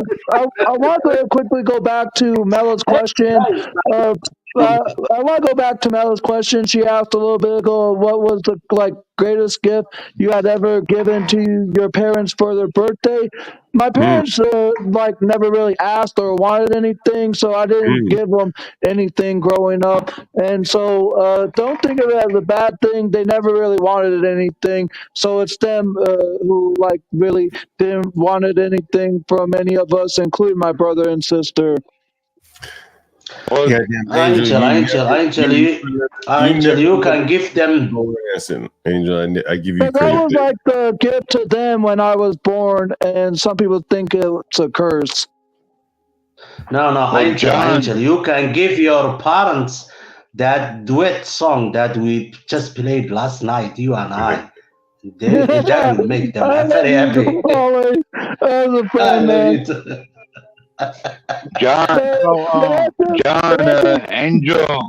Angel is a product of his generation. Never taught to respect his parents or make them something in school, even if it's just a drawing, right? Well, Like in a cartoon book. wait. No, wait. That's the complete opposite. You can't speak about Angel like that. That's the complete opposite. How dare you even Well, like fathom that stuff? How You dare sound I? like I mean, because you sound like you don't even know like who you're well, he talking about. just said he never gave his parents anything Because for they their never birthdays asked or or wanted Christmas. anything, 12th man. They never asked or wanted anything because I was their gift to them.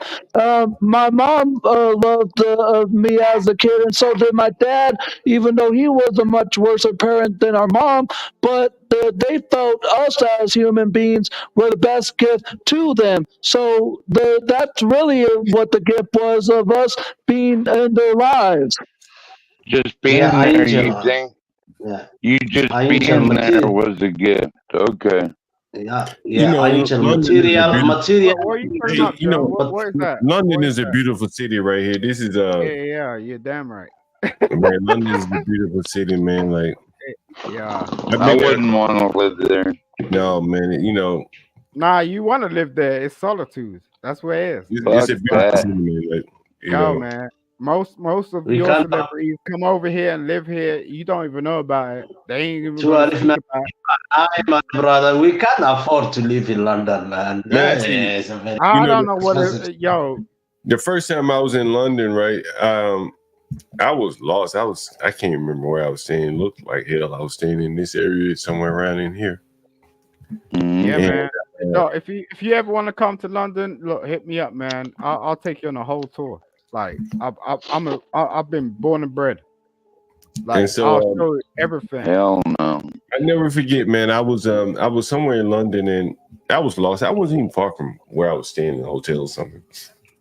And you know they have those little Vauxhall cabs. You know what I'm talking about, right? The Vauxhall, right?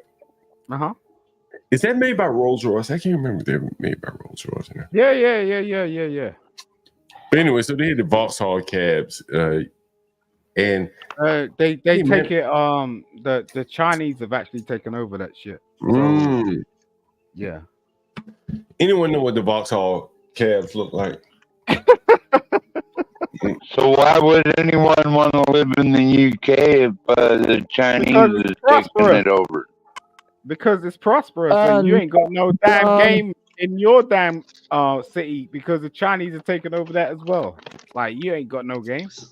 But anyway, so It's money, 12 man. Money. When I went there, I want to say London was mid at that point. It may have been 65-70% white. Yep. And I remember, and this was London. I'm not talking about the UK. I'm talking about London. Was still. I'm a black man in London. I'm telling you, bro. If I had to pick a place to live in the UK, John, it'd probably be Scotland. You bogan, nigga. Well, back in those days, London was still again majority white, and the trust was still there. And I talk a lot about the lack of trust in America, and probably the same thing goes in London. The same. And I'll never forget, I was lost, and I wasn't far from where I was staying. But as you can see, look at these buildings; they all look kind of the same, right? Yeah. Look at that. Look at that. Nice. Yo, where I live, I tell This you, is like, expensive right here. Yeah. Very Looks just, John, it looks just like that in a lot of American places too. Just like I live around white people, bro. Look, I don't live around black people. You can do what the fuck you want. Dude, you live in London, man. How many white people are there? What? Listen, they're courteous, man. They don't play me like that shit. Like I ain't doing no ghetto nonsense. You live with Pakistanis and Indians, man. Come on, stop it, man. No, I ain't around you, guy. Do you know what I mean? Like, yo, there are parts of London and pockets of England where you'll get whole Indians. I ain't messing with you. Which part of London? I asked you before, which football you support, because I would definitely know which part of London you're from. Right, I don't mess with your culture, man. I swear to God. I'd rather live in the woods than any fucking city. You know what I mean? They all suck to me. I don't mess all with your cities suck. culture. Like I don't. Like I really don't. I'm clean. Like I stick with my John, wouldn't you rather live in the woods than where you live than anywhere? One of these days was 12, man. But you see these buildings here, right? We're right here in London, and again, I was in London, and I was kind of turned around. I didn't know where the hell I lived, where the hell I was staying. So I went up to one of those Vauxhall cabs. The Vauxhall cabs. Let me show you what a Vauxhall cab. Master Kim, you ever seen a Vauxhall cab before? It's pronounced Vauxhall. Is that the traditional? Like you got the your headroom? accent. It's Vauxhall. It's not Vauxhall. Nah, like I don't know. I don't know what a box cab is or whatever it is that you said, John. This is the traditional London cab. You recognize it, right? There you go. Yep. I mean, I think this is a Rolls Royce. They make new like that. You Old style. that shit. Those are newly You made. getting that shit? You're paying off the cuff. Like as soon as you jump in that cab, right? They're clocking it. Like, and it I'd takes be embarrassed to ride in a car like that. Well, you could be embarrassed as you want, but it takes like about 4 years for anyone to actually drive that shit. Like, you gotta do some extraordinary shit just to drive that shit. So you could be embarrassed as you want. But You can see like the Rolls Royce kind of front to that motherfucker, right? You can kind of see it, right?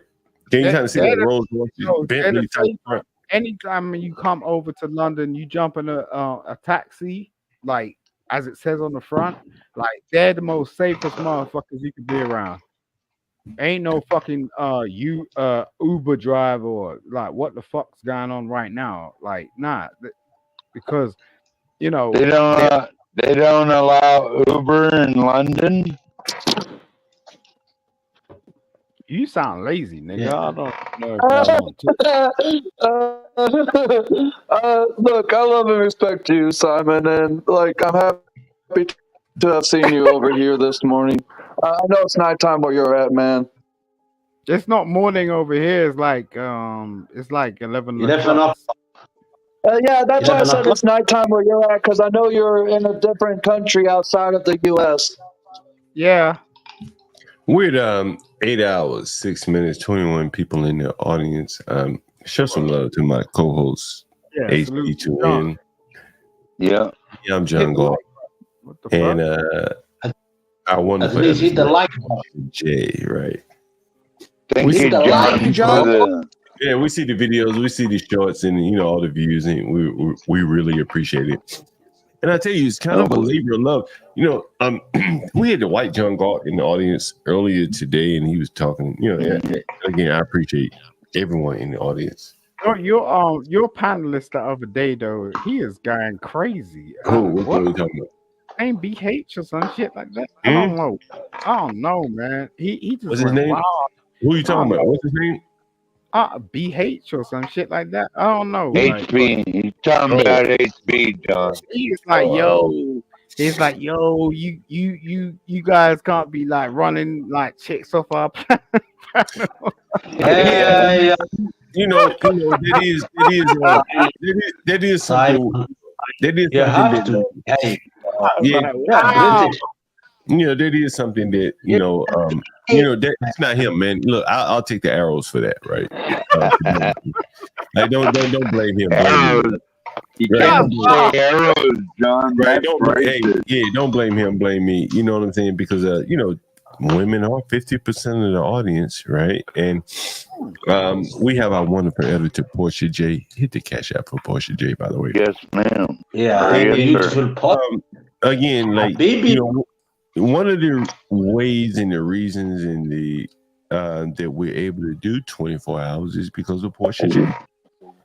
Yes. And so if you guys get on here and engage in too much debauchery, she is an honorable woman, by the way. She don't want to hear all that shit.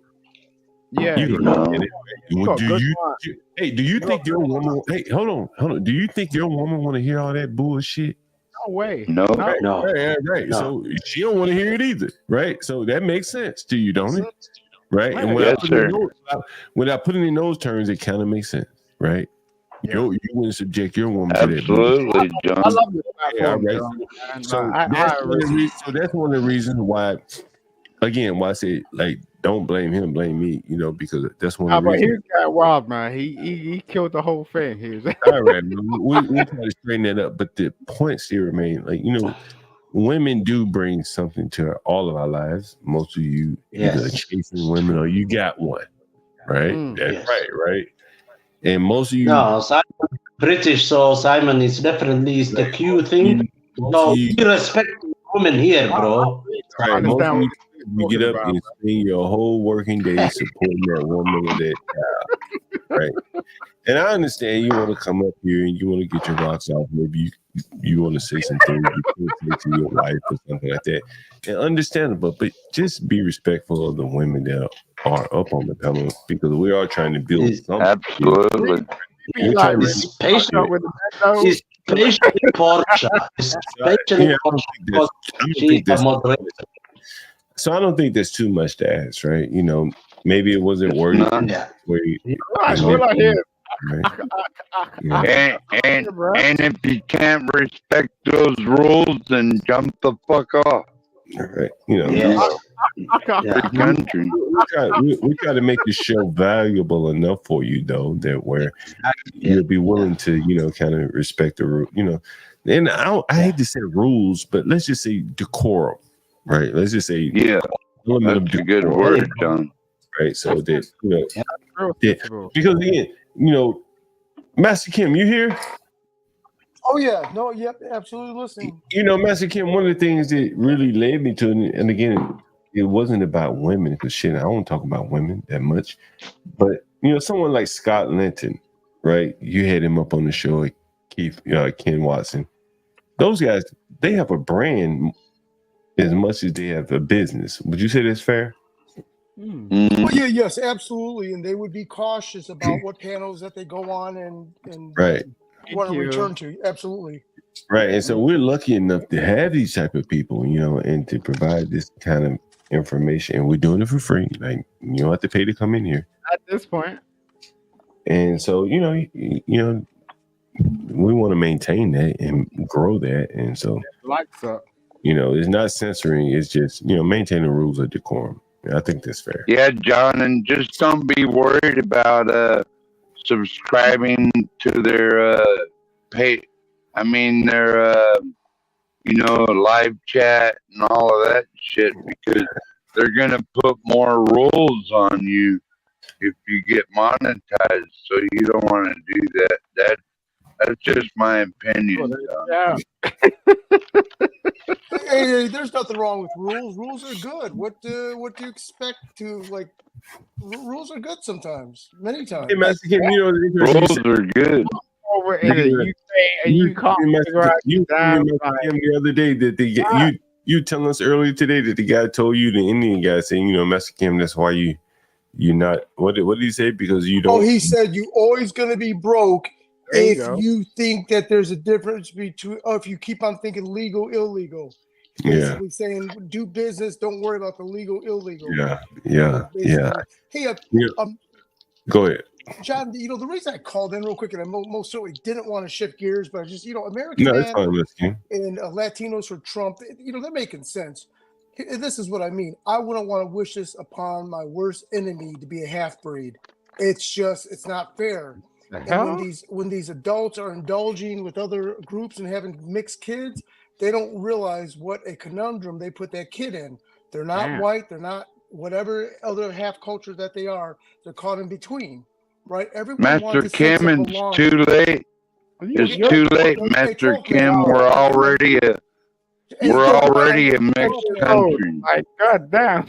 12 man. I know you want to give it to sister. I know you want to give it to sister. Master Kim finish, 12 man. Let me finish. Let Master Kim finish. Okay. Go ahead. So the reality of a mixed kid is you never hear the other side of the story. You don't hear about how much they are teased and bullied and all that shit by the black community.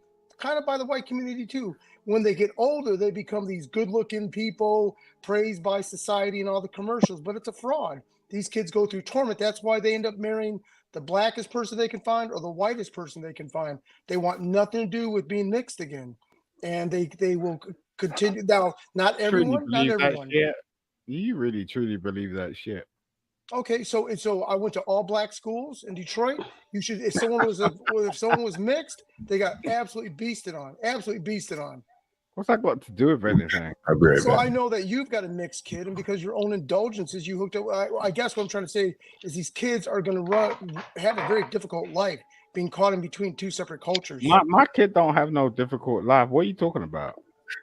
Well, are you your kid? Are you your kid? Are you living your kid's life?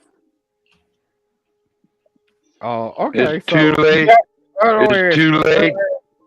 Can I just like rebut? Like, so what I'm saying, American man, yeah, I got kids, bro. Do you have kids? Yeah, Do you have? Yes, I am. I'm half. So it sounds like you're kind of disappointed. No. All my kids are white. They've all migrated. Yeah, but it does. I white. don't care if your kids are white. I'm asking you, are you disappointed? No. I'm disappointed at my life in what I had to endure being mixed. I wouldn't want to wish that upon anyone. All right. Nice to meet you. I want to bring up something because down south they had breed yards that were specifically made for growing like an ultimate worker or cotton picker or however you want to call it. And it's already way too late to get, like a lot of people have black and a lot of Asians have black. It's too fucking late, man. You're not gonna... Wait a second. You're talking about cotton picking and it's too late? Like, that spells a lot of shit to me. No, wait a minute, because we've already been mixed. We've already been mixed breeding for like 300 years or more, 500 years. So it's too late to get a pure race. Like, I got black in me, man. Okay, no one is talking about a pure race. I'm talking about mixed breed. You're probably part of that shit, right? No one's talking about pure breed, pure race. I'm saying if a black it's not man gonna goes up with a happen. chubby white girl and have a mixed kid, that kid's going through hell. You never hear about those stories. But anyone that Why is a says that kid going through hell? What are you talking about, bro? Okay, Unless you're supposed to be the father, right? No. So unless If you go back and listen to the stream, all right, I said a kid that's born mixed, half this, half that. I've witnessed a half black kid, half white kid have turmoil, especially in all black communities. They get teased, harassed, everything. Okay? When they get older... But that's only in America, friend. That's only in America. Mixed kids, they just follow their father. We're all basically... I bet... I don't know. Hold on a minute. I bet if you look back at your DNA and you'll have another race in it. There's no doubt in my mind that probably 90% of you... No one is saying pure, okay? But it is the mindset. Mindset of the parts, Mr. Master King. When you believe that there are races, whites, blacks, blah blah blah, then definitely that will be problematic. But when your mindset is only to be human beings, hold on, dude. Here's the thing, like, I just don't get it, man. Here's the thing, the other day I was at Drink Lounge and I brought up a woman on the stream and she was Yemeni and Trini. Yemeni and? That's an interesting mix, a Yemeni and a Trini. Trini? What's Trini? Trinidadian, sorry. Okay. And Middle Eastern and African, yeah. Okay. Middle Eastern area, Caribbean, whatever, right? African, Caribbean, but not even completely African, right? You know, there's a lot of Indian or whatever in Trinidadian people, and that's such a diverse mix that you end up having to choose because the mother and the father didn't stay together, so she ended up being with the mother. So she ended up growing up being partial Trini, but she's not fully Trini. And there is some conflict there, some tension among the fully Trini people. You know, you're in Brooklyn and all these Trinidadian people that look a lot different from her. Yes. And she's half Trini, so Yeah, she but don't necessarily identify with them. And she's not like a that has Muslim woman. no, that has no. First of all, Mr. Galt or John, they're a Muslim is not a race, man. It's a religion. That's right. You think But I Muslims look understand. different? Look. I'm not even talking race. I'm just talking cultural, right? Forget about race. Just the cultural differences between a Trinidadian and a Yemeni man.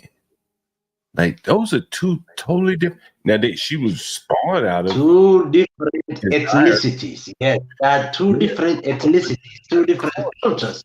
But I will understand. Right? Like, there's carnival in Trinidad. There's no carnival in Yemen. Those people weren't allowed. They do.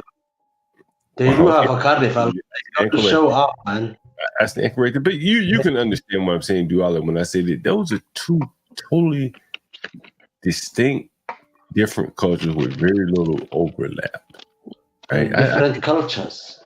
Yeah, that's what I'm saying. Cultures are different. Right? Forget about the race. Forget about the race. I'm talking the culture. And you can understand what the child that comes out of that would be totally conflicted because the parents probably aren't going to be able to stay together because the Yemeni man is going to see the world a whole lot different than the Trinidadian woman. So now the child is going to be with one or the other parent, and she's going to adopt that. Whatever that parent is, be it Trinidadian, that's typically what it is. Not all the cases, but typically. Mr. John Galt, you just do that. Look, my wife is half French and half Somali. Look, she's a half white French and half white Somali. She's a mix. Her father is a Somali, and her mother is a white French woman. But she identifies herself as, of course, as a nation, she's French, but ethnicity, she identifies herself as a Somali because her father is a Somali. Most of us, we follow the father, thing.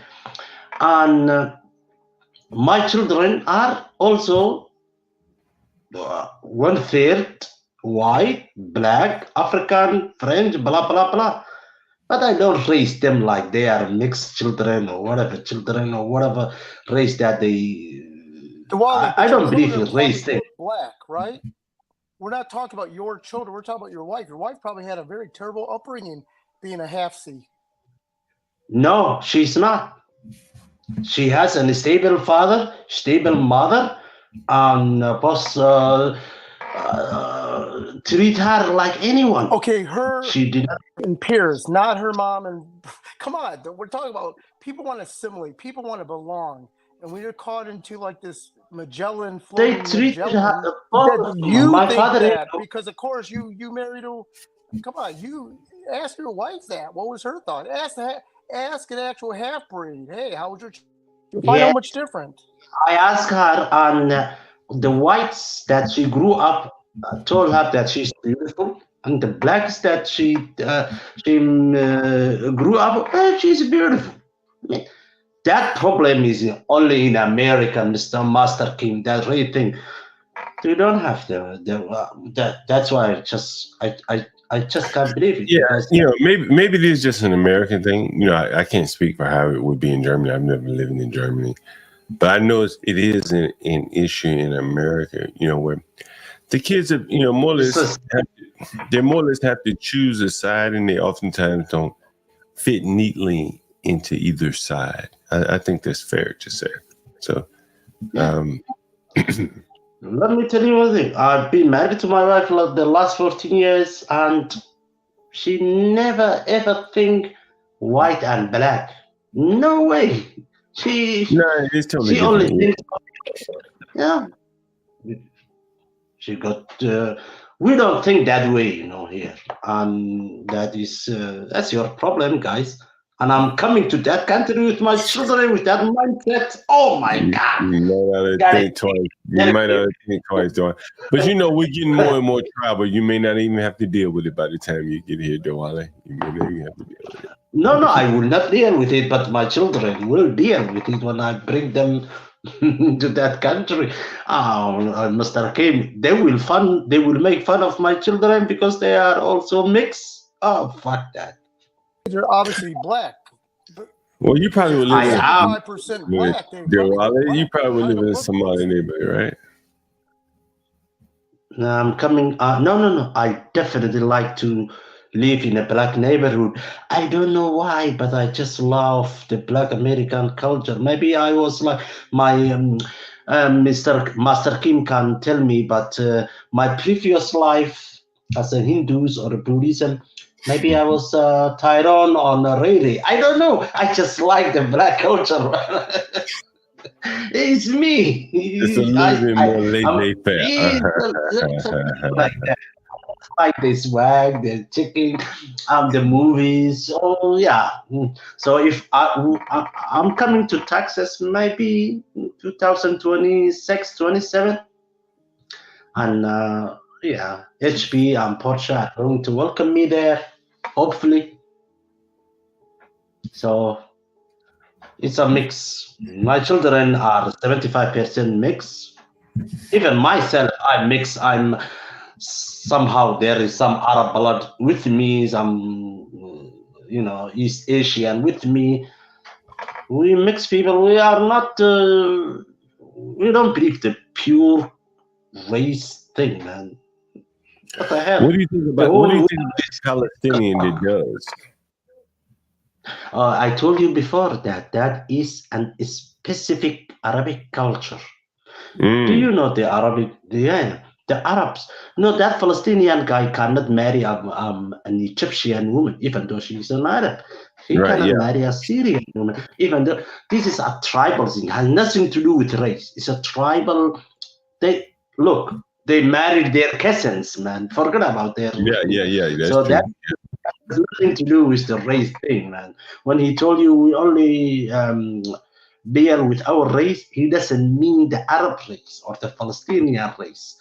He means the family, only the family. So, look, if you go to United Arab Emirates, Saudi Arabia, they all married their close relatives. So that has nothing to do with the culture or the religion anyway. So I've been very close society. I will say it is very, very close society. Yeah. I've been on this immigration thing for a very long time. I was actually on a stream today, and the guys were that's what prompted me to hop on their panel, because they were talking about immigration, and not many people talk about immigration. And again, it's just one of those landlord type interest topics, special interest topics, I guess you could say. So I saw, I've been on this kick that they're going to provide free housing for the migrants. I think not free housing, but they're going to provide them like Section 8 voucher capabilities. And the more and more I think about it, I think about why this Section 8 waiting list has been in almost every city has been pretty much the wait list has been closed for years. Decades in some cases. New York was 15 years. DC was at least 10 years. And you really don't have a lot of landlords, let's say like me, John Galt, your urban landlord, that will rent to these people. I've shown you enough that I don't have to explain to you why. But along come the migrants, and the cities want to reopen their Section 8 vouchers. And I've shown you articles. You remember the guy Ebro, the Senegalese guy who was renting to, I'm quoting, his people. And he had them in a cellar living, I think 30 people to the cellar. Was it 30? I can't remember. Then he ended up taking over Bronx Library. And so I said, man, they're going to have to give those people special exemptions and somehow put them in the front of the line for the Section 8 because someone will rent to them.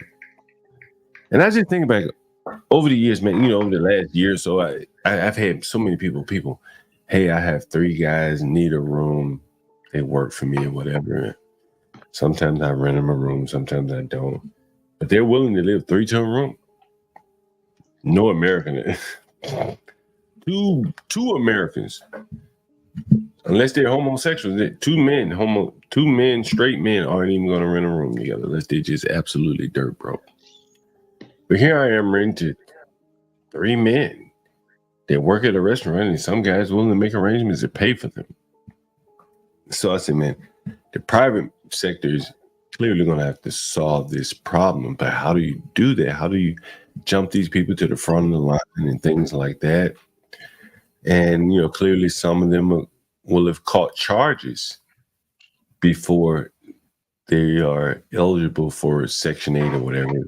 I'll tell you the Section 8, I think that's going to be the avenue that they are allowed, that they are able to reduce some of the steam, the pressure from the migrants. You got to reduce some of that pressure. And I'm using actually the words that the New York City officials used when they had to remove some of those people from Floyd Ebbett Field. They had so many migrants. I think that we got to get some of them out there to depressure the system. So here's what is interesting. I just noticed this on the news about how they're going to be housing migrants, some of the qualifications. You might take a look here. But there is a code of conduct in these locations, and if individuals are in violation of that, then they are dismissed from our care. So there's going to be a code of conduct, but again, in many of these inner cities, there is no code of conduct for public housing. I remember in DC when there was a woman, her grandson was caught selling drugs. They tried to put her out, and they said no, and they changed their rules. And even if the federal government rules won't allocate money to people who've been convicted of a felon on a Section 8 lease, these cities will pay for it anyway. And so although they're saying there will be codes of conduct, I suspect what they are talking about is to remain in compliance with federal government rules as it relates to crime. They're going to fund these people either way it goes because they're going to justify it being cheaper than keeping them in hotels. Anyway, just a thought in kind of a continuing series as this migrant situation continues to evolve here. Any thoughts about that? Any thoughts about just the migrant situation in general, guys?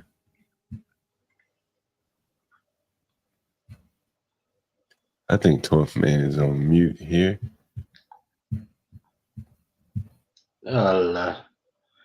Is the illegal immigrants or the legal ones? That's one of those things, Diwali, where I think that Americans, the government can make anyone legal. They can make anyone illegal. So arguing about illegal versus legal, you're almost playing into the arms of the people who are playing this game with illegal versus legal migration. Well,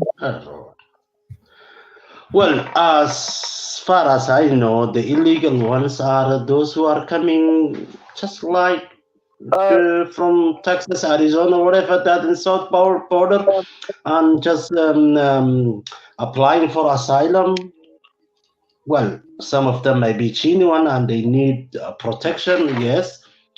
But the legal ones are the ones who are following the paper, how it is, and the law, just like me and my family, yes.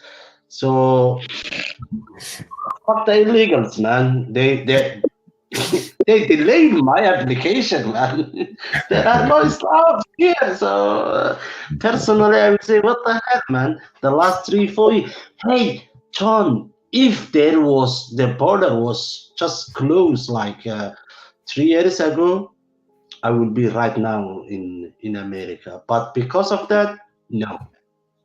So the illegals are really doing bad things to the genuine people who want to come to the country legally. Well, it's like Master Kim just told you. It's like Master Kim told you. He said, you're gonna stay poor a long time following the rules. Is that right, Master Kim? Is that what you said? Master Kim, are you there? Anyway, Hey guys, I was actually just Hello. how is I was everyone? I just see about to everyone. like You know, I see a couple people saying let hey to me in the comments. My YouTube isn't connected to my StreamYard, but hey, Oh. how's everyone? What's up, Lola? Well, I was actually just about to like remind everyone and introduce you and welcome you on the panel. And also was going to ask John, what's that video that you have showed or have shared that said Denver, no license, no registration, no problem? Are you going to be playing for something for us here in a few minutes? Yeah, I'm going to play that. You know, one of the things I've been noticing, and I've streamed it from DC, and Fall is here and winter is coming, and you need to shop Lowe's Customs. For the ladies, there's stunning designs and colors. For the men, Lowe can make something manly to keep your insecurities in check. But wait, there's more. For you simps, there's a special simp edition, where Lowe will roll around in it, blow smoke from the finest Southern Eastern American marijuana. She'll even rub her pretty feet all over it just for you. So what are you waiting for? Shop Lowe's Customs now, exclusively on the John Galt Urban Landlord channel. Let Lowe help you stay cozy and warm this season. Shop Lowe's Customs today. No, I really like that. What do you think? No, what do you think guys, about that, first of all, Lo? I want to shout out Universal for making that. He told me Oh, that he had a Lord, surprise come for on. me. I didn't know that commercial was coming out at all, and I thank him for making that. I was a little surprised. I'm not gonna lie at the tease comment. You know, everything else was hilarious, amazing. I loved it. I mean, no, yeah, shout out to no, Let me do a blanket on live. Somebody buy a blanket for me. no, you no. have a personality, and I congrats you on the little commercial they made for you. Oh, thank you, Angel. No. You should marry that man.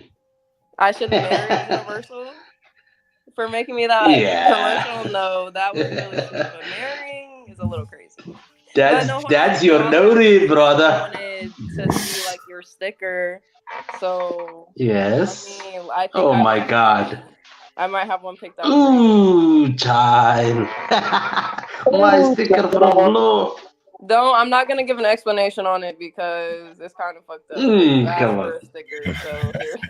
Yeah, go ahead, Amira. Amira is my niece. You just look like my niece, man. Hey, Lo, before I get to you, This Master is your sticker, Kim. Osama bin Laden. Oh my God. No, it's a pirate. It's a pirate. Oh, child, I love it. Yeah, Master I'm not gonna Kim. give the explanation of why I picked that. But what'd you say, John? I'm gonna get to you in 1 second, Lo, but you know my memory always fails me, and I know why you're up here, so I know why I want to talk to you. But a thought just came to me, Master Kim. I was going to one of my properties today, and this guy that you've probably seen him on the stream when the Thorpes came to DC, and he's a white guy, slim, skinny white guy. He was in my garage.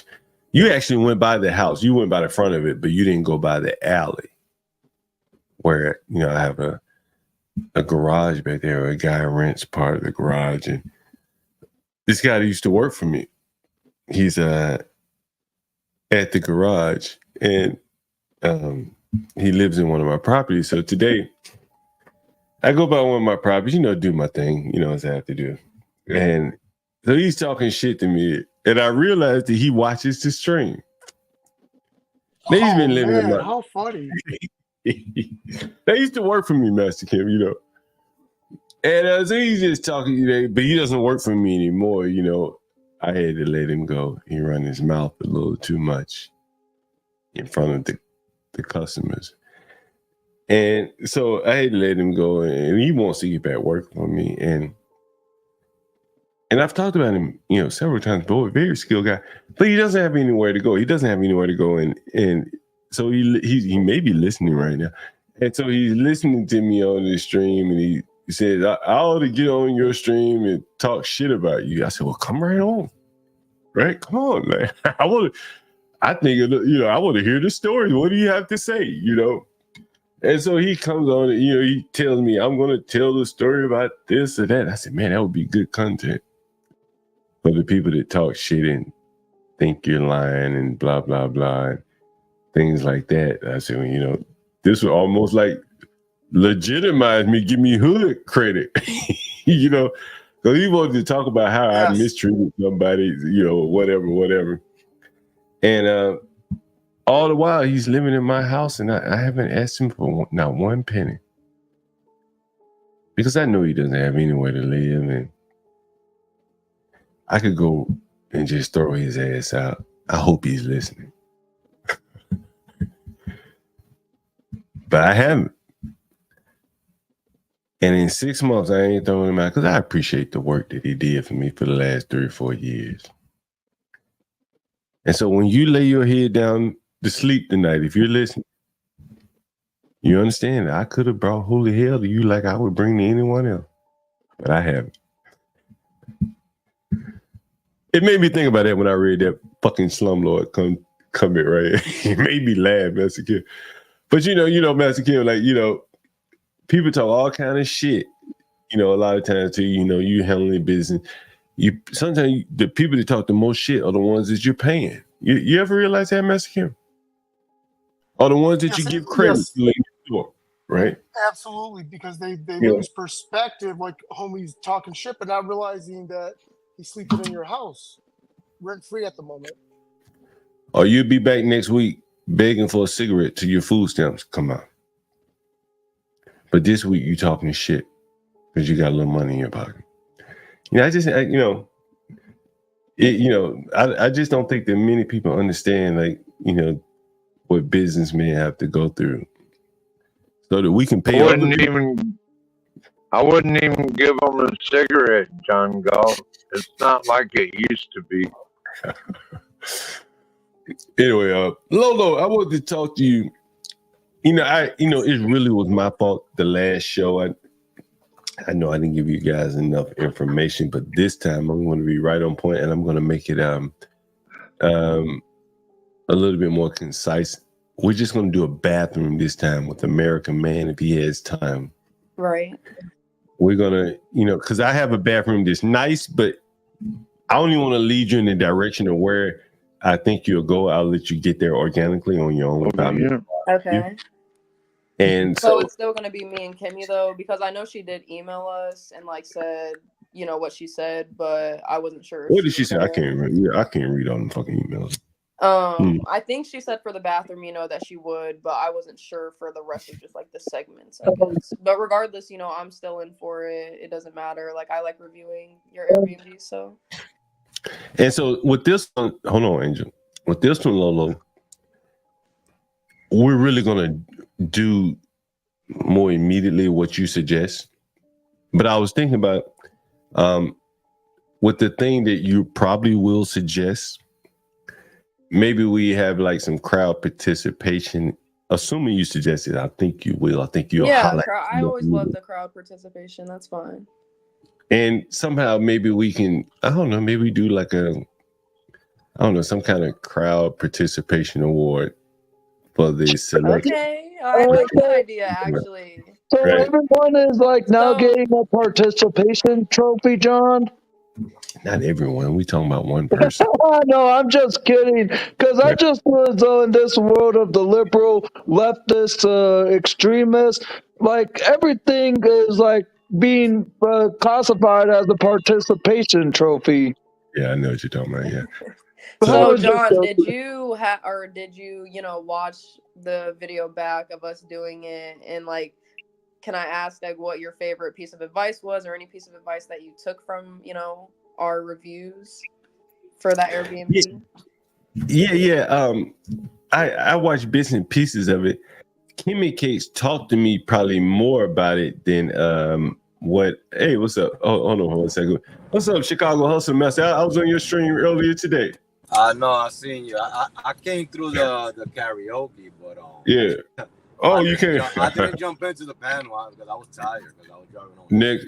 Next time you have to jump on there. You smoking and driving, huh? What you smoking? I go to the car wash, man. Don't bother me, man. Don't bother me.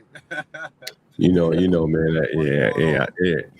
I don't follow a lot of rules these days. Everybody else breaking. I figured I follow the ones I choose to follow. Hey, man, how business been going, man? It's been a little sad this week, but I'm gonna make something happen because I got a challenge going on, so I got to make something happen in 31 days. Yeah, I was it's been a little slow-mo this week. I was talking to an Uber driver the other day. I was headed to the airport, LaGuardia, JFK, and he was telling me how he said he did some shit he wasn't supposed to do. Sorry, excuse me. Like he went back to the rider's house. Oh, you don't do that. I know. I think I got this shit recorded, man. And I'm gonna go back and listen to it.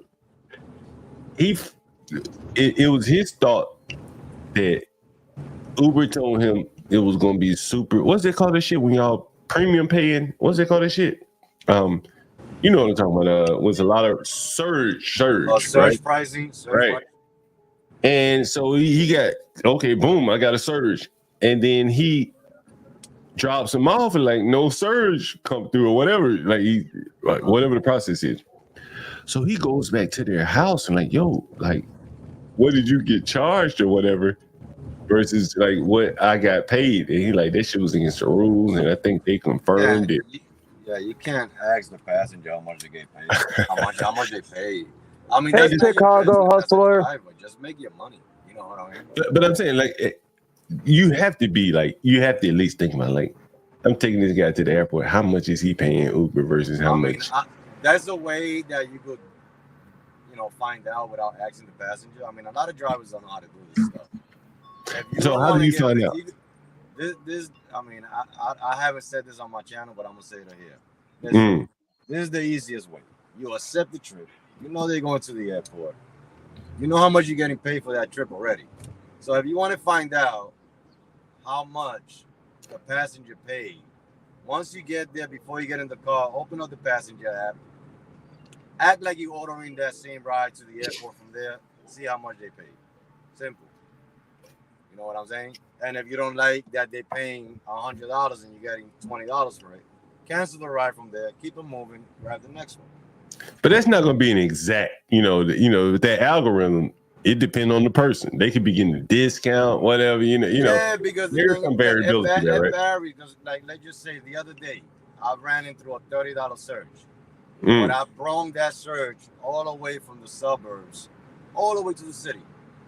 It was not searching in the city. So that same passenger that I got for $50, because I got a $50 ride on that $30 surge. You know what I'm saying? Did not pay. If it was another driver on the area, they would have paid less. But because I was the driver on that area with a $30 surge, they ended up paying over $100 for that ride. You know what I'm saying? So because I was the driver with the $30 surge, but it depends. You know what I'm saying? How much? The apps are gonna charge an arm and a leg to the passenger, and we're just gonna get what we accept. You know what I'm saying? You don't need to accept the trip. Like yesterday, they sent me a $30 trip. That was a good paying trip, but it was going to South Parliament City. That's the south side. I'm not going over there at 1 o'clock in the morning. You know what I'm saying? So we don't take those type of trips. You know what I mean? I caught another one that was a $51 trip for 70 miles. I did not take it because it was at 3 o'clock in the morning. By the time I get over there and come back, it's 6 o'clock in the morning. I'm not making no more money. And let me ask you a question. how did you do during the Democratic convention, man? That should have been good money for you, right? A lot of people. I made good money. I made $700 that day. You say you made how much? I made $700. Damn. On that Saturday for the convention. On that Sunday, I made about 5 something. On that Friday, I made about 4 something. You know. Yeah, it was good money. You know what I'm saying? Depending on where you was grabbing the rides. You know what I mean? I think the last time you were on here, you were telling me that someone had messed up your door or something. That shit cost you like shit. $1,000. It's still messed up. I'm not fixing it. Not yet, because it's not something that I need to put $1,000 into right now. I go open the door and close it. I don't let no passengers open it. Okay, you know, I don't let no passengers open it. I just tell them to go around and go the other side. But I already bought the part. The part came out to $495, and the rest is labor. You know what I'm saying? Guy, everything all together is $1,150, something like that. So all I gotta do is pay him the labor and fix it. I don't got time for that right now. I got time to make money. Like right now, I'm on a 12 cake challenge on 31 days. So I don't got time to go stop at a mechanic for them to fix the door that I go open right now manually. You know what I'm saying? You gotta keep it shaking. You gotta keep it shaking. I gotta keep my wheels rolling. I could do that. Yeah. You know what I'm saying? Next time. And it's not $1,000 that I want to spend. If it was something with the engine, transmission, then I gotta fix it right away. But I could drive passengers around. My car is clean. My car is nice. And the inside, like, you know, it's nothing with the engine. Nothing to fix right now. That's wasting money. Last time you on here, I think you had a little snafu with the hood boy. They broke your phone or something. Hold on, that train didn't let me hear you. Hold on. What you say? You dressed up today. Do you normally dress up like this when you're driving? I do this when I'm on a challenge and I want to get tips. So it works for the tips. I mean, I dress like. You think it serves you better when you're dressed up driving? Yeah, they respect you more. They treat you differently. People tend to tip you more because you're more like a professional driver to them when you pick them up. You know what I'm saying? Instead of just having a t-shirt or a white beater or shorts. Them flip-flops kill me, bro. Sometimes these things you gotta work your way into the money. So since I'm on a good earning base right now for 7 days. Today's my 8th day of the challenge. Today I'm trying to make money and I'm trying to make people give me tips. You know what I'm saying? I'm trying to force them to give me tips. So today, I actually got to start my live stream. I'm late 4 minutes. I could start it when I'm talking to you guys. Hold on. Let me put this down because I don't smoke. We're gonna come over and take a look at your live stream. Hey, don't strike me, bro. I got to start my live because they waiting on me. Hold on. Don't strike me, bro. We might come over and take a look at you later. Whatchamacallit? I do this once in a blue, dressed like this, and I get a lot of tips. I get a lot of earnings. You know what I mean? Have you seen any Venezuelans in Chicago yet? Oh yeah, there's a lot of Venezuelans out here. Have y'all had any problems with them? Not me, but I mean, have you heard about like the Venezuelan? Somebody posted something. Yeah. There's something that happened. And I haven't talked about it, but I'm gonna talk about it a little bit. Give us a preview of what you're gonna talk about. Alex, welcome back to the channel, man. Walk here. How you doing? I'll be back. I'll be with you guys for a minute. I'm on another live over here. Hit that like button. Hit that subscribe button. Tell them where you at, by the way. I'll be right with you guys. Tell them where you at, by the way. What happened here was, everybody talk about this old block. You know what I'm saying? It's dangerous and you can't go in there, and you get got, whatever the case may be. That people scared about this old block situation. So what happened was that a group of Venezuelans, gang members from out there, went into old block with little motorcycles, with guns, you know what I'm saying? And nobody did nothing. Is that true? They went into 61st. They went into 61st and took over a building, took the people out, and now they're in there. That was a gang members building. Motorcycles and guns, So, did you say? all this crap man. that people hear that Chicago is dangerous and all this and all that. Yeah, the Venezuelans are doing stuff here, but they doing it to the gang members, the people that everybody is scared of. But the gang members are not doing nothing back. They scared. So, you know what I'm saying? Why do you think they're afraid? They're afraid because they know that, because the thing is about it, like I always talk about it, right? When you're a gang member or you're affiliated with anything on the streets, you're respected in your circumference. You're respected in your block and your four corners. You know what I'm saying? Because they know what you're about. Because, in high school, you make a name for yourself. You know what I'm saying? But when somebody else comes in, right, and don't know who you is or who you about, and you don't got your people around you from your block, you're not a gangster. You know what I'm saying? So you fold, and that's what happens now. All the So you gang saying members, they folded to the gang Venezuela? members here in Chicago are not doing nothing to the gang members from Venezuela, and that's what's happening here. So you're saying they folded to the Venezuelan? Yeah, they taking over in certain areas, but it's in the bad neighborhoods. You know what I'm saying? They showing the bad neighborhoods that they could get in, and you know what I'm saying, and they not doing nothing about it.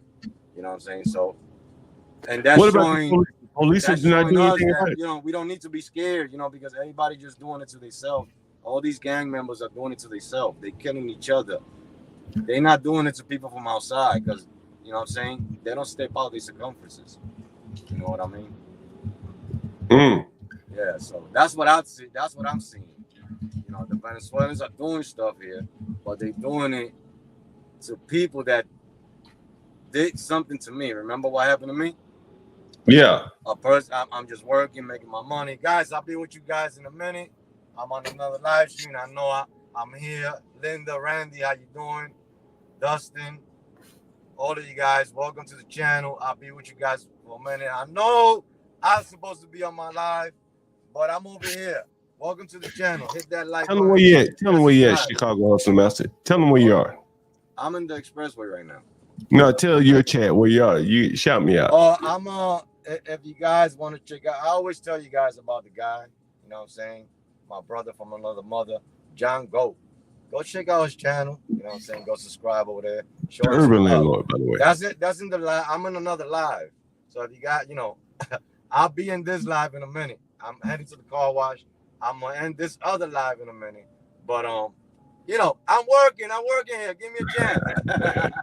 What is going on? Yeah, I lost my train of thought over here. What I was talking about. No, you were saying you were talking about what happened to you in Chicago when the guys robbed you. So, the Venezuelans here, the gang members that came here into Chicago, they showing the people that try to do harm to me, a working man, and is doing something for their family. It's not outside on the streets looking for trouble.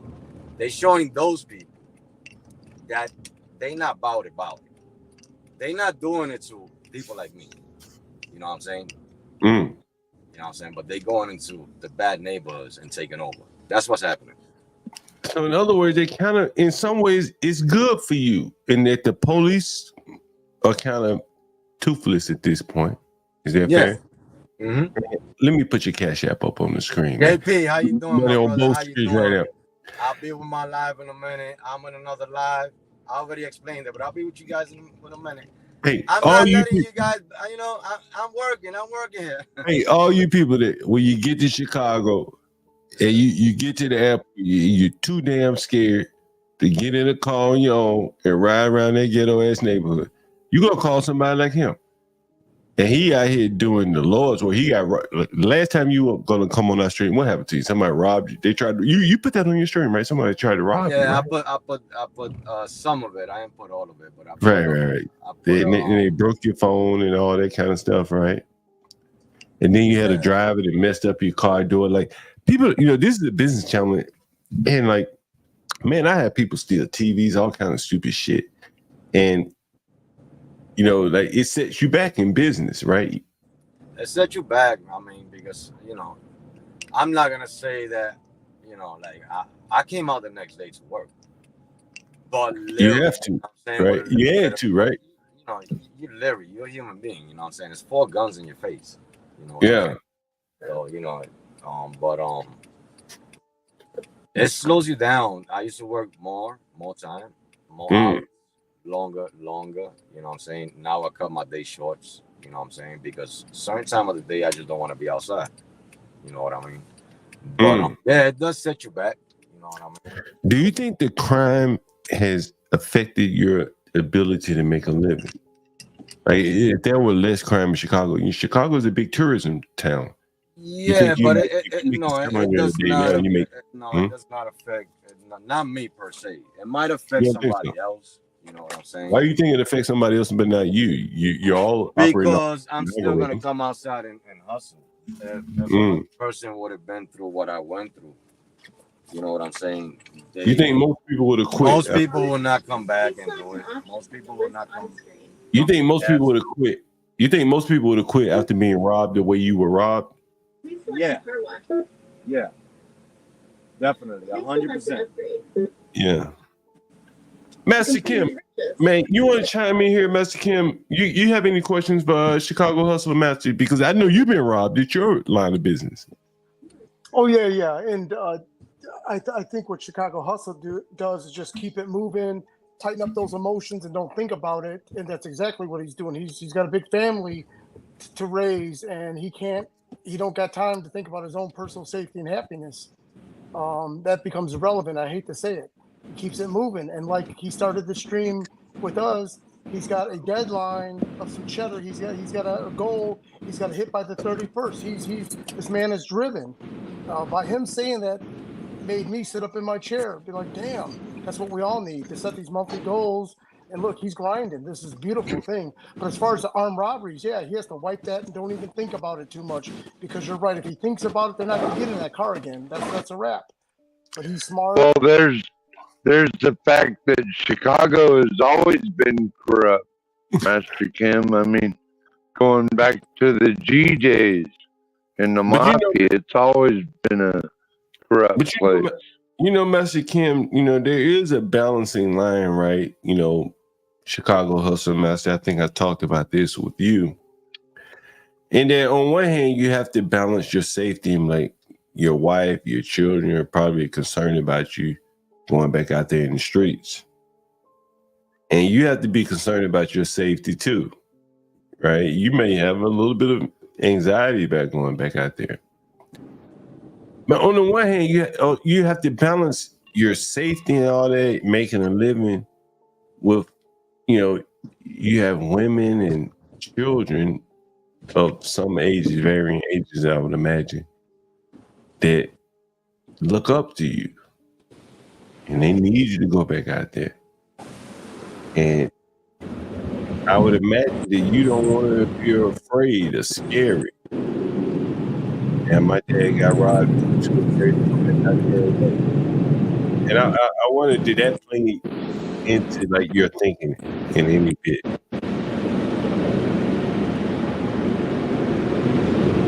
Oh, you may not be able to hear me now. You got the train overhead. Chicago, he's on mute. But Master Kim, that's one of the things that that I've had to go through. Like a lot of times, people would do stupid stuff, threaten you, stuff like that. But you got to get back out there, man. And there is a balancing line, as I said, between being stupid. Like you went back to the store after it was robbed, and you were unarmed. But then there are people that depend on you at the same time, right? So you kind of have to go. And you have to put that fear aside, And yeah, John, just like you cleaning up after that homicide in one of your properties, you had to tighten up and just push it forward. You know what I mean? Yeah. Same mindset. Now, I would say that Chicago Hustle is different because the situation that happened to him was much more involved. It wasn't like they flashed a pistol one time and that was it. It was much more involved than that. But Chicago Hustle also looks at how many days are in the year and he got one time. How many years? When's the last time this has happened? You know, so he has to chalk that up too. And I'm not trying to desensitize that Chicago. No, hustle. but that don't happen every year. So. He a while ago in New York, and that was a long time ago. He's tougher than anyone I know, and that's a fact. Have you seen, hey, Chicago Hustle Master, have you seen people like drop out of Uber because of something like what happened to you? Yeah. A lot of people don't come back. 95% of the people won't come back to do it. Due to the fact because their family members will tell them. That pressure. And then they got the pressure of their family members telling them not to come back to it. And then they feel the fear that it will happen again. You know what I'm saying? So they will not come back to it. Because like I said, I came out back the next day. But it's that I'm a human being. All of us are human beings. At some point, sometime, we all got fear. You know what I'm saying? In this life. You know what I'm saying? I don't care how gangster you is. I don't care how big and bold you are. You fear something in life. You know what I'm saying? So 4 guns in your face to come back out at nighttime to drive all over again overnight. Yeah. These same neighborhoods that this thing happened to me. You know, you kind of got that little inner fear. You know what I'm saying? Like, damn, what happened? Yeah. You're always on the lookout, you know, moving differently, you know what I'm saying? Visualizing different, you know, now you're looking at people coming to your car, even if they passengers, you know, like, hold on, now I can't open my doors. You got to tell me, you know what I'm saying? Like, after that happened, I mean, I'm here. But I put that PIN code on my app. So now you come to my car, you got to give me a PIN code. You know what I'm saying? Oh, really? Huh. Yeah. I don't care about no name. Don't Let me come ask to you. my car. You know what I mean? Now it's a PIN code. You know, one more question. I know you're about to get to your stream. You said that the Venezuelans are more or less making it safer for people like you.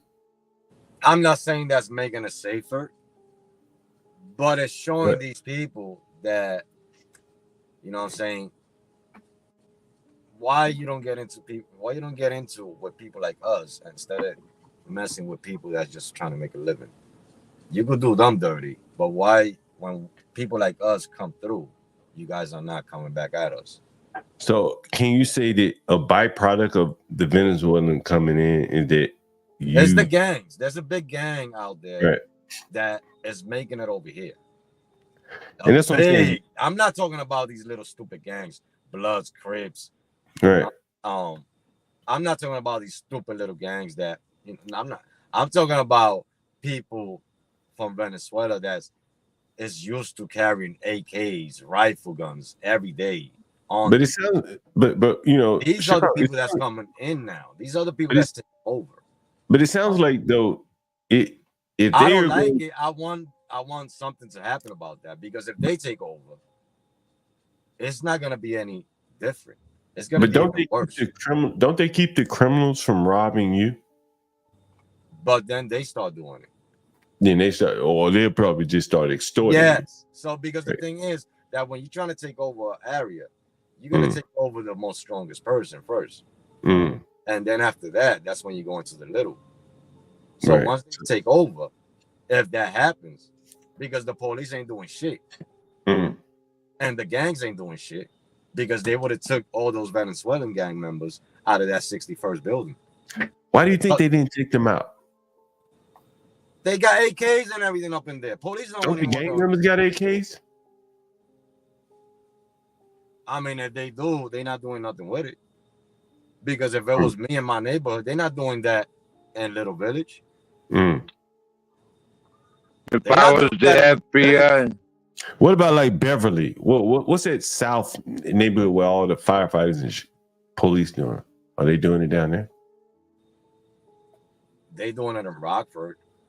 They do it in bad neighborhoods. They doing it, and basically, this is what I'm gonna tell you. And I'm you know, I don't know where the sun is coming from. I think it's from this side. Don't worry about it.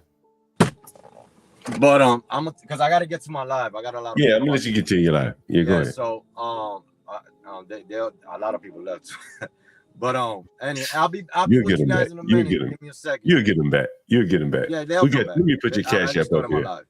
Let me put your cash app up here, by the way. Be safe out there, Chicago Master. Go ahead. The police need to do something about the Venezuelans.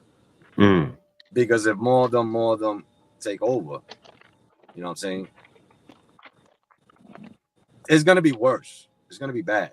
You know what I'm saying? If we think Chicago's bad, imagine implementing those gang members in here. Because remember, there's no room for other gang members in Chicago. That's why there's no Bloods. That's why there's no Crips here. There's no room for other gang members. There's too many different organizations out here. You know what I'm saying? So imagine implementing one more that is rival with everybody that's over here. So basically, the cartels are taking chaos, over. You know what I'm saying? Right? That building that they took over,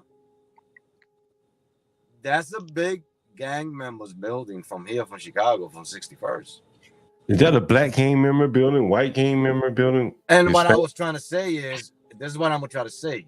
This is what I'm going to say. And I'm a bluntly person. You know what I'm saying? The Venezuelans are going to black neighborhoods and trying to take over African American neighborhoods. That's goddamn shame. Because the thing is that this is what happened. This is what happened when they first got here. Right? They killed one kid. One 14-year-old. This happened a while ago when the Venezuelans first came here. They killed him right there in Garfield Park. That's the hood, right? That's where you were robbed. Yeah, they don't. Those kids wasn't doing nothing. His mom was selling water on the corner. So they killed that one kid. Police didn't do nothing. And it was African Americans. Right? So what happened was that now the gang members that came, that got through, and they are here, they not going to no other neighborhoods. They going to Garfield Park. They going right here to Martin Luther King. They going to Rogers Park. You know what I'm saying? They going into African American neighborhoods and doing the damage. That's your thought. And what makes my opinion, my thought. Yeah, I understand. I think it's because that kid that they killed for no reason. Things happen. These Venezuelans, you're right. These Venezuelans know each other from out there. You know what I'm saying? This happened when the Cubans came. Remember when the Cubans came in the 80s? And all the gang members and all the shit came over here. And you know what I'm saying? Now everybody out here was under fear because all the violent people from Cuba was out here. That's what's happening again, but with the Venezuelans. All the bad ones are coming in now. I'm not saying the good ones. You got a handful of Venezuelans that came here that they want a life. But the ones that got into the crack, the ones that they don't want out there, they let them in. But why do you think they're going to the black neighborhoods? I just told you. I believe it's because of that kid. And what do you mean that they killed him and there were no consequences to them? There was no consequences. That's very interesting. Behind that. And the mom was just selling water in the corner. So why did they kill him? They mistake them for another gang member. Because they got rivals. You got rivals out here. You know what I'm saying? You got the Spanish kids that got the little wig in the back, cut their hair completely, and they got a little wig in the back. You know what I'm saying? So apparently this kid had one of those haircuts, but he's not from that. He wasn't from that. He's a Venezuelan. He's a Spanish kid that's trying to, cut his hair or whatever. I don't know. I can't really speak, but I believe it was that. I believe it was the little wig. I mean, I call it the little wig, but they call it something. You know what I'm saying? But it's a big gang thing out here that got that thing. I don't want to talk too much because I'm in Chicago and then you know what I'm saying? I don't want to deal with the gang situation. You know what I'm saying? Right. But I believe that that's what it is. You know what I'm saying? But they going into bad neighborhoods because if I just mentioned to you, they took over the 61st. They went into Old Block. What are these neighborhoods? Yeah. They went to Rogers Park. What is this? But people from the outside, man, they hear about Old Block and Garfield Park. You were robbed there. They think these would be the gangsta ass areas where Passive income. How you doing, my brother? Free love. Why don't they go to little Boys Village or what's that part? Boys Town. Wouldn't it be easier to take over Boys Town? I don't know. They might get hit with a titty. Did you see the video? Somebody left a fake titty somebody dropped the titty in the back from Boys Town. But wouldn't it be easier to take over the LGBT neighborhoods than Garfield Park? You know, I don't know what's going on. I'm not with. Yeah. I don't know what's going on. Yeah. I don't know what's going on. I just don't want them to come to my neighborhood. Yeah.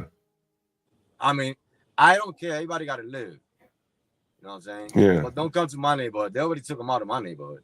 They went to the gas station next to the stuff out of there. What do you mean they took them out? Who took them out? The Chicago police took them out? No, not Chicago police. Hog Ridge police.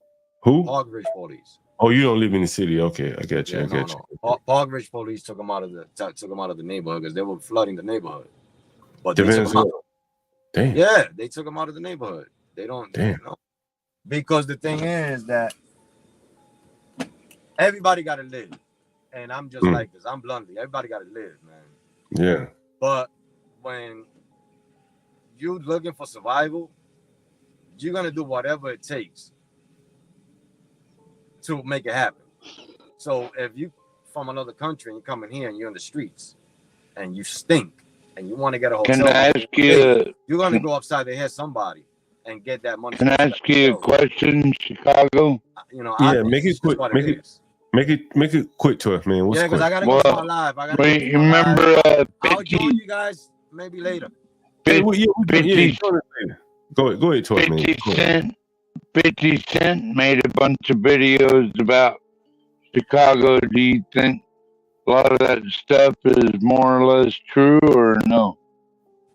I don't know. I'm gonna tell you like this, man. Chicago, there's a lot of stories about Chicago, but that's back in the day stuff, man. That's not now. Well, let me ask you this before you go. How do you think it all turns out? Do you think that the Venezuelans take over large parts of Chicago that offer little resistance? That's not gonna happen. That's not gonna happen. You know what's gonna happen? There's gonna be a war in Chicago between the Venezuelans and all the gang members here. That's what's gonna happen. Because they're already having talk about that 61st building. I don't want to talk too much. You know what I mean? Yeah. I know there's a lot of stuff going on, but we on live and Yeah, I understand. You gotta come back and get in the chat. and I'm in Chicago and I'll be recognized all over the place. You know what I'm saying? They'll be like, oh man, I heard you talk about us over here. I'm not talking about nobody. I'm not mentioning no gang members. I'm just saying that, you know, it's not gonna happen. That's what I'm saying. Yeah, no, he not gonna happen. Man, you know, I always appreciate when you join Chicago. I'll tune in. You know what I'm saying? I'll probably see you a little later. Hey, next time you have to get on the karaoke. You know that, right? I'll try, man. I'm not a good singer. I'm all your viewers might leave. That'll make it. You get more followers that way. Hey man, thank you very much. Safe out there. You guys, Chicago hustling master, man. He's out here working hard. Be safe out there. Yeah, be safe. Hey, thank you, Chicago Master. That was great. Yeah, it's always good when he joins, man. Like, you know, he always, you know, people that work like that, you know, transactional type business, you know, they have the best stories, you know. John, may I ask you a question? I don't know if What's you want up? to say it online. What's up with Wicked? When's he gonna come back? He's got excellent content. Just like the gentleman that was just on. Chicago, yeah. You know, I think I wasn't really prepared for Wicked, but he doesn't come on very often. I said, let me get him up and at least get some of the questions that I have for him. Now, remember, you were supposed to reach out to him a few days back. Wicked? What's that? He was up here the other day, right? Yep, he was and he put his email in the back chat. Oh, did he? I hope he did. I got his email. I'll screenshot. Oh, send it to me, Mexican. Shit, you know when you know after the stream is over, I don't know if I can. So Wicked is funny because he's down, but he knows both sides of the fence. He understands. I mean, he's legit. Obviously, he's very legit, but he also understands what people do on the other grimy side too. And he gives that insight. Excellent insight. The thing about what I found interesting about Wicked was that, like, he works in a job where you have to be willing to ratchet up extreme levels of violence every day. And that's very difficult, to get up every day. Football players don't even have to do that. They got to get up for 2-3 hours to be willing to inflict maximum damage on someone. And face danger every day just trying to work an honest job. John, that's terrible.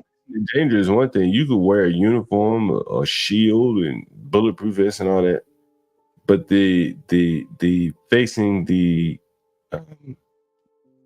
where you have to inflict damage on someone else, that's very serious. Most people are not willing to do that, are not able to do that. I say, if they had to beat a man with a baton, they wouldn't be able to do it.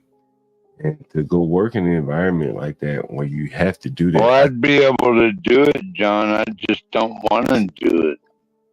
And that's what I'm saying. A lot of people don't want to do it. And to be willing and able, I mean, I think it really changes you probably for the worse. To get up like that every day, emotionally, to get up like that. It has to do something to you. You ever thought about that? Well, there's always someone trying to do something to you, John. Yeah, that's true. But not when you're making a living. He has to go to work under those conditions. That's kind of difficult. It'll be difficult for me. I don't know if I'd go back to that job, John, if I had to face getting robbed every day. Fuck that shit. Beat up and kill. That's probably even more difficult. Beat up and kill.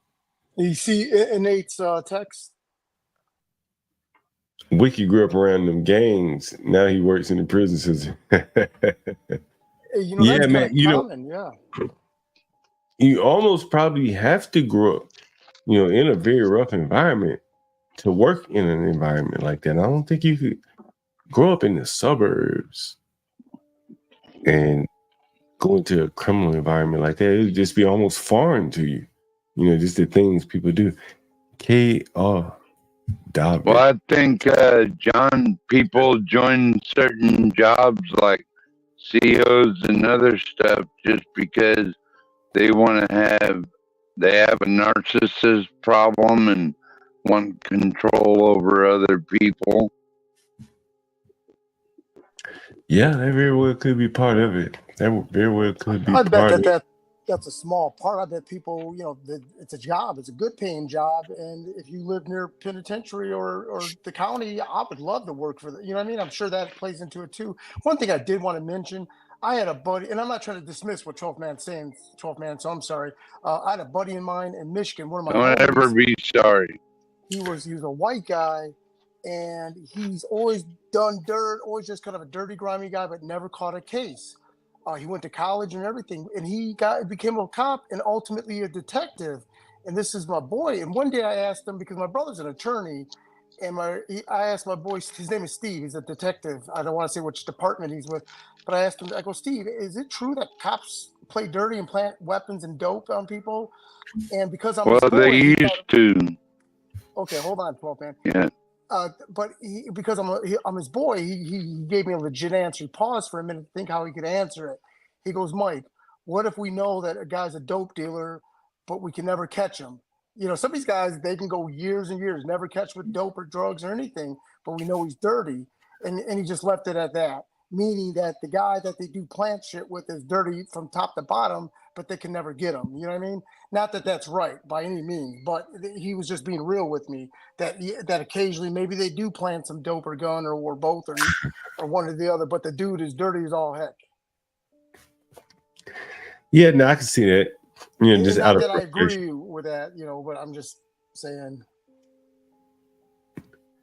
Master Kim, hold it down for one second. I gotta get another beer here. What's up, 12th Man? Hey, 12th Man. So who runs the dope game up in? Is it a bunch of Asians bringing up from? Well, I think you really need to watch the 50 Cent multiple series on Stars to watch how it began and how they were mixed up with the mafia and all that shit. 50 Cent tells the whole story, man. Okay, but and like it's multiple series. Okay, does 50 Cent got anything with dope coming to Alaska? No. Well, yeah, we so, got plenty others though. But okay, so no, 50 Cent just told the story through other mediators. Okay, Master Kim. It's not like he was actually there or anything. But hey, 12 man, if you don't mind me asking, the dope that comes or the weed or whatever, does it come from Vancouver up to Alaska? Like a bunch of Asians do it, or no, are we the Mexicans involved? we grow our own. We grow our own here. We got legalized weed. All the hard drugs. How does that get there, generally speaking? I'd like to find out. But I think the people at the top know. They just want it to happen. I'm just wondering if my homie Shrimp Boy's descendants are bringing stuff up to Alaska. I don't know who's doing it, but it's probably cartels. Yeah. I would 80% bet that it's cartels bringing the fentanyl and all that shit to Alaska, which we are number one in the country for fentanyl deaths per capita, that is. Now, 12th man, I did notice you were on camera a little bit ago.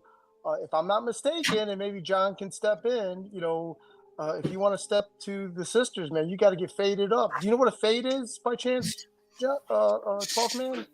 Are you trying to tell me I need a haircut? No, but a specific haircut. You got to get faded up.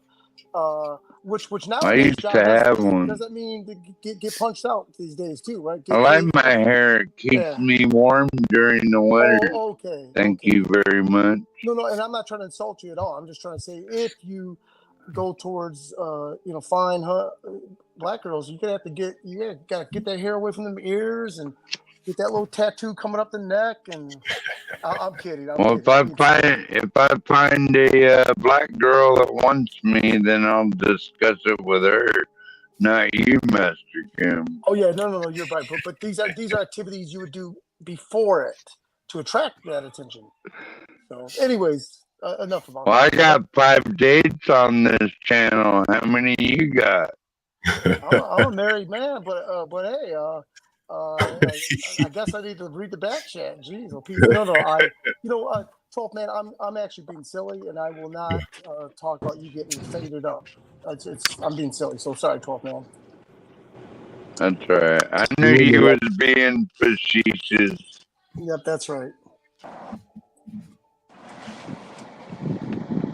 Women like their woolly look. 12 man, beard, just the unkempt look. 12 man. I think that one called me a Sasquatch and you banned his ass, I think, or something. Get the fuck out of here.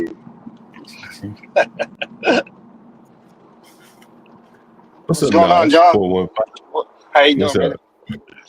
man? I just got a call. There's another guy I went to high school with, Russian cat, OG'd last night with dirty fentanyl. OD, you say? Yeah, it was a Russian guy. Oh, he dirty coke. He was doing blow. He was fucking laced with fentanyl. Damn, This is the last 2 years. There's like 12 guys in San Francisco that passed away. Oh man, I have an OD story. Shit, I don't even know if I want to tell it. Maybe I probably shouldn't. Is there Venezuelans in San Francisco too? Say it again. Is there Venezuelans in San Francisco There's also? not. No, we didn't get hit with Venezuelans. We get hit with more Chinese and a lot of like Russians, so ex-Soviet Union people. It's crazy. Like I see them. Like I see like Russians, and I see them. They're like coming illegally. They tell me somehow they get a cartel connect from Russia. They'll call. They meet up in Tijuana. They wait there a couple of weeks, and they get here in San Francisco. Yeah, yeah. So there's like a lot of Chechens, Dagestanis, Azerbaijan. Like, if I had money, I'd bring all my Armenian family. But it's like I'm not.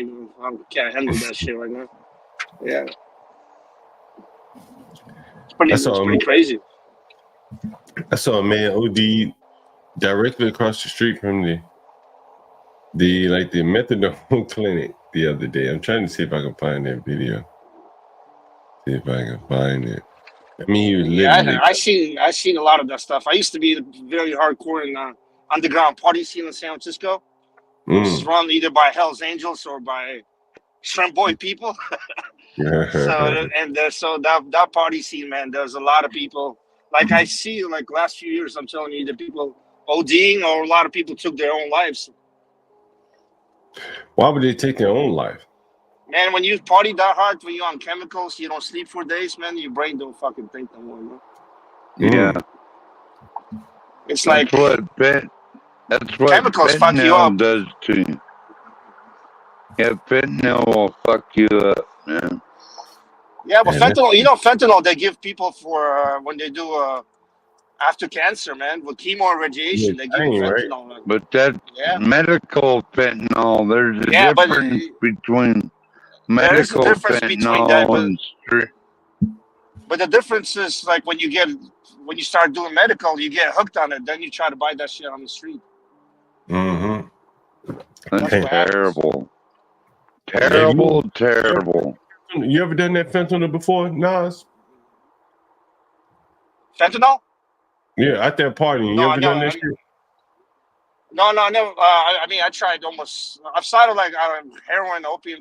I tried oxy, but like I've done a lot of cocaine in my life, but not of that stuff. No. I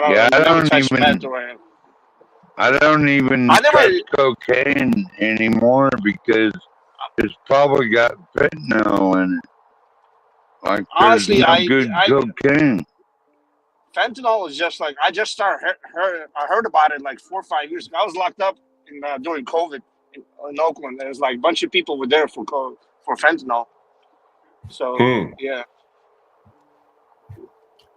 Are you afraid to do coke now? I'm down with the hardcore. I'm not afraid of it. Just like, man, when you done so much of it, man, it's like there's no.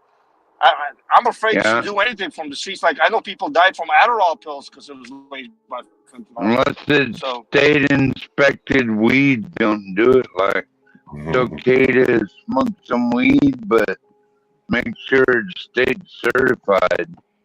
You know. I don't even trust weed off the streets anymore. Yeah, you can't even do weed because even weed. I'm telling you, they gotta sell. There's so much competition, so they lace it with harder stuff, so it'd be stronger. That's right. Yes, sir. That's fucking amazing, right? You can't even fucking smoke weed anymore. You can't because there's a lot of it's like schizophrenia goes up like soon as they legalize weed in the States, man. Schizophrenia like doubles in the States. Yeah, but hey guys, don't smoke that wax or anything like that. I heard the higher doses of THC causes psychosis. Man, I've seen so much of the OD shit. I mean, you can see this woman here, she fucked up. I was streaming the other day on Georgia Avenue in DC, the day I was going to meet Roz's girl. And I streamed, it was a young girl fucked up. I mean, leaning, young girl, under 35. Still had a little body, little something going for herself if she could straighten herself out. But this may have been probably the saddest picture I've ever seen, like the irony of it. And I'll show you this picture. Let me see if I can find it.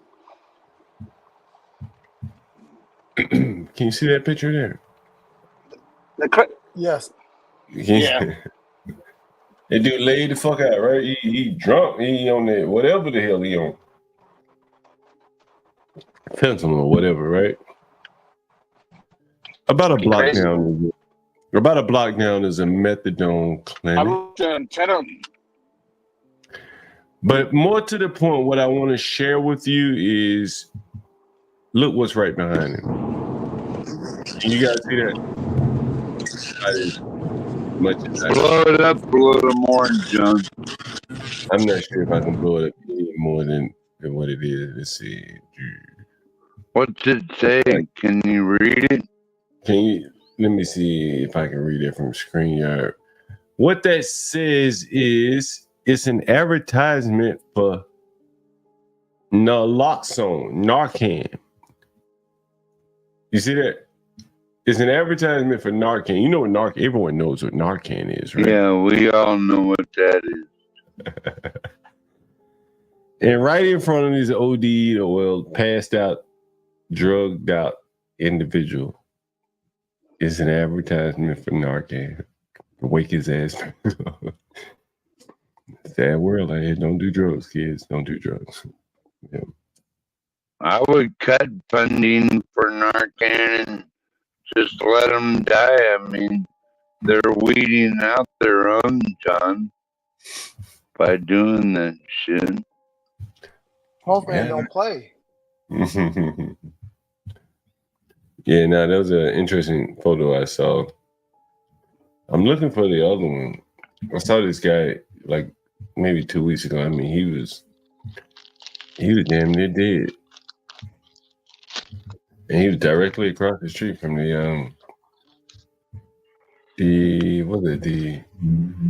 that him? Let me see, is that him? No, that's not him. Anyway, interesting. This whole drug addiction thing is very interesting. Nas, any stories from San Francisco Bay Area? I'm sure there's something good out there.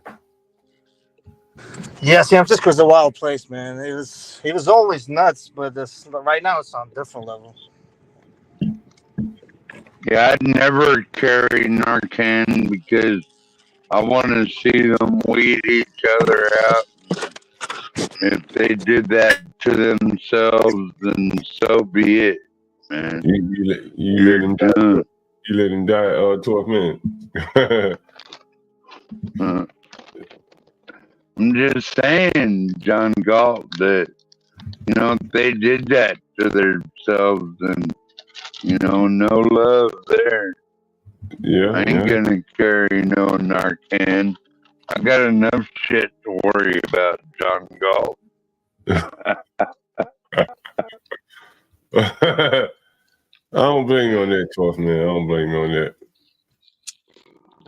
Like, you should have a bug out bag, and I worry more about that than a bunch of dumbass drug addicts. What do you keep in your bug out bag, 12 man? Well, a good knife and a couple of days food and tactical flashlight, preferably a lightweight one, a way to light fires in the rain and stuff like maybe an emergency bag. How do you light a fire in the rain? Well, it works. How do you light a fire in the rain? Oh, yeah, that's always good. But also, a diesel heater works great, which I sell, by the way.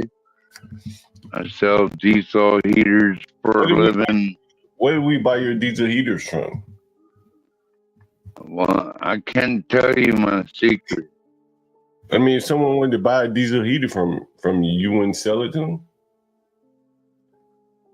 Well, I don't want to give my secret away online. You don't want to sell it to anyone online? No, I do it. I just sold one a minute ago. There could be some people on here who want to buy a diesel heater from you. Not in Alaska though, John. I mean, it's pickup. It's pickup only. You know. Oh, I see what you're saying. Give me the money. You pick it up. See you later. Right. But Hey, most Mexican, of you in Atlanta? most Yeah, of the South Atlanta. heaters have South been Atlanta? Yeah. set. I'm Most looking of for tickets. John, most of the heaters I've been selling to are moose hunters. So, yeah. What, Nas 15, you thinking about going to Atlanta? 415, going to Atlanta?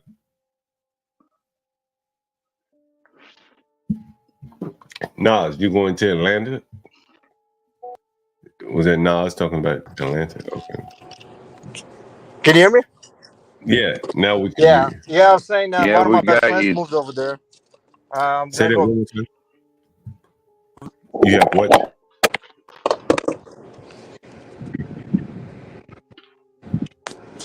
How Hey, you like Nas. Atlanta, Master Ken?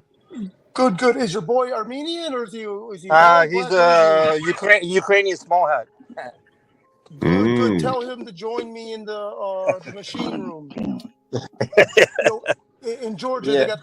they got those video machines, those video poker machines. Yeah. I was telling him about that stuff. Yeah, he knows. He could never understand how Indians control that stuff. Hey, I'm gonna get my Master B license soon. Hey, you know what? Hey, How much is the gambling license?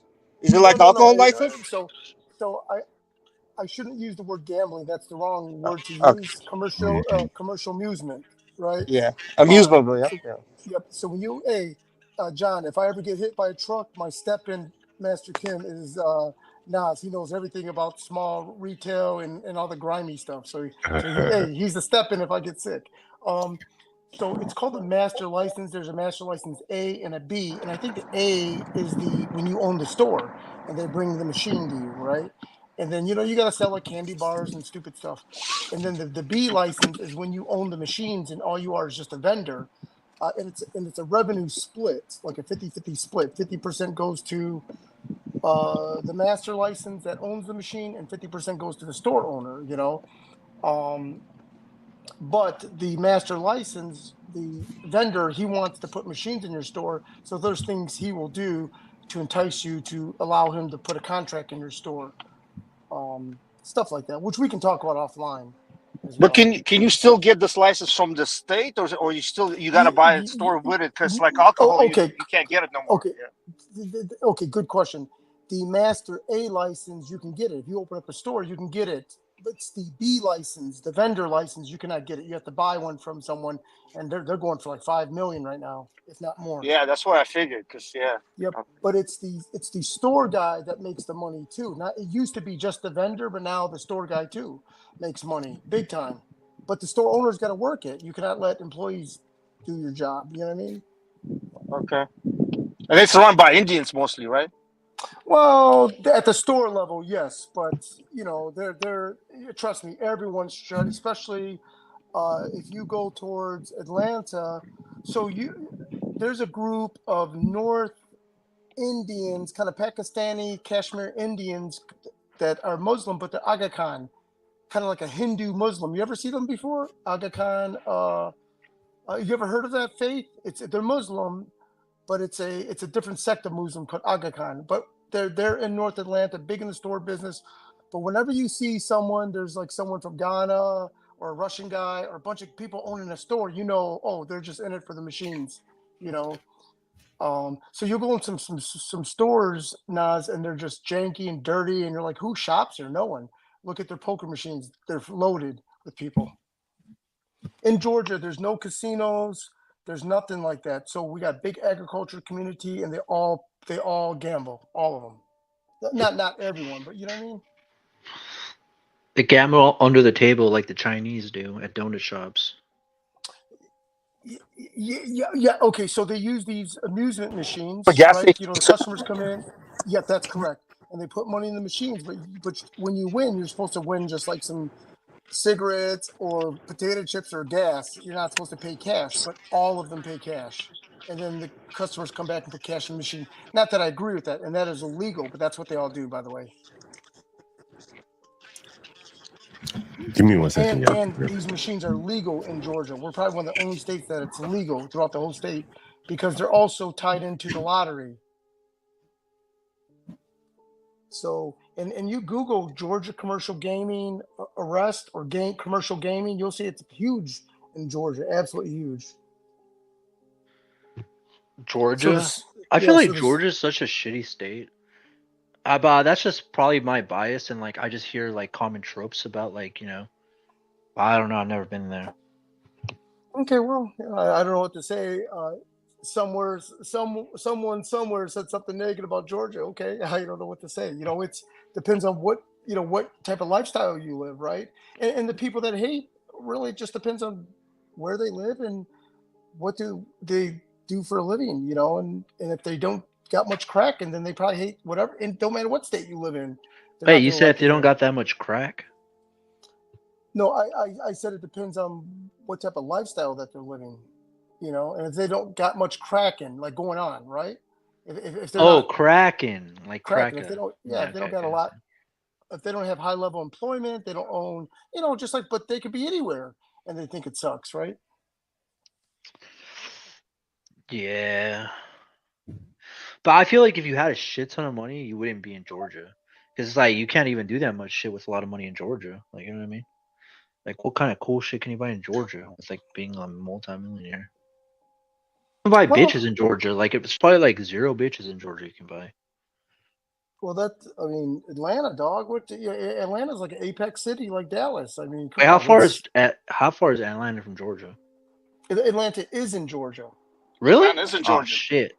I didn't know that. Okay, never mind. I hear a lot about ATL, so there are a lot of chicks. And Buckhead. So keep in mind, Coca-Cola, FedEx, Delta Airlines, UPS, they all have their federal corporate headquarters is in Atlanta.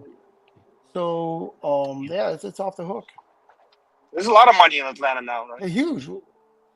I feel like I heard a lot of upper class black people are in Atlanta. It's like I heard Atlanta's like the Wakanda for black people. Heard that from somewhere, probably TikTok. Yeah, maybe anything.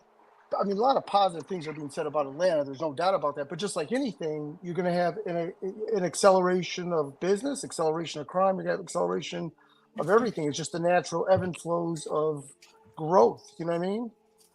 But I will say you get a better value for a home in Georgia than other states. You know what I mean? Up north. What state do you live in, Lasagna? California. Okay, yeah. So compared to California, everywhere else is just a better value for not really housing prices. I mean, I think that because it's cool. California's cool. You know what I mean? Like beaches and shit. Like, would you rather live here or in what's the state or Tennessee? You know what I mean? Tennessee's like the middle. Like, there's no beaches. There's like nobody wants to live in Tennessee. So it's like, yeah, you can probably get more bang for your buck in Tennessee. Like, do you really want to live in Tennessee? Oh man, your mic is messed up.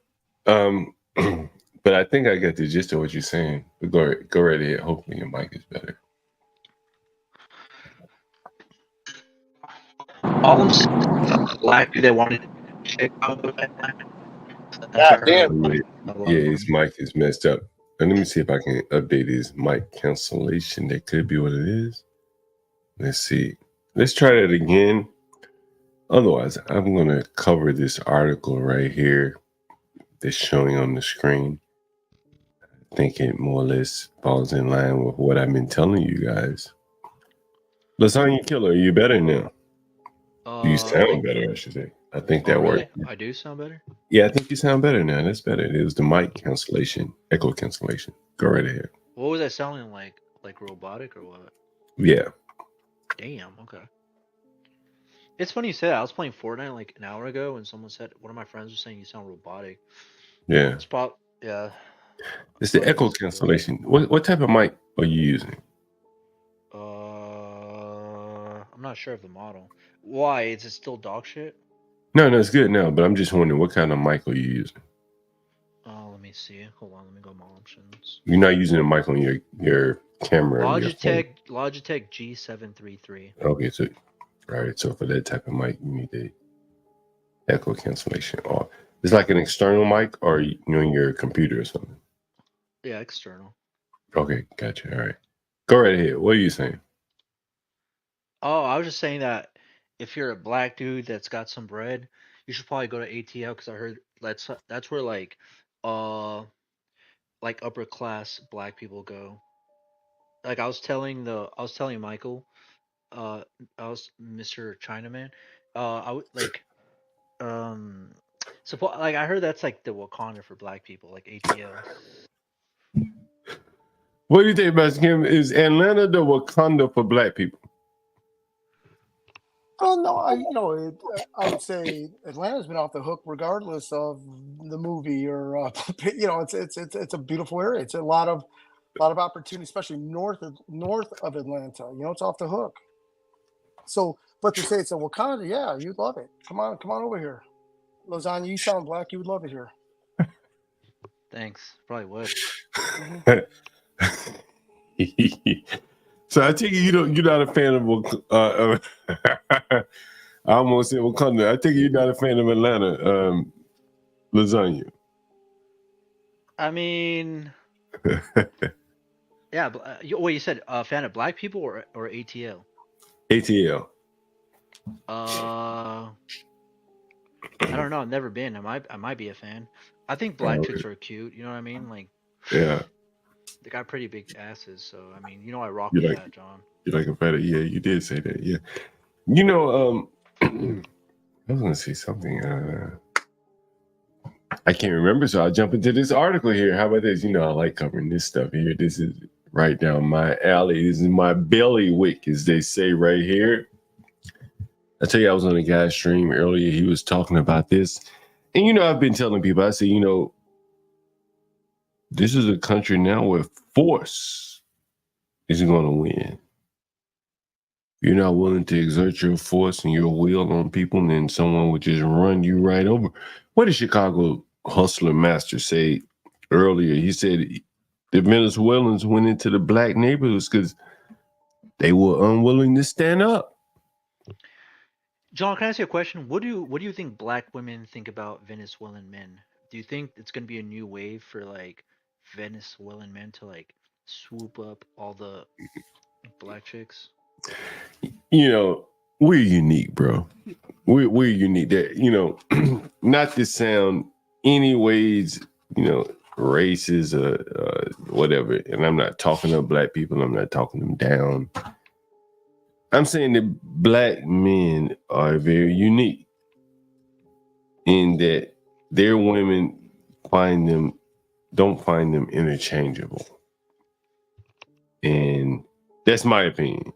And when black women talk about swag and shit like that, like, what they're talking about is just probably like some cultural or some traits that no other group of people can like mimic that. So, and again, I'm not arguing pro con, and I'm just saying. Can we define swag, John? What the hell? I know what swag is, but like, how the hell even? It's relative, right? Swag is relative, right? But for whatever the black women define swag, which is probably largely overlapping, I don't think that any other group of people would be able to mimic that to satisfy the black woman's desires. Does that make sense? Do you think every black man is born with swag from birth?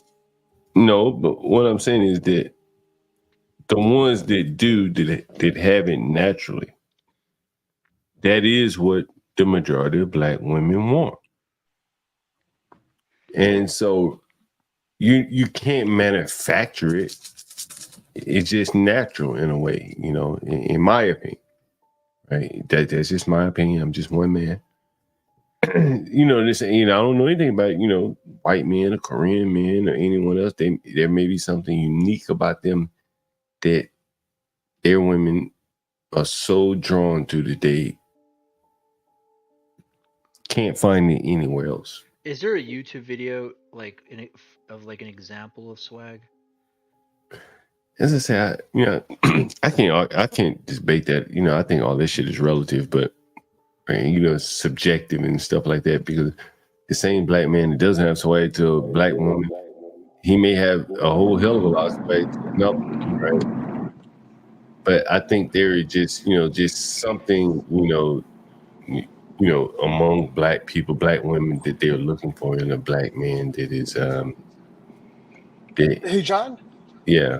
I also think it's a certain level of game from that culture. So, for example, I'm using Get Crack as just an example, or others.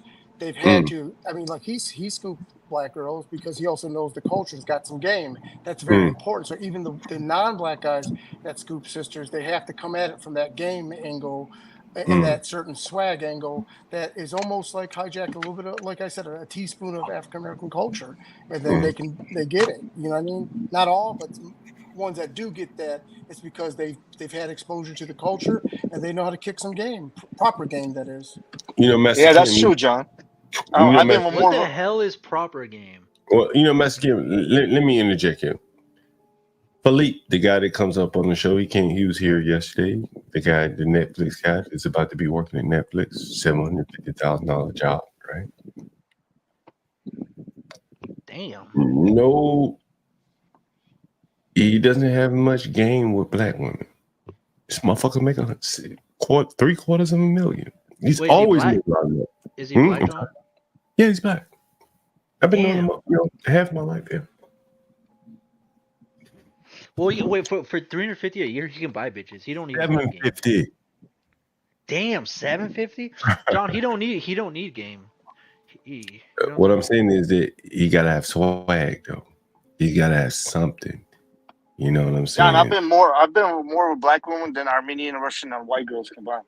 Yeah, it's different. Like they looking for something. I don't know. I can't define it. But again, he's making a lot of money. He does nothing with black women. He can't get her. Wait, you're telling me he hates black chicks? No, I didn't say he hates them. I just say he can't. He can't get them. Right. That's what I'm saying. Yeah, John, let Nas explain that type of proper game to be stepping to black girls that I think exist. Yeah, you got to be confident. You don't give a shit. It's like you got to be. That's the number one thing. They can smell confidence on you. You can't be fake confident and just coming up. They can smell that, because I know a lot of black dudes that were lawyers and they could only talk to white girls.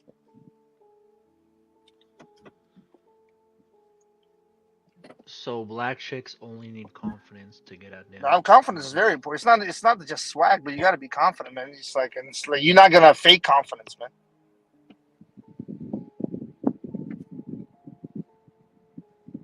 And you can't come off as being soft, whatever that would be. Yeah, you can't be. You can't be soft. You have to be assertive, and it doesn't hurt to know how to dance, at least, and know.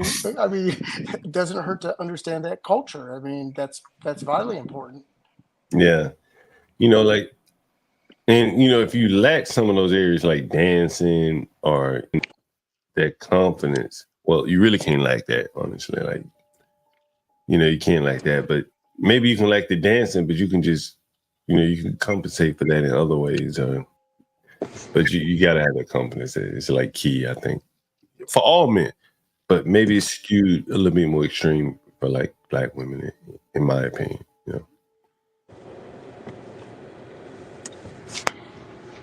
But anyway, not to get too deep in the manosphere here. So John, I was talking to this black chick one time, and then I said if we should go to McDonald's. She got mad. She goes, "You gonna take me out to McDonald's on our first date?" And I was like, "Yeah, what's the problem with that?" And she was like, she said that's ghetto, and then she wants to go to a steakhouse. I was like, what the fuck?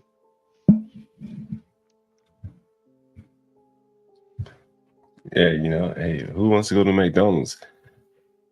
Sino Rain says Ava killing the game. You know, I saw Ava's stream today. The other day, today I think that she was doing very good numbers. You have to give her very good. You have to give her kudos for that. I saw her. I think she was discussing. Thanks for joining us tonight. I'm Jennifer Nichols. And I'm Kyle Clark. The landlord called an out-of-state slumlord you know by what? Aurora's Let's mayor go ahead and get has into now this. agreed to give up It started control of playing in my apartment ear. complexes where a Venezuelan gang has been active. This development was first reported by our partners at the Denver Gazette. Talking about the Aspen Grove. Pause it because someone just joined the stream here. Let's see. We got Medium E. What's up, Medium E? What's going on? What up, John? How you doing, man? Oh, one day at a time, man. One day at a time. Yeah, I just wanted to jump on real quick because I saw y'all was talking about swag and stuff like that, and I saw. Okay. I mean, if you have some young kids around you, they're using a word called Ritz. I think it's RIZZ now. Yeah. Riz. I'm sorry, Riz. Right? Yeah, I see that, yeah. That's it's what swag is, and I think somebody on your panel was just asking about that. What is that? And it's different from each culture, right? So I went to HBCU. We had people with swag, and then I have some friends that went to PWI. But what do you mean by swag? What does swag look like? Swag is like how you carry yourself, how you dress, how you talk to women, like or men or whatever the case be. It's just like how you communicate and you get their interest, right? So I went to my friend. He went to the University of Alabama, and when I went and saw how they interact with the population was mainly, white girls, it was different. It was totally different. So you go from an HBCU and try to talk to some of them white girls, they don't vibe, they don't jive with that. I'm wearing Jordans and tall tees and long shirts and big jeans, and my friends is wearing cargo shorts with flip-flops. And it was just like a different ballpark. It's like, dang, this is a different culture exchange. So, I mean, it is different for different cultures. And I think the black culture is unique to where, people like it until they don't like it anymore. And then they go into the other widely more accepted swag or, Riz type deal. So I just want to add that in just from my knowledge of being around women That's and great. stuff like That's that. excellent insight. Yeah, man. Let me ask you guys a question. Do you guys think that black chicks are more generous with their money, or do you think they're more stingy with their money? Generous by far. You said are black chicks more generous? Yeah, with their money. Ooh. Dang, that's a good question. I say yes. If they care about you, they'll really do anything for you. That's true. That's true too. That's true. I mean, I don't have a lot of experience with dating outside my race. I'm black, as you can see. But I know a lot of black girls that were putting money on the books of their guys for like 10 years, man. White girls not doing that. Hey, now it's 415. Were you working in prisons or something? No, I did a year in the county. But what do you do for a living now? What's up? What do you do for a living now? Now I just got my record clean, man. I'm just getting back into it. I used to do QA, test the software. Then I was like, I don't know. I'm just working here and there. But I just got my record clean like a few months ago. When you say working here and there, but what do you make how do you make your money? Doing what? I was working doing transportation, catering, and a bunch of stuff, small jobs. Gotcha. Yeah, now it's all legal business, man. I'm not going back in. What did you go to jail for, by the way? I told you I was partying hard, man. You have a lot of drugs on you and stuff. And you put you in jail for drugs? A lot of powder, man. A lot of powder. How much powder did you have? Did you go to jail for? What's that? How much powder did you get? Well, I had I had 2 8-balls on me, but it was I was in a fight, man. I smashed the guy's nose. It was pretty bad. That was combination. Yeah, but and I had that shit in my pocket. And you went to prison, or you just? I did. I was in the county. I was in in Oakland for 2 years. For 11 months. I was there for COVID. What was it like in Oakland? What was it like in Oakland jail during COVID? You had to wear the mask the whole time? Yeah, we wore masks for everything. And then they let go. It was like there was like 120 people in each module, but like during COVID, they let like I think 60 people go. So everybody had their own cells during COVID, and then they give us a lot of breaks. Like yeah, it's pretty weird. It wasn't bad being in jail during COVID, then, huh? Yeah, it wasn't bad. Yeah, it wasn't bad. So you had to wear the mask 24/7. Not in the thing, but like when you go like to when you meet up with people, like yeah, well not in the cell, you don't have to, but like when you go out, yeah, you have to wear. So anytime you're out of the cell, you had to wear the mask. Yeah, they made you wear a mask. Yeah. Did you have to get vaccinated while you were in jail? No. They didn't force you to do it. They didn't force. You know what? I was like when vaccine came out, as soon as like I was coming out, and I came out like in August 20th, 2020, and vaccine was still just coming out right then. Okay, that makes sense. I was about to say because it seemed like you was in Cali, like they would make you take. They made like man, I'm telling you, I couldn't. You couldn't apply for no job. You couldn't do anything without a vaccine. I'm saying like when you're in jail, did you get out just in time, or they would have forced you to take the vaccine? I think they might have forced me if I stayed there for another 6 months. Yeah. Yeesh. Would you take it or would you? No, I don't take it. I had to. You know what? I come out. I had to take it because a few of my relatives were battling cancer. Already.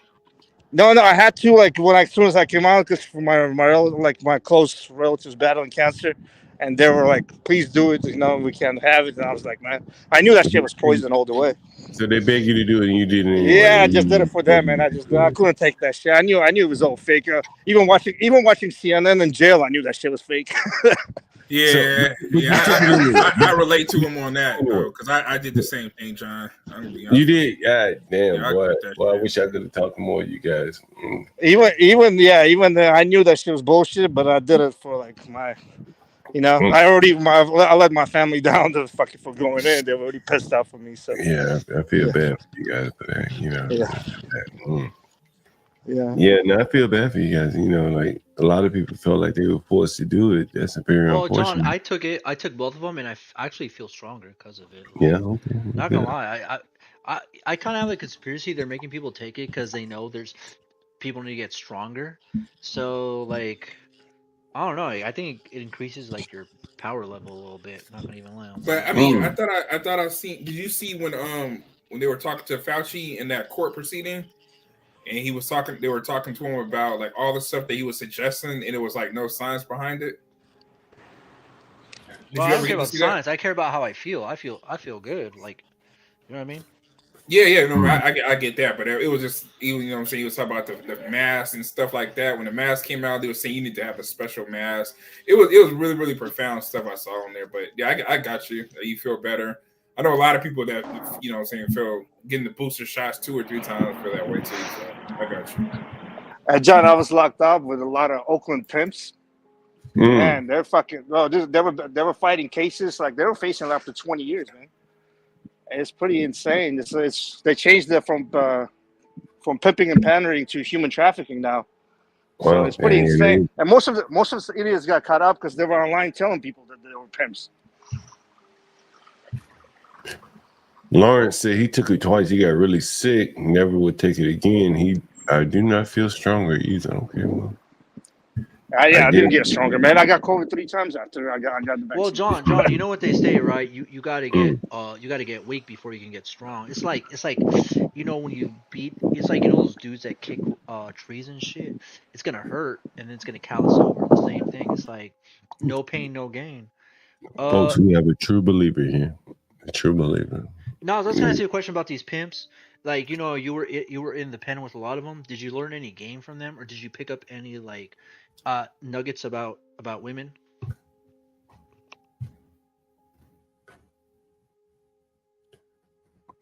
Nas maybe muted, but we're gonna play this video here. Again, like it's gonna come down to strength. Are you willing and able to exert your will upon people? If not, then hey, if you can't defend it, you don't own it. Let me see who's joining here. Tough, man. All right. Let me play this video. Someone's about the train tracks, apparently. All right. And I'm Jennifer Meckles. And I'm Kyle Clark. The landlord, called an out-of-state slumlord by Aurora's mayor, has now agreed to give up control of one of the apartment complexes where a Venezuelan gang has been active. This development was first reported by our partners I predicted this, by the way. at the Denver Gazette. We're talking about the Aspen Grove property, which was shut down by the city last month. According to documents the Gazette obtained under Colorado's open records law, the city of Aurora has agreed to drop dozens of charges against the owner, Zev Baumgartner, for failing to maintain that property at 1568 Nome Street. In exchange, Baumgartner has agreed to waive his right to a speedy trial, and Nome Partners LLC has agreed to sell or lease that property. Give it up. Give it up. In exchange for the government not cracking the hammer on your ass, give it up. That's what the landlord just agreed to. He said, look, man, hey, in exchange for dropping all these fines and punishments against me, I'll give up my ownership in this building where you allow the problems to fester by letting the damn criminal gang take over. Give it up. Look at all these cars double parked and shit. Look at this shit. Trash. The landlord didn't throw that shit down. No, he didn't do that. Look at all this shit hanging on the balconies. Look at all this shit. But this ain't the same one where they ran in there with the rifles and guns and stuff, is it? This is one of three. One of three? Oh, okay. Dang, There's 3 buildings in Colorado that this company CBZ Management out of Brooklyn. Let me look up their website, CBZ Management, so you know I ain't bullshitting you. CBZ Management. Let's see what they got on their website. There they are. Slumlord motherfuckers, I guess. You got people in the audience probably saying, these slumlords. Slumlords. I know these. Look at their website. They don't even have. Wait a minute, John. Are you saying they're going to charge you with being a slumlord like these immigrant motherfuckers? That's what they did to these people, right? So you take that for what it's worth. Here at CBZ Management, we strive to provide people across where? What? No way. No way. What? Colorado. Is that where Just don't let them on your land. Like, I would never rent to any of those tons. Is that where I'm showing you where they just gave up ownership? Gave it up. Said, we give it up. You can have it. We agree to sell in a fire sale. Master Kim, he's gone, but imagine when these people put this building on the market and everyone knows that they must sell it, the price is going to be low, low, low. It's the way it goes, right? And here these people are. We help our tenants, all of our tenants, find and secure their next apartments in their preferred locations and then enjoy them well into their future. That's what they have on their website. Our services, rental collection, repairs and maintenance. Well, slumlord, people call them. Let's see what the Colorado availability is. This probably some of the apartments that they've gotten taken over. But they don't have no respect for the property they're renting, John. Oh, they have. That's the problem. Look how nice these apartments are. Look at that. Why would they do all of this just to let it be taken over by gangsters? Drugs, human trafficking, all the deplorable things. This is the one that was taken over by the gangsters right here, Aspen Grove. Right? Aspen Grove. Let's take a look at Aspen Grove. Man, that's fucking nice. That's nicer than some of the kitchens I have in my places. Stainless steel. Got the pull down faucet. Nice. quartz or granite type countertop. Is that a suntan machine on the way? Right there, John. No, I don't think. It's nice. It's decent. Working class housing, as they say. That's fucking Working nice. class, my ass. That's nice right there. Come on now. That's nice. The migrants are gonna really be living very well right there. Look at that. It's nice, That's not bad. The outdoor space. A small kitchen. Nice. Nome Street. That's it right there. Nome Street. You see it? Nome Street. That's the one that the migrants took over. Nome Street. Migrants aren't taking over Nome Street. See if I can copy that address and see if I can go there at some point. I think we have them in Anchorage too. John Galt. Hey, Medium E, did you hear what the Chicago Hustler Master said about the migrants in Chicago?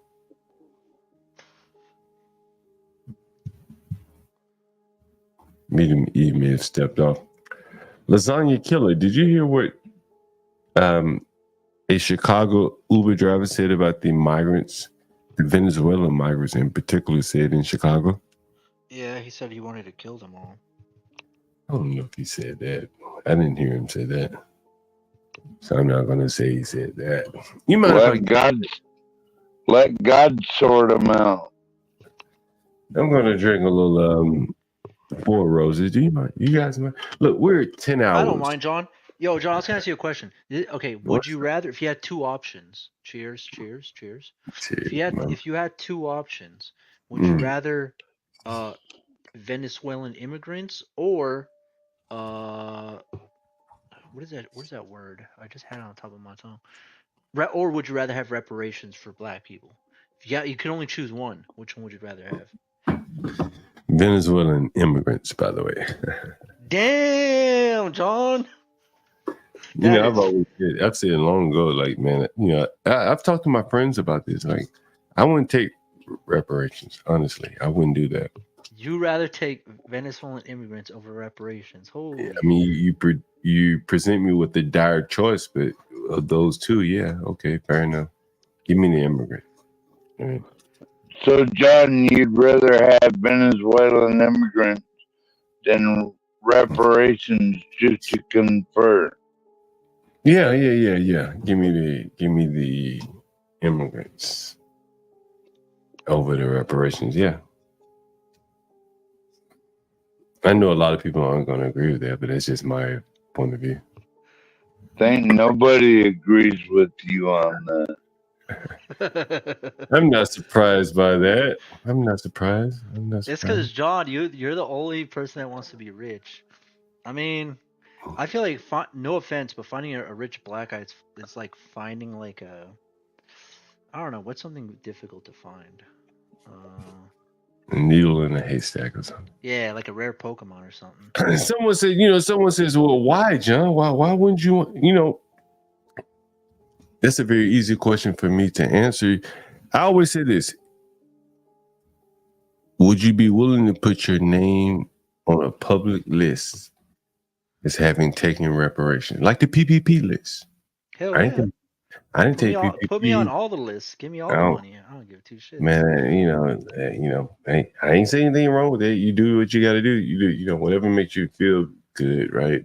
I don't want anything from anyone other than what I can earn from them, honestly. And I think it would be bad for the country to just give someone arbitrarily something by taking from other people.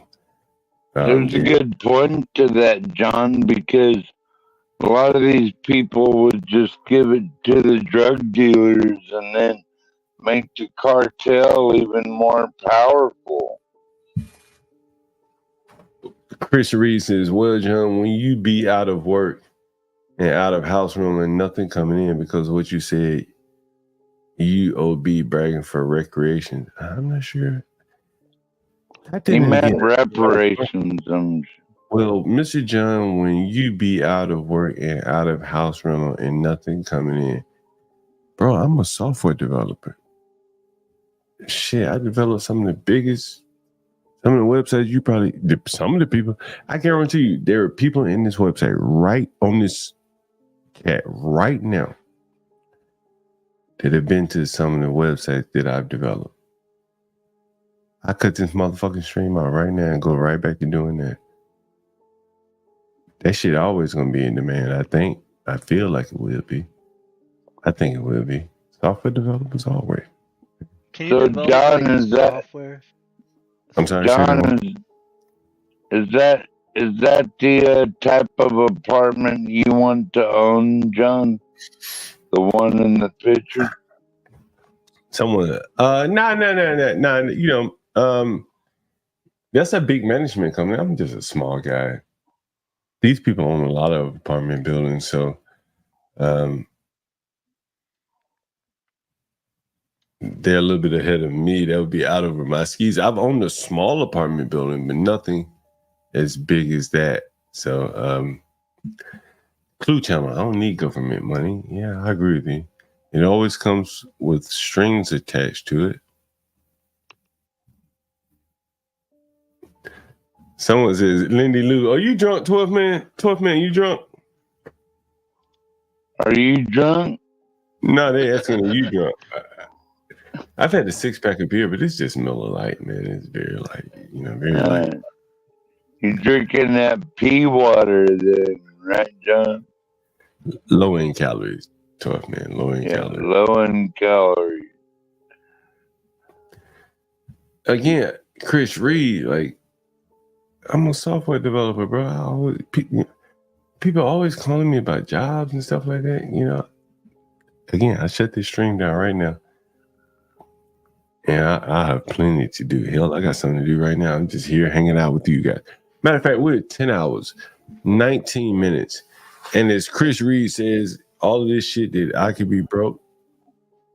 In reality, I'm hanging out with you guys, and I probably should be. Thanks for that, John. You're a great American.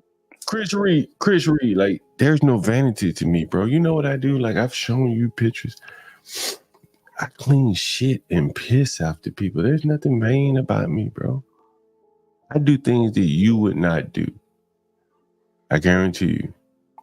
You go back and look at some of my streams, you see the dreadlocks I pull out of drains, and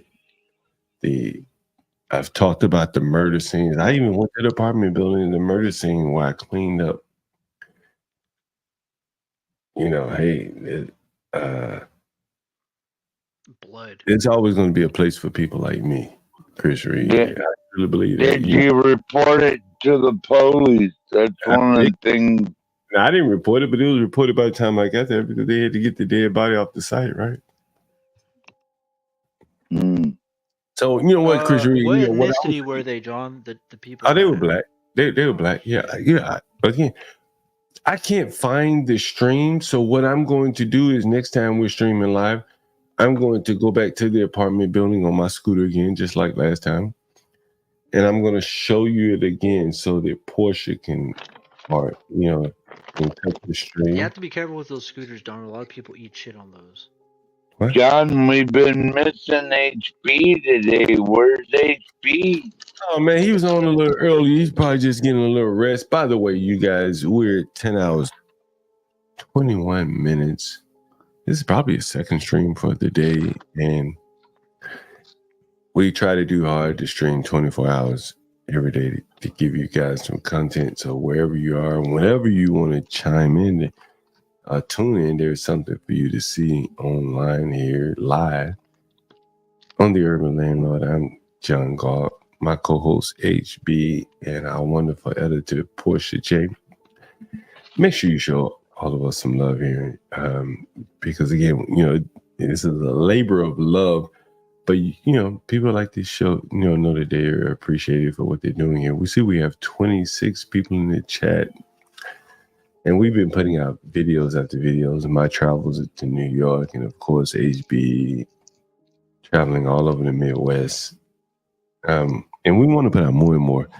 You know, I had some ideas. I was talking to a friend of mine today about the studio that I have, one of my properties that I want to build out.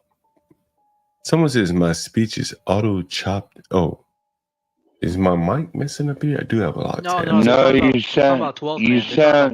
sound good. Oh, okay, all right. You know what? Let's go back to this Venezuelan article here. I think this would be interesting. And we're right at the point we can skip. Let me play this now. You can see my tab. Let's see. You can. Perfect. All right, let's play this.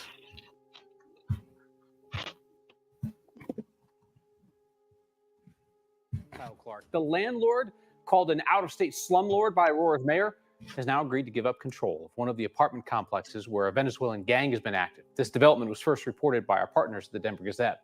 We're talking about the Aspen Grove property, which was shut down by the city last month.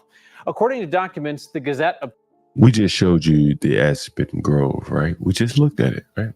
obtained under Colorado's open records law, the city of Aurora has agreed to drop dozens of charges against the owner, Zev Baumgartner, for failing to maintain that property at 1568 Nome Street. In exchange, Baumgartner has agreed to waive his right to a speedy trial, and Nome Partners LLC has agreed to sell or lease that property and pay up to $60,000 for the cost to clean up and secure the complex. The Gazette reports the agreement said that the apartment's owners may then re-tenant the building, move people back in as long as it's up to code. The landlord blamed the Venezuelan gang Tren de Aragua for taking over the property. The city insisted it was actually years of neglect from the landlord.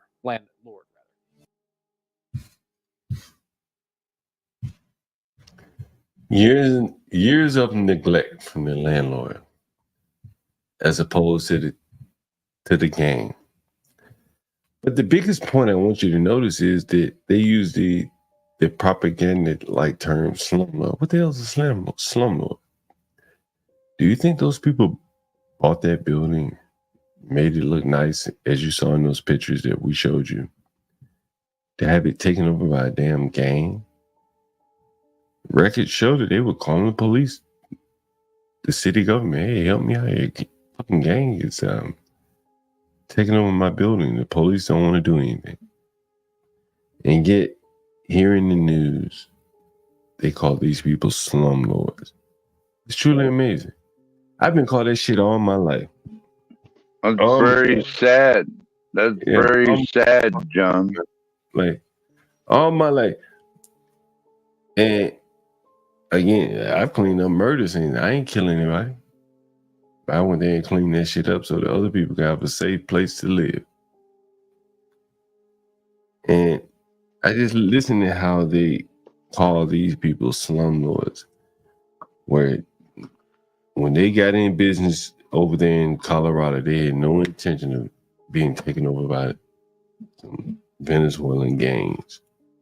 But yet here they are, and now the government and everyone takes the side of the gangs and tell these people that they need to give up their property or pay big fines to the government who didn't do anything, who they paid taxes for years. Think about how many taxes these people likely paid to the Aurora County government. I would, John, I would do a joint task force between ICE, the ATF, and the FBI, and maybe even the CIA, just to go take them out and deport all their asses.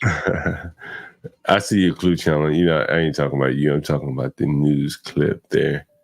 But one of the things I noticed is that they enlisted a really democratic law firm, the management company. And the more and more I think about it, it's like, damn, like, you know,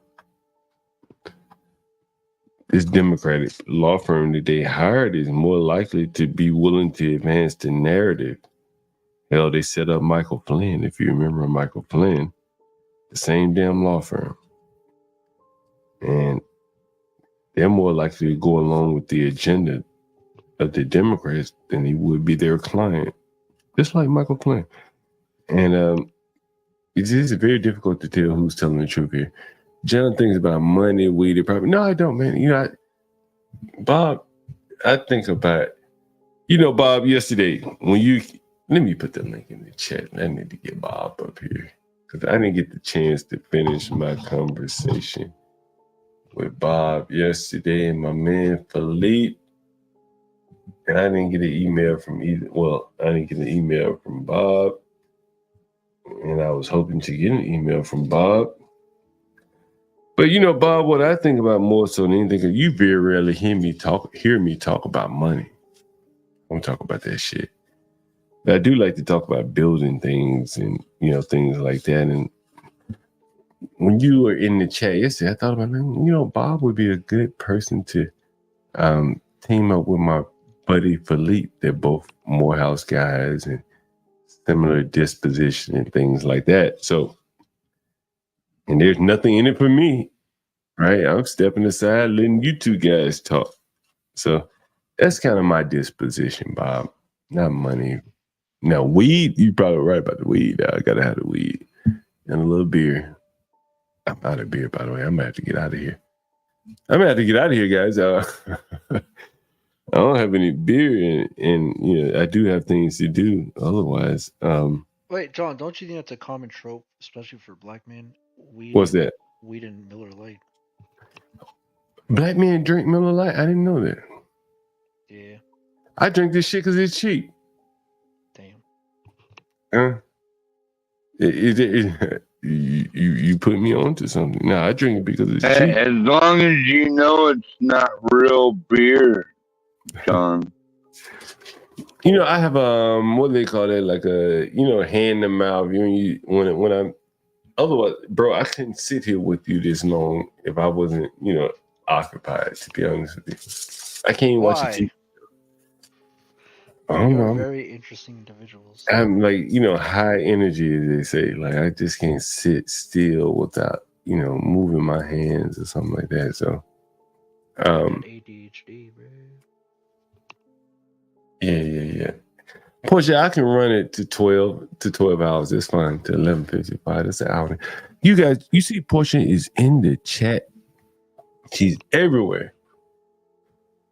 You guys show some love to Portia, our editor. We see the views. Portia is the best moderator ever. I see her everywhere. I don't even have to prod 12th man to shout out Portia. Everyone shouts out Portia. So you guys show some love to Portia in the Cash App. Last night, I saw the people in the karaoke. I was up in karaoke for a while myself. We couldn't have had that done without Portia. So you show some love to Portia there. John, when are we gonna play the organ game again? Oh, yeah, Portia's in the chat. She may be able to answer that question.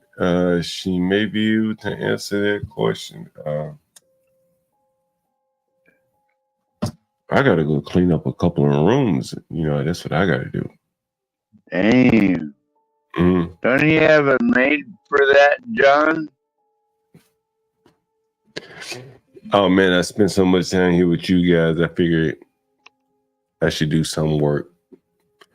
I even take my bike sometimes. I don't even cut the battery on. I just ride it without the battery just for exercise, That's nice. Only when I go up the hills do I cut the battery on, Mm-hmm. Anyway, I don't blame you. We're getting old, John. You gotta keep exercising, you gotta keep working, man. Gotta keep working. No, I have some interesting ideas that I think we want to try out on this show. Of course, we got the ideas about the fantasy football. I'm sorry, I'm distracted. I'm looking at the chat. And I really, really want to do this Shark Tank version of the show. Lasagna Killer, what do you think about that? You're a young man. What do you think about that? I know you don't have it. Yeah, a shark. Someone said Galt tank version of on the show here. What do you think? I mean, I think it's cool, but wouldn't you have to have guys with ideas or people with ideas? Well, we're gonna have people that are coming to the show with their ideas, and have someone like Master Kim. Wait, is there actually cash prizes? Because I can't come up with an idea. Or is there? Well, the cash prizes could be you may collaborate with someone, you may pitch your idea, and someone in this show may collaborate. May say, "Hey, man, but John, I'm sorry, Lasagna Killer. I'm reading a couple of comments." Chris Reed says, "But Mr. John, remember they support themselves now. You and thank you and Mrs. Porch for letting me be here." I don't know what he's talking about. The Clue Channel, pedaling an e-bike without power is nasty work. Bro, let me tell you, I thought that was going to be the same thing. I have a cargo bike, and this motherfucker is like, I hauled an air conditioner on that damn thing the other day. It's a $3,000 bike, give or take. And it's light, man. Whatever the material, carbon or whatever, fibers, whatever the hell they mean out of. Yeah, fiber. It's light, man. I can just pick it up very easily. What else we got? The Porsche Apprentice. I like that.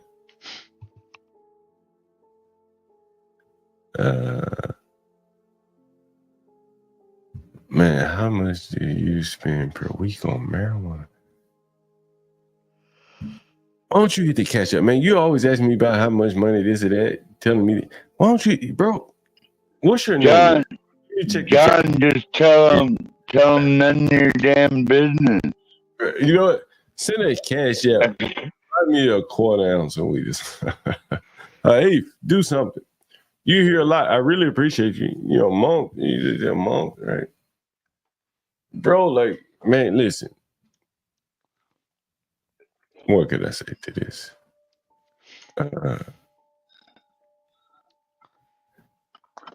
Just tell them none of your damn business. John, I would smoke weed, but I can't because they drug test me at my job, so I can't do it. Yeah. That sucks for you. White Galt, I got a car. I've been on stream in my car, right? It's 15 years old, but I do have a car. Anything else, White John Galt? What? Anyone seen me in my car before? No. I think I did one time, but I think he was in an Uber or something, John. Yeah, I usually ride around on Ubers, man, but I do have a car. What is that, Cadillac? Cadillac, Pontiac? Drop a Volvo, Volvos are really good cars. I like Volvos. That's all I drive right nowadays. Right now, Volvo and nothing, right? I like Beamer. Nah, I like Volvos, man. Let me tell you, this crazy story. I got stories for days. I like John Tavy. I like John White Galt, man. I wish he would come up on the panel, man. I love people that challenge me, bro. Like, why does he call you John Tavius? I don't know, but I like your government name. I wish he would come up on. And look at that. Portia said she remember me in my car. Yeah, I've been in my car. My car was on this train when Ben Thorpe came on, and I like White John Galt. I like people like that help and challenge me and shit like that. John, was he in the Benzo or no? Oh, yeah, he was in the Benz. What do they call it? The Benz RV or whatever. It's not RV, Sprinter type van. But the White John Galt, man, I do appreciate it, man. If you notice, I keep answering your questions. I'm guessing you get some kind of enjoyment out of that, and I do too, right? I'm the wrong nigga like that. Like, I am that nigga that like look for like confrontation and want to encounter it or approach it. I ain't gonna run for you, bro. Type all your chats in. I'll put the link. You see the link right there. You can jump on it. I'll drop all these motherfuckers and we have a back and forth. Whatever you want to talk about, man. You could be my tenant. This could be my fucking tenant. You know, I told you one of my tenants, I saw him today. Guy used to work for me. And he didn't want to tell me he was watching the stream, but the motherfucker ain't smart enough to not tell me, you know, too much that I was able to deduce. How did he find your stream? Say what? I'm sorry. How did he find your stream? Man, you know, maybe he's just on YouTube, you know, and maybe he just, you know, found, you know, my picture is up here, right? And so my picture is up here, so he was able to, you know, all you do is go to a live and you're gonna see that. And so maybe that's how he saw me, but he also saw me when the thoughts came over to my place. Maybe he's seen the thoughts before, I'm not sure. And again, you know, this is the kind of the risk, you know, that someone like me takes, right? Because anyone can see me, and you know, these type of things can happen. But in his case, you know, I used to pay the guy, you know, with cash and fringe benefits together. I hope he's watching. I hope he's watching, because he can't refute this shit. I paid this motherfucker like, let's just say about $100,000 a year total, housing and cash money, right? For what? What did he do? He was just, you know, I run a business. I run a short-term rental business. And I will say, man, he's very good. You know, if anybody's in the DMV area is looking for someone with good, they want to build something, and you know, he's very good. You know, to this day, I can't say anything negative about him, but when you hire people and people work for you, particularly when you have, like, you know, A1 type people working for you, you know, like real serious, you know, people that are really good at what they do, you're always going to have friction. You're always, it's just part of doing business. And he's very good, very, very good. And so there was always going to be friction. And so ultimately, you know, I had to let him go, but he still needed a place to live. So he still lives in my place right now to this day. And I haven't asked him for $1 in rent, you know, for various You're reasons. worse than the government, John. In what way? You're letting him squat at your place for free. Well, you know, there are business reasons behind it. Well, John, I think you're begging to get sued. In terms of what? Who's going to sue? In terms of if you want him to go, then he won't go. Just say I'm a squatter. Members only, and we could talk more about it, you know, but I can't really talk more about it. But I am letting these comments get away from me, and I'm kind of being amused by the white John Galt. So I'm going to kind of address some of his comments here, as well as Chris Reed. One more thing, Mr. John, and I'm going to leave it alone. If they could abolish property tax, how come they can't abolish school tax? You know, on one stream we did a critique of Ballou High School. It's not far from where I live here. It's close to some of my other properties, and we went through all the employees, and they were just like bullshit jobs. All these people making $60,000, $70,000 a year. And that is why they can't abolish the school tax. Who's going to hire these people? What are these people going to do if you get rid of all their jobs? The counselors, the school administrators, the truancy officers, the this and that, the that and this. That's a lot of jobs. That's a lot of people that can't really work anywhere else but in the school system where they're protected. And you want to get rid of their job, then what? Point a little drink here, by the way. So then what do you do, right? So That is what I term the loan welfare handoff. They're technically not on welfare, but they're not doing anything that is really productive or worthy of paying them the salary that they are earning. So it's like, make work. And make John, work. can you play this YouTube video? What is it about? Tell me about it. Tell me about the video. His name's Eggy. So, you know who Eggy is? Nah, but it's hard for me to play other people's videos on here. You know how that goes. Oh shit! No, it's like a music video. Well, Eggy, it's called Failure to Launch. So this guy never got married, and then like he's just talking about like, how it's hard for the common man, and he's kind of like an internet like kind of sensation, or he's like internet lure, but he came out with the music video like a month ago. A lot of people thought he died. Well, I thought he died, but he just got older, and now he kind of looks like a wizard. Man, it's very difficult for me to play this shit because you be amazed that every day I get on. I almost curse. Every day I get a message. You copyright this, copyright that, and I respect property rights. Don't get me wrong. Hello? But like, I don't know, you miss one and they ding your ass, every time. Master Kim, I tell you, one of my tenants or whatever is he watches my stream and he didn't want to let it out that how much he watches, but I know in talking to him, he mentioned the stream from like early on. I said, "Damn, you've been watching for a minute, huh?" He mentioned HB, and I tell you, Mexican,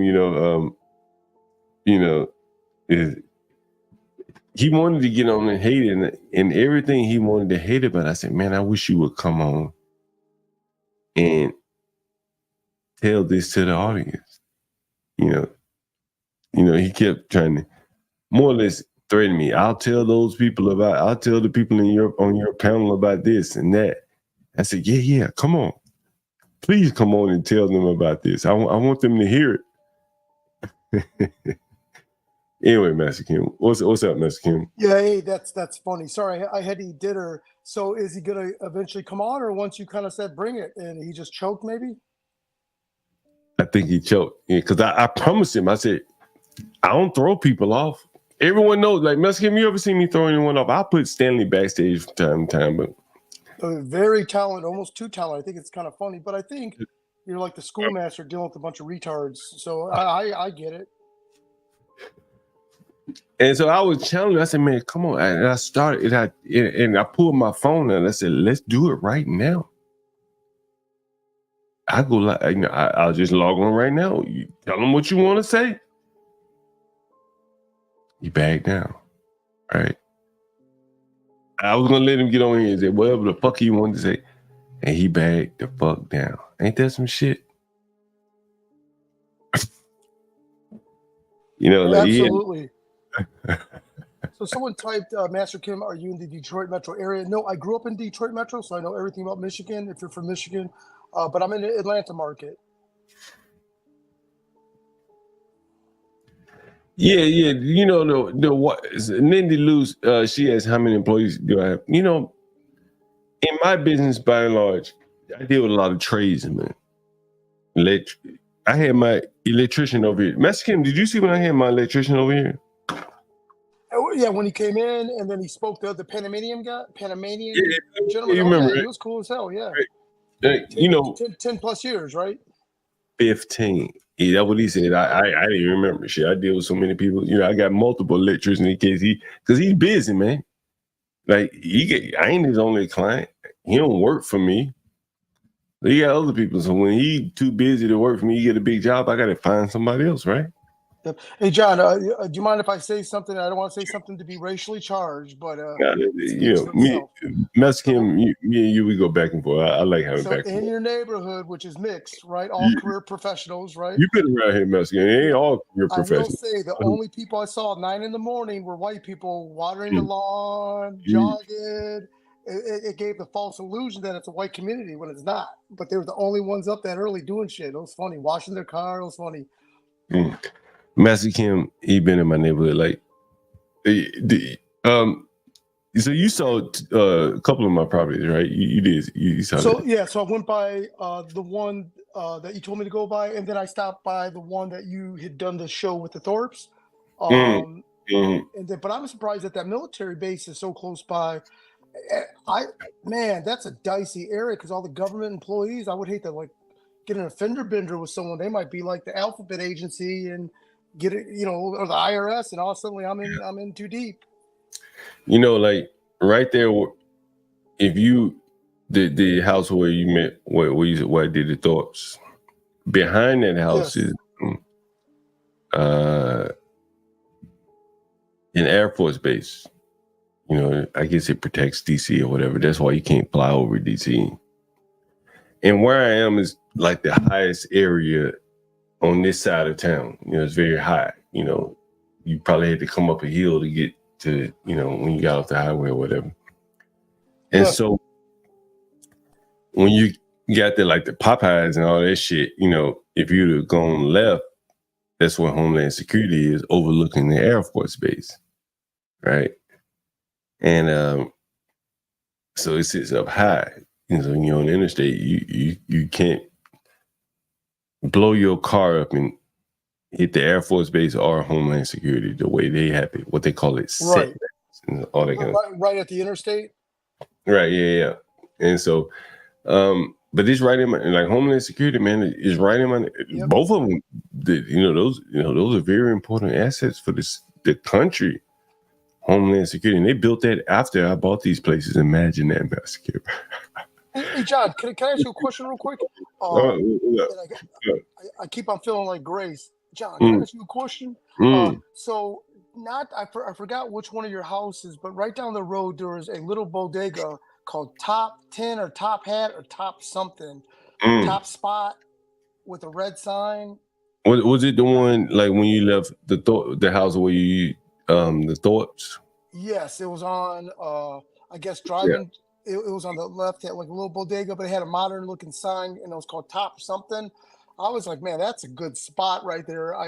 They looked like they were one of the only very few bodegas there, man. I was looking to try to set up shop somewhere. I'm trying to think which one that was. That's when you talking about the house where Top you passed Market or Top Star. No, I'm trying to get a reference to like the house that you passed by, the one with the Thorpes. Yes. After I left the house from the Thorpes, it was on my left-hand side, driving towards the Popeyes. It's on the left. Oh, it's on the left-hand side. I think. You know what? I think I took a picture of it too. Let me see. On that street is that building I told you about, where the Chinese own the building. They say like Rent Your Dreams. It's like right up from that house for the Thorpes. Yeah. Let me see what else we have in the chat here. Someone mentioned about my Volvo. You know what's crazy, Master Kim? This is a crazy story, Master Kim. How much time? Oh, that's someone else. Master Kim, I had a tenant, right? He was I'm trying to think, what did he do for a living? I can't remember what he did for a living, but when he moved in my house, he wasn't working like a regular. He was a photographer. That's what he was, like an independent photographer. So he moved in my house and he said to me, man, look, I do photography, but I have plenty of money. He showed me his bank account. He had like $250,000 in his bank account. And he lived in my basement, right? And he died. He had cancer or something. And he smoked a lot of weed. And so people, looted his apartment, my apartment, where he lived, I should say that. And they stole everything that they could find, any money that he had left around, blah, blah. But he left the Volvo and a motorcycle. It was a Honda motorcycle. Let me see if I can show you a picture of that motherfucker. Honda motorcycle. Let me see if I can show you a picture. And I got a story behind this. If I can find this motorcycle, I'll tell you otherwise. Let's see if I can find this motorcycle. Master Kim. Damn, I may not be able to find it. That's amazing. I know I had the picture, but I'll be damned.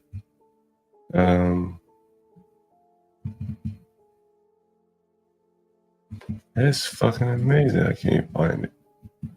Did I delete the picture? What? But anyway, so the guy left, all these things behind. People looted, everything he had in the apartment. He hanging out in the neighborhood with the people in my house. But he left a Volvo and a motorcycle. And for years that Volvo sat because it was parked on the street, not behind my house where he lived. And someone said, "Hey, what are you gonna do with that Volvo?" I said, What Volvo? He said, "Your neighbor died. There's a Volvo on the street." Master Kim, this Volvo has sat for 4 or 5 years. Never cranked. I went in, my small hat carpenter, and I mentioned him before. He knew a locksmith that was willing to open the doors, give me a key, even though it wasn't my car. And that car crunk up like it was brand new. Seriously, a Volvo. 4 or 5 years just sitting on the street. Never been driven. And I crunk it up like it was brand new. So after that, I said, man, like that is a car for me to have. So now I drive a Volvo. I ended up buying one for myself. I mean, I kept that car and I drove it for a while. And then I bought one for myself. It's a good car.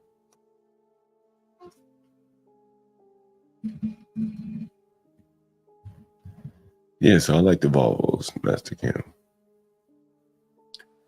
How old is the bike? The bike is brand new. I bought it online on the stream here.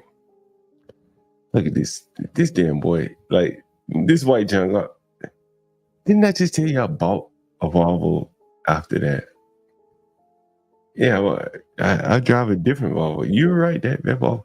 Although, though, the law does allow me to claim cars and shit left on my property. That is right, Master Kim? Right? Yeah, but I think that there's like a certain lien, or because if someone abandons property, then maybe to get clear title or something, there might be something you need to file with the Secretary of State. But with all that being said, the stuff that's abandoned is abandoned. Mm-hmm. Mm-hmm. So, but this white young Galt is like, he's so typical of the American youth or the American men. Instead of jumping up on this panel and asking you questions, how could he better his life? And you've talked about this before. Oh yeah, rather than just stand you and say stupid shit. Yeah. Hey, and I appreciate you being in the chat, but you could improve your life right here. You got Master Kim up here. He's giving you free information. And you're a bit trolling, bro. Like, hey, the choices are yours. Hey, John, all I could say is after seeing some of your assets, I'm scratching my head. How much does this cost? And then not to mention how many you have. I was just absolutely stunned. So obviously there are no vacancies in the area. Does anyone not pay their property taxes, or are the small hats so on top of it that just people don't get caught slipping? I guess what I'm trying to say, you can't find houses like little grandmas want to sell in the house or something like that. I mean, how did you buy all those houses in that area? Because when I drove around, none are available. I tell you, it's so crazy. It's like, or is it city zoning doesn't allow you to market? Man, you know what it is, Master Kim. And this is a good lesson. I'm so glad you asked me that question, because this is a good lesson for the people out here in the chat. Just like that 15-year-old car that I drive, the one that I bought. The white junk car. I bought that one. I've told a story. Master Kim, I don't know if you remember. I rode the train all the way out to Chesapeake, Virginia. That's about 2 hours from DC. And I paid $4,000 for a Volvo XC90. Way out Chesapeake. I hope that answers your question, the white John Galt. And so now back to Master Kim's question, a more relevant question is, in DC, Master Kim, you know what I noticed? And, you know, I'm a very good observer of patterns.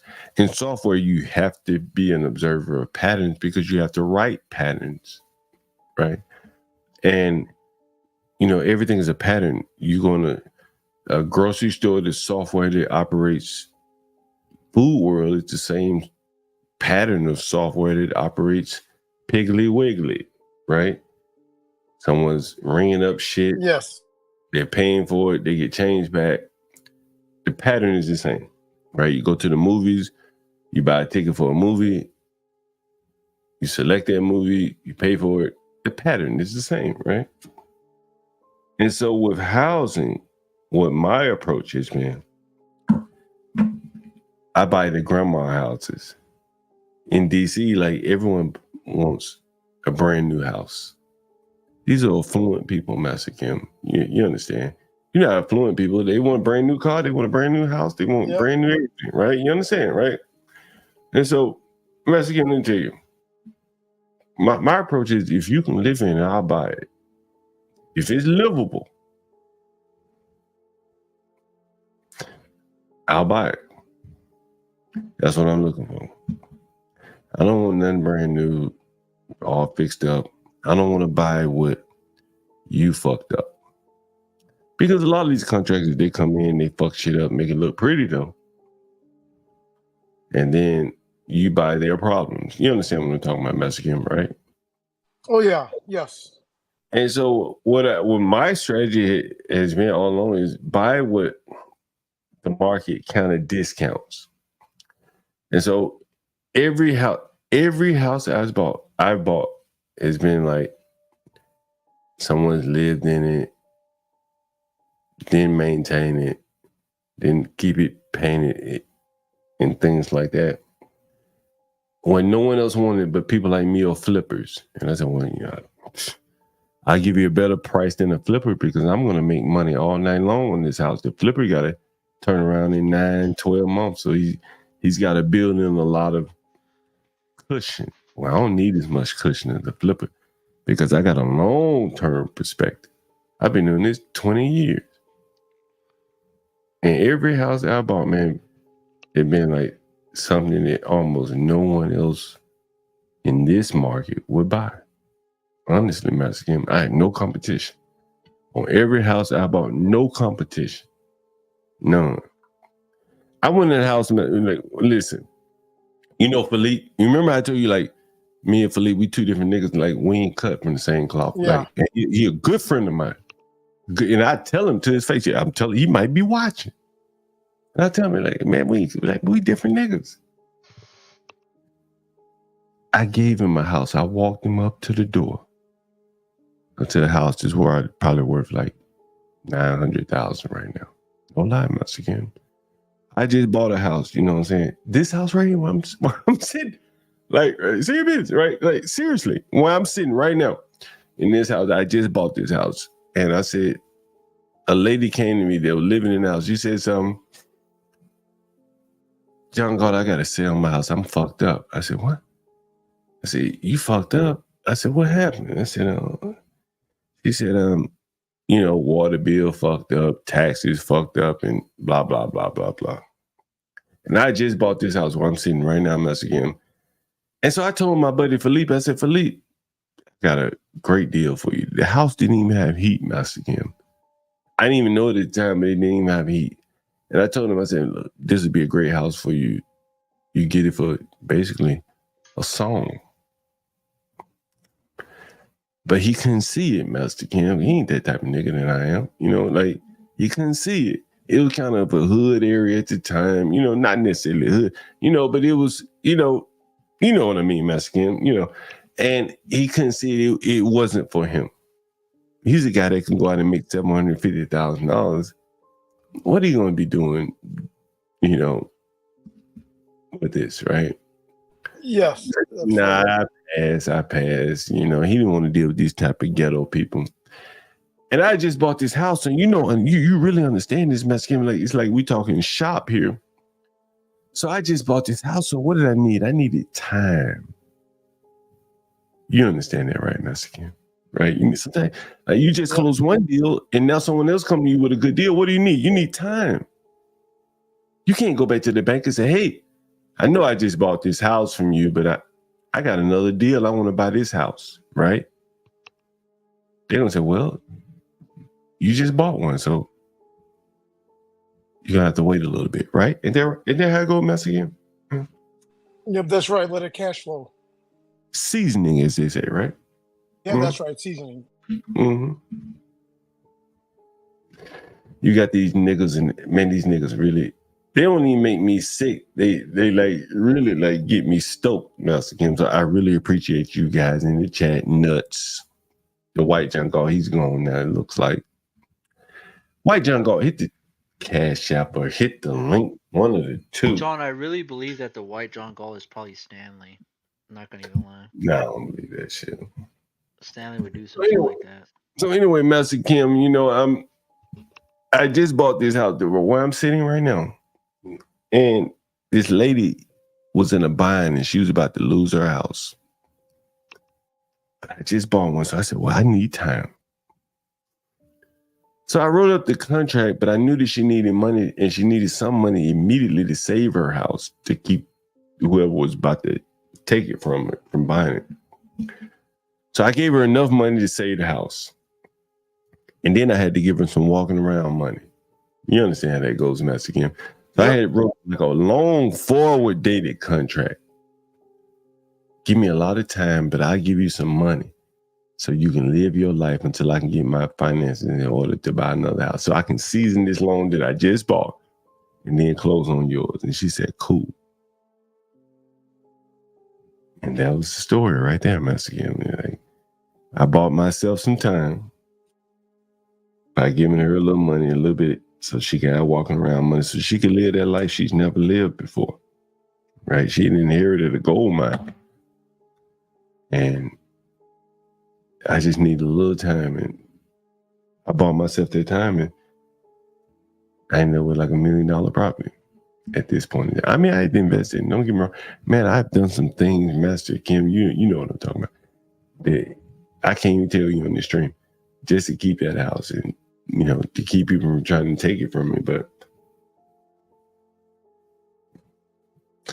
my guy, Philippe, you know, he wasn't cut out for that. He could go make $750,000. I didn't have that, you know, that's not me. So. Hey, John, if you don't mind me asking, and I'm assuming that your father and family had done a very similar occupation. I know you guys had a bunch of properties. Yeah. Who do you think's a better property manager, you or your father? I hate to ask such a blunt question. Or is it two different types of properties, two different economies? Man, Master Kim, you know, I'm gonna tell you that the answer to that by telling you a story. And man, I wish I could get my mother on here. She always be trying to join. I'm somewhat glad she don't, because I be getting high and drinking beer, and she probably be like, "You need to slow down." And one day, man, I think I've told this story. Maybe I haven't. It was a lady working in a medical office, Master Kim. And my mom and I, we went to go pick up the rent from the lady. And I was a young boy at the time. And she went in there to get the money. And I guess the lady gave her some bullshit story. Maybe she sent me in there. I can't remember. But I know what we did afterwards. We went in that motherfucker and took the doors and the windows out. And I was a little boy. I said, damn, mama, you gonna leave these people with no doors and windows? She said, hell yeah. They paying me, fuck them. And that shit hardened me like a motherfucker. Like, that, as Michael Savage would say, that's when the worm turned. You know what I mean? Like, amazing. Yeah, hell yeah. My dad would never do any shit like that. He wasn't hardcore like that. But my mom was hardcore. Maybe because she had to feed me, you know. And but she was hardcore, man. And I probably escalated a little bit. She, you know what's crazy, Master Kim? Like, you know, over the years, I don't have to deal with this shit anymore. because I told you these motherfuckers pay me day by day, week by week, and shit like that. But over the years, she's told me, she's like, we'll be talking. I'm pouring a drink, man. I ain't using the bathroom. I'm pouring a drink. No, my mom is from Alabama. Roz girl, she's we're both from Alabama. I brought her with me. She didn't bring me. I was chasing a woman, and she ended up following me. That's how that worked.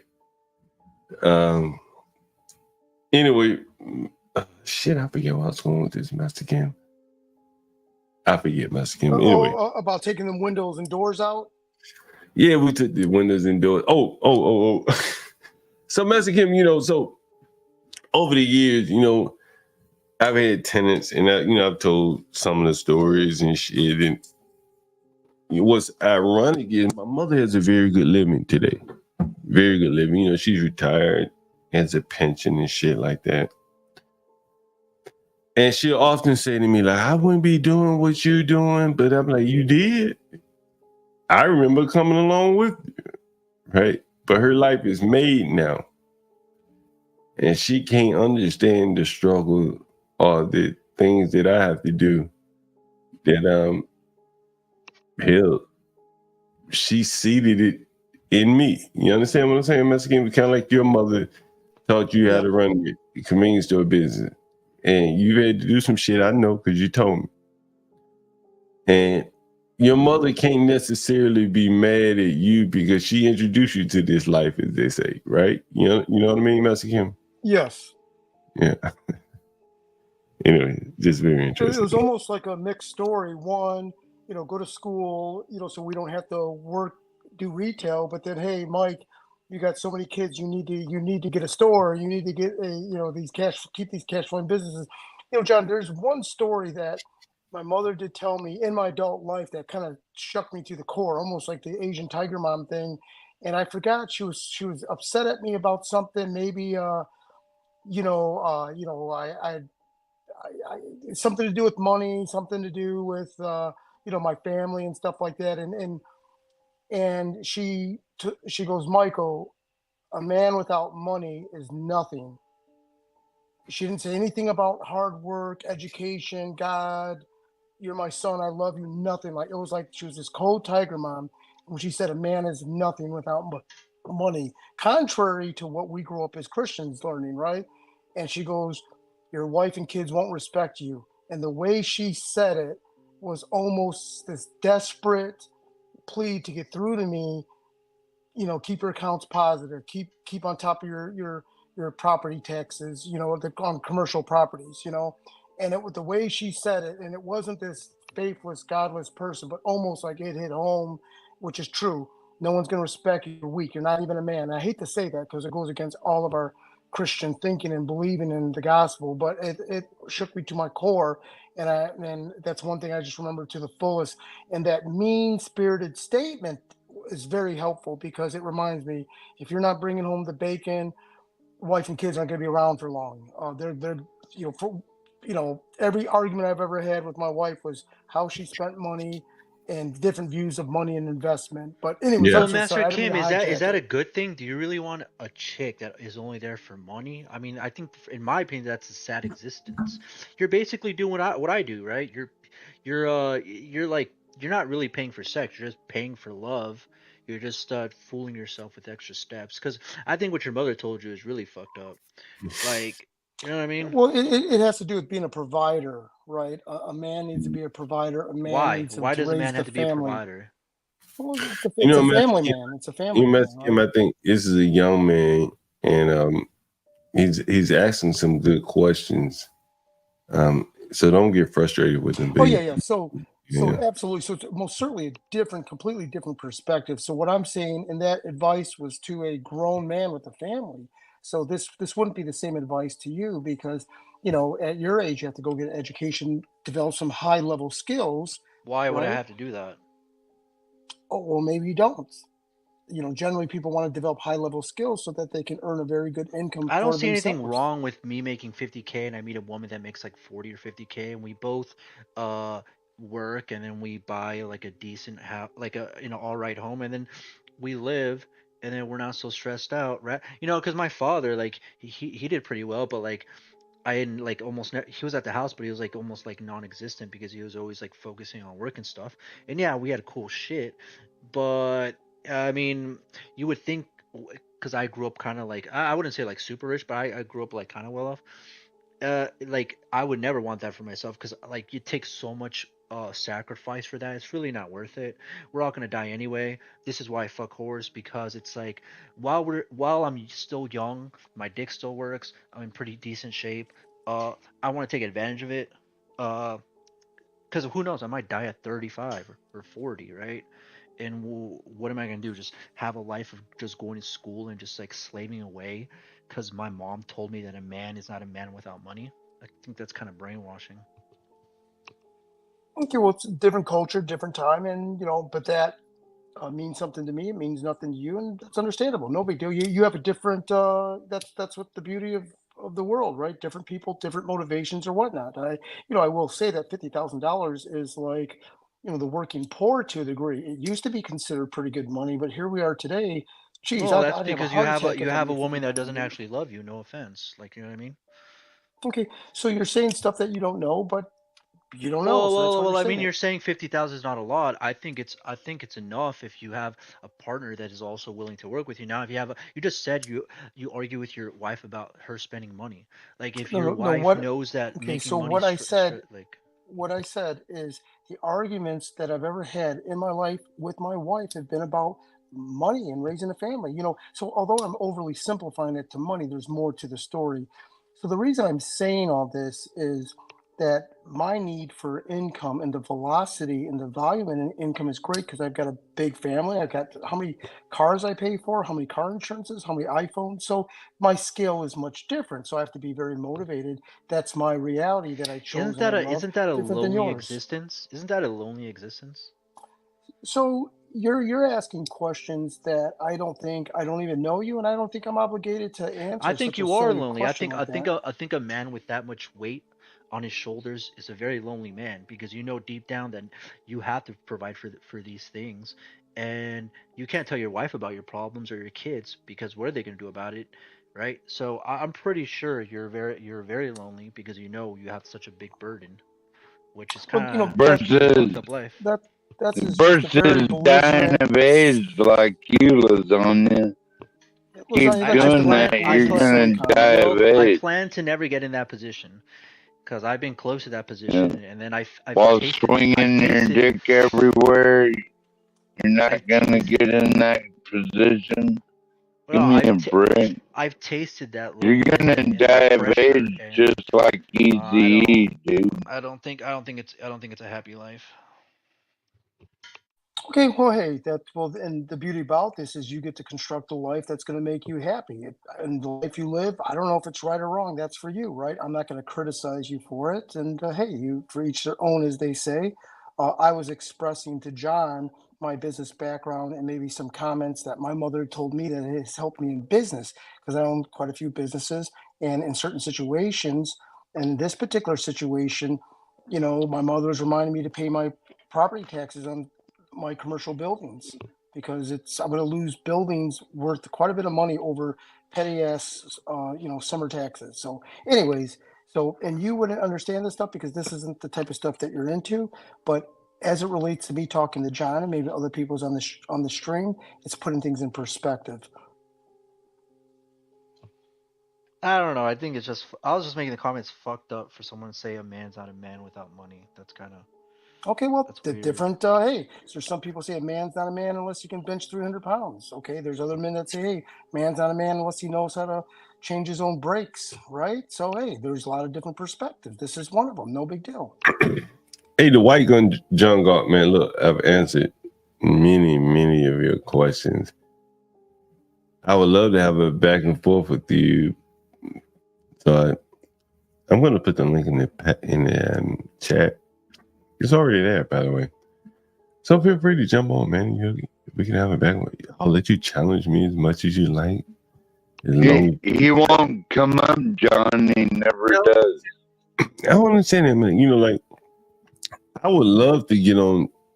Sometimes I go through live chats And I would love to get on that guy's channel. Sometimes I'll click on it, and there's no StreamYard link. I'm at move on to the next one. Sometimes I want to get on and have a back and forth, but not in the chat. Like, it's not. It doesn't give me what I'm looking for. And so for you, Dwight John Galt, like, I'll save you some typing time, some keystrokes, and come up, man. If you don't want to be on here with anyone else, I'll put everyone down, and we can have it back and forth, no problem. I think I've been pretty Hey, John. open with you guys.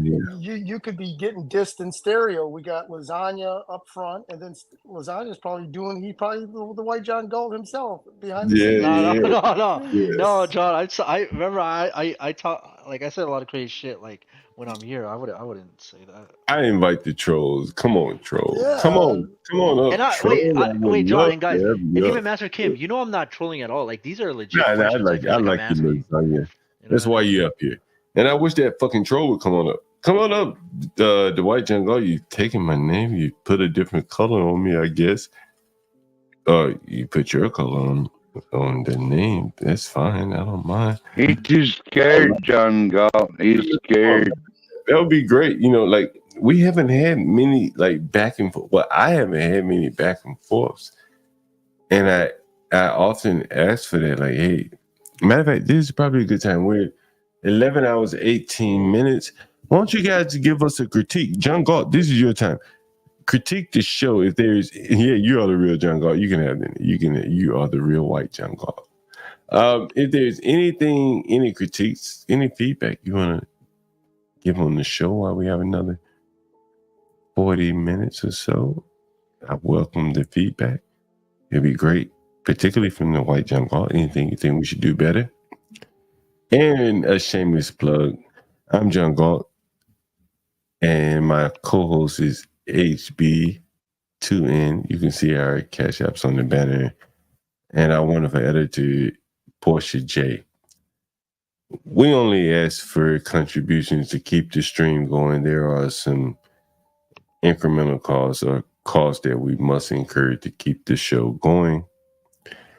And, I've upgraded the site so we can have multiple admins, so that when I'm not around, HB or Portia or Crack can keep the show going. That's not free, but we wanted to provide content that whenever you join, there is someone live you could jump on and debate with. For people like the White John Galt, you can come on right now. We'll give you the next 35 minutes to go back and forth. I mean, you don't get that. You can't watch TV and go back and forth with the people that you probably scream and throw your shoes at it on the TV. So you feel free to come right up, the White John Galt. Anyway, Master Kim, I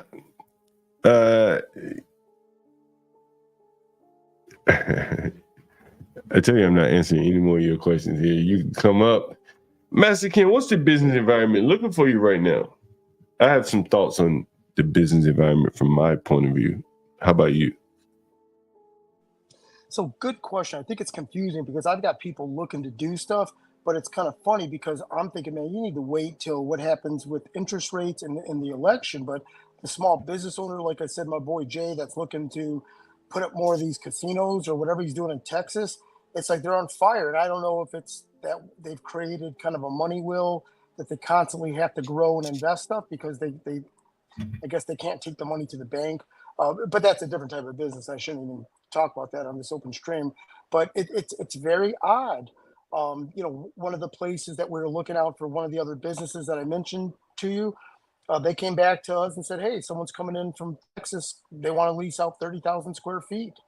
And, we're being pushed out of the deal. And, we agreed we could lease out the 30,000 square feet, although it's way beyond our budget.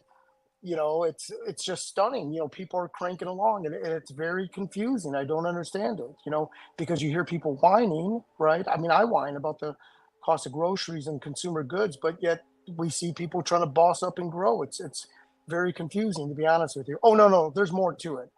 The guy would have had to build a wall separating the 30,000 square foot facility, and he was going to build a mezzanine, and it probably cost like $250,000 to accommodate us, and he balked. He said, "Forget this. I'll just lease out the whole building, or keep it closed." Sometimes businesses are left alone and closed and vacant and abandoned than what's going to cost them to lease it out. So I'm so sorry, John. You'd asked a simple question. I gave kind of a garbled answer.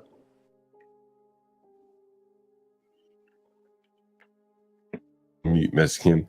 I just saw a comment in the. I did say thank you to Cam.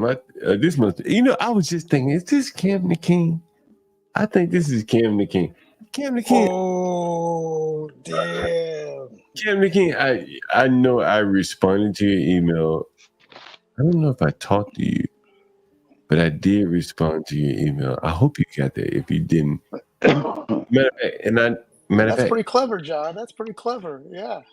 And matter of fact, I've commented on this stream. I even showed what Cam Master Kim, were you here when I?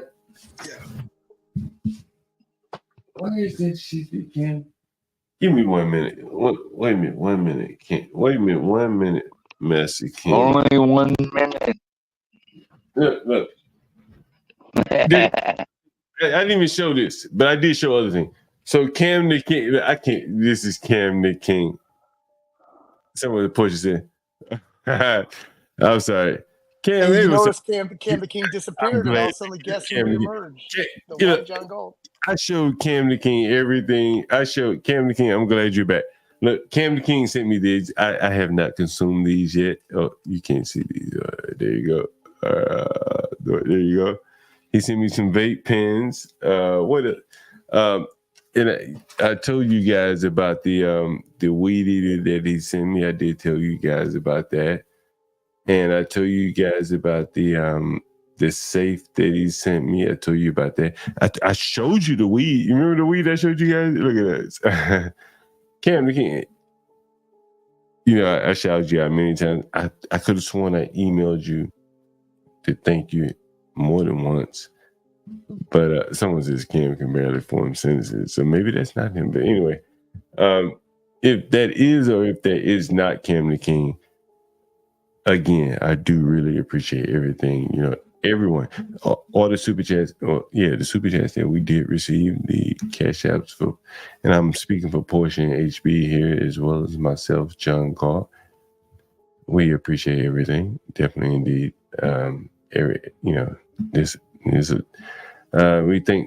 Thank you everyone. Portia, I can. I like a little confrontation, Portia. I can't help it. What can I do, right? You know what I mean, Master Kim? Some people just thrive on a little confrontation, and that's me. A little conflict. It's just, it's just me, Master Kim. I can't help it.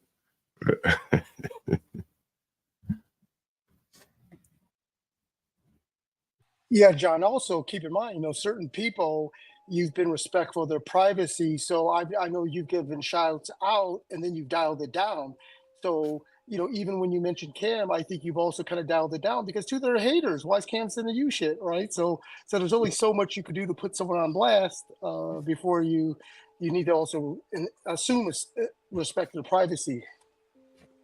No, I appreciate it, man. Honestly, man, I really appreciate that. You know what I'm saying? Like, I started talking about Andrew Tate, and he drew the whole, not necessarily a Venn diagram, but a diagram of sort about the riches versus the brokies, and we're all among the brokies here relative to the riches, right?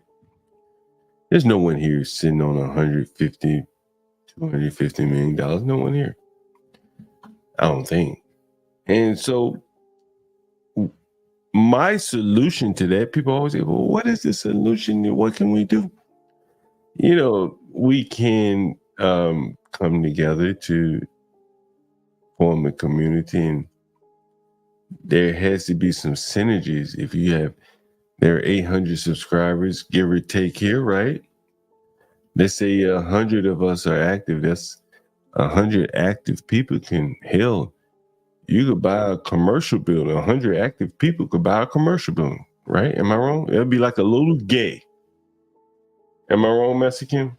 That's exactly correct.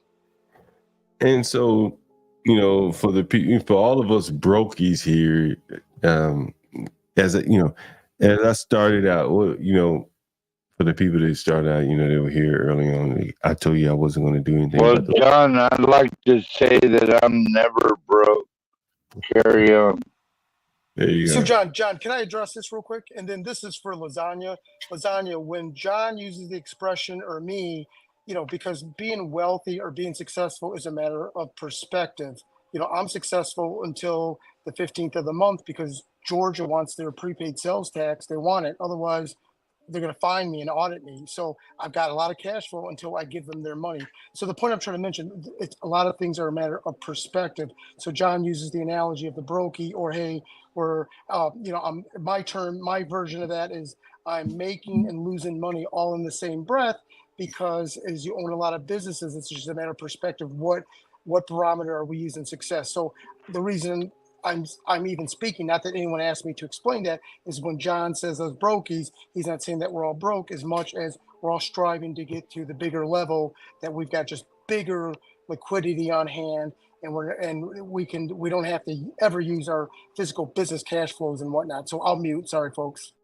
No, that's fine. You don't have to mute, Mexican. I don't think, in my opinion, I don't think you can have that many assets without being a neglectful parent, especially with like a lot of children. There's just not enough time in the day. It's not feasible. Well, if I can double my money on something, I feel like it's not worth my time. From my own experience, my father only had 3 kids, and like he only had like one business, and he had to spend so much time on that. I can't even imagine having like multiple and then having 6 kids. That's what I'm saying. Like, like opportunity cost is a very like common term in business, and like I do think that you have to like take into account of opportunity costs. Like, yeah, you might make a lot of money, but then you're also sacrificing other things. Well, you know, normally when the term opportunity costs, what do you got, the Mega Million winning ticket, and in lieu of that you decided to go to work or something? I mean, you know, generally speaking, the opportunity cost is very okay, yeah, I could put it in this and gain a 7% or spend time with my kids, and yeah, it's a matter of value. But when it comes to earning and generating money and income to support the whole family, that's clearly what's needed. I mean, I don't know where you're going Do you with really this. need all those cars? Do you really need all those iPhones? Do you really need everything you need? I don't think so. Okay, so to a man that's got 6 kids, I need 6 iPhones. Yes, we do. Yes, I do, and my kids do. So it's the type of lifestyle we're living. You're living a different sort of lifestyle. That's why you're just like hating up on the most simplest thing. By the way, it's kind I'm of not. goofy. It's kind of Okay, funny, look, to be honest. Master Kim, I'm not You hating. got I'm nothing but just negativity, say. no. I'm just saying that like I don't think that's a fulfilling like life to like Okay, well, have the good. Stay in your fucking dusty California in your $50,000 year job working at a warehouse. I don't think the mantra of if you don't have money, you're not a man. I don't think that's a Okay, so good way to so live. you're offended by people that are driven and really inspired by their mother. I was inspired by that because she woke me, you know, up to say, hey, you know, at the end of the day, this is important because I've got to be a supportive family man. You know, I mean, if you you don't know, see anything so wrong, if you don't see anything wrong with that sentence, then I don't know. I think that's like I think that's a personal thing that maybe once you get to your okay, old age, so you'll how about realize that this? it's a stupid So statement. there was someone else on the panel that had mentioned about buying some country land and possibly building kind of a bunch of houses for himself and he and his wife and maybe his adult kids. I've seen that. It's a huge thing when you're able to give 2 acres to your adult kid on your property. Say, hey, you know, leverage this against the bank, get a construction loan, turn that construction loan into a mortgage after you're done building, right? That's a huge advantage that I would love to help my kids out that way. You may not have that help because your father's raised you and God knows what you turned out to be, but I would want to help my kids tremendously. They deserve it. I think every father wants to help their children. Yeah. So I don't think you're unique in that And sense. and, But and what, what what I'm helps the kid saying, "Hey, oh, I got your back," but when the back that I think a lot of young people need is financial assistance and a boost up.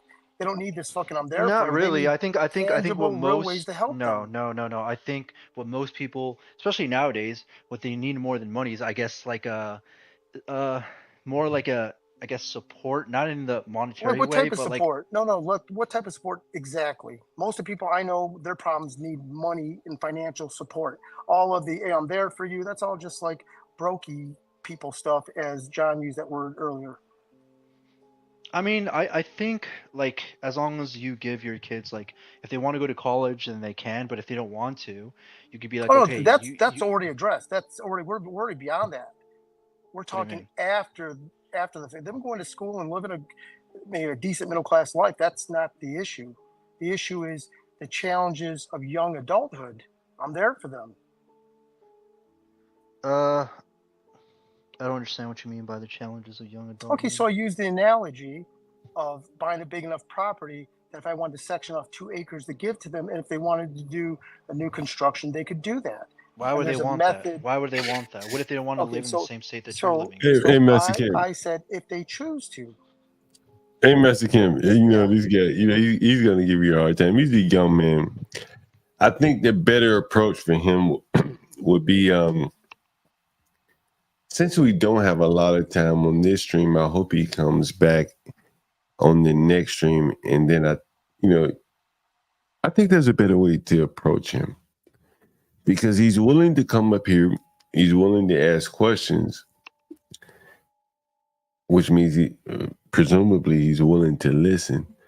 But I think the way that we are approaching him is probably the wrong way, if that makes sense. He's a young man. No, John, I think it's a good conversation. I think Master Kim has been fair to me, and I think No. I'm not saying no one's been fair to you, but we only have about 16 more minutes. 16, 15, 16, yeah, 15, 16, 26 minutes. 26 minutes. I'll join you on the new stream. And so you don't have to leave now. You don't have to leave now, but to fully flesh out the conversation, because it's good. You're a young man, and I think that you're actually part of the demographic that we want to appeal to. Yeah, maybe I could help Master Kim out. Maybe I'll help him realize Well, I think what you the can true help. meaning of life. Well, I think what you can help some of the people that are older than you, that may even have children your age, is how to, bridge that gap and speak to, people your age. So it may be informative. But we'll transition this show out in the last 15, 16 minutes or so, 26 minutes. I agree, John.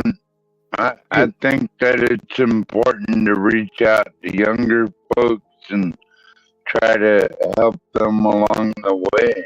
I mean, if we're not doing that, then what are we doing?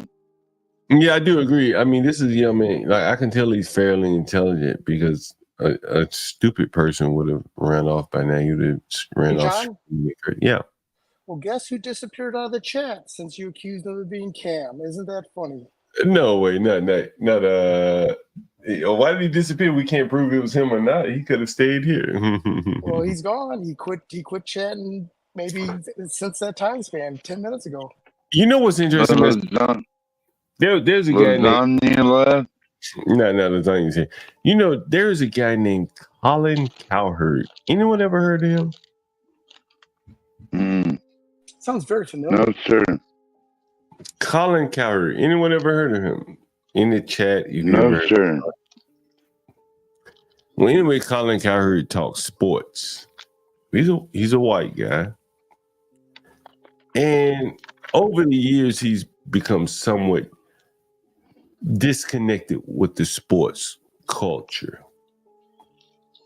Right? Just imagine, Master Kim, you started out in your 20s. Stanley said he's heard of Colin Cowherd. Yeah. DJ MFB said he used to listen to him in LA. And so Colin Cowherd used to talk about sports. And when he was a younger man, and his children were younger, maybe they weren't even born at that time. He would really be into sports and talking about sports and, really into the athletes. But as he got older, he kind of drifted away because he didn't want his daughters associating with the athletes. He even said that in one of his episodes, one of his shows. But one of the things, kind of weird. Well, he saw the dark side of athletes, if that makes sense. And he said, now I don't want my children, my daughters involved with these people who take steroids, do drugs, or whatever. And so John, are you trying to say we shouldn't watch football this year? No, I'm not. I would never tell you not to do what to do. I don't tell people what to do. But anyway, I used to listen to Colin Cowherd almost religiously, if you can say that word, if that's fair to say. And he had a saying one time about athletes. He said, if you don't run, they won't chase. And he was talking about an athlete that was facing some sort of a scandal. And he kept running from the scandal. And he says, man, as a reporter, I'm trained to, if you run, I chase. I chase the story. But if you don't run, I don't chase. You can end it right there. The story can end right there. And I somewhat take the approach like that with trolls. I ain't running. You don't have to chase me. I'll put the fucking link in the chat. You jump your ass up here. I'll put everybody down. And you can say whatever you want to say. I was talking to a buddy of mine today. He said, man, you don't put anybody down. You might put them backstage for a second, but then you bring them right back up. You don't ban people. I was on last night Here for the Tea. Like, man, I think Here for the Tea was like, I don't take that shit on my channel. I don't run. You don't have to chase me. I put the link in the channel. Anyone want to jump up on here and say whatever you got to say, I'm not going to run from you. No one trying to chase you, John. Come on, man. I ain't going to run from you. God damn it. I ain't going to run from you. It just ain't. I'm just not going to do that. So the trolls, like the other day, I had a fucking troll on here. You remember that fucking troll? Does anyone remember that fucking troll? Does anyone remember? Yes, sir. Motherfucker. Does anyone remember what I told that motherfucker? I said, man, do what you got to do, man. I'm not about to fucking run from you. You don't want to report the channel? Cool. That's fine. But I'm not about to bitch out to you while you holding some troll army over me, man. Do what you got to do, man. Like, I'm not bitching out like that. Man, they do that, though, John. What about his married They have a whole army of trolls, John. Like, what about his married motherfucking way? But you got to tell these motherfuckers, man, I ain't running, man. Like, you can stop chasing, man. Look, I'm right here, right? Here's the link. Hit the link. You come up. We let the fucking troll up on the link. He can say what he want to say. I wish I had been where I could have laid him up. HB did a wonderful job, masterful job of taking on the troll. But I'm like, hey, bro, do what you got to do, bro. Like, I'm not going to fucking run from you or tap dance to you, man. Like, when I started this stream, like, one of the first fucking streams I did was, like, by YouTube analytics. Like, I'm not living like that, period. I'm not about to be told what to talk about and all this bullshit. Like, period. I talk about what the fuck I want to talk about, what I think is interesting. And anyway, off my soapbox here. Master Kim, we got 19 minutes. What do you want to talk about, Master Kim?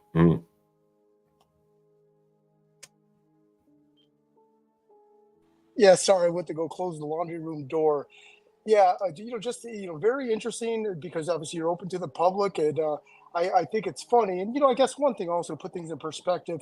So the reason why I guess a lot of times we're talking about money and business and stuff is because you are a businessman. No one's asking you about the gospel of Lutherans or whatnot, and I'm a business guy, so a lot of people are either stock traders or business people or real estate people. So generally speaking, a lot of businesses spoken about on this program, which also people are interested in the net result of money and whatnot. So, and that's what's going to happen when I think you have business people. I've never portrayed myself as being like the world champion Duncan Yo-Yo professional. No, I'm a business guy. That's all I know. Unfortunately, I play sports, but my hobbies are my kids' hobbies.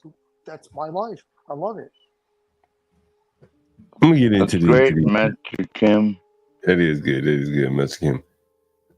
By the way, Master Kim allowed me to take my kids to a bull riding event, Master Kim, at the Barclays. Master Kim, I had never been to the Barclays before. You know that? Oh, you told me about that. Yeah, I heard it was a good event. And like Master Kim, honestly,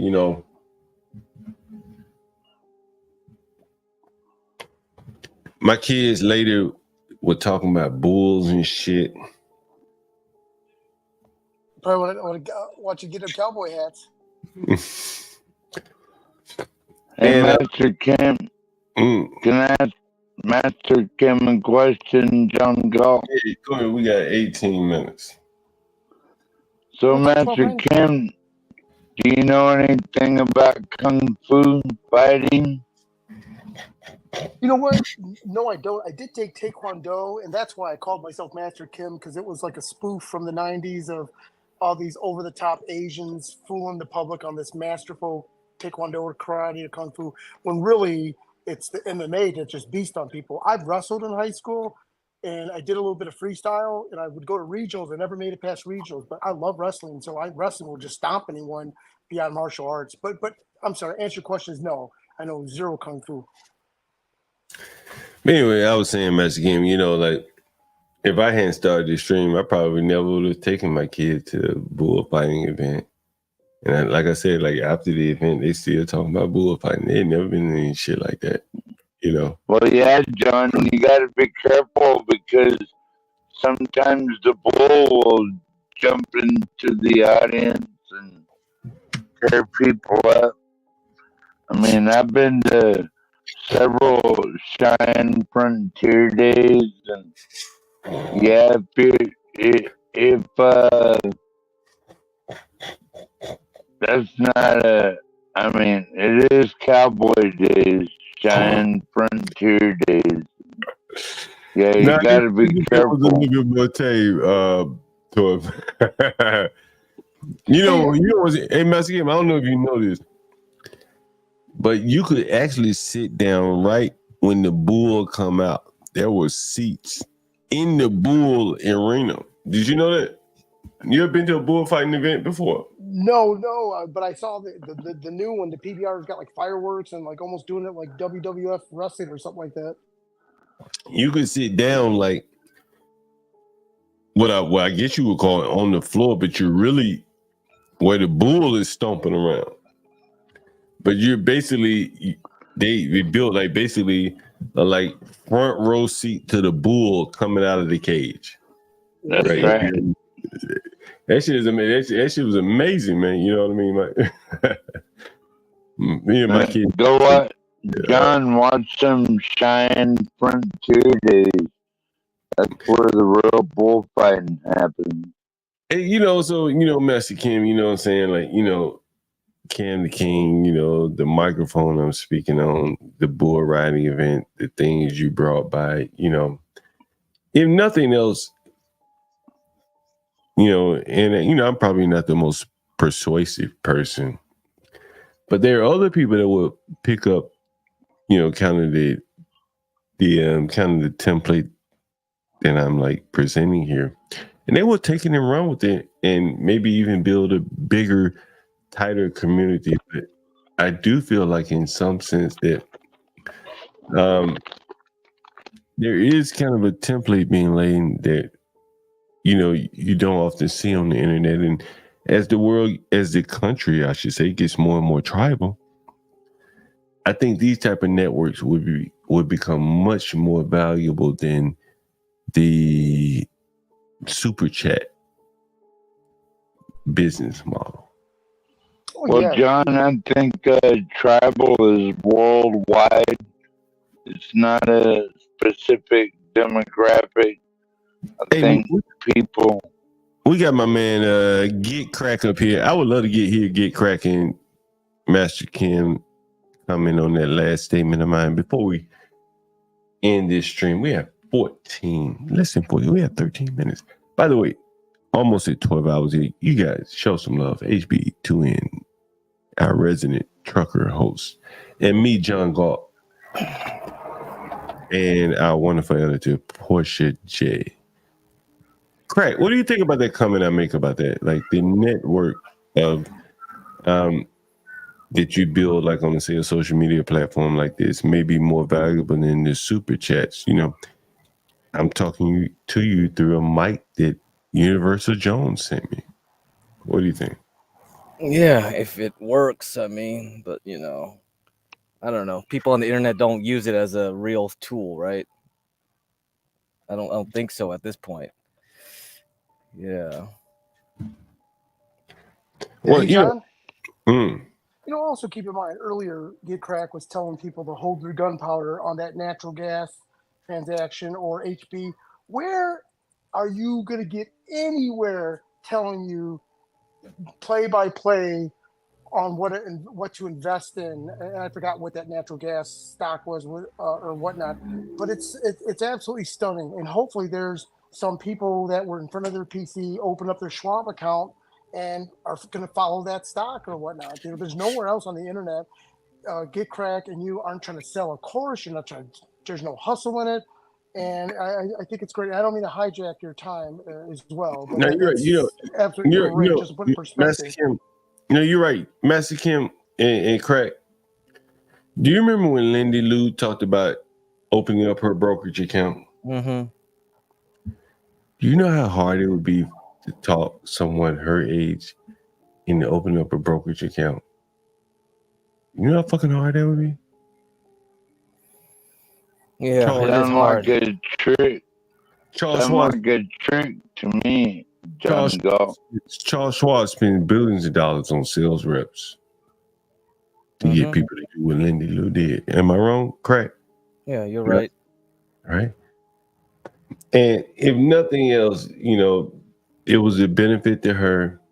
And, you know, I think, you know, that whole Andrew Tate diagram that he built out, the riches versus the brokies, we're all somewhat brokies here. Some of us, many of us are doing better than others, comparative, but we could all stay in the game from the knowledge that some of us have that we can give to others for free, like Crack did for Lindy Lou, right? And, you know, that was, you know, again, I always go back to those were the things, the reasons why I started the channel, you know, to be honest with you. Lindy Lou says, thank you for the advice. It's a Saturday afternoon and then Saturday evening, Lindy Lou, Saturday night, actually, Lindy Lou is here with us. Again, you know, I think that's, for me, that's worth more than the super chats, to be quite honest with you, you know. Anyway. Well, that's the thing. I don't know. Yeah, you can use it for good things, but most people on here don't. They're just here babbling about, I don't know, that other guy who comes on here to troll us and then talk about like Michael Jordan and Larry Bird for the rest of the day in his channel and shit. Yeah, most people don't. So, you know. Get Crack is right. That's why he's my homie. I mean, he's almost right about everything. I mean, we had Cam the King offering the 0 turns. I don't know how that turned out. I don't know who ended up getting those 0 turns. He did send me a little swag. I'm not here for the money, but for the people that, you know, that complain about the, you know, the rich versus the brokies, I think you have to take more proactive measures than just in investing in your 401k. That's just my opinion. What do you think, Craig? Yeah, we'll see. What do you think? You're gonna change people's minds, man? No. I can't change. I can't change 1,000 people. I probably can't change 1,000 people's mind. But in terms of, the way, I'm sorry, John. But in terms of the way people look at things, maybe 1 or 2 people, you know, 3 or 4 people, okay, 10 people, you know, All right. Yeah, all right. You know, HB commented on he took your trading advice and he did well with it. Yeah, well, yeah. I hear people. I've had people privately and in the chat comment that like they're taking notes when you're talking. That's good. When you're talking, right? And I think a lot of people are looking for unfiltered advice in a world where all the advice is more or less propagandized. You know, and yeah, because they want to sell a product in the end, right? Their product are views, their product are super chats, their product are donations. Yeah, that's the real reason. Yeah. So and that's just like the model of the hedge fund we were talking about before, and it's like because why are the hedge funds who underperform the S&P 500? Why are they making money? They're making money because you're paying them for advice. Even if that advice is good or bad, it's the marketing that sells, right? I'm a hot new hedge fund. Even more. You see, even more importantly than that, you have to be going to assembly meetings and Craig, you see what's willing to run for office and all that good stuff. Craig, you see what's on the screen right there? Yeah, okay. Yeah, City of Springfield. All right. Now, Linda Lou says she took notes. You have Black Knight says I take notes. CKJ3 had Master Kim talk to some of his relatives behind the scenes on a business that they bought. You know, we just CKJ3. I don't know if it's his family, his friends. These guys are loaded, man. So just funny, but I mean, you hear CKJ3 talking every day, closing out a trade, this and that, very modest. Don't talk too much. It's just funny. I love it, man. Get cracked. Do you remember there was a show when I first started watching, when I joined, that Get Cracked kind of summarized, hey, this is kind of a very interesting economy. Interest rates are here, there. You need to be doing everything possible, firing on all cylinders, whether it be full employment, whether it be real estate, whether it be the stock markets, index funds. And it was to almost have to have your hand in everything until we see how this economy shakes out. That was like a call to action. And I love, and I can't remember what episode that was, but it just reminded me why I'm here is to learn, you know, and that's not to diminish anything that John said as well, but I just remember specifically that. I was like, yeah. And if a guy like Get Cracked, for me, he doesn't need us to kind of break it down like that. I was like, heck yeah, that was a very, and this isn't to diminish anyone else's comments either, by the way. Get Crack is a little, maybe a little pessimistic here today, which means maybe we have some more to work on here.